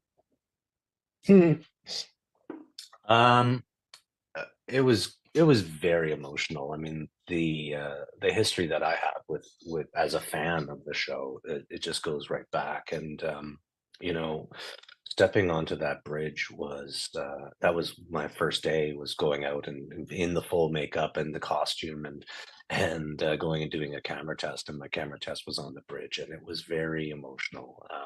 They asked me, you know, I got in front of the camera, and they said, "It's just, you know, say a few words," and I think I just choked up and started. I don't even remember. I think I might have just said my name, and, "Oh, I'm just really happy to be here," and then I was crying, and you know, showing the soft underbelly of the grumpy curmudgeon that is Hammer. I liked him. I thought he was great. Thanks. So I was really sorry, and I know everyone else was really sorry to see Hemmer go. It was kind of a sad because he was such an amazing character. Did you know going into Strange New Worlds that he would die before season 1 was over? I did, yeah. It was during the audition process, which was long. You know, it took a few weeks. I did a few callbacks, and I think it was my final meeting where I auditioned for Henry Alonso Myers, the showrunner, and one of the. Well, I think he might have even directed a few episodes, but he laid out what the character's arc was going to be for the first season, and kind of the importance of the role for him. You know, obviously Uhura is the legacy character. It's the one that we've known for you know, 57 years, 58 years or whatever. And you know, her journey starting off in the series of being unsure and not really, you know, I think in one of the first episodes she says, "I'm not sure that Starfleet is for me," and it's her relationship with Hemmer and his sacrifice ultimately that solidifies her resolve to be a part of that crew. And you know, honestly, it is an honor to be that character. It's a linchpin, I think, in the journey. Am I sorry to have seen him go? Yeah. Yeah, me I too. want to be in those antenna forever. Can you tell us a little bit about shooting the final episode? I imagine it would have been a bit of an emotional roller coaster for you and some of your colleagues. What was that like? It was, yeah, the especially the final scene, and saying goodbye. It was very emotional. Interestingly, the way that it was shot, like there was that distance. There wasn't a moment to kind of say goodbye to everyone. I was in the hangar and they were outside in the hallway, and just like it's shot in the actual scene, like he doesn't there isn't physical contact. He's blocked himself off physically and he goes off and does this kind of heroic act. My final day on set was an earlier scene because everything gets shot out of order, of course, and in different locations. So my final day on set, I was actually there with the crew. I think it was the scene where we first land on the planet, so everyone was around, and yeah, it was later on. It was some of the pickup days that we shot, so it was one of the final things that we shot, and literally, like, myself and Celia, we were wrapped at the same time. So that's picture wrap on Celia and Bruce, and it was just a big hug and a few tears, and away you go. Yeah, it was emotional, but it was also, I mean, a feeling of, I think that's the beauty of the fandom, is that there isn't a goodbye. I ran into Jonathan Frakes, who I finally met in Las Vegas last year, and he said, "Listen, like, you're part of the family, and that's what it is. You're always going to be a part of this family, and Star Trek fans will have your back for the rest of your life." And there really isn't. I never feel like it's wrapped, and I'm never going to see that project again. It's going to be a part of me for the rest of my life, and I'm incredibly grateful for that. That's wonderful. Hemmer's purpose, as he says, is to fix what was broken, and that turns out to be Uhura. Mhm. They had this fantastic mentor-student relationship, which you talked to us a little bit about. I was wondering if you could tell us a little bit about what it was like to work with the actress Celia Rose Gooding. Oh, Celia, she's just lovely. She's a ray of light, and so positive and joyful, and yeah, an incredible amount of fun. I mean, off camera, we were goofing around, and it was just like almost an instant friendship, which was yeah, it's lovely. We shot that first season under pretty serious COVID lockdown, so there wasn't a lot of socializing and hanging out off camera, but between takes, we were, yeah, just really fun and joyful. And those late nights at the AR wall where you start to get a bit punchy, yeah, it's good to have a good sense of humor around that, and she certainly does. And talented. Oh my God, she's so talented. Yeah, she I is. She's really I, I, good. I had a couple of days where my trailer was next to hers, and I could hear her singing through the wall. I'm like, oh my God, she sings like an angel. Yeah. Oh, that's nice. More singing. So the next question I love. A lot of Star Trek actors have said that they have trouble with technobabble. You were the Oh, chief yeah. engineer, so most of your dialogue was technobabble. Did you have trouble with the jargon? Um, Ooh, yeah, at times, I think the trouble that I had mostly was with nerves, not necessarily in understanding it, because if you break it down, it does make sense. Um, kind of breaking down the actual language of it, but yeah, it's a bit like approaching Shakespeare. You have to look at it like it is English, but it's a heightened version of English. If I was ever stumbling or mumbling my way through it, I think it was really more about the nerves of the day than it was about the understanding of what we were trying to say. Yeah, it's fun though. It's a good time. Yeah, I bet. I've seen some of the spoof reels of them doing that from like other Star Trek series, and it looks like you guys have fun with it. Mm-hmm. Do you have any favorite episodes or memories from season 1? Well, they were also great. I really enjoyed working on the Elysian Kingdom. That was a really good time. During the pandemic, I'd started Dungeons and Dragon campaign with some friends of mine, and the character that I had developed was a wizard. So getting to dress up as a wizard for work was pretty great. I was sorry that I, was under NDA, because I would have told all my friends on my campaign. It's like, you wouldn't believe I get to dress up as a wizard as well.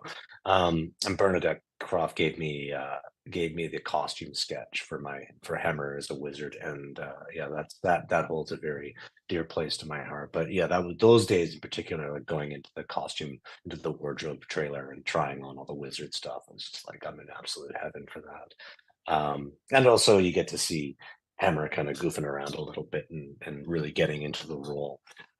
Which is a bit of a crack in that crusty veneer, which is always fun when you get to play against the type that he is. So I'm gonna change gears here a little bit. In addition to acting, you are a portrait artist. We got to see that wonderful picture that those are all yours. That's great. I just that's a whole wall of portraits. You could talk to us a little bit about your portrait work and oh, happy to. How you got into it. Well, as I mentioned before, I'm legally blind, so I have about 9% vision, and kind of exist in a liminal space between being sighted and being blind. I'm not quite blind enough to be considered blind, and I'm not sighted enough really to be considered sighted. So I learned to fake it at a pretty young age, and went to theater school and kind of faked my way through theater school. And years later, for an audition, actually, I got a white cane. My agent called me up and said there was a movie shooting in Toronto called Blindness, and they needed some blind actors. He said, the problem is you don't really look blind, so could you look more blind? So I went to the Canadian National Institute for the Blind here in Toronto and got myself my very first white cane. And the guy who gave me the cane at the institute said, so you have 9% visioning, you've never used a white cane before? He said, man, you must get hit by a lot of cars. And I said, well, just give me the cane. And then as I started to use it, I actually got mobility training, and I started to use the white cane in my real life. And I realized, oh my God, like this is something I should have been using my whole life. Like it has made my life so much easier. And a friend of mine that I had gone to theater school with saw me with the white cane, and he's like, no, wait a minute, like, why are you using this cane? Like, what's up? And I was like, well, just so you know, like, I've been living my whole life with only 9% vision. He's like, I had no idea. He's like, how do you see? I said, well, why don't I paint your portrait and I'll try to capture how I see you. And in the course of sitting down with my pal and painting his portrait, suddenly this whole other path opened up, and the curiosity of trying to capture my visual impairment in acrylic paint developed. So that was April 1st, 2011, and I'm now getting close to 1,000 portraits. In the first year, I did 365 and sat with people and just tried to capture how I see. And it's just been a really fascinating experience of not only trying to interpret how I see, but also trying to communicate that in an artistic way to other people. And the process of actually doing a portrait sitting and discussing perspective and discussing vision has really opened up things for me, and my understanding of how vision actually happens in the brain, and that the sight it's just your eye is just a tool, and that your brain is the thing that does all the interpretation. So that's developed into a whole portrait series where I sit with folks now, and then over the course of the pandemic, I've been doing them over Zoom as well. So it's an opportunity to explore perspective and vision, and to share that with people. So I just keep it up as a practice. I love painting, and I love talking about perspective and sharing that with folks. Well, you have a lot of technical skill. Did you get any sort of training in visual art? I did. I took art all the way up until high school. My father was a teacher. He was also an amateur cartoonist, and he had studied to be a cartoonist himself. I have 3 older brothers, all who are involved in the arts. I have an older brother who went to Alberta College of Art as a graphic designer as well. So there's a fair amount of art in my family, A and lot we were of always talent in your encouraged to. family. Wow. They're pretty extraordinary guys, my brothers, and mom too. She's a writer and a musician, and we just kind of all followed the creative path. So yeah, it's been a big part of my my upbringing. When I was in high school in my grade 11 art class, my teacher actually, because we got into talking quite a bit about art, got really frustrated because I wasn't able to do photorealism. I don't see the detail, and yeah, I just don't have that skill to do photorealism. And I would get really frustrated because you'd look at my painting and there would be something abstract about it, and not quite. I don't know. It's just a different perspective. And I remember my art teacher saying, no, I can't think of a post-secondary institution that will have a class in how to teach a blind person how to paint. And at the same time, while I was taking visual art, I was taking theater arts, and in theater, it was all about faking it. And that's really what I've been doing my whole life, pretending to be other people. And I could get on stage and people wouldn't, and I would learn the lines, and I would learn the choreography. And so I could get on stage and no one would know that I was visually impaired. And I thought, well, that's really a better path for me to pursue.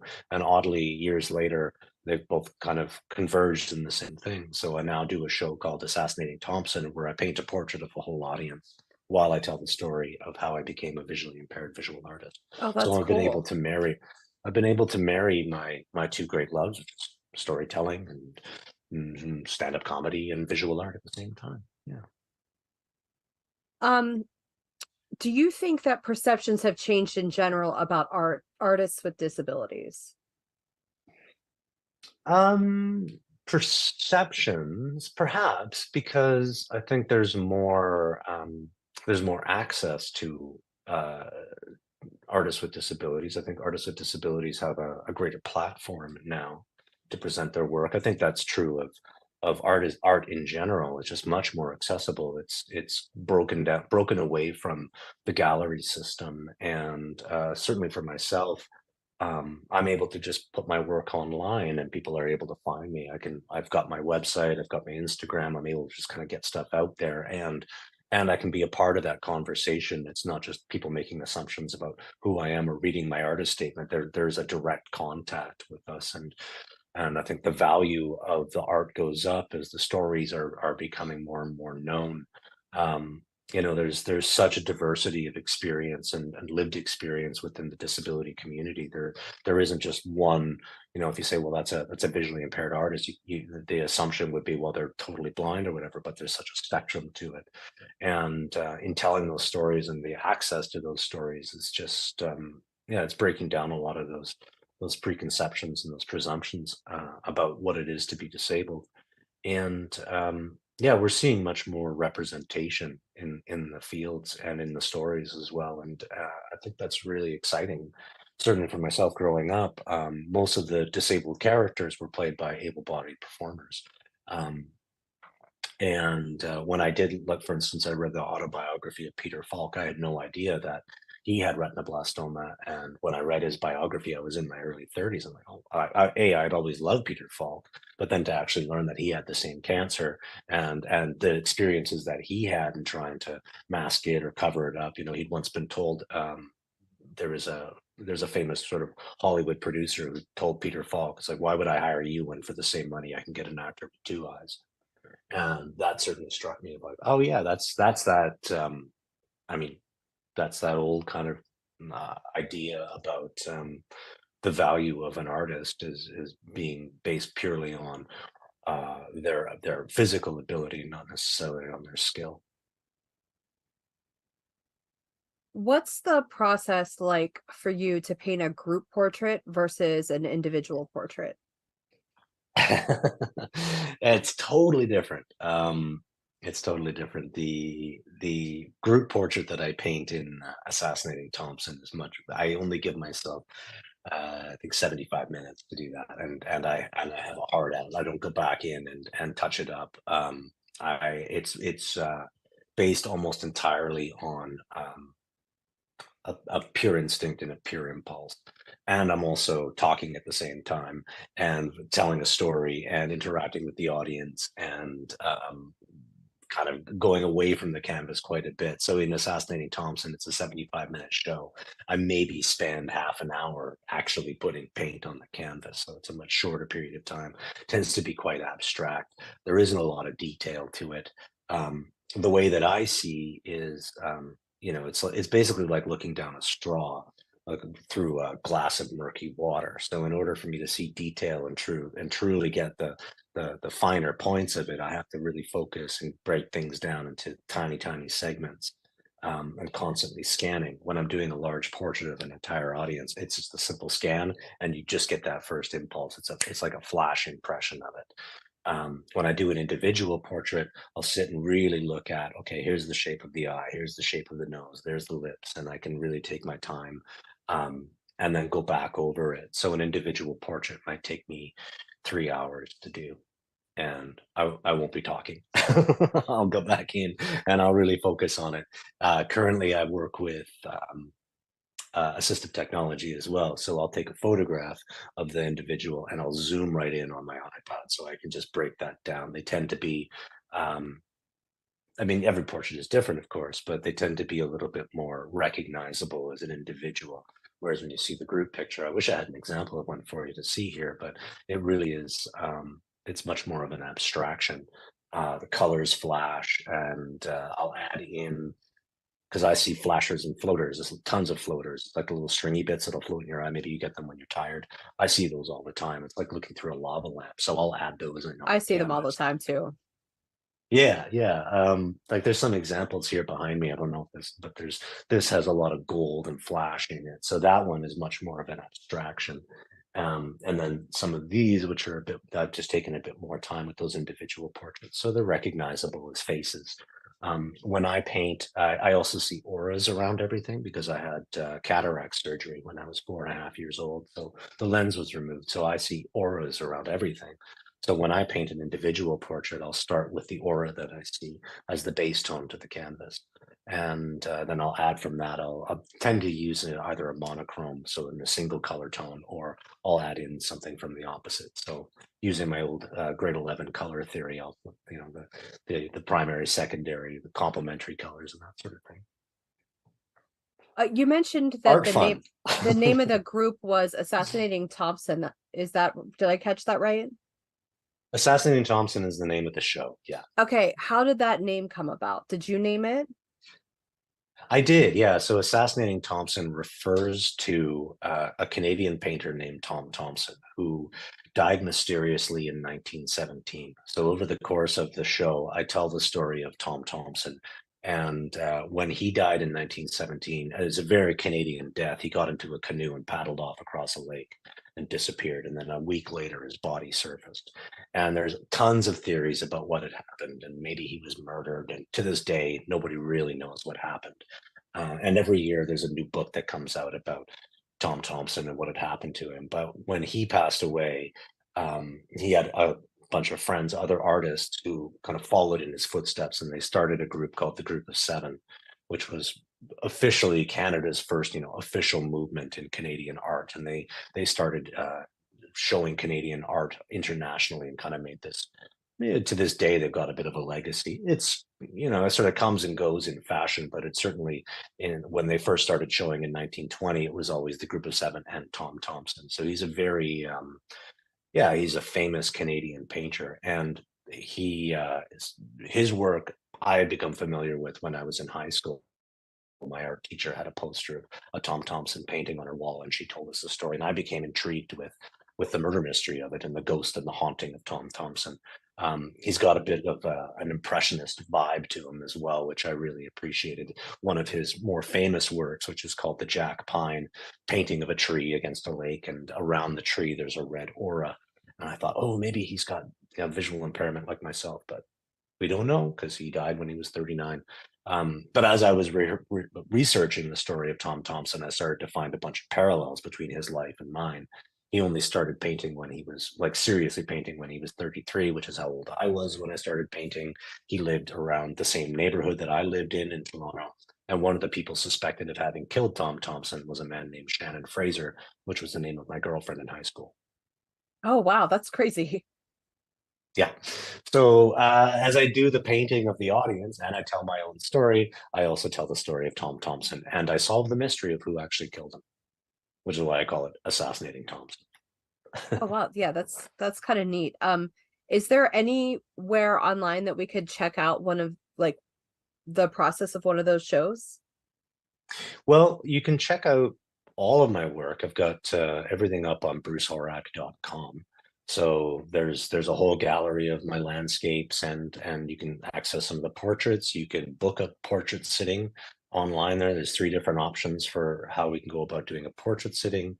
There's all the background, and there's little videos about me on there as well. And I believe you can actually find, I did a sort of slightly adjusted version of Assassinating Thompson for the National Arts Center in Ottawa, and that's online as well. I think you can find it on YouTube. Yeah.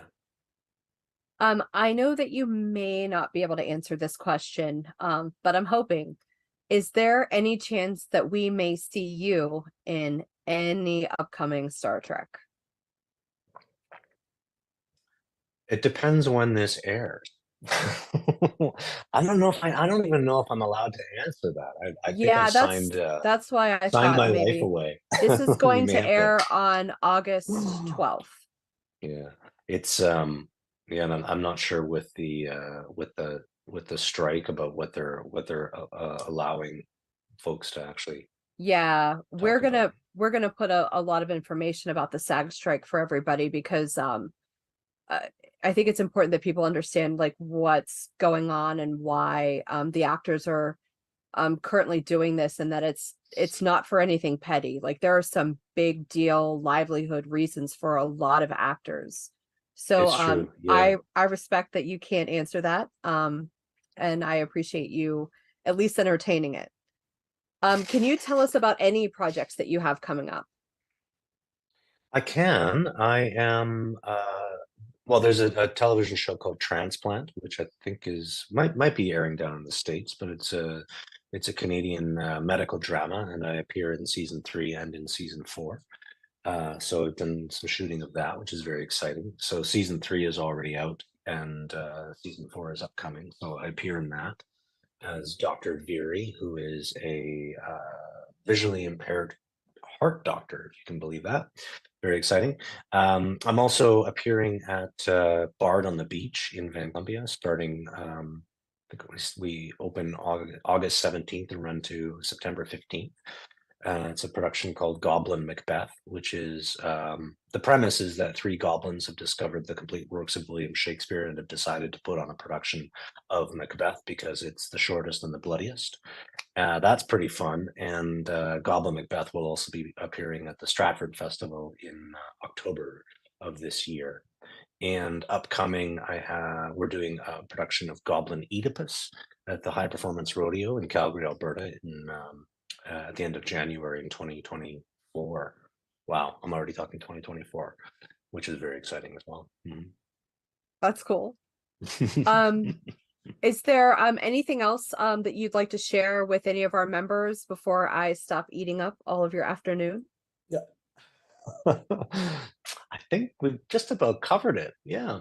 Yeah. Thanks for having me. I really appreciate it. And Bruce, I wish you all the best with this. Thank you so much. Like that, you answered everything that I asked. And I mean, that was just wonderful. I loved it. Thank you. My pleasure. My absolute pleasure. Bruce Horak, everyone. Have a great day. Take care.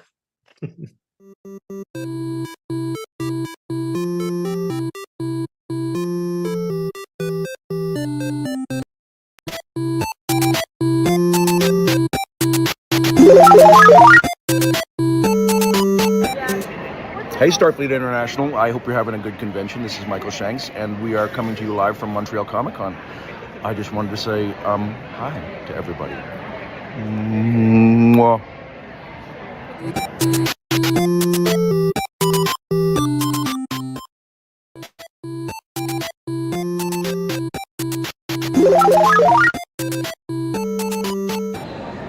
Hi, Starfleet International. It's Lexa Doig. You might know me from Gene Roddenberry's Andromeda. I hope you're really having a great conference. Take care. Bye.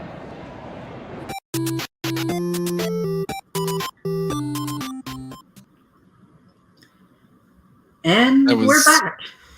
We're back. That was excellent. That was. I want to see Goblin Macbeth. I know. The minute you said that as words, I was like, wait, I'm listening.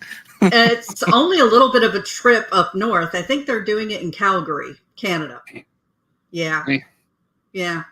I hope you have a lot of airline miles. because Right. it's a bit of a trip from down here. Right. But maybe if it's a success, maybe road tour. Who knows? Right. Let's think positive. But yeah, definitely his artwork is just incredible. And It was. it's nice to know that, hey, you know what? If you want to, you can actually book him for a sitting. That's right. Yeah, I was I laser focused in when he started talking about his website, and he's like, you can book me. And I'm like, okay. Yeah. This would be Yeah. an incredible art piece to hang them in my Trek collection. So Exactly. And you'd be supporting the arts. indeed. So Well, last segment. it is. We've And got it's a big closing one. ceremonies. Yeah, we got a very big one. I guess last but not least, we have a segment with Tim Russ, and then we'll be moving to our closing ceremonies. So we will see you guys after it. Trish, thanks for all your help, and we'll see you at the after party. Oh, that we will. I'm ready to go. Thanks, guys. Thanks.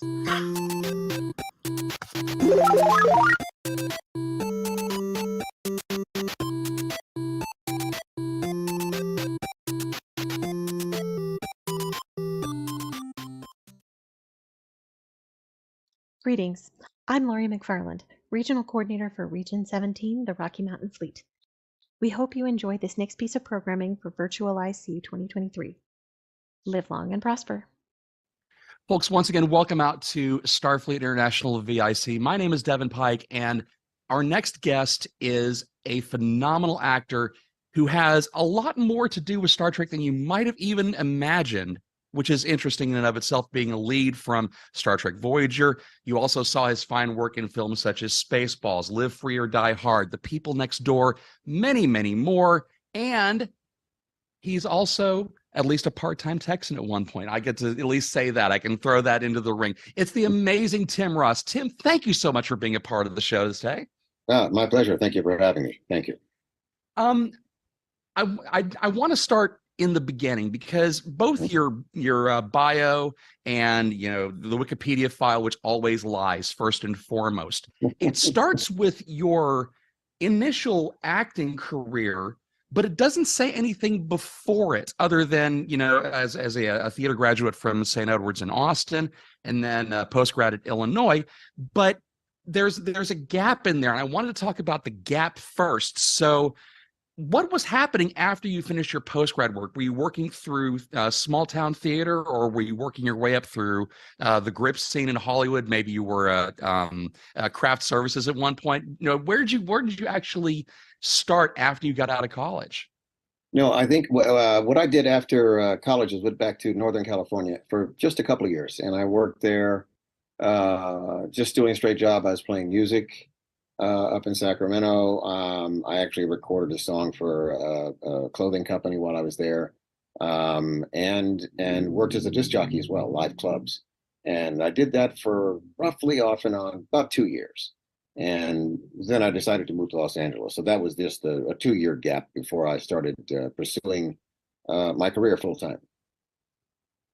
Do you remember the first time you watched Star Trek as a young man, as a kid, either through syndication or however you caught the Trek bug first?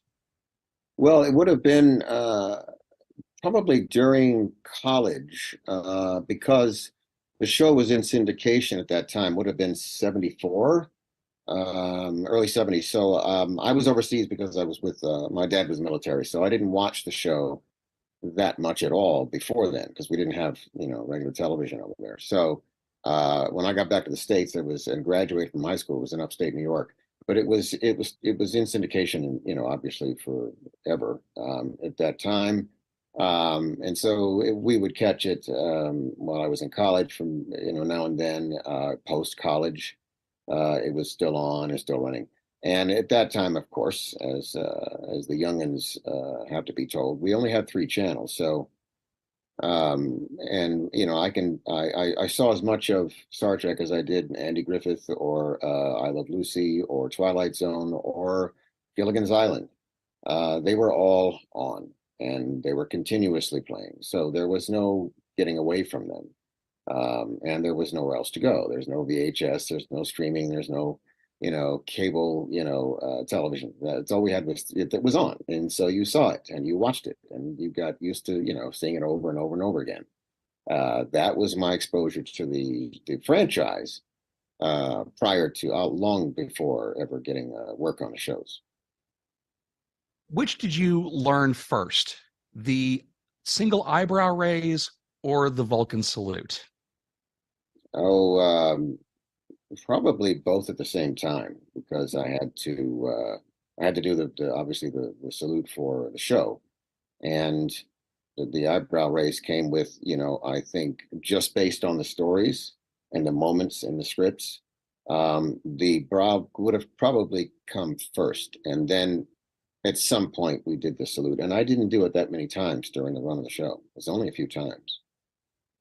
A lot of people may not know that your intro into the Star Trek realm was a lot earlier than appearing as Tuvok in Voyager. You actually were up against LeVar Burton for the role of Geordi LaForge. And I'm curious how that, and now am I reading that right, or is that just a myth that people threw into Wikipedia? No, yeah, I read for Next Generation as a regular role. At the time, I didn't know who else was up for the part, so I didn't find out any of that stuff until later. And then I read for Deep Space Nine as a regular for that, and then I read for a few other shows, over the course of 3 or 4 years. I read for Next Gen, read for Deep Space Nine, and then eventually booked Next Gen. And then booked Deep Space Nine, and then Generations, and then eventually Voyager. So it was a long process, 7 years, basically. But there must have been something in the audition, because they kept bringing you back. You mentioned Starship Mine, which was essentially Die Hard in space, and then the brief role in Generations as well. So did they keep in touch with you at some point saying, we loved your audition, we want to keep the dialogue open, but it's not right for us at this point? They don't give you that much information. Generally, all it is they will notify the agent that you'd like to come in and read for this role. You go read for it, and you either get the phone call or you don't. And that's basically what happened. And they did it over and over and over again. I must have read for it, I don't know, 6, 7, 8 times before ever booking the show. That's not the only show that's happened on. That's happened on a couple of other shows as well. At the time, the exec producer is not necessarily, in your corner as a champion, until some point it happens, and it just happens. But they didn't give me all of that. They just brought me back to read, and ended up casting someone else. So eventually that role came by, and eventually they gave me a shot. And once you do that for that franchise, then they tend to bring you back. They'll use you again. And that's exactly what they did. In the meantime, before the role of Tuvok comes along, you're working parts in TV, episodic pieces. Hill Street Blues was the first thing that I'm seeing on here. Was there one of those earlier roles that you looked at as something you just really sunk your teeth into and said, if I had more time, I would love to get through this character's brain? Yeah, there might have been. There might have been a role like that. It's not. There weren't any that I necessarily had on television. There was one feature role I did, which was a musician, Robert Johnson, a blues player. I would love to have been able to expand that role, because he's an historical character, and because I'm a guitarist and singer. So I would love to have played that character out in some way, shape, or form in that particular film. It was just a setting it was a setting and an establishing sort of concept for the movie. But I would love to have played that character. And there was one also I played in a independent film called The Cabinet of Dr. Caligari by David Fisher, and I really loved that role. And I would love to have done more with that part It was very cool. I would like to have seen some kind of arc for that character. But he was doing a recreation of a classic movie, and it was a black and white film. So the dialogue, so my character was already established, having been done in the original film. So he did a remake of that film with dialogue. I would love to have done that one again. So just a few over the years that I would have liked to have, expanded on. And then plus also the biography. Oh gosh, I'm Bird. Good gosh, I'm trying to. I just completely blanked on the musician. Charlie Parker. No, Bird. Yes, Charlie Parker. God, Yeah, I'm a Charlie jazz Parker. cat. Miles Davis's ghost is going to come down and get me here in a second. Being involved with that project has to have also really sung to the musical portion of your soul as well. Yeah, I mean, all of the, I've done 2 or 3 of, maybe over the years, 3 projects in which music was part of them. One most recently was an NCIS New Orleans. I got a chance to actually play live with a band of musicians from New Orleans for the episode that I was in as a guest star. And that was absolutely a kick in the pants. To have that opportunity to do that as part of the role is the most fun. So I really enjoyed that, and it happens now and then, whether it's Crossroads, whether it's the NCIS role, whether it was the Bird Parker role, which is very small. It's just a bit, in that movie. So you didn't really, my character is not really explored that much. It was just a scene with him explaining something to him that was happening, and so the music directly, it would have been NCIS. It would have been that, and coincidentally, it was the Robert Johnson role, where I was just cast, and I just happened to be able to play guitar and be able to work with Ry Cooder on it and get the changes and stuff all down. So it's very cool. Any opportunity I have to cross those platforms, I try to do it. I had the opportunity to hear and see you play. It was a show in Houston. I want to say it was like 2015, 2016. And I didn't know what to expect because I had not heard your music prior to it. Right.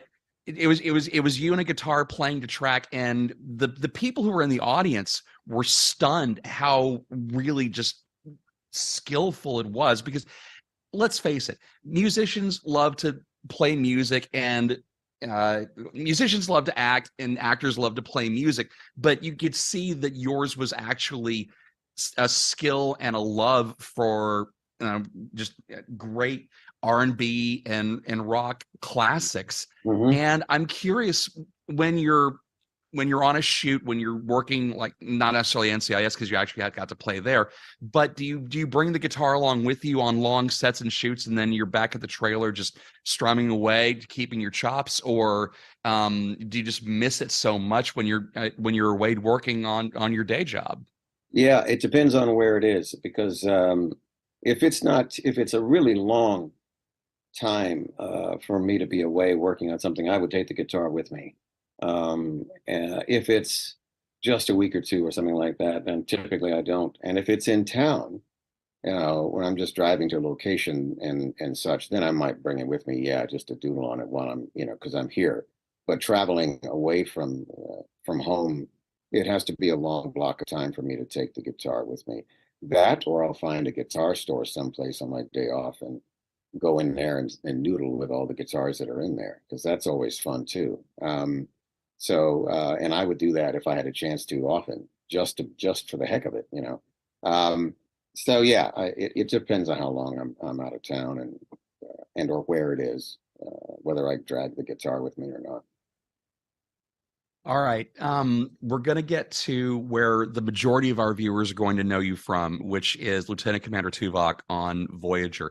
Talk a little bit about getting that script in your hands for the first time and the process of landing Tuvok as yours. Well, the pilot script that we got, essentially, I knew that Tuvok's character in terms of the story, was full Vulcan, and he had to be portrayed as such. So I simply just gave him a foundation of being full Vulcan. There's no inner conflict as to whether I was human or Vulcan or whatever. So I don't want to play that note. So he's completely and 100% confident of who he is and what he is, and he just plays it. And juxtaposed to the human characters that are around me. And then what I did, just to get him off the races, just to make sure that it was believable, not only to the producers, but also to the fans, because I got to keep my job. So I got to make the producers happy. The fans, I wanted to make sure that they would be, believe what I was doing. Being the first African-American Vulcan, I got to add another layer to that. So it's really got to be believable. It's got to be sold. So I just made sure that, as a foundation, he comes in believable as this character that's already been established. And then from there, the writers take over and start writing the stories to flesh them out, to build him, to give him a background, to give him layers, to give him obstacles, things to overcome, and to grow as a character throughout the show. So, and it really comes down to the writers to develop the characters.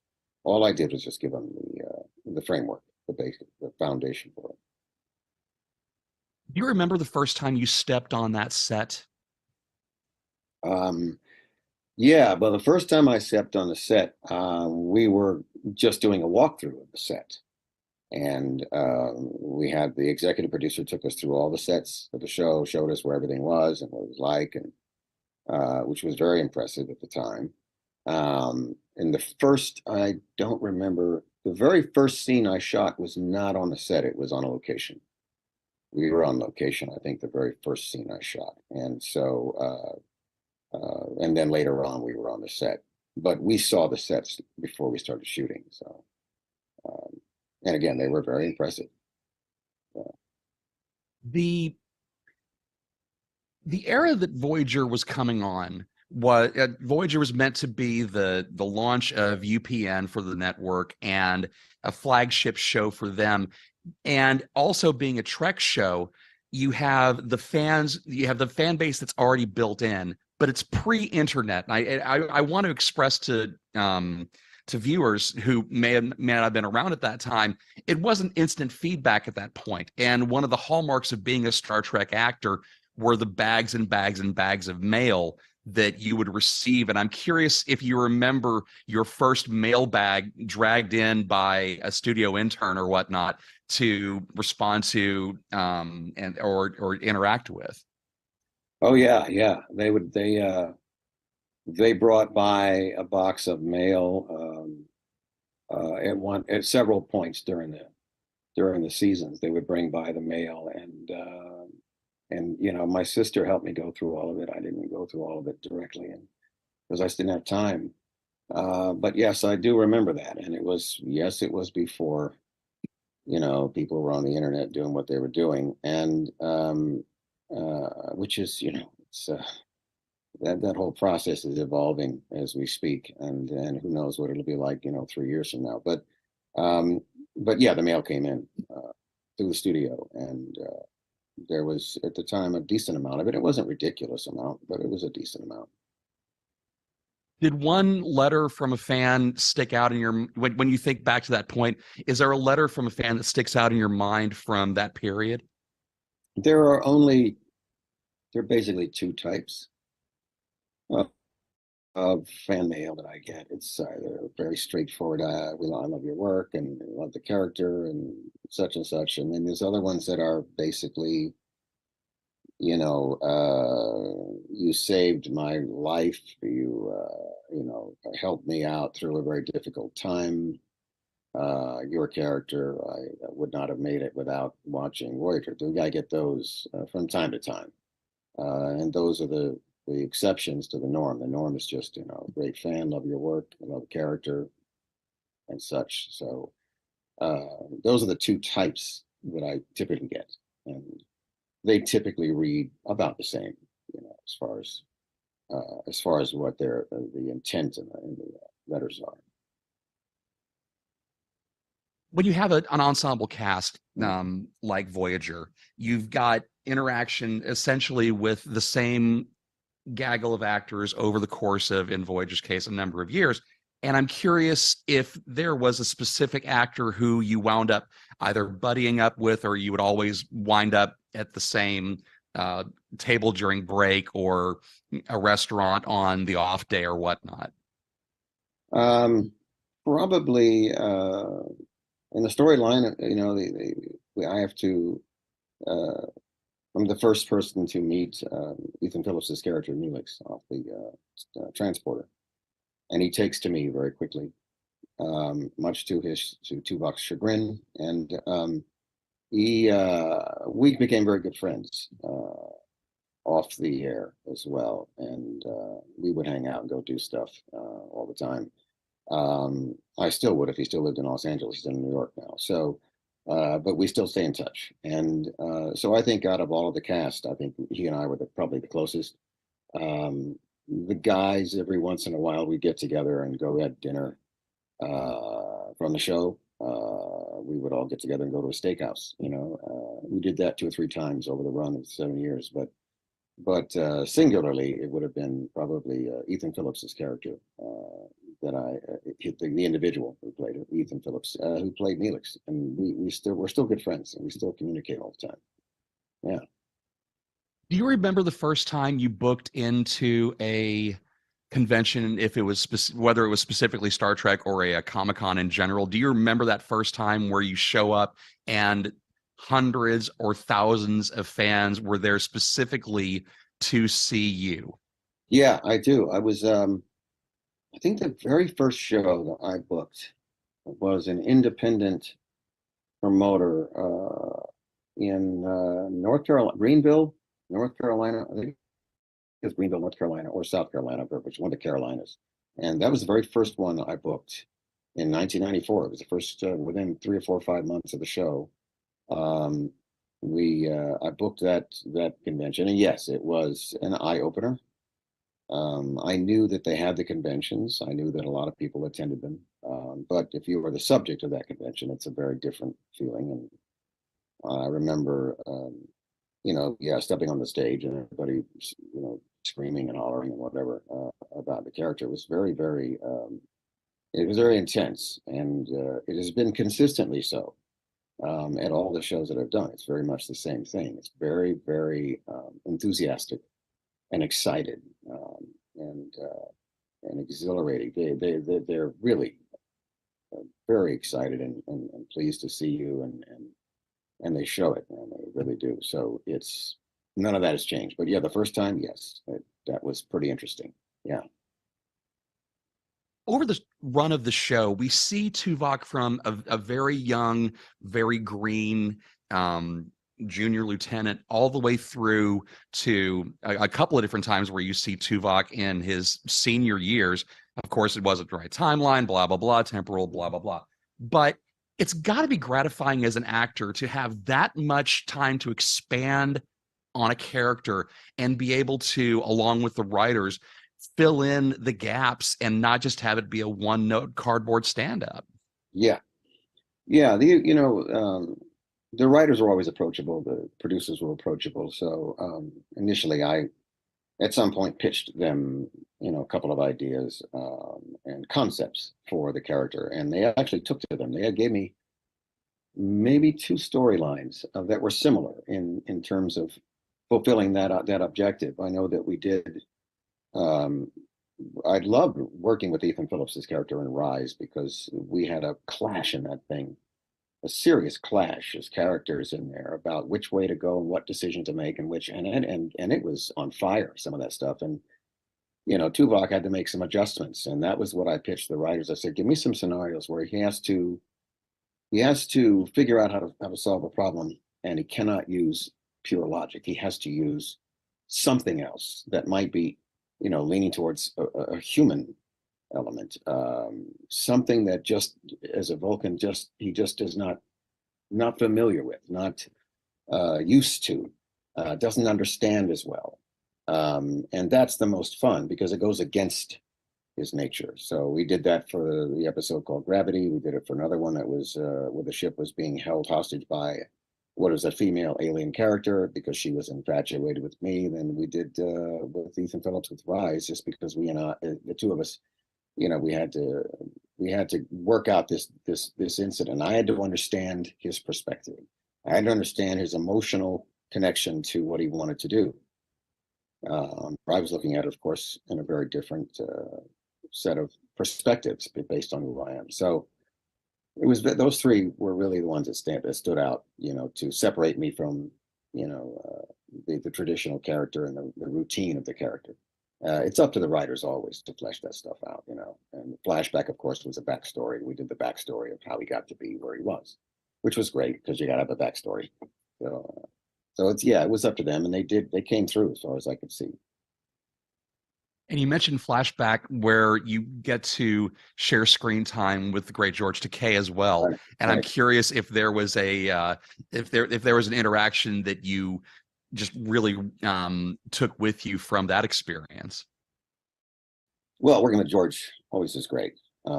He is wonderful. I worked with him on Generations, and again we worked on the Voyager episode. It's wonderful to work with and to have a chance to actually work that scene and basically we reshot the scene. We didn't use stock footage. We just reshot the scene, and it was wonderful to do that. I mean, that the takeaway for me was that we had I had a chance to flesh out this character. I had a chance to was very closely with the captain and to give the backstory between our relationship an opportunity to be seen. So it was a very different episode for me, being able to do that and play the younger version of myself, as it were, the freshman version of myself. Yeah.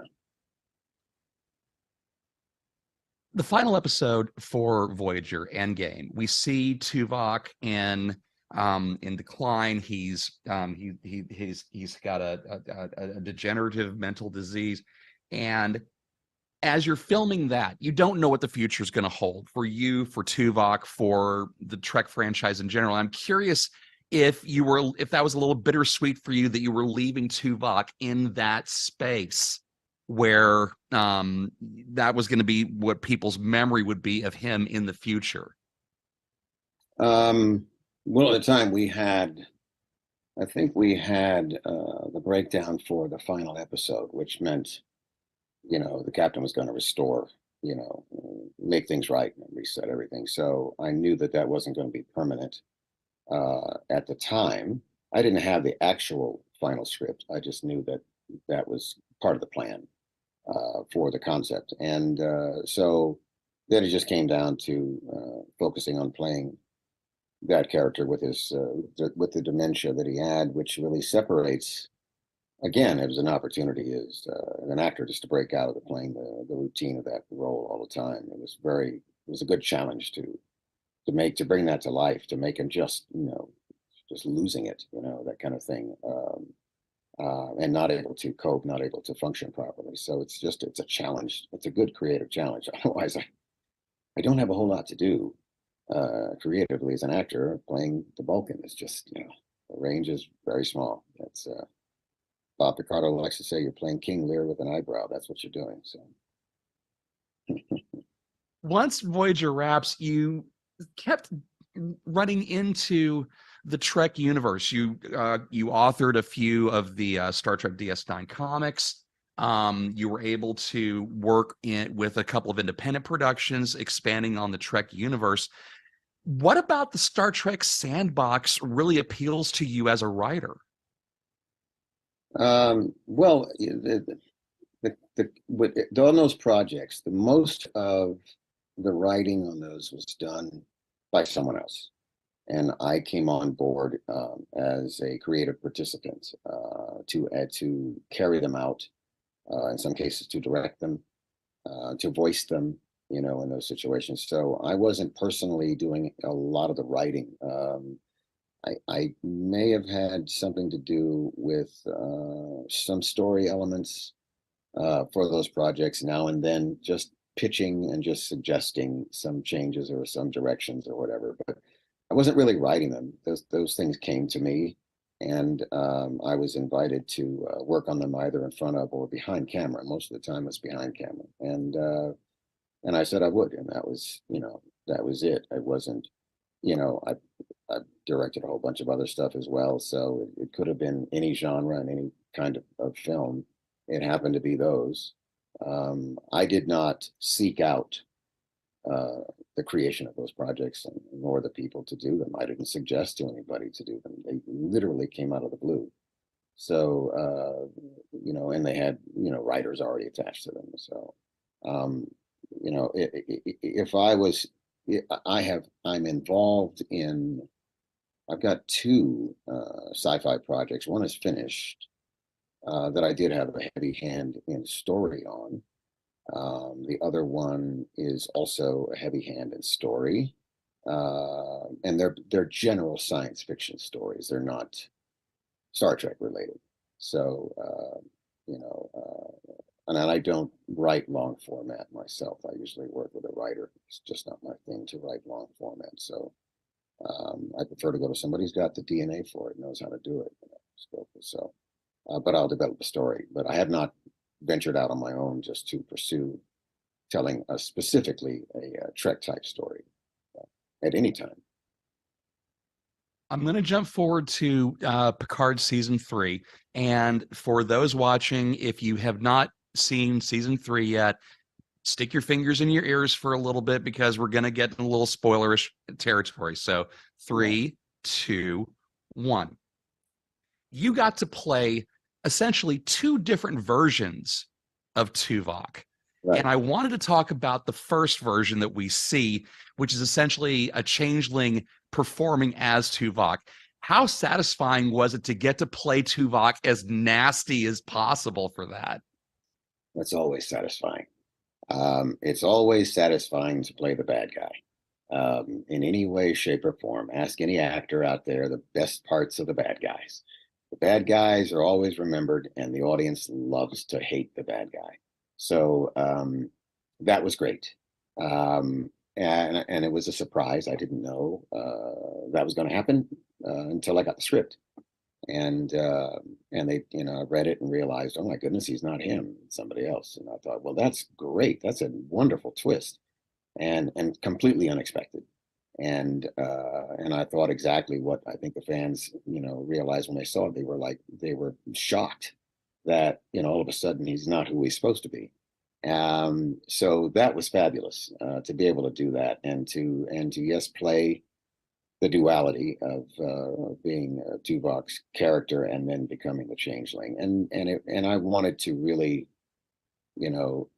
hit the Tuvok aspect of it hard so that twist, that flip is believable. Obviously in the storyline and on the scene, the others who are listening are checking to see if I'm who I say I am. They're checking to make sure that it's all legit. So I have to make it look and sound as legit as possible, even in the storyline. So it was important to do that. And then, of course, you get the switch, and that's wonderful. Yeah.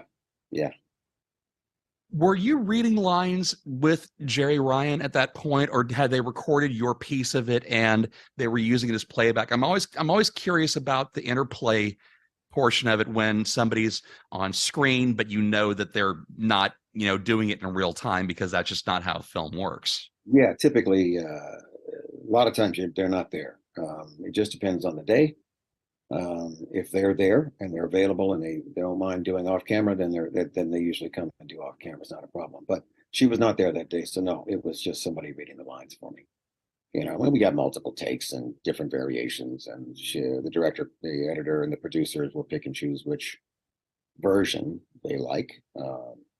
Some more subtle, some more over the top or stronger in terms of reactions, and they'll just decide which one they want to use. So. It's typically as somebody else reading, and on a rare occasion, if the actor's available and they're there and they don't mind coming in and reading off camera, they certainly will, and I would do the same. When Terry Matalas and his crew decides that Tuvok is going to be a part of this, really a love letter to that era of Trek, what was going through your head when your agent calls and says, all right, we got Picard coming. This is the thing. Are you ready to put the ears back on? What was your reaction when you found out that was going to be the case? I was not entirely surprised because I, had heard the buzzing about, the fact that they might bring on a few legacy actors during the shooting of Picard. So I wasn't surprised. I wasn't shocked or anything. I was, I was pleased to find out about it because, it was a couple of episodes of work, which is always good. And, reviving the character was fine with me. I didn't have any problem with that. So it was cool. It was good to know that I could go back and work with a couple of the actors that I've already worked with before on the franchise. So that was nice. Looking forward to that. And sure enough, I got a chance to get there. And I met a few of the other actors while they were there who were not shooting. They were just there, either finished or doing something else. But I got a chance to work with Jerry and also Jonathan Frakes that day. So that was wonderful. There's a rumbling from the fan community, like there always is when something really catches and does well, for something resembling Star Trek Legacy with the new Enterprise, with Captain Seven, and we have established that Captain Tuvok is a part of this actual timeline. Right. Is that something you would be interested in doing, coming back on a guest basis and being a part of another generation of Trek? Oh yeah, sure. I mean, there's no reason why I would turn down the opportunity to work in general, or turn down to play the character, as it were. It would be fine with me. If he's going to be a recurring character or guest star character every once in a while, walking through and having something to do with one of the stories, as it were, that's fine. I'm good with all that. It's playing a role, and if it's a reviving role, then so be it. Everybody else has done it, so just about. So it's not a It's the problem. old actor's adage, I don't care what you call me as long as you call me. Yeah, it does. It's work, and if I'm available to do it, then certainly I'd love to get in there and do it. Absolutely. You mentioned a couple of projects that were sci-fi as well. What is in the pipeline for you that you can actually talk about at this point? There's a project I'm working on with John Mock, who's a producer, and it's a big sort of a space adventure type story. It takes place on a planet, on a world in which there are two entities that are coming head to head with each other, and how that turns out is what the story is about, and what the premise for that, the reason for them being at odds with each other, is also important. It's a space sort of sci-fi. There's action in it and all that kind of stuff. So it's one of these types of films. The other one is a much smaller independent film, which takes place today and contemporarily, but the elements of science fiction are in them. And it's a relatively not too big a cast, and much lower budget, and again takes place now. And that's another sci-fi project, specifically science fiction, of those two that's being worked on. The former project with John Mock is right now we're working on all of the CGI and making sure that we get all that done first, because there's a lot of it, and the script is already finished. And then eventually we'll shoot a trailer for it, a sizzle reel for it. And it's pretty cool. It's a pretty cool piece. And the plan is we have some of the characters in mind that we might be looking at for casting people and stuff like that. So that would be a heavy lift, just in general. It's a heavy lift. So we'll see.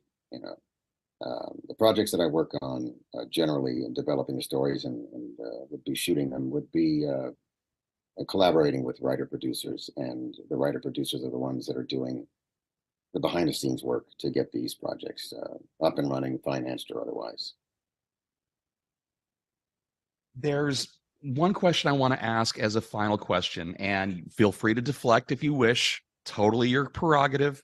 But there is a long-standing conversation with fans of Voyager about Tuvix. Now, if you had to do it over again, would you have had Janeway pull the trigger on Tuvix, throwing those two characters as a separation? Yeah, I mentioned at many a convention because that always that in fact there was a captain's prerogative and the captain's decision. It is her sole responsibility, and nobody else. She is obligated to look out for the health and welfare and safety of her crew. That's what a captain has to do, and her crew was in jeopardy. So she had to bring her crew back, and that character species could not reproduce. It was only one of a kind. It was an accident, and she had to fix the accident. And not that it was an easy decision by any stretch. So you see that on her face after she's done it. In the corridor, you can see her expression, and she is absolutely devastated by what she had to do. But that is the sole, very lonely responsibility and obligation of the captain. That is it. There's nobody else to go to. They have to make that decision.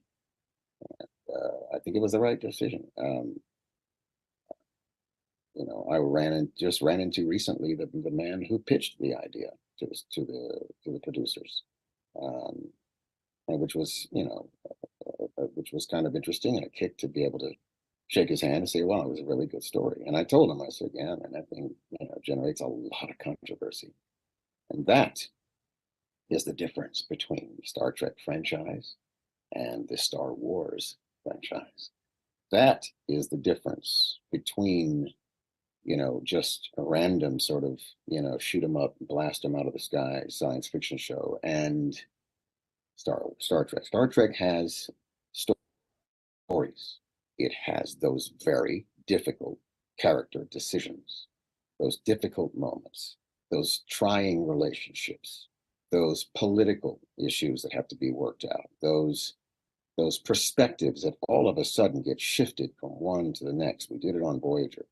When we think it's one thing because we're used to our norms, and then we realize that's not how they do it, and that's what makes this show so difficult. Not difficult, but so tricky in terms of how the stories are laid out. And people will debate the decisions of the characters, just like Tuvix, because they're interesting and unusual, because they're complicated.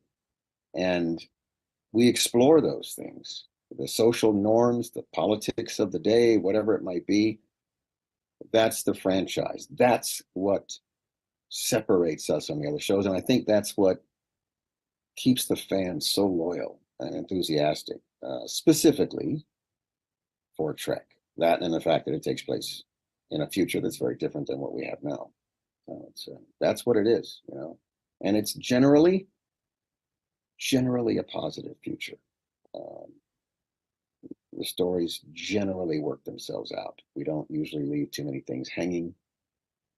We don't leave the endings dark and depressing and without hope. We typically just don't do that on Trek. So, that's how it works. It is always a pleasure to get to talk to you. And I always learn 3 things about you or about your characters that I didn't know before. And it's always a gas to see you. Tim, Russ, thank you so much for spending time with us today. My pleasure. Thank you for having me. Thank you. More coming up next. Thank you so much for watching, and we'll see you at the next session of Starfleet International VIC. All right. Tim, thank you so much. It's absolutely gas, man. Seriously. Yeah, it's all right. Thank you for having me on the show. It's very cool.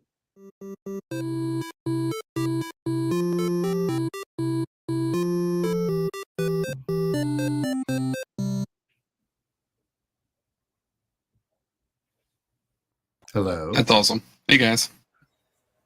Hello, how are you? Doing How's it well. going? I've Was been it- back. I've been back there muted all day. Sorry. How's the So- storms going, Aaron? Good. So I haven't had Wi-Fi all day. This amazing VIC team that doesn't How include very convenient for you. I know, right? That's what Greg Kleiner said. He said if you needed a vacation, you could have just asked us. But no, this I was really stressed out about it. So was Chris. But this staff was just awesome. They just took it over. I said, you handle this, you handle this, you handle this. Lynn was my backup. It was perfect. So I don't mean to bring up backstage production issues and stuff, but watching Aaron's internet go down and the entire staff jump to order was awesome to watch. It was just boom, boom, boom, boom, boom, all taken care of. Awesome. Yeah, they're awesome. I made a video that we're gonna watch at the end of this that thanks them. But if after you read the names, if you happen to run into any of these people, please thank them. They've put in so much work for months so that we could bring you everything that we brought you this weekend, which is over 24 hours of video programming. So it's kind of awesome. Also, Lynn, who I asked to be here as my backup, is responsible for almost all of our guests. So thank you so much, Lynn, for that. Yeah. You're very welcome. Seriously, Lynn. I didn't even know it was a dream that it was going to come true. I could not have thought to wish for something like the interview I got to do. And the fact that you were able to do so many is incredible. You are a boon to this organization. Thank you. You're very welcome. You just have to know to ask the questions. And you see, when somebody says no, I just keep asking. Relentless. Resistance is futile. Tenacious. They call me tenacious. There you go. I've said my piece before we roll the video. Do you guys have any closing remarks or anything you wish to express except for go bid on some auction stuff because those are ending really, really soon? Yeah. Well, go ahead, Ryan. No, I was going to say go bid because those are ending in mere moments. So go bid, go bid, go bid. Yeah, continue to bid, please. I'm going to reiterate what Aaron said. It's absolutely fantastic. All the folks in the background, and to the mods within GatherTown. You guys really did a great job. There were so many of you in so many different places, including the little extra party last night. That was absolutely fantastic, and it was we all really had a good time seeing you guys buzzing around. Especially want to thank all of the talent that came on that was with us. And again, Lynn, thank you so much for making the coordination. I know I helped a little bit with Doug Jones because he was on the cruise with me and we got that connection. And so I hope we'll be able to keep that going. Actually, now that you mentioned that, it's we're 2 for 2 for Tim Russ. Fostering relationships, we might be able to keep getting people like this. It's pretty awesome. I really hope so. The addition of the Planetary Society into the into Starfleet International, I think, is going to be a great thing. RC4 is going to be working on a write-up for that to bring to the AB to help clarify how that relationship's going to work. And to all the members that won awards, that got given awards, that earned their awards, you guys really keep everything running smooth. To all the AB members and to the EC members and their staffs, you guys make this organization as a team just run so smoothly. I have felt supported. I have personally, and that will hopefully continue for the next couple of years as we move onward and upward. Is that the Region 2 saying? Well, that's ours. It's mine, and it's my sign off on all my emails. Onward and upward. So I just want to end on one very little piece. Sometimes I get a little nostalgic. Sometimes I just kind of write stuff. But as a message out to the membership, be kind, be safe in your life and with your fellow members. We all, in our own way, are diverse. Through IDIC, remember that above all else. We are one fleet, and let's keep it that way. Thank you guys all very much. Thank you. All right, let's play the video, Ken. Let's see the cats.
Run.